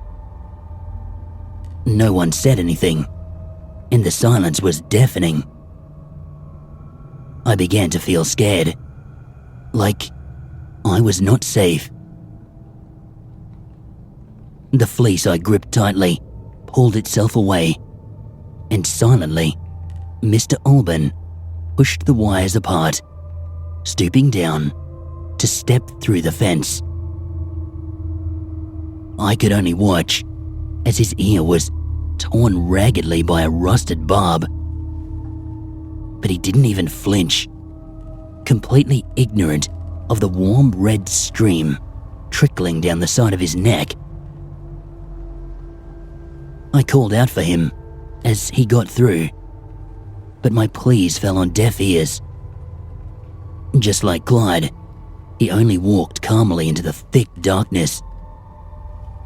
One by one, my classmates whispered in mind-absorbing infatuation as they clambered through the loose wire, tearing clothes, skin, and hair. There was something in their eyes. They glinted, twinkled. I don't mean they had a look to them, but quite literally, like they reflected something that, once again, was hidden from me. I heard Mrs. Gilligan say, "So bright, I never thought I'd see you again." Lily pulled at her hand frantically, to no avail. She lost her grip and tumbled over backwards, lying there as her grandmother left her alone. This whole situation felt so unfamiliar. This wasn't something that was supposed to happen. I felt tears running down my cheeks, those of a terror that I had never felt before. It was so different from other scary situations. I couldn't understand why they would just wander off into the forest with no care for themselves or anyone else. The moths were gone now, down that same path my class had taken. The rustling footfalls, they had grown distant now, fading away into the night, leaving only empty silence in their wake. Only I, Lily, Miss Hartford, and a boy called Jay remained. The only adult left in our midst looked scared and uncertain, just as we were. She glanced between us and the dark forest a few times, before making the decision we'd been fearing. "Wait here, children. I'm going to find them. Bring them back. Don't worry. I'll only be 5 or 10 minutes." Her voice was shaky, but she was brave nonetheless. She climbed through the fence, vanishing into the all-consuming darkness. And so, we waited. 5 minutes, 10 minutes, 30. There was no sign of Miss Hartford. Not a single muted shuffle of footsteps. In spite of the warm breeze, I shivered. I felt cold, hopeless. The others didn't notice it. Something glinted between the trees. Only for a moment, but it looked slick and wet. I did not dare shine my flashlight, hoping that the darkness would hold back whatever was inside it. With the flicker of movement I had seen, came a smell. It was pungent. An old, musty, earthy scent that reminded me of a dead, mushroom-infested log. A hot breeze carried it, like the breath of something unearthed from deep within the soil. The thought alone sent me into fight or flight, and I chose flight. My legs bolted me upright, and I found myself sprinting back up the hill, back to the car park where we'd started. But in truth, I just wanted to be away from that place, not caring where I might end up. I heard Jay and Lily's thumping feet moments later. My panic must have spread to them just as quickly. More than once, I tripped and fell, clawing at the grass, as if at any moment I may feel a cold hand wrap around my ankle, dragging me back screaming into those terrible woods. I burst out into the gravelled car park, covered in grass stains. For a long moment, I dreaded that there would be no more to follow me. I let out a breath I didn't know I'd been holding when Jay, and then Lily, emerged from that dusty path and skidded to a halt. The 20 minutes before parents started arriving was a lonely eternity for the three of us. A woman I recognized as Alexandra's mother stepped out of her silver Ford and scanned the car park in confusion. She made her way over to our small, shivering congregation. "Hey, where are the rest of you?" she asked, to none of us in particular. All I could muster in response was a feeble point in the direction of the field. She looked over, then back at me, then back at the path with a frown of concern. Before she could interrogate me further, I caught sight of my dad's minivan pulling up, and I scrambled my way over to the passenger side door. Even as a 10-year-old, I tore that door open so hard that I thought it might fall off entirely. I jumped into the seat without even a word of greeting. "How was it? Fun?" my dad asked, blissfully unaware of the events that had just taken place. I only sat there, staring out the windshield, saying nothing. "Mark, are you okay? Can we just go home?" "Can we go home what?" he asked. I chose to stay silent, and after a few seconds, without the expected please, my dad grunted, starting the ignition, and we drove away. School was off the next day, but I was not any happier for it.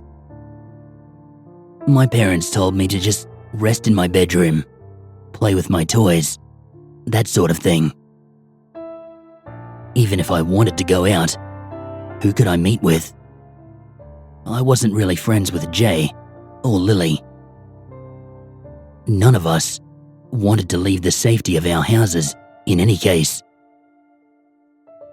It was only when my stomach began growling that I left my room, going to grab a snack from the kitchen. I paused on the bottom step as I heard low-toned voices conversing in the dining room. All of them? None of them. I was told that all they found were... A floorboard creaked as I shifted my weight, cutting off my mum from whatever she was about to say. Oh, hello, darling. Are you hungry? What were you talking about? My parents looked at each other, communicating through expressions alone. It's easy to see why they were hesitant to be bearers of morbid news, but I think the lack of closure hurt me most at the time. It only left my imagination to run amok with the possibilities of what happened to my class. That's why I'm writing this. I still have no idea. I may have been blessed with the gift of forgetting if I hadn't, by complete chance, stumbled upon an online news article pertaining to that godless night. It was dated 2 months, give or take, afterwards, when the case had been closed. Some of the details were wrong. The article stated the class had gone out searching for badges and that we'd been out until midnight. I distinctly remember arriving home closer to 11. Those were but simple nitpicks, though. The part of it that brought me to attention was the second to last paragraph. It was told that shortly after the search party set out to find the missing children and teachers, their remains were found, only a few hundred feet inside the woods. Dozens of clumps of hair, a few scraps of torn clothing, and scattered, yet pristine fingers and toenails, all found in a small circular area. DNA profiling confirmed that the remnants were those of my missing class, but that's as far as the trail went before going cold. I don't know where they ended up, but I can only hope they found peace, where I only found questions with no answers. What did they see that compelled them to abandon everything they knew in its favor?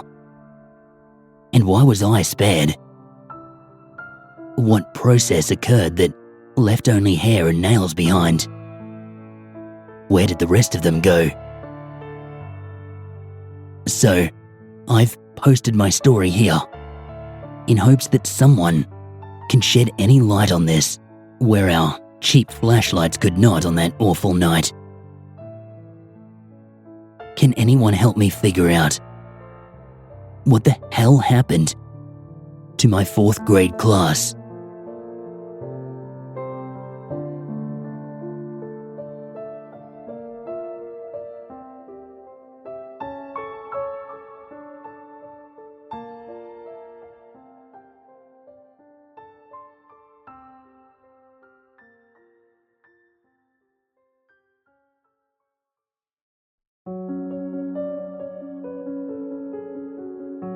I wish I'd taken a photo. I wish that I'd drawn what it looked like at the time. But I was too ashamed to tell this story until now. Because what happened, it's partly my fault. I wasn't completely proficient back then. I'm a sign language interpreter, and at the time, I had just graduated. Maybe, if I had been better at my job.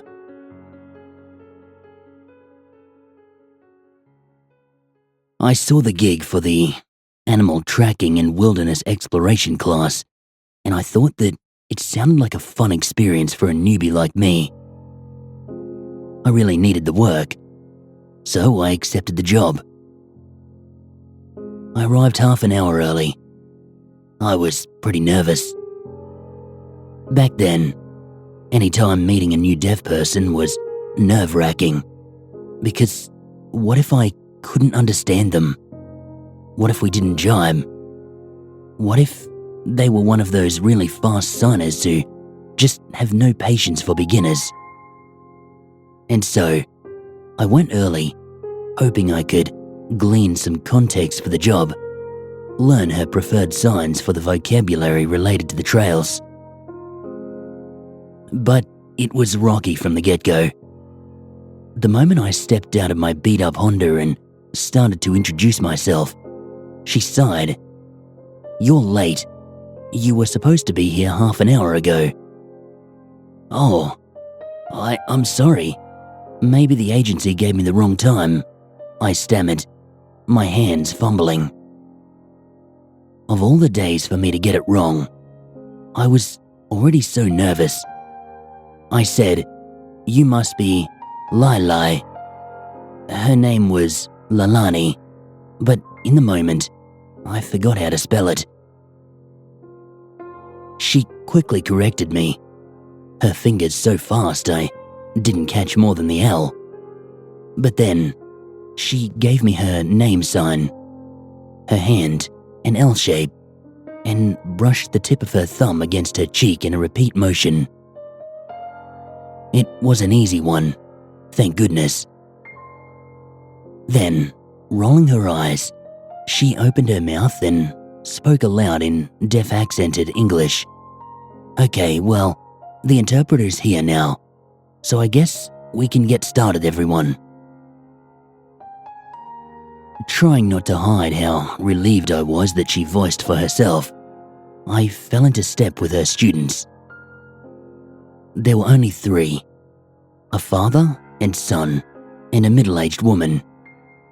"Is this all?" I asked, looking around in surprise. The guide shrugged. "It's so cold this morning. A lot of people probably decided to stay in their warm beds." Then she spoke aloud to the trio. "The fresh snow is great for seeing tracks." The man and his son were named Damien and Dee. Dee was 9, very excited and claimed to see a deer in the trees every few minutes. Damien was a laid-back parent who made constant dad jokes. It was apparent he'd mostly brought his son here because of the boy's love for animals. Our last member, Chantel, was a grey-haired woman, covered in healing gemstone bracelets, who told us that she enjoyed foraging for herbs and mushrooms. The freshly fallen snow had formed a crunchy, icy crust on the surface of the world, and it crunched pleasantly under our boots as we set off down the wintry trail. The sun's rays glistened off the surface of the snow like diamonds. Since the guide didn't need me to voice, my job was relaxingly easy. I signed whenever one of the 3 hearing people interjected a comment or question, or, in Damien's case, a silly dad joke. 20 minutes passed on the trail, and then we took a pause so Dee could wander off into the bushes because, predictably, he needed to pee. While we waited, our guide turned keen eyes to me. She was a spry woman, with crow's feet and just a hint of grey in her hair. "Nice to be an interpreter, huh?" she signed. "I bet you get to go do all sorts of interesting gigs." "This is definitely the coolest," I replied, and I meant it. I told her I mostly interpreted college classes, teamed with a more seasoned interpreter because I was still new. Her smirk said, "Yeah, I can tell." But she was gentler now that we were on the trail. and remarked, "Worth coming out on a frigid Saturday morning?" "Saturday? You mean Friday?" "No, Saturday. Definitely Friday." I checked my calendar and showed her. "Oh dang, I get so mixed up sometimes." She laughed, and the tension broke between us. Then, she looked worried. "Maybe you were early instead of late. I hope I don't have other students waiting for me back at the lot. Oh God, what if I got the time wrong?" For a second, her expression clouded over. But then, like the sun piercing the clouds, she grinned as she noticed something in the bushes. "Hey, raspberries." I saw only thorny sticks, bowed over into the snow. Our guide chuckled and explained, voicing aloud for the others, that raspberries are pretty easy to identify. These canes grow tall and then loop down to the ground like this. The laterals, that's these side branches, produce the berries. You can recognize them by the leaves, always in a trio. She fingered a few remaining dead leaves. "Raspberries, huh?" said Damien, as Dee returned from his pee break to examine the thorn shrubbery. "Hey Dee, know how you can tell a raspberry bush?" "The leaves?" he said, echoing our guide. "That's her way, but I'll let you in on a secret, easier way." Damien bent down and whispered loudly in his son's ear, "Just look for the red berries, then you know, raspberry bush." We all just chuckled at Damien's usual dadness, while Dee protested loudly that there are no berries in winter. But everyone forgot the berries when our guide pointed out animal prints up ahead in the snow. Our first tracks.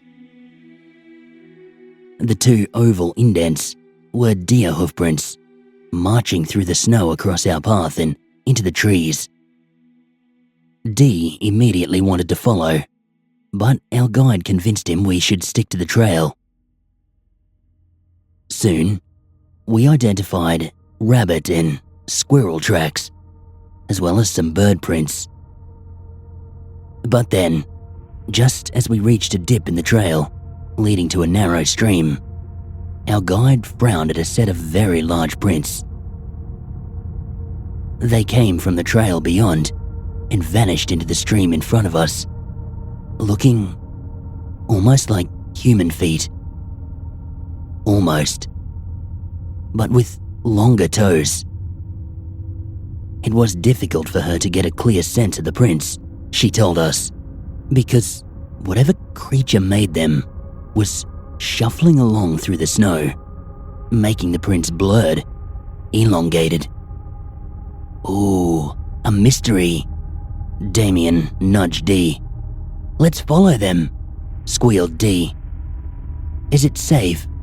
It's not a bear, is it?" wondered Chantal.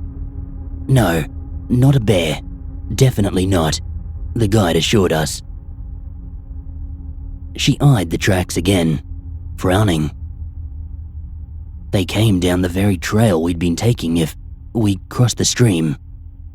But because the tracks went into the stream, presumably coming out somewhere else if we followed them, we would be heading in the direction the animal came from, not the direction it was going to. Meaning, we were unlikely to run into it.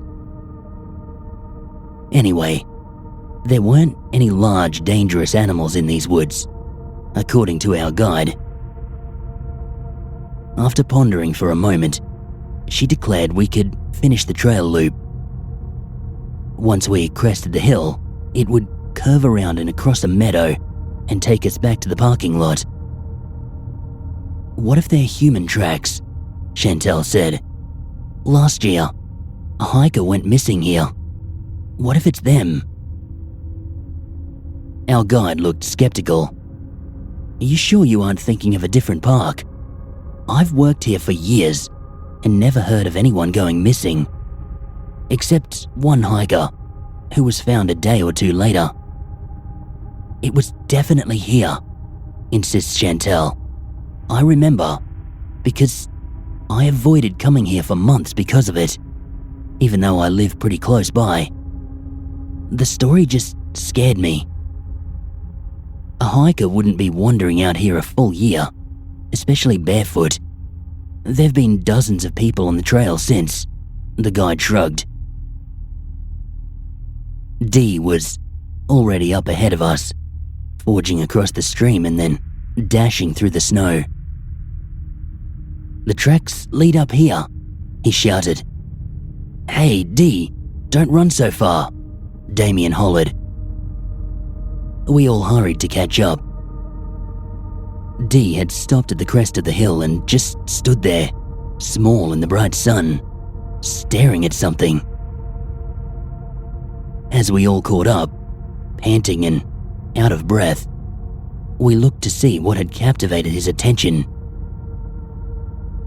Here at the hill's crest, the trail forked. In one direction, it descended across a wide field, slowly looping back towards the woods, the stream, and presumably the parking lot where we'd started. In the other direction, the tracks followed the trail through dense trees and into a cleft in a rocky cliff face, and vanishing into darkness. Which way do we go? Asked Chantel, turning to look along the sunnier trail. But Dee kept pointing to the tracks and the cave and saying, Please, let's follow the tracks. Please, can't we see what's there? I don't know, buddy, said Damien.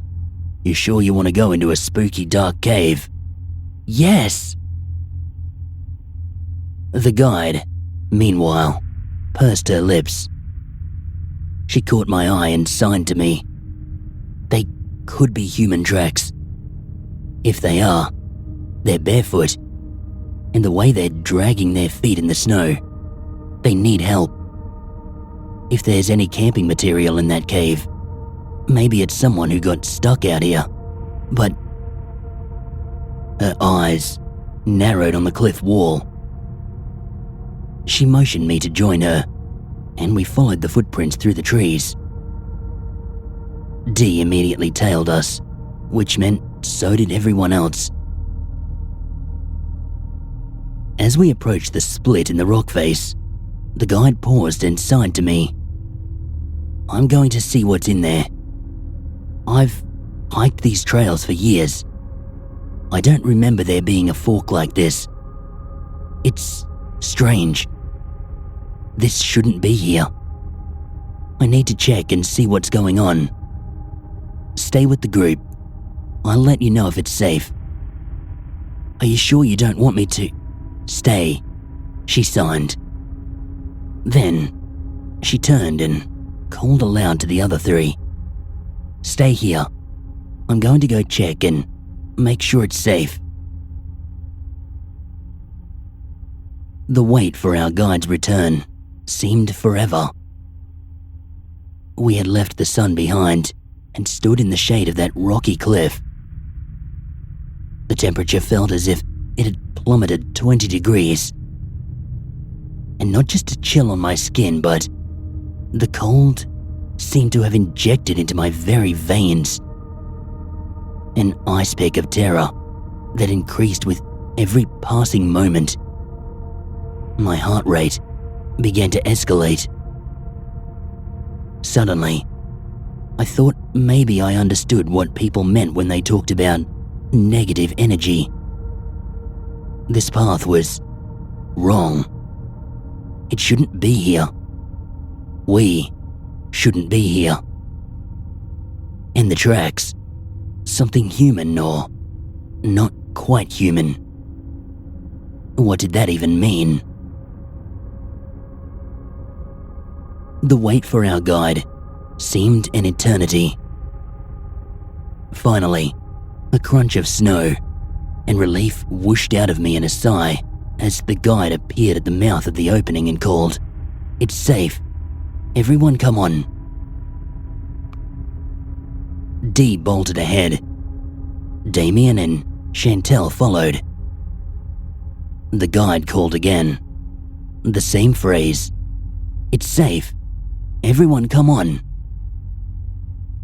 But her hands were moving. The others probably thought she was signing "Let's go," looking back.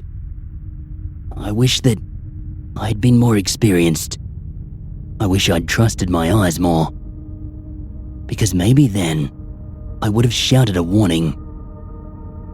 If I had been a more experienced interpreter, could I have stopped what happened? I don't know. I was still trying to make it all out. Confused because my eyes and my ears contradicted each other. Her voice said, "It's safe. Everyone come on." But the pointer finger of her right hand slid between the splayed fingers of her left and jerked outward. A motion that looked as if her pointer finger were escaping. Run. Run. Run. Don't follow her, I shouted. Too late. Dee and Chantel had already gone in. Damien was slower and cast one look back at me before plunging into the dark after his son. Now, there was only me. The guide looked at me, her face contorted, lips pulling back over teeth and gums. For a moment, she looked like a long ago rotted corpse. The flesh withered away. Then I blinked, and suddenly she was smiling, an ordinary smile. Her hands lifted, spasmed, and shook. And then, instead of telling me to escape, her arms gestured stiffly, like those of a marionette. Come. Now, her voice and gestures matched as she said, "Come on." I ran. Reaching the parking lot, I was stunned to find a group mingling in the snow. A young deaf woman with long black hair stood at the front of the group, signing angrily at her phone screen. "Hey," I waved at her. "Hey, are you from the wilderness group? I need help." "Oh, finally." She whirled to face me, demanding to know why I was late. Her hands flew fast, so fast. Flustered, I interrupted, trying to explain to her about our guide, Lalani. "What the hell are you talking about?" She interrupted my spelling the name to sign to me. "I am Lalani." What? So who had I been interpreting for? It turns out, the name sign I showed her, the L hand brushed against my cheek, belonged to a woman named Lorelei, who had previously been the trail guide and had mentored and later hired on Lalani. "Lorelei's been missing since last year," she explained. "She disappeared when she was taking a group out on the trail. She went to check out some strange tracks, never came back. Last year, had the trek been on a Saturday, 10 a.m. instead of 11 a.m. My blood froze. Suddenly, all the misunderstood details made sense. Lalani, the real Lalani, insisted that I lead her to the fork in the trail where her mentor had vanished into the cave. We followed the crisp, clear print in the snow all the way up the stream and up the crest of the hill. There was no longer any fork. In fact, no one's footsteps but mine emerged from the other side of the stream. It appeared as if I had gone up the slope turned myself around in a circle a few times up there, and then run. Run along the path, looping back to the parking lot. But as we got to the parking lot, I noticed something. In the crisp snow, the impressions our boots had made were clear. There were mine, Damien's, Dee's, and Chantel's. Big boots, little boots, all with differing threads.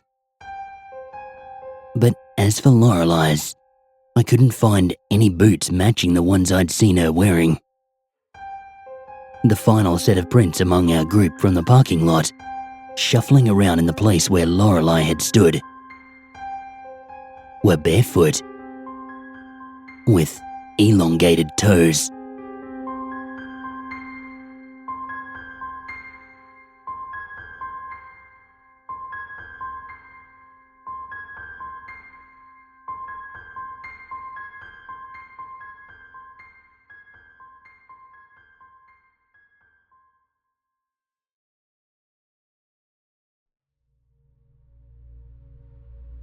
You don't belong here.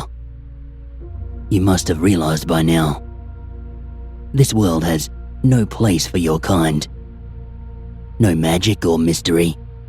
No roads that lead into the unknown. Just endless social hierarchies, hollow structures, sucking you in, and yet with no real place for you.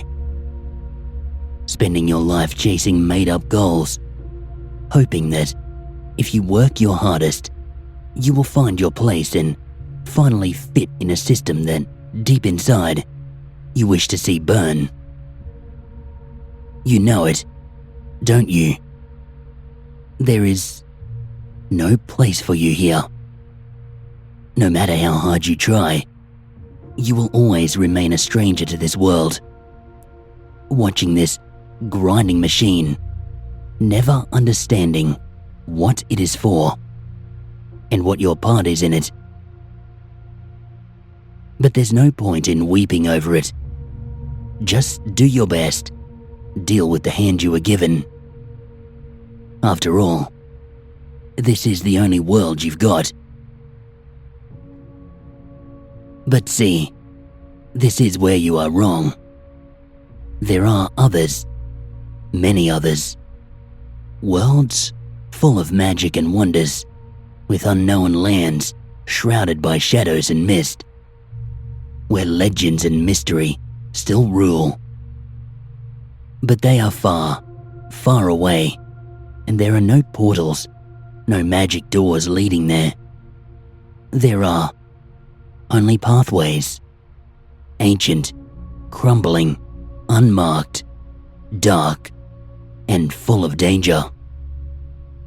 And long, so very long. They touch this world, hidden by shadows, in places where eyes rarely look, where the ever-expanding network of cameras has not yet reached. But these places are getting fewer, and so are the places where the trails cross this world. The few that remain are hidden, fading. You will never find them, and even if you do, you will never be able to cross them. Not by yourself. If you wish to find the paths between worlds, you will need a guide. You will need an invitation. And to get one, you will need to give us your name.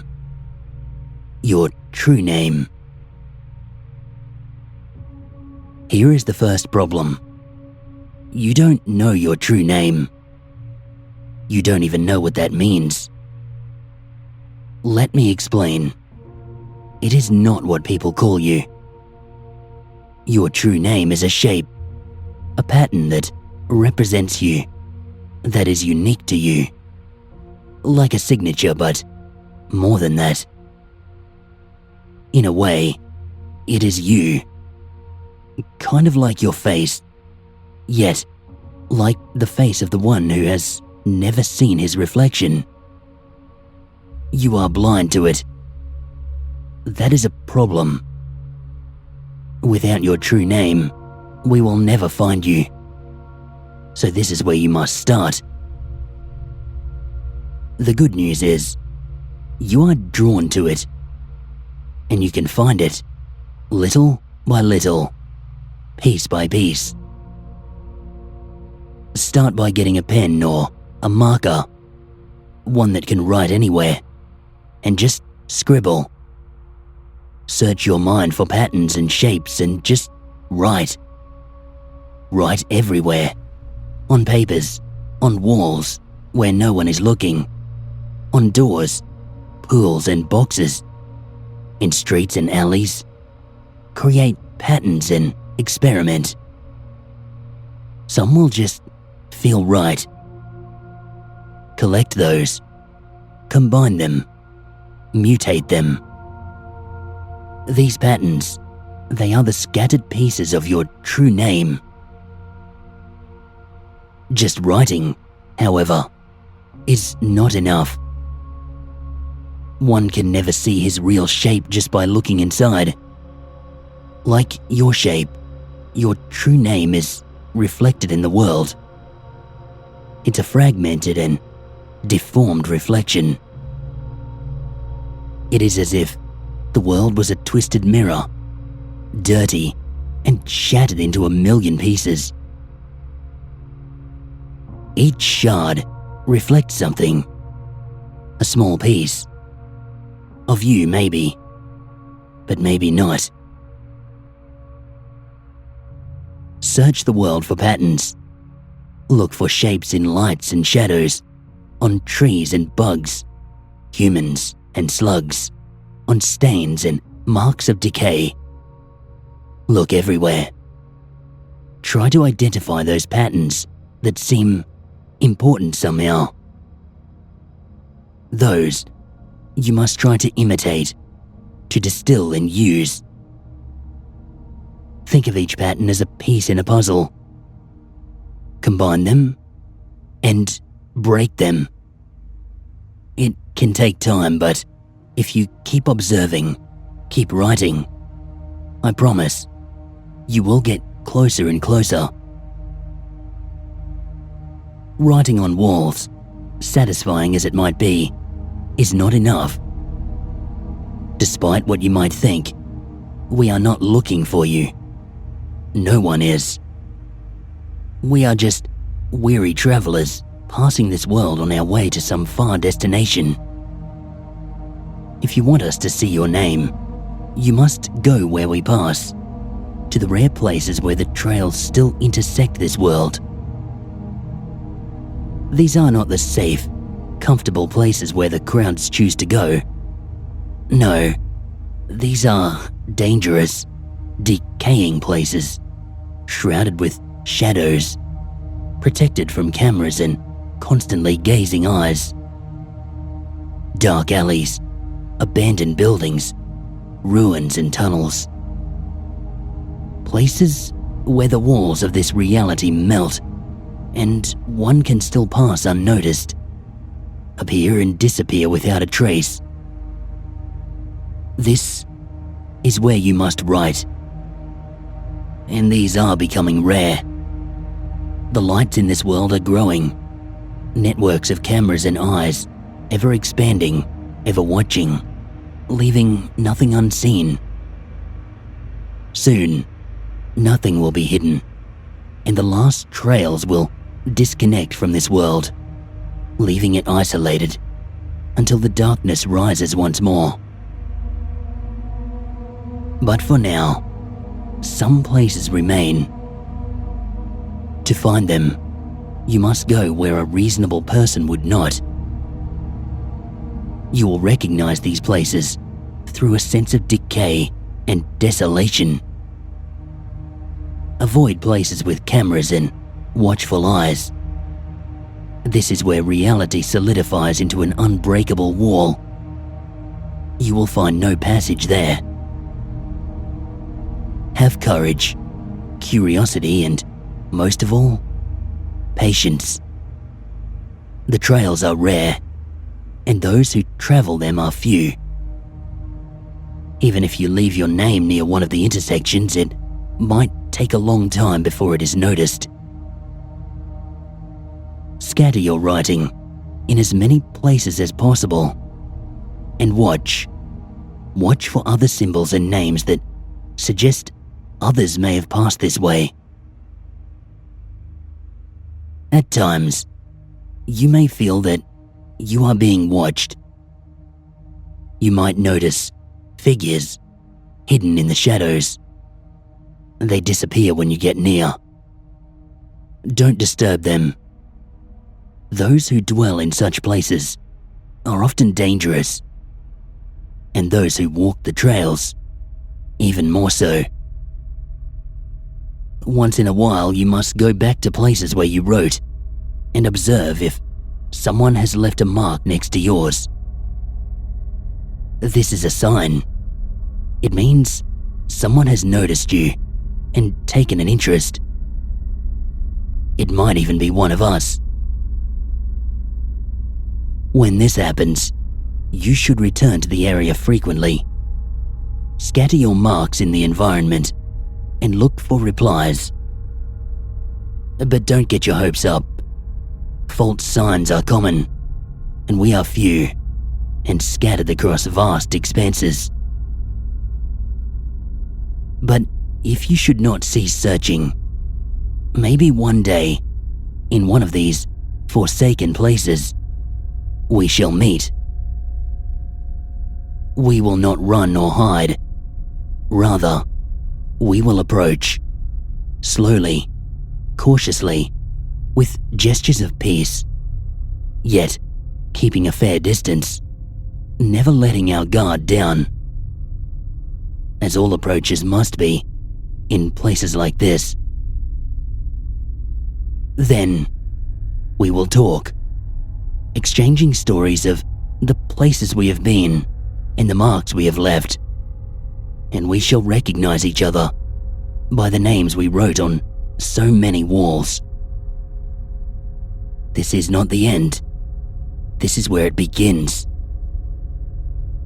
I wish I could tell you more about the journey and the dangers you will face, about the trails and the worlds they lead to, about the others who walk the trails, about us. But this is all I can share. Too many will read this. Too many who shouldn't know. If you ever find us, we will tell you all you need to know. And if not, it will do you no good anyway. There are 2 more pieces of advice I can spare. The first is to be wary. We are not the only ones who travel between worlds. Beware of the others, of the skins they wear, and the games they play. Beware of deceivers who prey on despair. Let them, and they will consume you from within, until nothing remains but an empty shell. There are many others on the edges of trails, lost, broken, mad, all dangerous in their own way. Where we walk is never safe.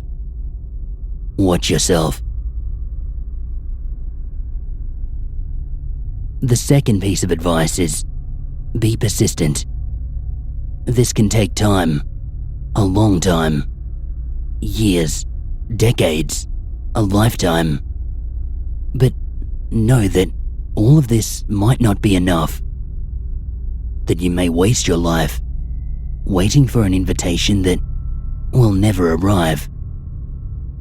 Know that the little that this world throws your way might be all you ever get. Make the best of it.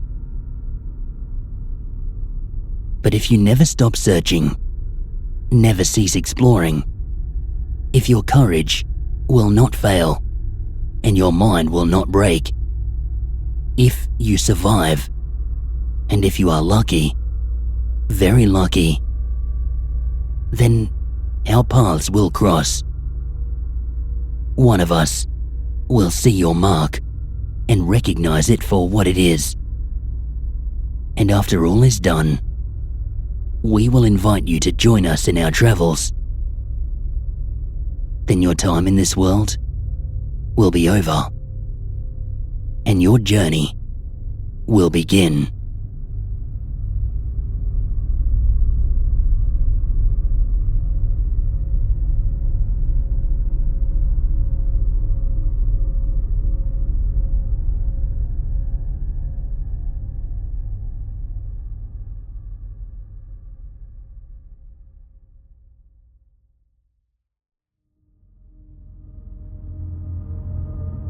On the last day of our summer trip, my friend Rick had gotten it in his head to do a cheese fondue on top of a mountain.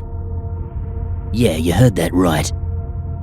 I knew the particular spot, and I wasn't too thrilled about carrying a pan up there. We had been hiking in Switzerland for a week, and to tell you the truth, I was beat.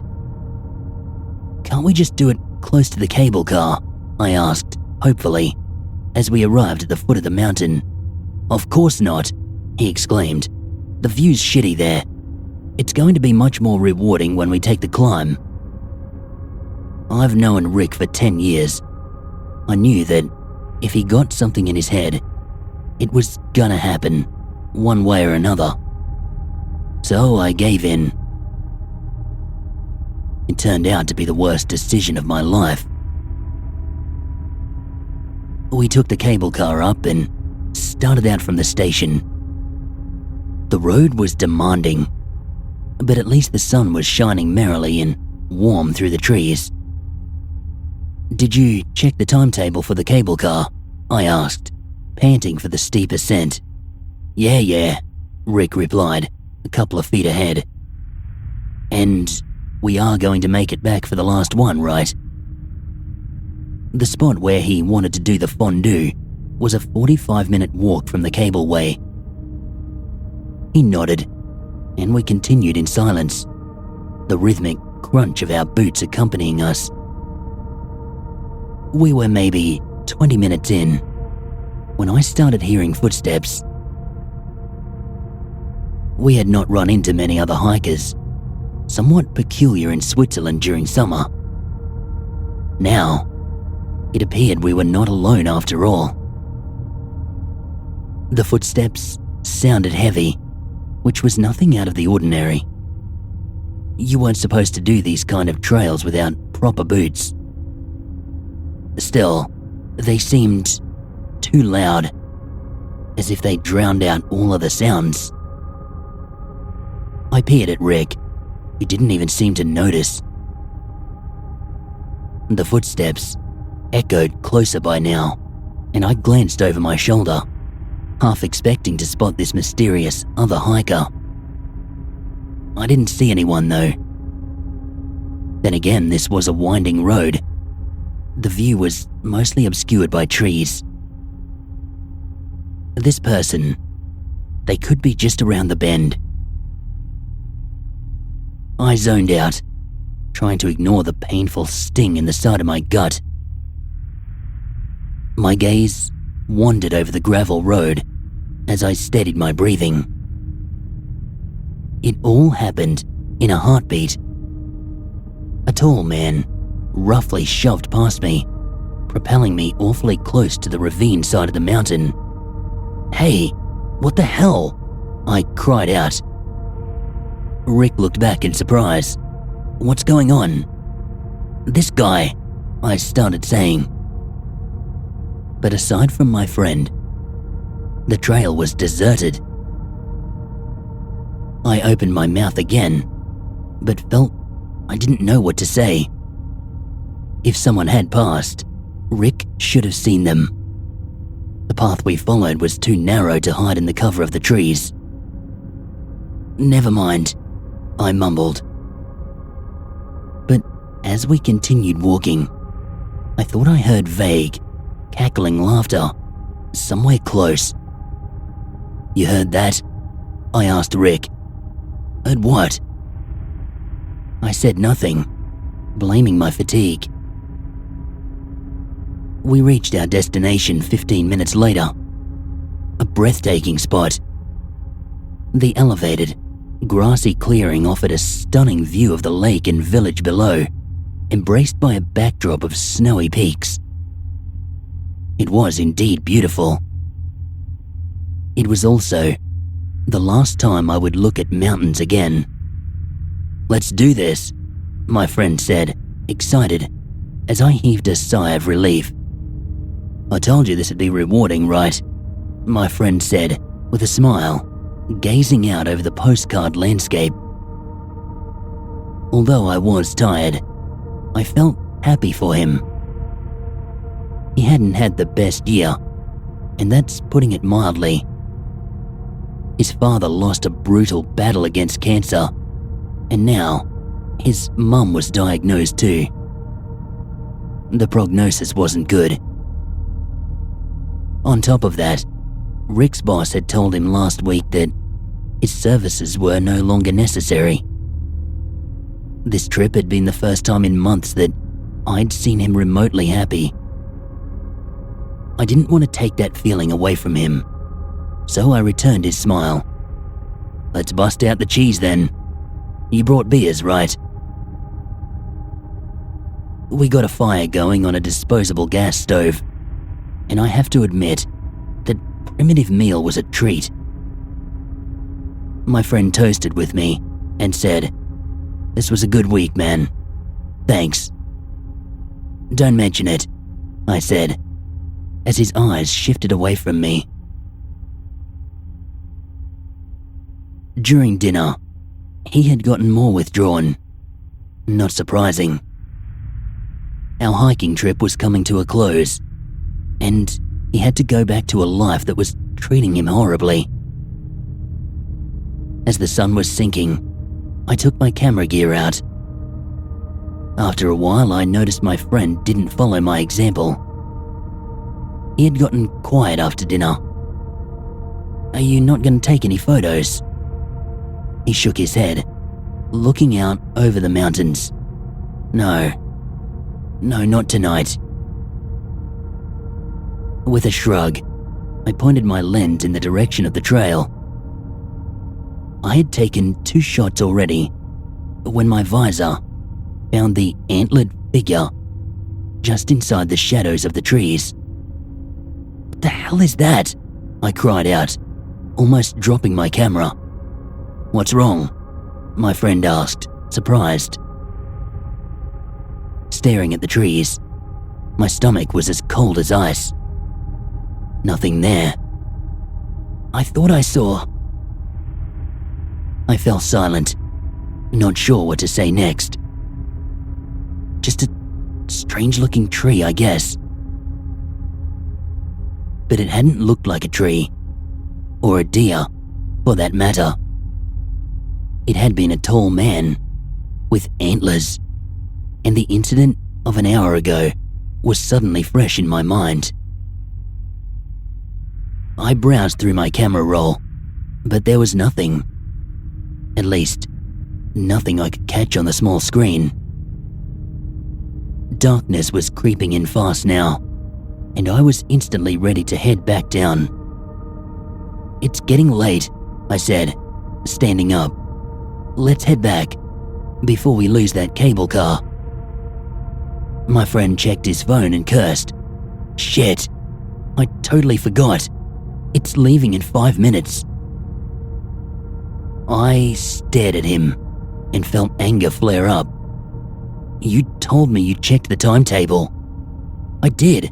I lost track of time," he said. "Don't look at me like that. You've been taking photos for 20 minutes. Well, I thought we had time." My voice sounded too loud in this desolate wilderness. "Softer," I continued. "We have to walk back down. That's at least 2 hours in the dark." "We can do it," my friend said. "You brought headlamps, right?" I did, but the problem was, they wouldn't turn on. "This is impossible," I muttered, fumbling with the switches. I replaced the batteries at home. I tested them. They were working. Okay, so we use our phones. How much battery you have left? Rick checked and groaned. 2%. Ah, perfect, I grumbled. Mine's around 20. Tell you what, let me go in front, and you illuminate the path. You're more steady than me. When your phone goes dark, we use mine. The sun had disappeared as we headed out. Besides the scarce phone light, we just had the pale moon to guide us. And that moon was gone once we entered the trees. I tried not to think about Antler Man as we scrabbled down. Although the trail was slippery and we made slow progress, it was not going bad. After a while, I thought I could spot the dark outlines of the cable car station. From there on, it was still a long way down to the village, but to my recollection, a big part of the road was paved. This is not too bad, Rick said, echoing my thoughts. And the phone is holding out longer than I... Instantly, everything went pitch dark. Well, shit. I reached into my pocket and held out my phone. No worries, take mine. I think we'll make it. Rick didn't grab the phone. Come on, man, let's go. No response. I turned around, and he was gone. Rick, I cried out, instantly regretting it. My voice came back echoing from all sides, and with it, something else. Cackling laughter. My heart was pounding so fast I could hear it. This was bullshit, I told myself. He had just been standing there. He can't be gone. He cannot be just gone. But everything around me was dead silent. After peering through the dark for what seemed like an eternity, I saw Rick again. He was just a few feet away. Shit, man. I thought I lost... That was not Rick. A tall figure with antlers was regarding me. He tilted his head and took a step forward. Shit. I almost dropped my phone, but managed to catch it before it slid down the mountain. I don't know where I found the courage, but I turned away from the figure, switched on the light of my phone. I scrambled down that steep trail, irresponsibly fast. Within 20 seconds, I slipped and dropped over the edge. But instead of breaking my back and ending my life, I landed on a soft forest floor. It seemed I was deeper into the woods now. The enormous, mossy trees around me didn't look like anything I ever saw in the Alps. Footsteps were coming closer. Heavy footsteps. When the cackling laughter cut through the dark, I scrambled up and started running again. My entire body hurt, and I knew that I could not keep this up for long. I hadn't been in good shape to begin with, and the hiking had taken a toll on me.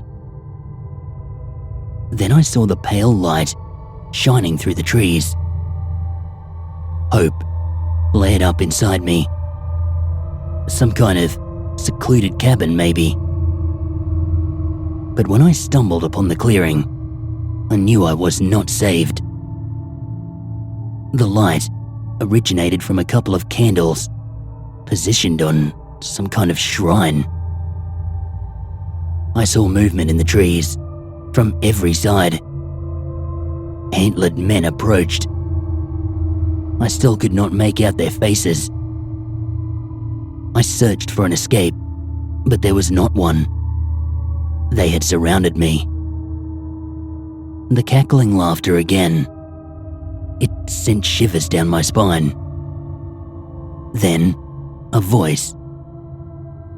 I couldn't understand the language, but somehow, I understood what it was saying. Young one, there is a decision to make. Silence. Then I realized it was waiting for me. Decision? I uttered with a creaking voice, no more than a whisper. Your companion begged us to save his mother, offering you as a bargain. Pray, are you in accord with these terms? I was speechless. What? The voice returned, sounding more annoyed. The choice is clear. Your life or his mother's.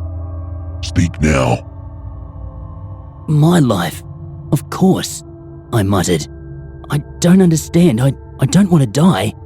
Please. It is clear then. The voice spoke, relentlessly. And with that, it was as if a light switch flicked off. I passed out. I woke up in the same spot as where I'd lost Rick. My backpack and phone neatly beside me. It was still dark. Not much time seemed to have passed. Conflicting emotions of fear and confusion raced through my body. I considered calling out for my friend, but couldn't find the courage or willpower. Instead, I sunk back down on the ground, crying uncontrollably. Finally, I managed to get up and find my footing. I did the only thing I could do. I went down to the village and reported a missing person. I could tire you with the aftermath, the obscure books they found in his apartment, of ancient rituals, the strange stories I found about that trail. And I'd been thinking about one night, earlier on our trip, when I thought I heard the sound of a door of our cabin. It had seemed like a dream, and Rick had been in his bed the morning after.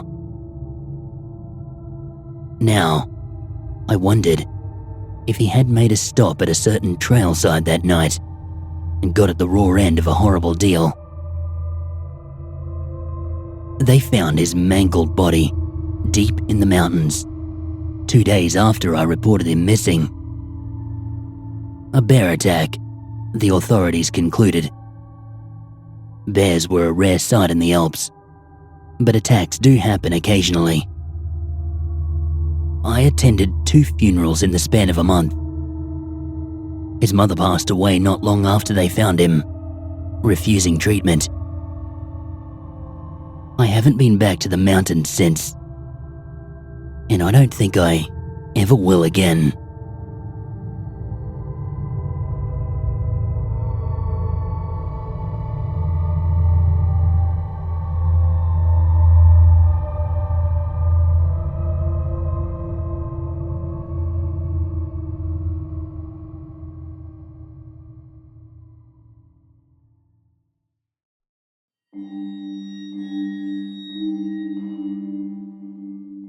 I'm quite the fan of horror stories. I've seen hundreds of films, many of which are clearly campfire tales told to scare children. Every now and then, you happen upon a horror film that's based on a true story. Even these seem thin by comparison. Having enjoyed hundreds of horror movies and read dozens of scary novels, I've become somewhat immune to the shock value of many of them. What still gets me excited is hearing urban legends and ghost stories that have happened to people in my life. Stories told outside of the Hollywood backdrop. But again, I'm aware that they are just that, stories. To me, this true story seemed anything but. Eddie, Dean and I were sitting in the bed of Eddie's truck, drinking a few beers and just telling stories. I was busy at school the evening prior, so they had gone up for a drive in the mountains. I had taken this drive before, as it was the only way to get to the local lake. I was not too interested in a driving story, unless there were sketchy hitchhikers or a car being stranded in an abandoned area. Seeing as how Eddie and Dean were sitting in front of me, I doubted either of those events had happened. But I politely listened, hoping that there was a saving grace to the tale. Eddie told me that they stopped to take a piss right outside of the dam entrance. They both armed their pistols, stepped out of the truck, and went to take care of business. Dean had started to make his way back to the truck when he heard a noise. He pulled his gun, and Eddie followed suit. This is when I stopped politely listening and started attentively listening.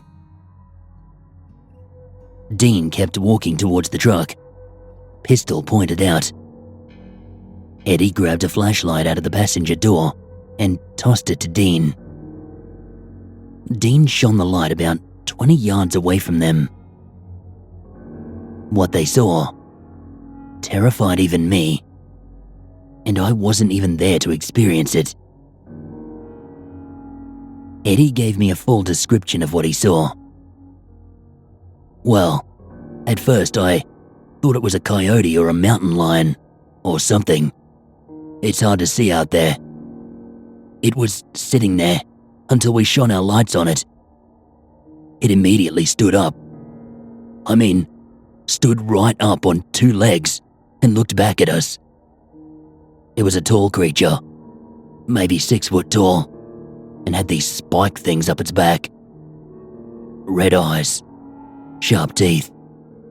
Nothing like I've ever seen before. Dean popped off a shot and it ran faster than anything should be possible for a creature its size. My eyes were wide open now.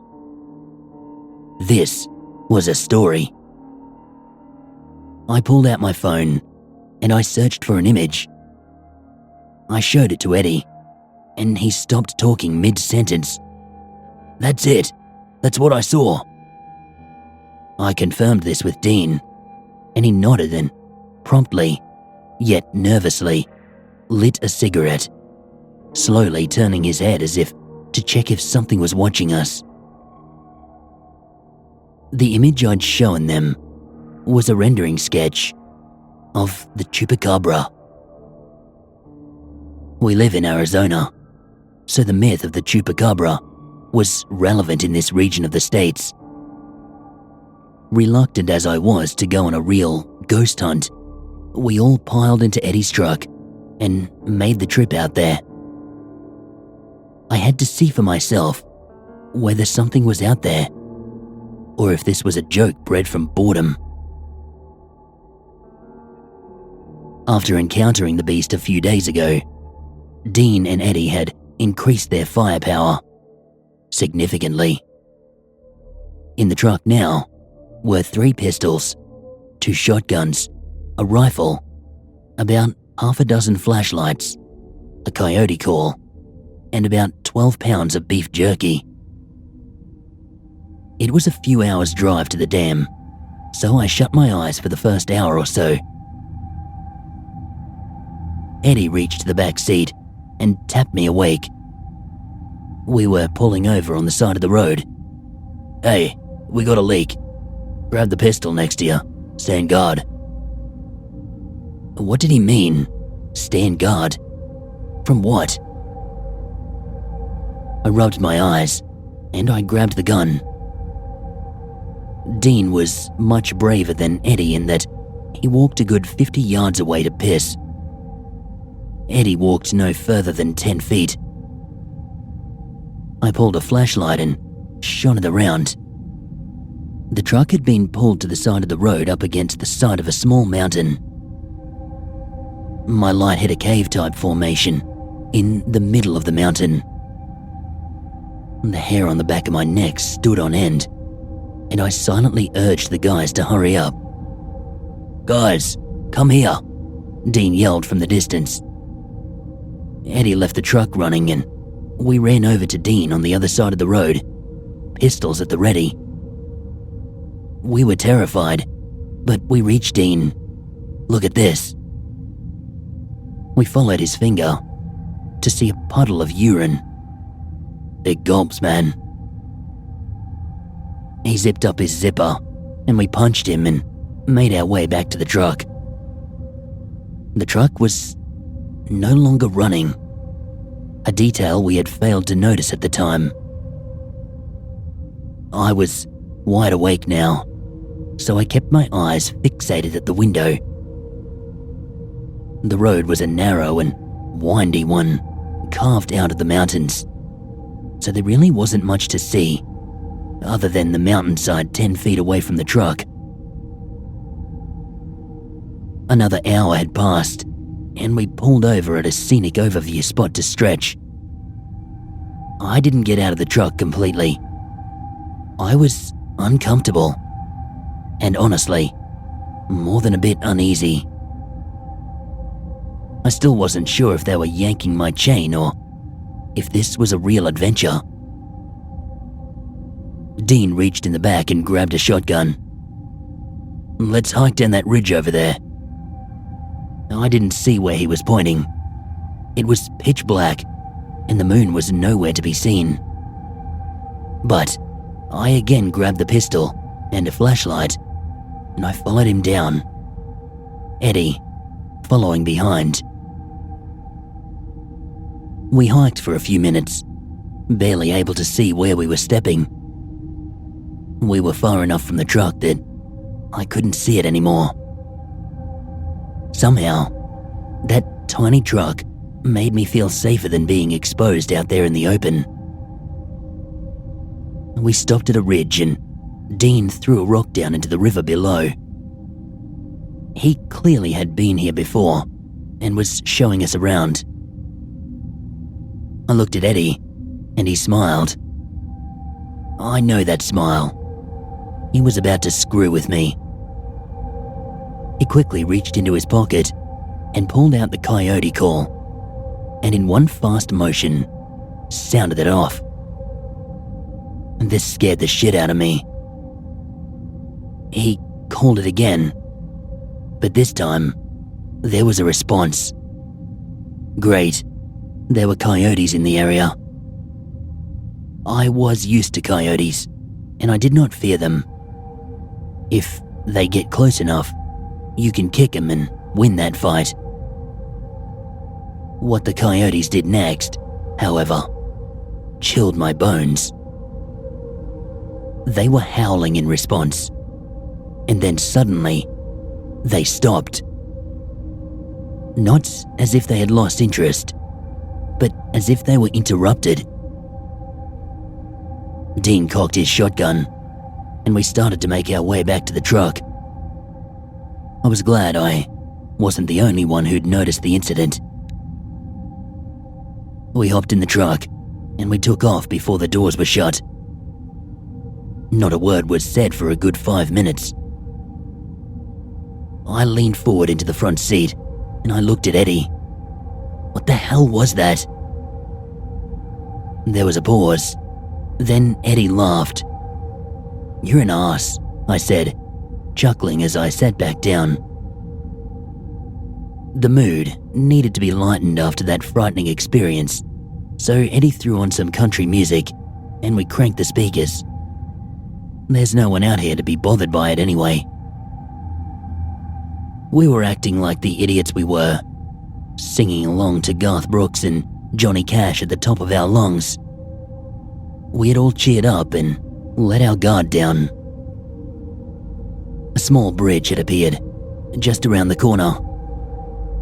Dean turned the radio down and continued driving. Almost there." I didn't have to ask where we were. I knew what he meant. Eddie slowly pulled out the coyote call, but I saw him and yanked it out of his hands. "Nice try, buddy." I chucked it in the back seat. There was an uncomfortable silence as we crossed that bridge. We touched land on the other side, and an immediate sensation of danger overcame us, followed rapidly by feelings of unease and paranoia. We were trespassing something's territory and being watched. Never in my life had I felt eyes on the back of my neck so vibrant. Dean was driving awfully slow, as the road had thickened up and was not as well maintained as the rest. Eddie put down the beef jerky and turned the radio off entirely. He motioned for his guns, and I began passing them out. I attached the pistol to my hip, and I held the rifle in my lap. I attached 2 flashlights to my belt. I felt as if I were about to engage in a firefight. 2 minutes had passed, and we came upon a little shack in a parking lot. Eddie mentioned that this was the bathroom they had stopped at a few days ago. My heart sank.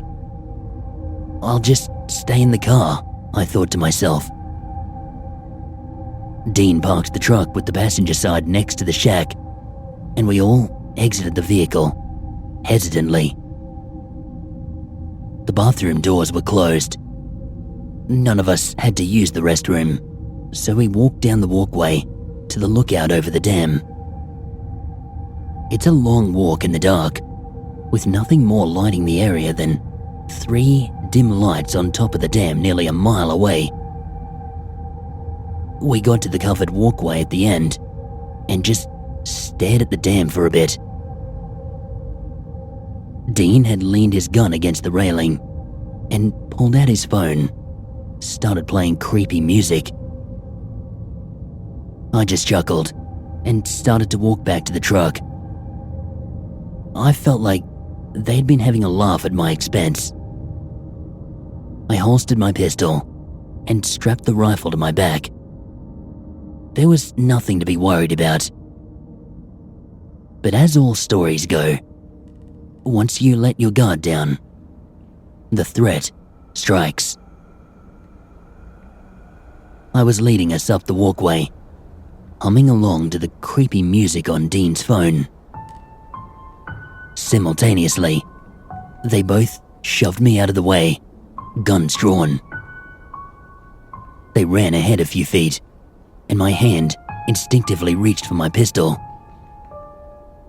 I had felt something watching us, but didn't want to point it out, knowing that the guys were messing with me.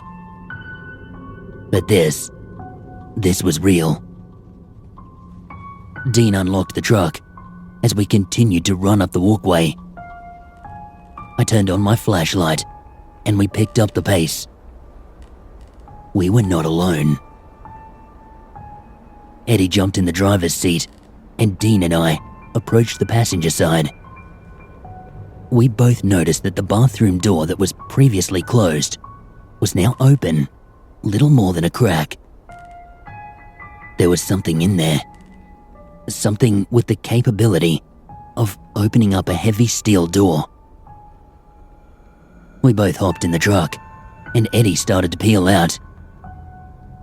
The door was ajar, and in the darkness of the portal opening, I swear, I saw 2 reddish, yellow eyes. My breathing became labored, and in that moment, I believed their story. Eddie was driving close to 100 miles per hour down the mountain, trying to escape the terrain of the predator that we had narrowly escaped. They had mentioned to me in their story the night before that there was a giant government tunnel in the side of the mountain that resembled CIA or FBI entrances to secret bases from the movies. Well, we passed it on the way down the mountain, and the entrance was open, without a guard or vehicle in sight. We slowed down to get a closer look. At a quick glance, the tunnel appeared to go on forever, with nothing more than a small, dim light placed every 10 feet along the way. Maybe this thing was the work of some government bullshit. We kept driving in silence, too afraid to admit what we all felt, what we all saw. I kept my eyes closed, too scared to open them. I feared that if maybe I looked out the window, the creature would be running alongside the truck, or perhaps even residing in the bed. It had been 5 or 6 minutes since we left the rest stop, and I opened my eyes. I looked at the time on the truck mirror and noticed that the temperature gauge had read 88 degrees. Arizona is never that warm in January, and especially not at 2 or 3 in the morning. I thought maybe Eddie's truck was malfunctioning, but after a few more minutes, the temperature reached the appropriate temp. I brought this to their attention. "Just like last time," Dean said, pausing. "We'll check it out when we hit town." The roads in the mountain are dirt, so after driving for nearly 5 hours, the truck has a fair coat of dirt on it. We finally reached civilization again, and I was at ease. Eddie pulled the truck into a gas station. He ran inside for a drink, and Dean lit up a cigarette. He pulled out a flashlight and jumped into the bed of the truck, shining the light on top of it. He motioned me to join him, and without saying anything, pointed to the thermometer reader on top of the truck. The dirt covering made it very easy to see the claw marks. It was as if this thing was perched on top of the truck, watching us while we wandered through its home. This explained the rise in heat. Eddie came back out and questioned why we were up there.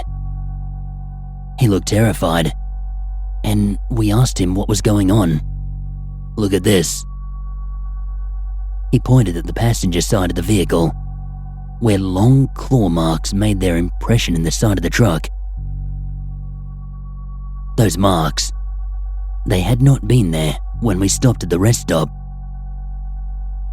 That thing, it had been following us as we escaped its territory. We paid for a car wash, and we tried to forget about it. To this day, we've been on the chupacabra hunt a dozen times. We usually bring another spectator with the intention of just scaring them, but we know what we saw.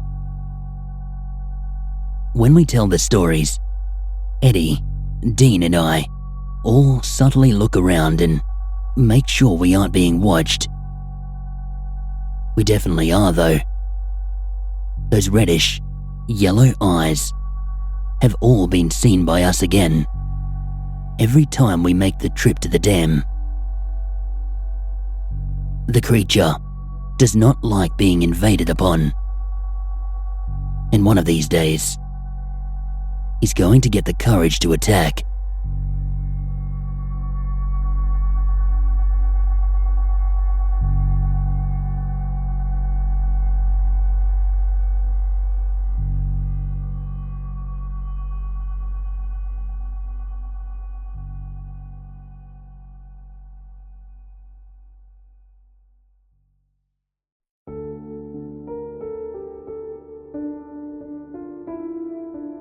I'm not too ashamed to say that I made some stupid decisions in my teenage years.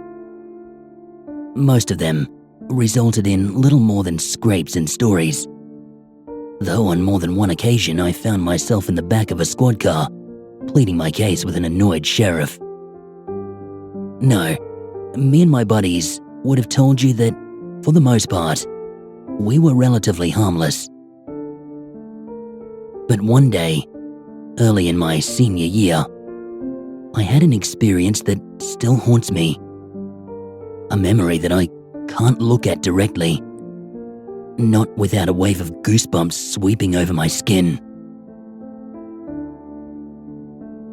Travis was the one who suggested this, of course. Travis, the undisputed king of horrible, awful, and awesome ideas. Travis, who had once suggested tying sleds to the back of his truck while he did burnouts in a snow-covered parking lot. It's been 20 years maybe, but I'm still picking pieces of gravel out of my elbows from that one. But that's not the memory that keeps me up at night. No, I earned those mental scars on a crisp fall afternoon, still a month from the year's first snow. Travis had approached me and 2 other friends after football practice, his trademark chipped front tooth making him seem like a crazed moonshiner. "I know what we're doing tonight," he said. "The hotel down by Highway 43 got bed bugs. We're going there, with Leah and her friends." I shot him a quizzical look. "You want to get bed bugs? What are you, stupid?" he asked. "No, they're not gassing the bugs until later this month. In the meantime, the entire place is deserted. We're gonna go in and swim in their pool. My uncle worked on their AC system a few years back and he said that they never locked the back door to the pool house." My still underdeveloped brain did a quick risk analysis of this plan. Not about whether we should trespass and risk getting arrested, but whether I'd be able to lie to my old man about our plans for the night. I figured it was about even odds, so obviously I agreed. Travis turned up at my place later that night in his truck. Unfortunately, my pop was out at a church activity. If he'd been home, he probably would have stopped me. Maybe I wouldn't have gone into that pool. Maybe none of what was to follow would have ever happened. I suppose there's no point in going down that long list of what-ifs. I joined a half-dozen friends in the bed of his truck, holding on for dear life as he careened down Main Street. That night was warm for early October, but the wind whipping across the bed was still cool and crisp on my legs below my swim trunks. We passed by a house where Leah, Travis's girlfriend, was waiting, along with a few more girls, and 2 cases of beer, of course. The hotel was dark when we arrived, its faded facade looking even more forlorn and forsaken than usual. Most of the windows had already been covered in the black plastic sheeting, preparing the place for the bedbug fumigation that would soon occur. This cut out almost all light. Not the pool house, though. No, the interior of the pool house shone with a faint neon green light. We poured out of the truck with our cans of beer in hand, peering through the still locked glass doors and the pool that lay beyond. This mysterious neon green light was emanating from a few exit signs that hung above the interior doors. Travis shook out his shoulders and ran at the fence, leaping over it with a few confident motions before disappearing behind the pool house. A few seconds later, what sounded like a heavy door opening on the other side of the building. He reappeared inside the pool house under one of those exit signs, the hazy green washing out the color of his appearance. He approached the door where we waited, then popped it open with a grin that displayed his half-tooth. I would like to tell you that I felt some sense of foreboding, that I was nervous, that I had some inkling of what was going to happen. I wish I'd felt something to clue me in. Maybe if I did, I would feel better about swimming nowadays. I didn't. We all immediately jumped into the water in a cacophony of screams and shouts. A game of chicken was set up almost immediately. Jane, one of Leah's friends, hopped on my shoulders, fighting with Travis and Leah. We gave a valiant effort, but eventually lost when Travis swept my leg. At the time, it just felt like any other night in our small country town. I got out of the water and I downed another long sip of warm beer before walking over to the deep end. There were signs along the side of the pool warning me in no uncertain terms that diving was prohibited, that the water was only 6 feet deep, that serious injury could occur. But perhaps, due to the pleasant, tipsy sensation I was beginning to feel, I dove right into that dark green water anyway.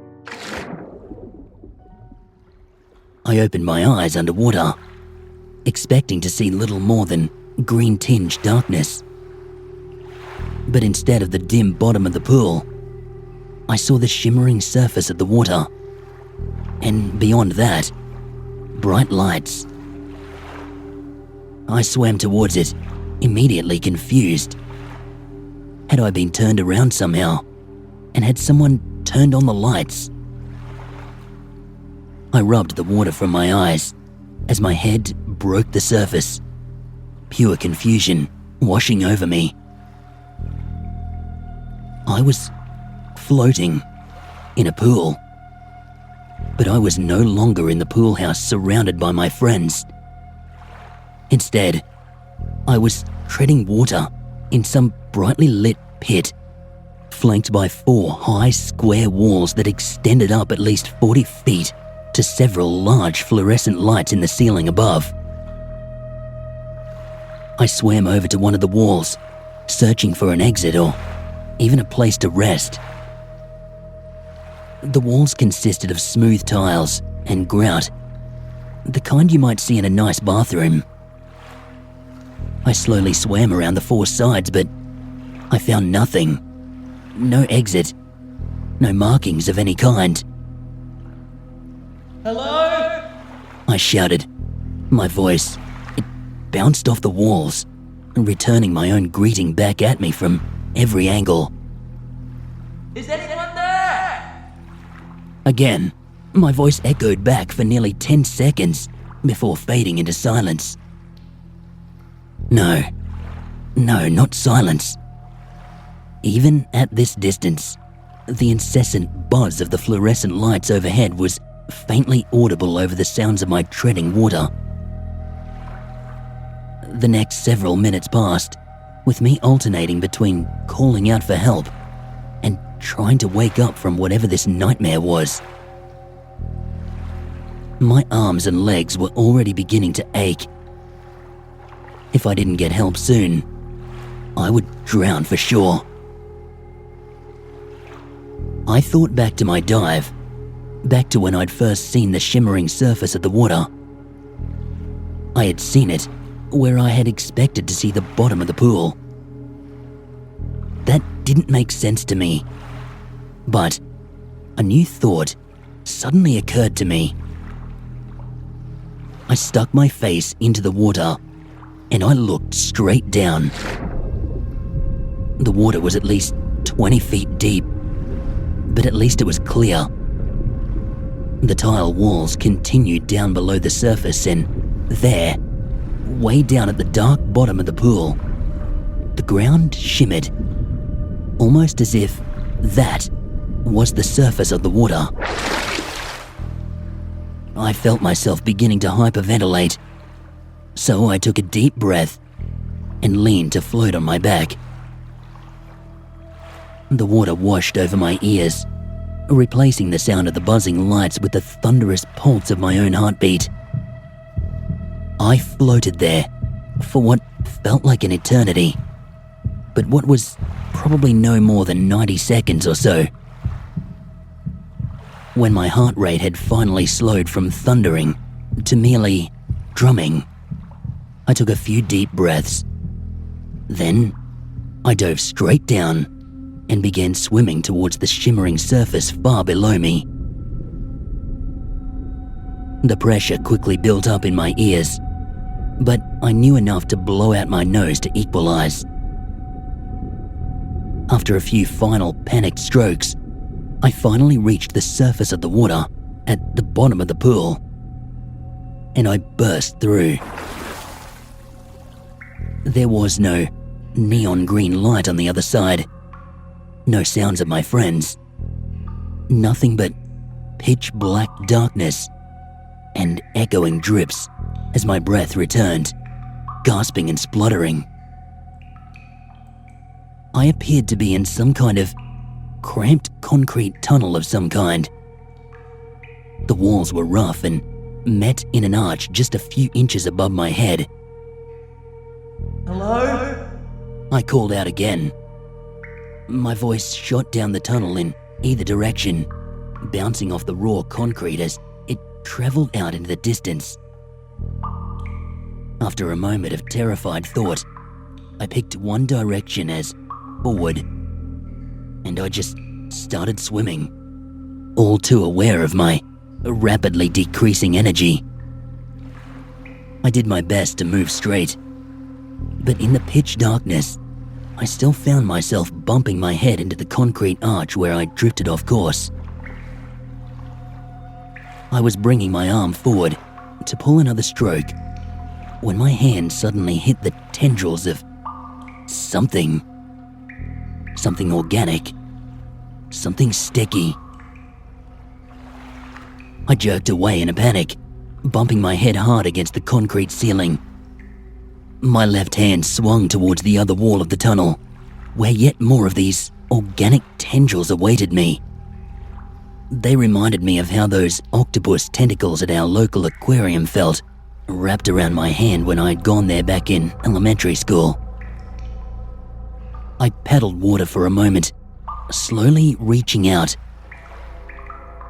The entire surface of these concrete walls below the water, it was covered in these tentacles. Then, the worst of all, off in the distance ahead of me, a distant metallic clinking sound. It was growing steadily louder, kind of like iron chains scraping against concrete. The tendrils on the walls, they responded to the sound, reaching out for me. The tunnel was still dark, pitch black even, but I couldn't help but imagine some horrific thing making its way down the darkness of the tunnel towards me. Those horrible, scraping chains, they were rapidly getting closer, but the echoing made it almost impossible to tell exactly how far. I dove down into the water, searching desperately for any sign of light. There, some distance below me, I could see yet another shimmering spot. I came up for a quick breath of air, the metal on concrete coming from close enough now that I feared I could touch it if I'd reached out a hand. With a terrified moan, I dove down once more, fighting off these organic stickiness that attempted to wrap around my arms.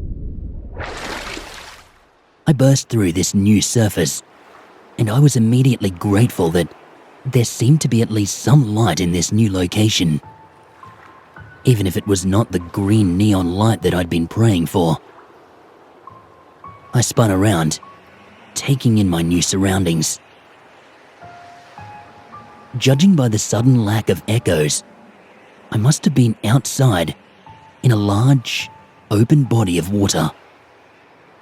It was still nighttime, just like it was back home, but I appeared to be inside some kind of fog bank that limited my visibility to just a few feet in every direction. A single hazy point of light, the moon, I assumed, shone through the fog in the distance. My arms, legs and lungs burned in protest as I slowly treaded water once again. I paused for a moment, allowing the water to slip over my head. Then I fought back to the surface. I'd been treading water for at least 15 minutes without any rest. If I didn't find a place to rest, I would definitely drown soon.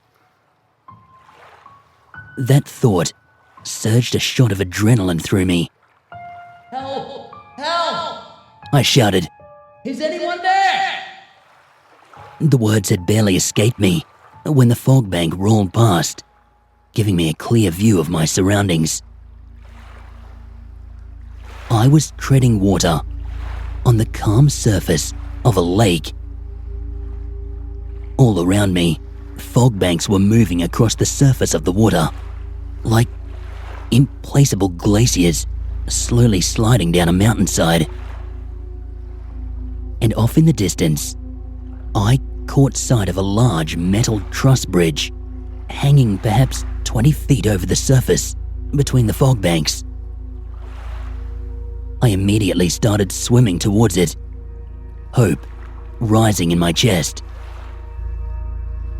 When I thought that I must have been in earshot, I began shouting again, calling out for help. I looked closer as I came to a stop underneath the bridge, staring up at its rusted underside. There were shapes hanging underneath it, shapes that... My blood went cold. The shapes were bodies. At least a dozen bodies were chained, hanging upside down under the bridge, swaying gently in the fall breeze. Most were decayed, but several still had skin. One of the newer bodies was a young child, no older than 11. I stopped swimming, staring up in horror. The pause, it caused me to sink, almost dipping below the water. That scraping, metal sound, the same sound that I had heard in that dark tunnel. It was coming from above the bridge. I felt my entire body tense up. Then I dove back down, with only half a lung full of air, half choking on lake water. I didn't know what was making that sound, but I knew that if I stayed under that bridge, I would probably end up just like those poor people. I pulled at the water furiously, diving down towards what I prayed would be my friends. The lake water soon smothered any visibility from the moonlight, leaving me in pitch blackness. I continued to swim, to scan ahead of me for any shimmering water. My body rebelled, forcing me to take in a mouthful of water. I gagged, then turned back for the surface. For 3 long strokes, I feared that I had gotten turned around, that I was moving down, or worse, sideways. But no, thankfully, on the next stroke I saw a faint flash of moonlight. I swam like mad, and I burst through the surface, coughing and spluttering. I threw up into the lake, most of it water. I spun, trying to get my bearings. He was staring at me from where he hung between the bodies under the bridge. I say he because he was wearing a man's suit coat, as if he were from the late 1800s. But I don't think he was human. Humans have eyes, not hollow pits. Humans have fingers attached to their hands, not chains. Humans don't smile that way. He was hanging from his right hand chains wrapped around a truss. The chains of his other hand reached out and pushed around a few of the bodies like a child swatting a wind chime. And then he reached out for me. The chains holding him to the bridge slowly uncoiled, lowering him down towards the surface of the water. The chains on his other hand spread out, snaking towards me with a supernatural speed. I didn't have a plan. All I knew was that I would do anything rather than get caught, including drown. I took a single, sharp gulp of air, and then I dove down just before the chains reached me. I swam faster, deeper than before, the adrenaline coursing through my veins like fire. 7 strokes, 8, 11, 15, 23. He still hadn't caught me. He was likely waiting for me to re-emerge. I wasn't going to. I continued to pull, my lungs burning, my already tired arms begging me to stop. My lungs gave an involuntary gulp again, but this time I was ready and I locked my jaws and lips. 38 strokes, 45. I was beginning to lose consciousness, but I was fairly certain that I was still swimming straight down at least. At last, at last, I saw light. Shimmering, neon green light. Darkness crowded at the edge of my vision as I blew what little air remained in my lungs out in a cacophony of bubbles. The next thing I knew, I was spluttering water and coughing on a cool, concrete floor. I spun around and I saw Travis, along with all my friends, each of them watching me with a concerned expression. "Dude," Travis said, "where have you been?" "Don't dive into the water," I said, between retching coughs. "Don't go into the water."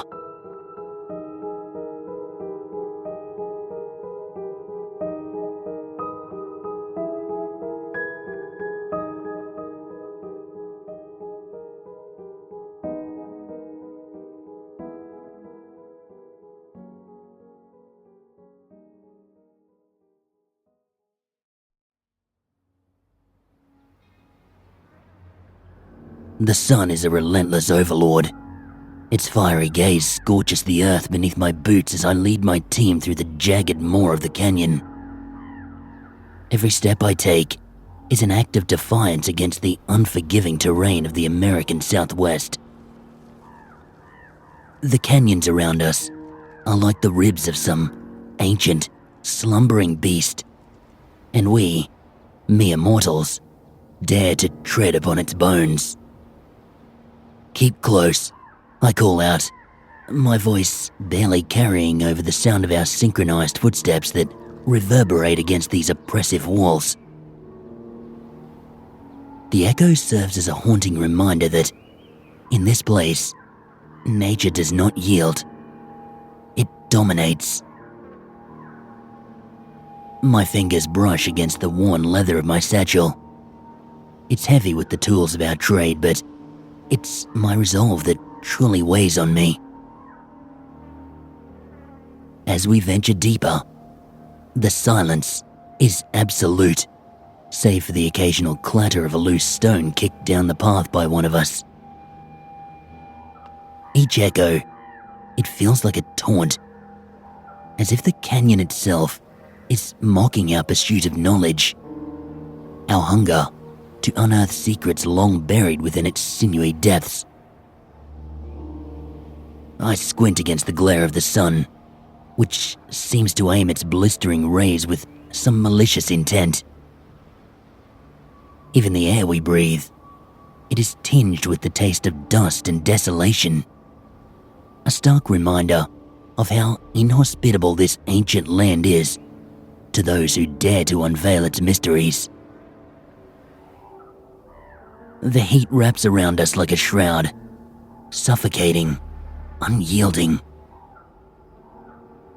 Our journey today, it is driven by the whispers of the past, tales of petroglyphs etched into the canyon's flesh, holding truths untold.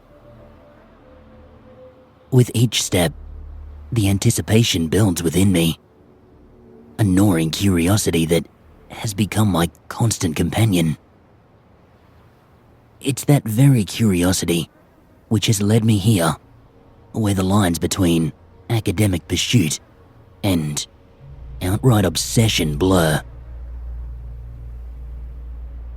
This landscape, it is a canvas of desolation, painted with hues of red and orange that bleed into one another under the harsh glaze of the sun. In the distance, the outline of the canyon walls rise up like the jagged teeth of some primordial creature, ready to snap shut at any moment. And yet, amidst this stark brutality, there is a beauty, an undeniable rawness. It fuels my passion. "Sam, watch your step," comes a cautious voice from behind me, reminding me that even in my fervor, I am not alone. We are a team, bound together by a shared thirst for discovery and the thrill of the unknown. Our destination lies ahead, veiled in shadows and silence, beckoning us to uncover what lies beyond the realm of the living. The sun may be merciless, the silence overwhelming, but my heart races with the promise of discovery. For within these ancient walls lay stories waiting to be told, horrors to be faced, and truths to be revealed. And I, Dr. Sam Jamison, will stop at nothing to bring them into the light. "Pass me the brush, will you?" I called out, my voice a stark contrast to the sibilant whispers of sand skittering across rock. My fingers itched for the tool as I hovered over a promising fissure that cleaved through the earth at my feet. "Here," grunted Mark, the team's geologist. His hand extended a worn brush with bristles flayed from use. His skeptical eye never failed to question my hunches. Yet, here he was, indulging my instincts.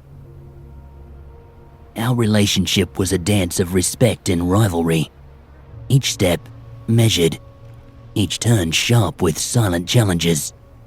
"Thanks," I muttered, focusing on the task at hand. The excavation was delicate work. Every stroke had to be precise, like a surgeon wielding a scalpel. The others watched, a circle of guardians against the encroaching dread of the canyons. "You think we'll find anything, Sam?" asked Jenna, her tone light but her eyes betraying a glimmer of the same hunger that drove us all.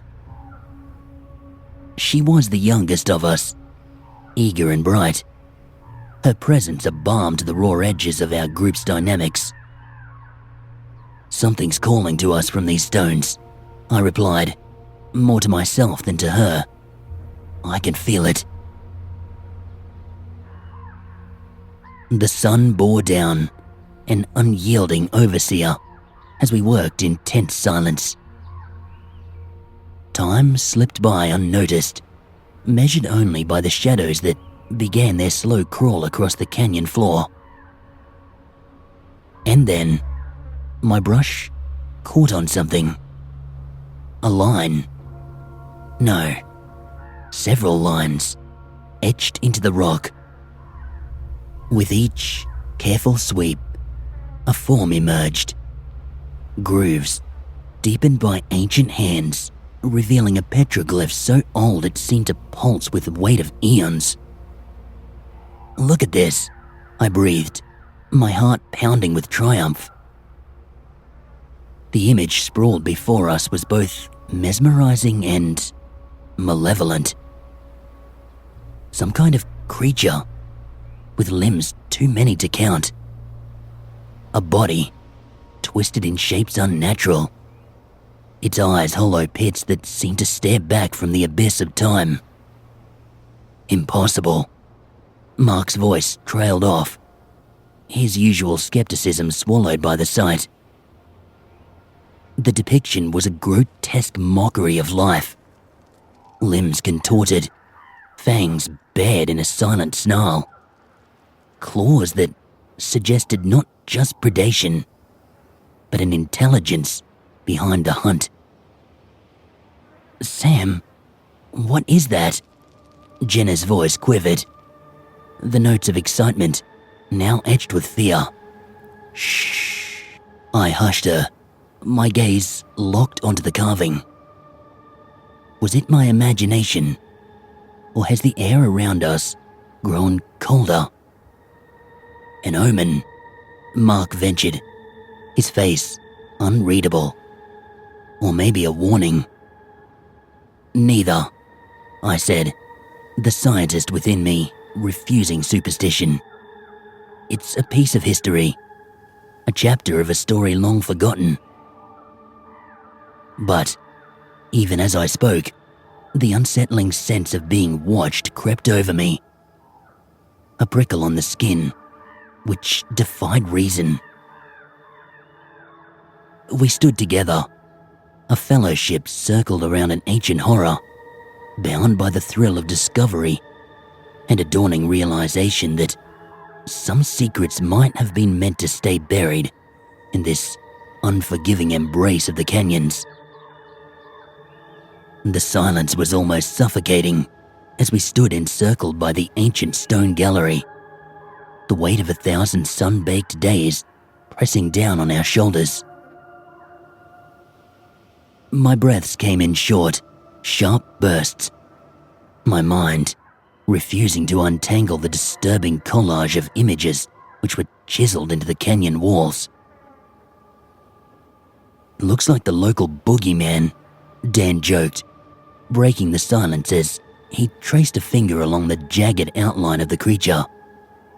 Or a bedtime story, to keep the kids from wandering off, Jenna chimed in, her earlier fear subsiding as she embraced the comforting blanket of logic. Exactly, I replied, forcing a smile. Yet, the petroglyphs beckoned, whispering secrets I was determined to decipher. Tribal tales have roots in some sort of truth. They're cautionary, meant to teach or warn. Warn about what, Dr. Jamison? Mark raised an eyebrow, his voice dripping with skepticism. There's no such thing as monsters, just nature, red in tooth and claw. Nature doesn't usually carve its nightmares into rock walls, I countered quietly. My eyes scanned the grotesque figure, each curve and line inciting a hunger for understanding that overshadowed my trepidation. Yet here we stand, debating mythology in the middle of nowhere, Dan said with a dismissive wave. Let's document this thing and move on. We've got real history to uncover. Right, Jenna agreed. But her glance at me held a flicker of doubt, a shared curiosity that she would not voice. But the petroglyphs had etched themselves into my very soul, a mold spreading through my thoughts, dark and relentless. The air grew thick with the scent of secrets and decay, the oppressive heat of the canyons, warping reality around us. Sam, Mark's concern broke me out of my stupor. You okay? Yeah, fine, I lied, my pulse racing with the thrill of the unknown. I'm just thinking. Thinking can be dangerous out here, he warned, his gaze scanning the desolate landscape as if it too hid unspeakable truths.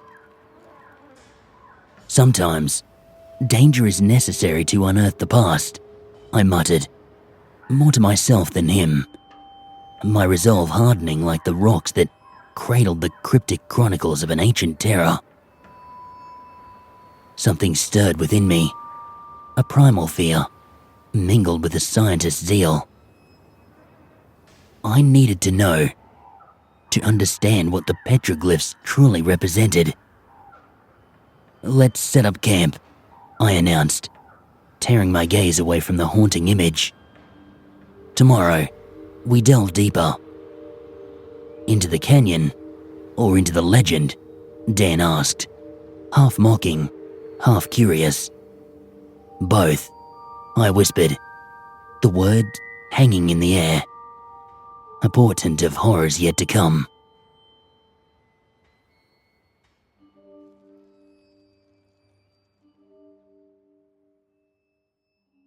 The morning sun had not yet clawed its way above the canyon rims when I set out, leaving the others shrouded in the hush of pre-dawn slumber.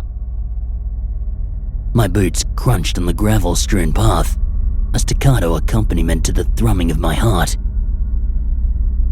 The canyon seemed to swallow me whole. "Sam, wait up," Jenna's voice echoed behind me, her presence an unwanted reminder of the world beyond these ancient stones. "Didn't want to wake the team," I said, without looking back. My eyes scanned the rocky expanse for another glimpse of those cryptic symbols that had haunted my dreams. "Like hell," she retorted, catching up with my brisk strides that matched my own urgency. "You're obsessed." "I'm curious," I corrected her sharply, pausing as a new cluster of petroglyphs emerged from the shadows, their forms undulating across the stone surface like malignant growths. "Jesus, Sam," Jenna's breath hitched, and I knew she saw it too. The grotesque tableau etched into the rock, more vivid and visceral than any we'd encountered before. This array was a nightmarish sequence. Figures twisted and elongated, human limbs merging with bestial features. A hunter, his arm morphing into the scaly limb of a reptile. A woman, her face splitting to reveal the fanged maw of a predator. Each carving was more harrowing than the last, a parade of mutations that defied the natural order. "Look at their expressions," I whispered, stepping closer, the smell of dust and antiquity filling my lungs. Fear, agony, transformation. Or just crude artistry, Jenna countered, though her voice wavered, betraying her skepticism. "Artistry doesn't make your skin crawl like this," I said, tracing a finger over a depiction so vile. A creature caught mid-shift, half man, half thing, that my stomach churned in revolt. "This is a warning." "Warning or not, you're playing with fire here, Sam." Jenna's hand grasped my shoulder, pulling me away from the hypnotic horror. "Let's get back to the others." "Wait." My eyes caught on a symbol beneath the carvings, a singular glyph that felt familiar, though I couldn't place it. It beckoned me, whispering promises of revelation, of knowledge hidden within its curves and lines. "Sam!" I shook off Jenna's grip, heat rising in my chest. "No, there's something here. Something we're meant to find. Or something that's supposed to stay buried," Jenna shot back. But I could tell she wouldn't leave me alone in this desolate place. "Then help me uncover it," I said, addressing her unspoken fear. If we don't understand what happened here, who will? Jenna sighed, a sound lost amidst the rising wind that carried with it a taste of ancient dread. Together, we stepped deeper into the canyon's embrace, where the sun dared not tread, and the echoes of a shape-shifting terror lingered, waiting to be awakened. The canyon's shadow swallowed us up as we inched forward, the team's breaths a chorus of unsettled whispers behind me. The oppressive silence was a living thing, an observer that watched with unseen eyes. "Did you see that?" Mark's voice crackled the stillness, his flashlight beam darting to a crevice where darkness pooled thicker than blood. "See what?" I asked, my pulse quickening, my own light joining his in a futile search for clarity. "Nothing. It's nothing." But the tremor in his denial spoke volumes.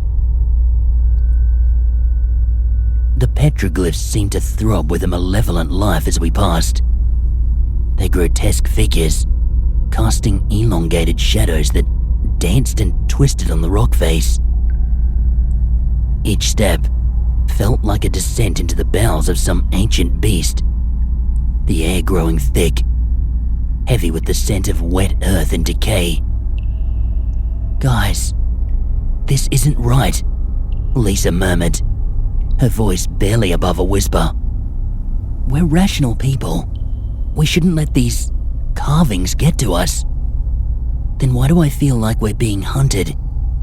Jenna's normally steady hand gripped mine, her knuckles white with fear. Her question hung between us, unanswered. A sudden gust of wind snarled through the canyon, carrying with it a sound that froze my blood. A low, guttural growl that seemed to echo from every direction. Instinctively, we huddled closer, the familiar light of day now just a distant memory, replaced by the creeping terror that slithered along our spines. Animals, I tried to convince myself as much as them, but that lie tasted bitter on my tongue. "No animal out here makes a sound like that," Mark countered, his eyes scanning the shadows as if expecting them to coalesce into the very creature the petroglyphs had depicted. "Let's keep moving," I urged, hoping motion would quell the mounting dread. "We need to find what, Sam? Our own graves?" Lisa's sarcasm cut deeper because we all felt it. The insidious doubt seeping into our resolve. "Look!" Jenna pointed to a nearby ledge where a fresh set of petroglyphs revealed themselves, untouched by time. This depiction was clear. A humanoid figure. Its body a patchwork of animal parts, eyes, hollow pits that seemed to stare back at us with hunger. "Mutations," I whispered, my throat dry. "Or transformations? Does it matter?" Mark's question was rhetorical, his gaze locked on the haunting image. "Either way, this feels like a warning." "Warnings are meant to be heeded," Lisa added, her normal skepticism dissolving into the air, as thick and real as the moldy scent that clung to the rocks around us. "Something is here with us." Jenna's voice broke, a mix of realization and terror. "Something doesn't want us here." "Then let's not overstay our welcome," I said, though my legs refused to carry me away from this grotesque artistry before us.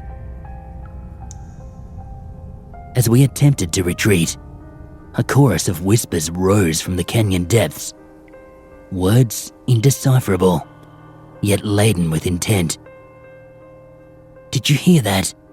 Lisa gasped, her flashlight flickering erratically as if in response to the sinister murmurs. "Enough!" Mark shouted, his composure cracking. "This is madness." "Madness or not," I replied, my heart hammering against my ribs. "We seem to have woken something up." The sun had long since vanished, swallowed by the jagged teeth of the canyon walls, and with it, the illusion of safety dissipated into the creeping twilight. My breaths came in short, ragged gasps as we navigated the treacherous terrain. The beam of my flashlight, a feeble sentinel against the encroaching darkness. "Sam, wait up!" Jenna's voice trembled from somewhere behind me. I turned, the light slicing through the shadows, only to find empty space where she should have been. "Jenna?" The word echoed off the stone, returning back to me twisted and distorted. Panic clawed at my chest. "Mark, Lisa, did you see where?" But my question died on my lips.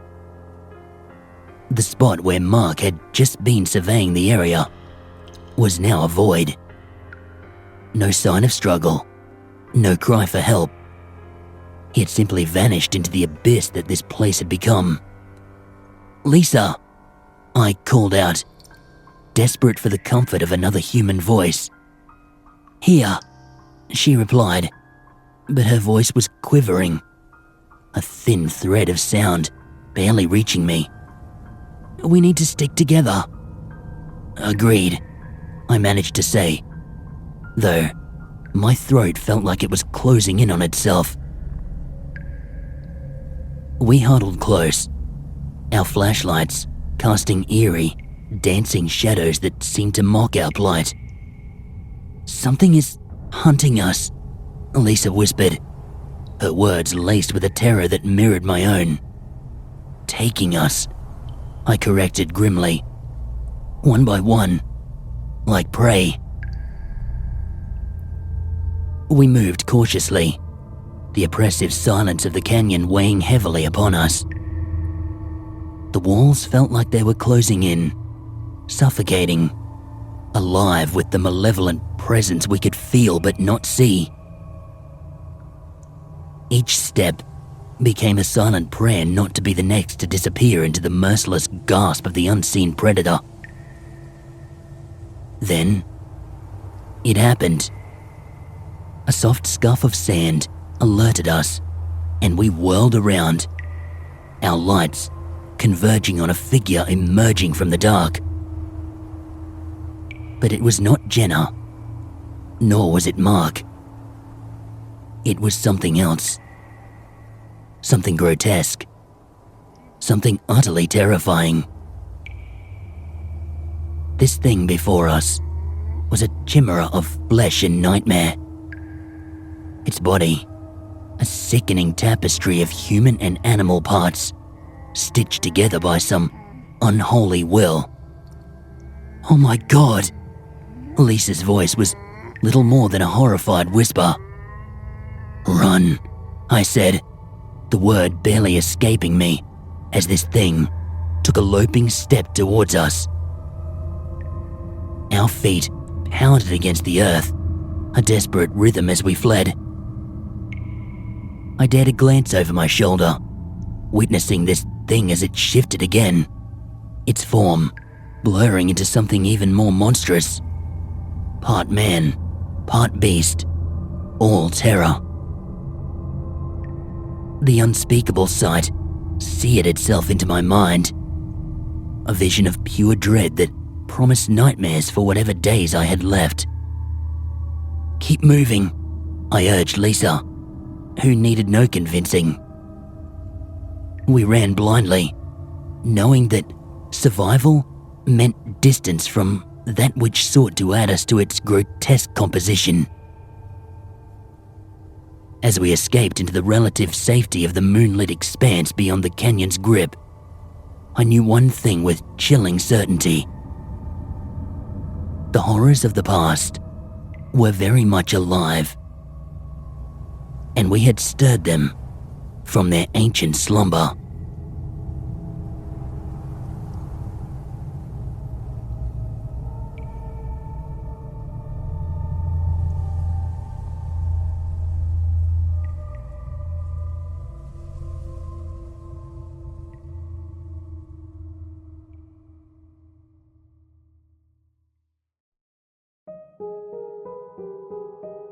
I've always loved the quiet of libraries, the way the air seemed to hum with a subdued reverence, how the dusty scent of old books wrapped around me like a comforting embrace. I used to hang out at my grandma's house when she was still alive and kicking. The place was a bit dusty, though Nana did try her best at dusting, and the old wooden furniture, it made the air smell ancient, as it should. Surely, you know how the scent of your grandparents' house is, right? It was why I took the job at the city's oldest library. I grew up in that kind of rustic environment. I thought it would be the perfect place to escape, to lose myself in the endless stacks of long-forgotten stories. But I never imagined I would stumble upon one of my own. It started with a simple accident. I was restocking the history section when my foot caught on something. Looking down, I saw the corner of an old, leather-bound book peeking out from beneath a shelf. It was strange. This particular shelf was bolted to the floor, leaving no room for anything to slip underneath. Curious, I knelt down and I pulled the book free, the spine creaking with age. The title was embossed in gold, though the letters were faded, nearly illegible. It took a moment for me to decipher them. The Library of Echoes. I had never seen or heard of it before, which was odd, given how well I knew the books that should be in this particular shelf. I turned it over, searching for a barcode or any sign that it belonged to our library. There was none. Someone might have accidentally put this back, I thought to myself. Thus, I reported this for our manager to look into via our library system. Finishing filling out the report, my curiosity got the better of me. A book as old as it looked will definitely contain some sort of vintage novel that would intrigue a geeky bookworm such as me. I giddily took the book back to the back room. I could examine it without interruption here. The pages were brittle, yellowed with age, but the text was clear, crisp even, as though the ink had just dried. As I read the first few lines, a strange sensation came over me. The words were familiar, unsettlingly so. The book described a librarian, alone in a vast, ancient library, discovering a hidden book that seemed to have been waiting for them. My hands began to tremble as I continued on reading, realizing that the book was describing me, right down to the smallest details of my day. The chair I was sitting in, the coffee I had spilled earlier in the break room, even the way my heart was beginning to race as I read further. I should have stopped, but I couldn't. The story continued, recounting how the librarian, overwhelmed by the impossible nature of the book, would return to the shelves in search of more. How they would find a hidden door, one they had never noticed before, leading to a forgotten section of the library. A place that shouldn't exist. I shut the book. Well, that was weird, I thought to myself after a good yawn. The kind of yawn that shuts you out from the world for a few seconds. As I'm the only person in this library on a Sunday and had a filling lunch earlier, I decided I would take a nap. I made sure to look like I was reading a book, a skill I developed in middle school. I remember falling asleep very quickly. In the dream, I felt sudden terror as I saw myself in the middle of the same library. I don't remember standing up and walking away from my desk.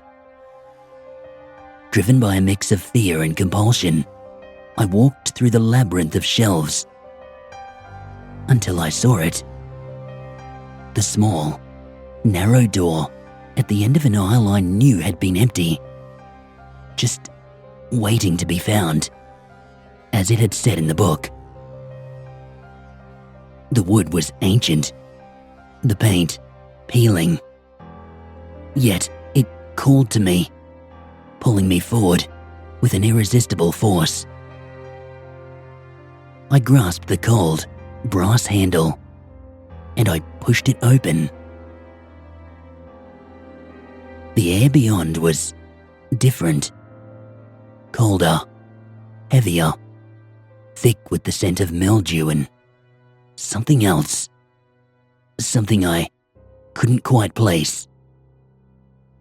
The room was dimly lit by a single, flickering bulb hanging from the ceiling.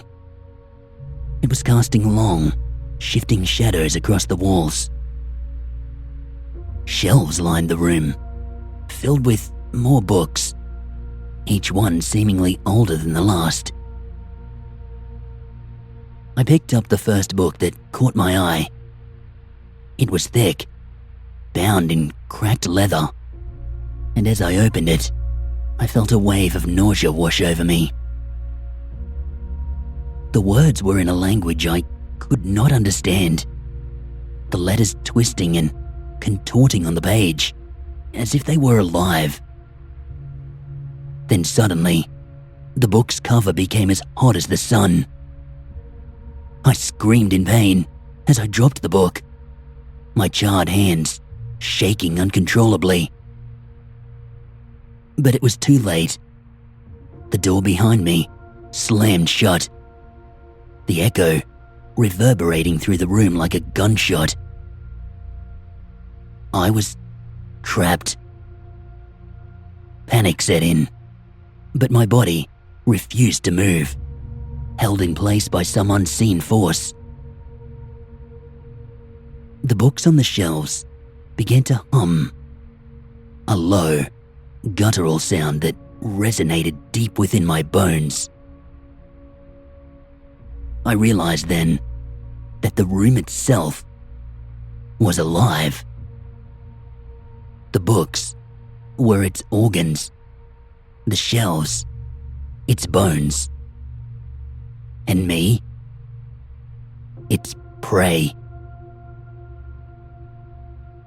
In the center of the room stood a pedestal, and on it rested another book, identical to the one I'd first found. My feet moved of their own accord, carrying me towards it, as the humming sound grew louder, more insistent. I didn't want to open it, but my hands betrayed me, reaching out to touch the worn cover. The moment my fingers brushed the leather, the humming stopped. Silence fell over the room like a shroud. I opened the book. It was blank. I flipped through the pages, each one as empty as the last, until I reached the very end. There, in spidery handwriting, was a single sentence. You are the last echo. I felt a sharp pain in my chest, as if something had torn loose inside me. The room began to spin, the shadows closing in, pressing against me until I could barely breathe. And then, as quickly as it had begun, it stopped. I was standing in the main hall of the library. The hidden door, nowhere to be seen. The book was gone, vanished from my hands. But I wasn't alone. People were moving through the aisles, but they didn't see me. I tried to speak, tried to call out, but no sound came. It was as if I did not exist at all. I rushed to the nearest patron, waving my hands in front of their face, but they walked right through me, as if I were a ghost. In a way, I suppose I was. As I stood there, helpless, I heard it. The humming. It was faint at first, barely audible over the sounds of the library. But it grew louder, clearer, until I could make out the words. You are the last echo. The truth hit me with a cold, sinking dread. I wasn't just in the library. I was a part of it now. Another echo in its endless, twisting halls. My story, my life, had been absorbed, just like all the others who had come before me.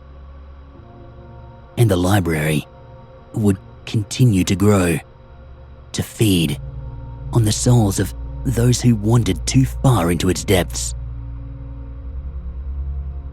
I tried to leave, to escape, but no matter how far I ran, how many doors I opened, I always ended up back in that same room, with its flickering light, its endless shelves. The books, now filled with my words, my thoughts, mocked me from their places on the shelves. And every time I opened one, I found the same sentence staring back at me. You are the last echo. The moment I was about to read those exact words for the last time, a voice read it for me.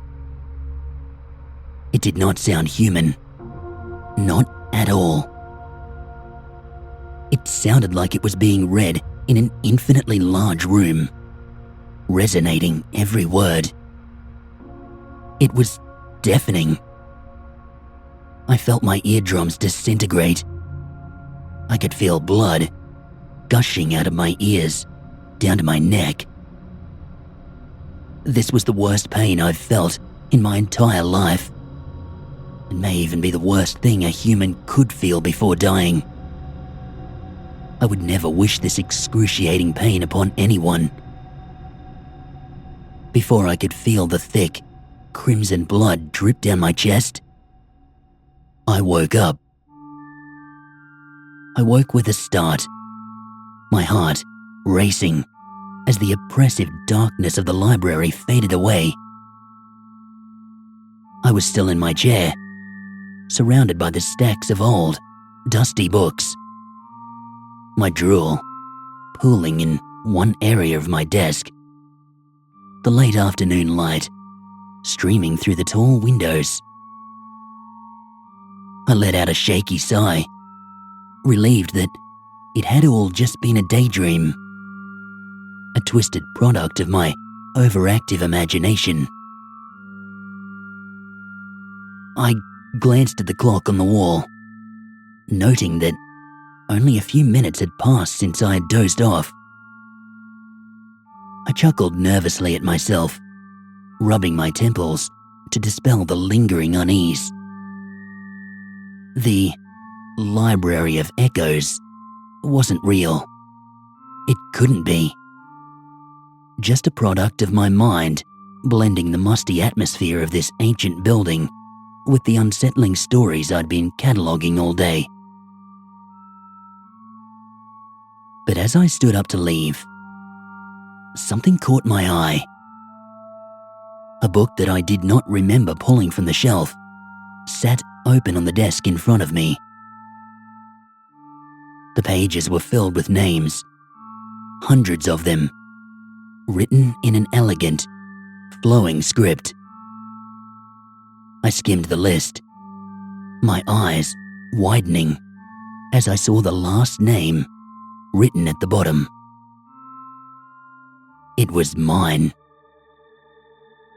My breath hitched, and I quickly slammed the book shut, my hands trembling.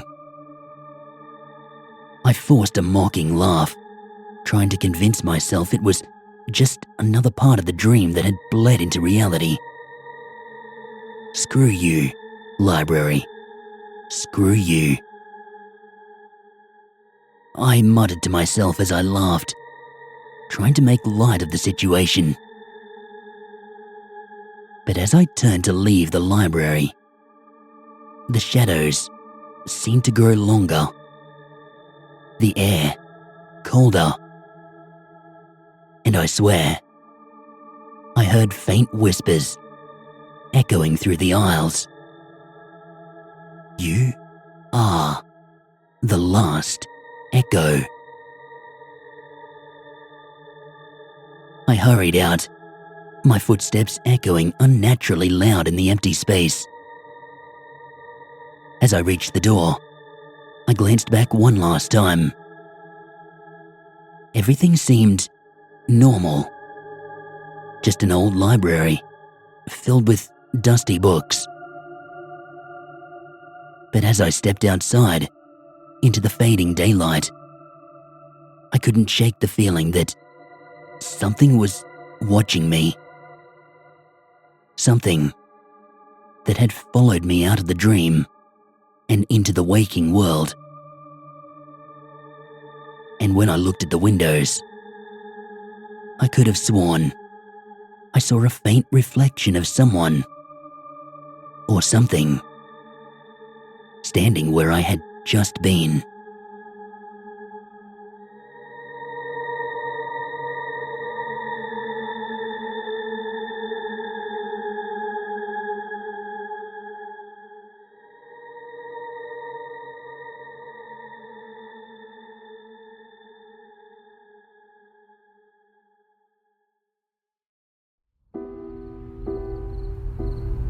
Come on, do it, Aaron yelled, shooing me closer to the old porch steps.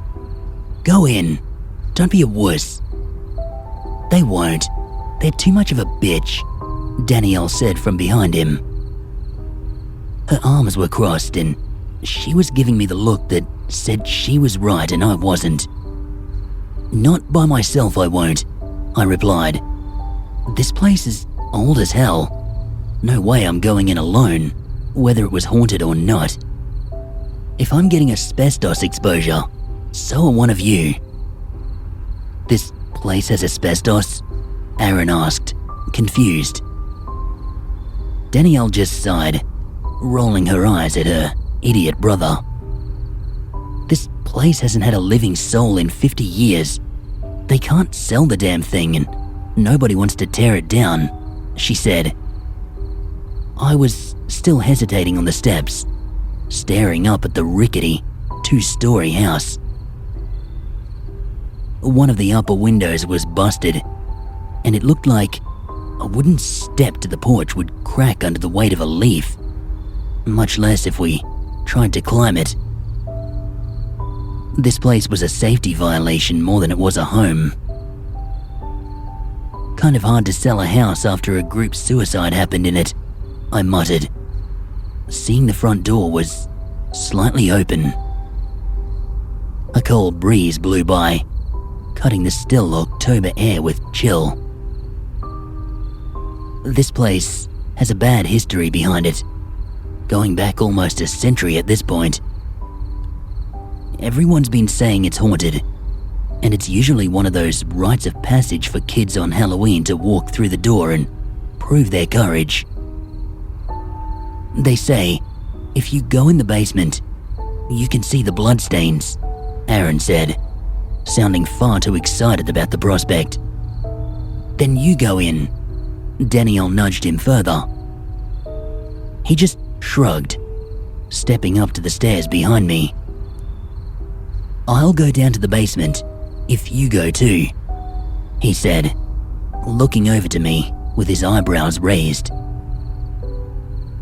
I had to hesitate a moment before finally sighing and putting a foot on the first step. How are there bloodstains? Didn't they do the Jonestown thing? I asked, looking over at him as we walked up the stairs very carefully. They creaked hard, and I could briefly feel the boards bend under our weight. I stood back for a moment. Might want to take the stairs, one of us at a time. Don't chicken out on me. Aaron was cut off by a loud crack as his foot went right through the frail porch step. I reached a hand out and caught his arm, keeping him from putting his entire leg through. He let out a low whistle and straightened himself up. Shit. Thanks. As we reached the door, both of us hesitated. I put out a hand, nudging it open slowly, before another hard wind blew by, slamming it the rest of the way open. The long, yellow hallway was peeling off wallpaper like sunburned skin, slowly tearing off the walls as the breeze came in. It looked ominous enough outside, but the inside was a strange, liminal space, locked in time. You know, the cuckoo clock and wallpaper make for a really great haunted aesthetic, Aaron wisecracked. All I could do was roll my eyes. It was already getting dark outside, and in here was even more shadowy.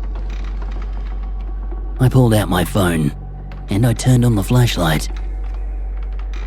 The yellow wallpaper was even more dingy in the light, with smudges all over it and the occasional graffiti. Someone had attempted a pentagram near the end of the hall, but made it sideways. One side was bigger than the other. Pitiful what the state of satanic graffiti has come to. So, where's the basement? I spoke, as we ventured into the hallway, both of us looking back to see Danielle waiting for us on the sidewalk. When I turned back into the long hallway, I froze. Aaron? Yeah? He turned too, freezing when he did. We both saw it.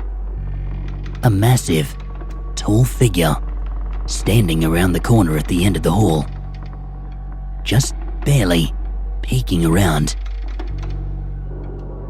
I wouldn't have been able to tell if not for the shine in its eyes, almost like when headlights catch an animal late at night. Holy shit. We both ran, bolting out the front door and down the steps toward Danielle. Aaron just narrowly avoided going through the steps again, as Danielle stared at the two of us, puzzled. That was fast.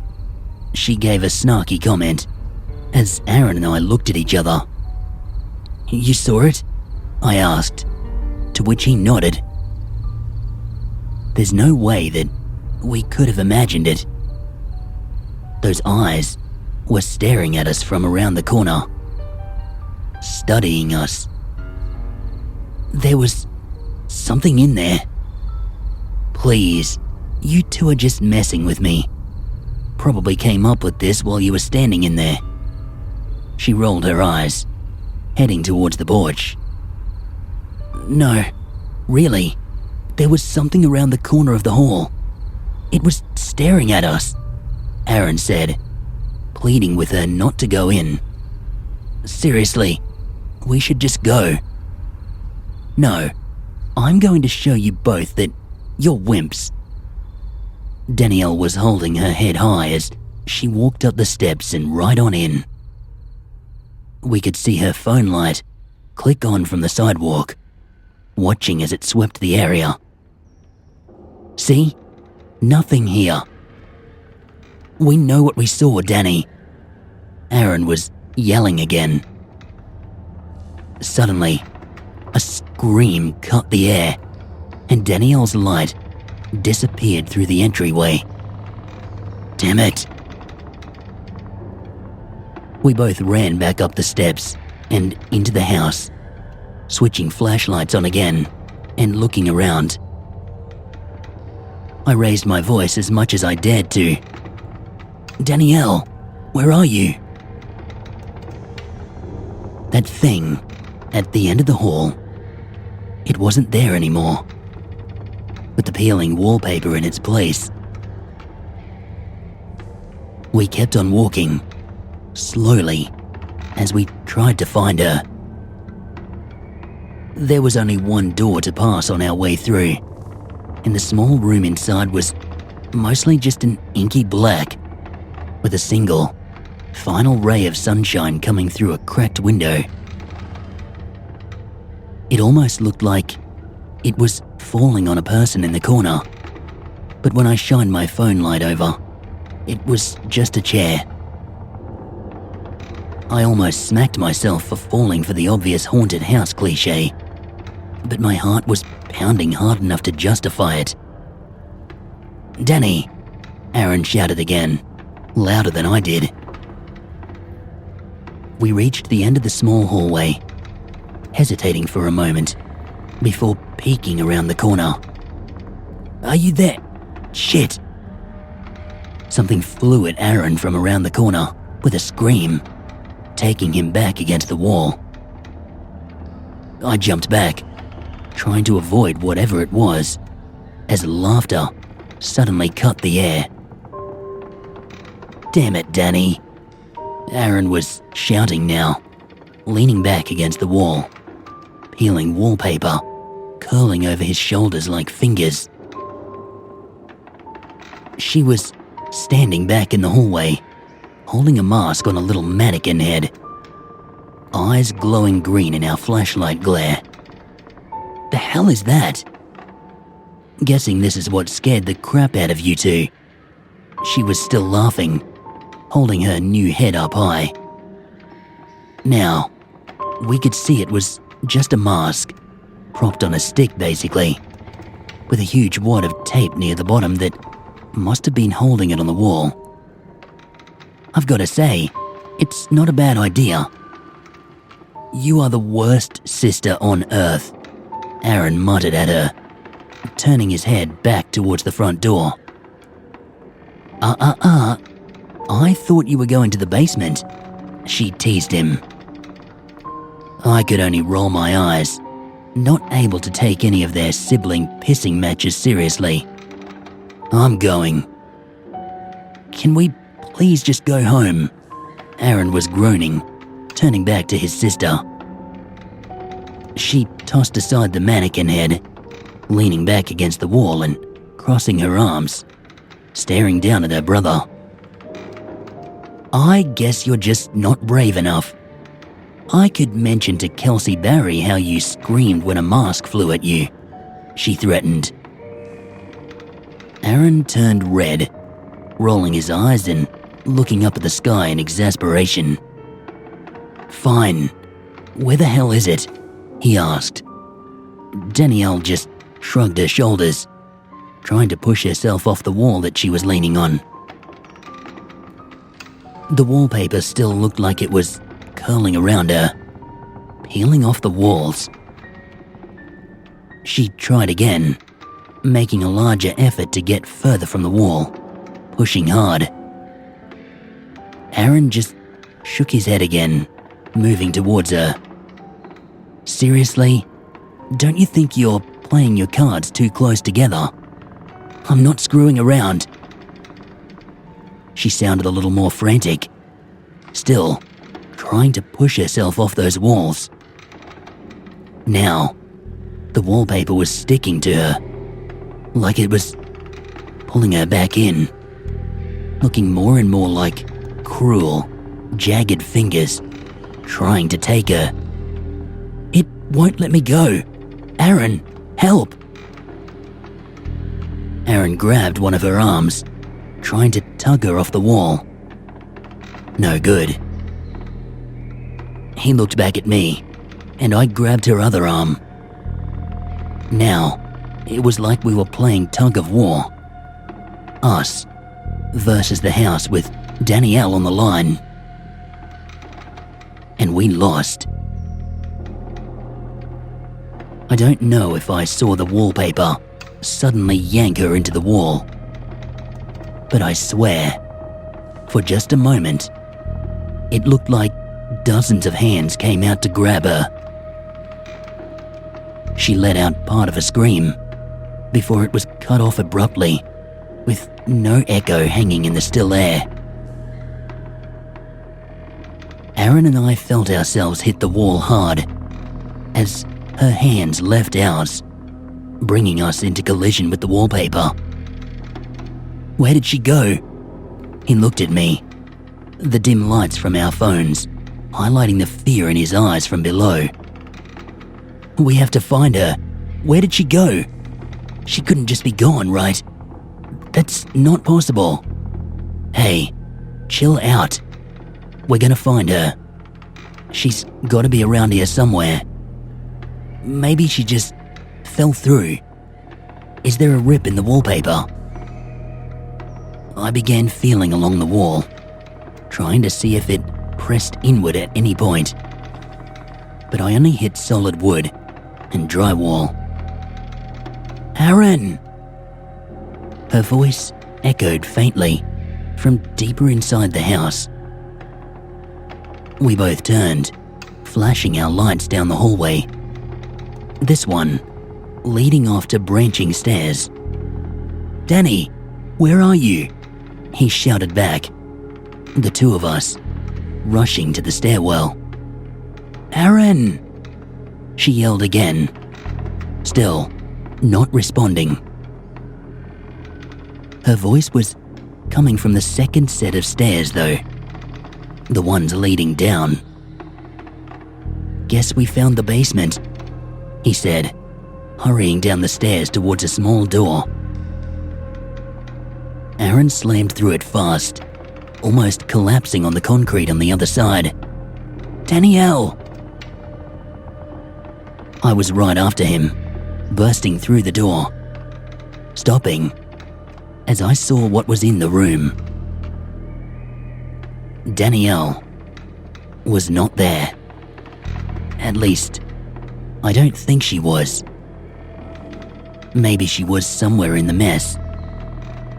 How long had all this been down here? Those aren't bloodstains, I said, looking over to Aaron.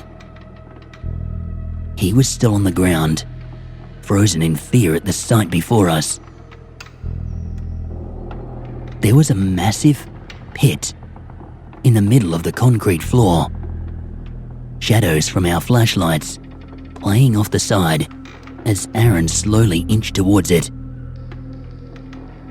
Around it were what looked like corpses, but not fresh or preserved. They were bloodied, like the corpses you see in movies after getting dunked in an acid bath. Eyes were hanging loose from some of them, while others were screaming silently, their mouths wide open. I wasn't sure if they were real or not, but the way they shone in the light wasn't promising. Aaron, what is this? Aaron! Danielle's voice, but more faint this time. It was coming up from the pit though, and Aaron looked back at me like he was expecting me to look in. I shook my head, eyes wide. He took a deep breath, slowly picking himself up and shining his light towards the pit. Itching over to it, slowly, her voice rang out again, fainter now. "Aaron! Danny!" he shouted back, getting closer to the edge. "Are you in there?" I could hear another sound now.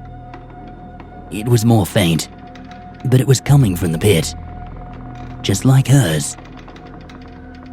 The sound was rising though, getting louder. I could hear a shrill, piercing whistle at first, before finally, it became clear. In the circle of gory corpses, a massive pit was now emitting the sounds of hundreds of screams, if not thousands, maybe millions. They were all screams of agony, pain, suffering, all in one dissonant harmony with each other. Ice stabbed through my chest before I was able to move. Aaron was moving closer to the pit, ignoring the screaming and shouting louder against it for his sister. Danny, are you down there? We can get you out." He was screaming again, trying to make himself heard above the noise. The screams became overwhelming now, and I swear, some of them were coming from those bodies around the pit. Aaron got as close as he could to the gap between him, like it was an entrance to the hole in the ground. "Do you see her?" I shouted to him. The screams, they were starting to hurt my ears. He looked back at me, shaking his head in disappointment. "Danielle, we're going to call someone to come help." He was cut off again. All I could see was a brief bit of movement before the corpses suddenly sprang to life. They grabbed onto him, the others circling around as their bones crunched, somehow cutting through the screams. Skin and guts sloughed off of their bones, some with intestines hanging out. Aaron's screams joined the discord of the others, joining as the bodies converged on him. They lifted him above their heads with rotting arms as he cried out for help. He was trying to fight against it, but he just could not get free. I heard him scream for help one last time before he disappeared, the bodies tossing him over the edge before turning back to me, beginning to make their advance. My flashlight was shining in their faces, showing their eyes, not lifeless but burning with the flames of torture, of hatred, suffering. The kind of suffering that's only felt after being the target of so much of it. I snapped out of my frozen state, turning tail and running through the basement door behind me. I went up the stairs, 2 at a time, hoping to God I didn't trip before making it up. As soon as I did, I almost drifted through the hallway, turning towards the escape. The last turn was in sight, with rays of sunshine floating through it from the dying evening sun. I could turn the corner and see it right there. Run. Just run, damn it. As I passed the doorway from earlier, a hand darted out of it, grabbing onto me by my coat collar. I pulled, not able to get out of the grip it had on me. Finally, I had the briefest moment of bright thinking, turning around quickly to see the corpses beginning to shamble around the corner behind me. I slipped my coat off, seeing the mottled skin on the hand that still had it grasped tightly. Finally free, I ran like hell. I don't think I've ever been as grateful to eat sidewalk. Busting my nose open and falling off that front porch almost made me cry from joy. Whatever the hell was in there, I was out. Looking back towards the door, it was completely shut now, with a rental lockbox over the doorknob that definitely had not been there before. I looked up towards one of the windows, trying to see if there was anything different about the house, or if Aaron and Danielle were just playing a prank from somewhere. Instead, I saw both of them in the upstairs window. They were both smiling down at me, their faces weird and twisted. They both put bloody palms on the window, leaving prints on the glass.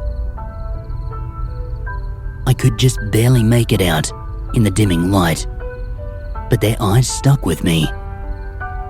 No pupils, no irises, just solid white eyes, like they were rolled back in their heads. Both of them just stood, staring down at me while seeing nothing at all. All I could do was run away. Run until my breath was ragged, stinging my broken nose. They still haven't found either Aaron or Danny. I told my parents as soon as I saw my mother, blubbering out what happened and probably sounding quite mad. She called the police, I think more so to calm me down than anything. When the cops finally went in the house, they said it was stripped bare for renovations. No wallpaper, no pit, just bare walls and torn out electricals. They said they were going to contact the current owners, but otherwise, there was nothing they could do. They couldn't even declare them missing until after 3 days. I don't know if they're really missing. I still see them when I close my eyes, smiling with those vacant stares from those white eyes. I can still hear the screams, still smell the sulfurous fumes and burning flesh. They want me to come back.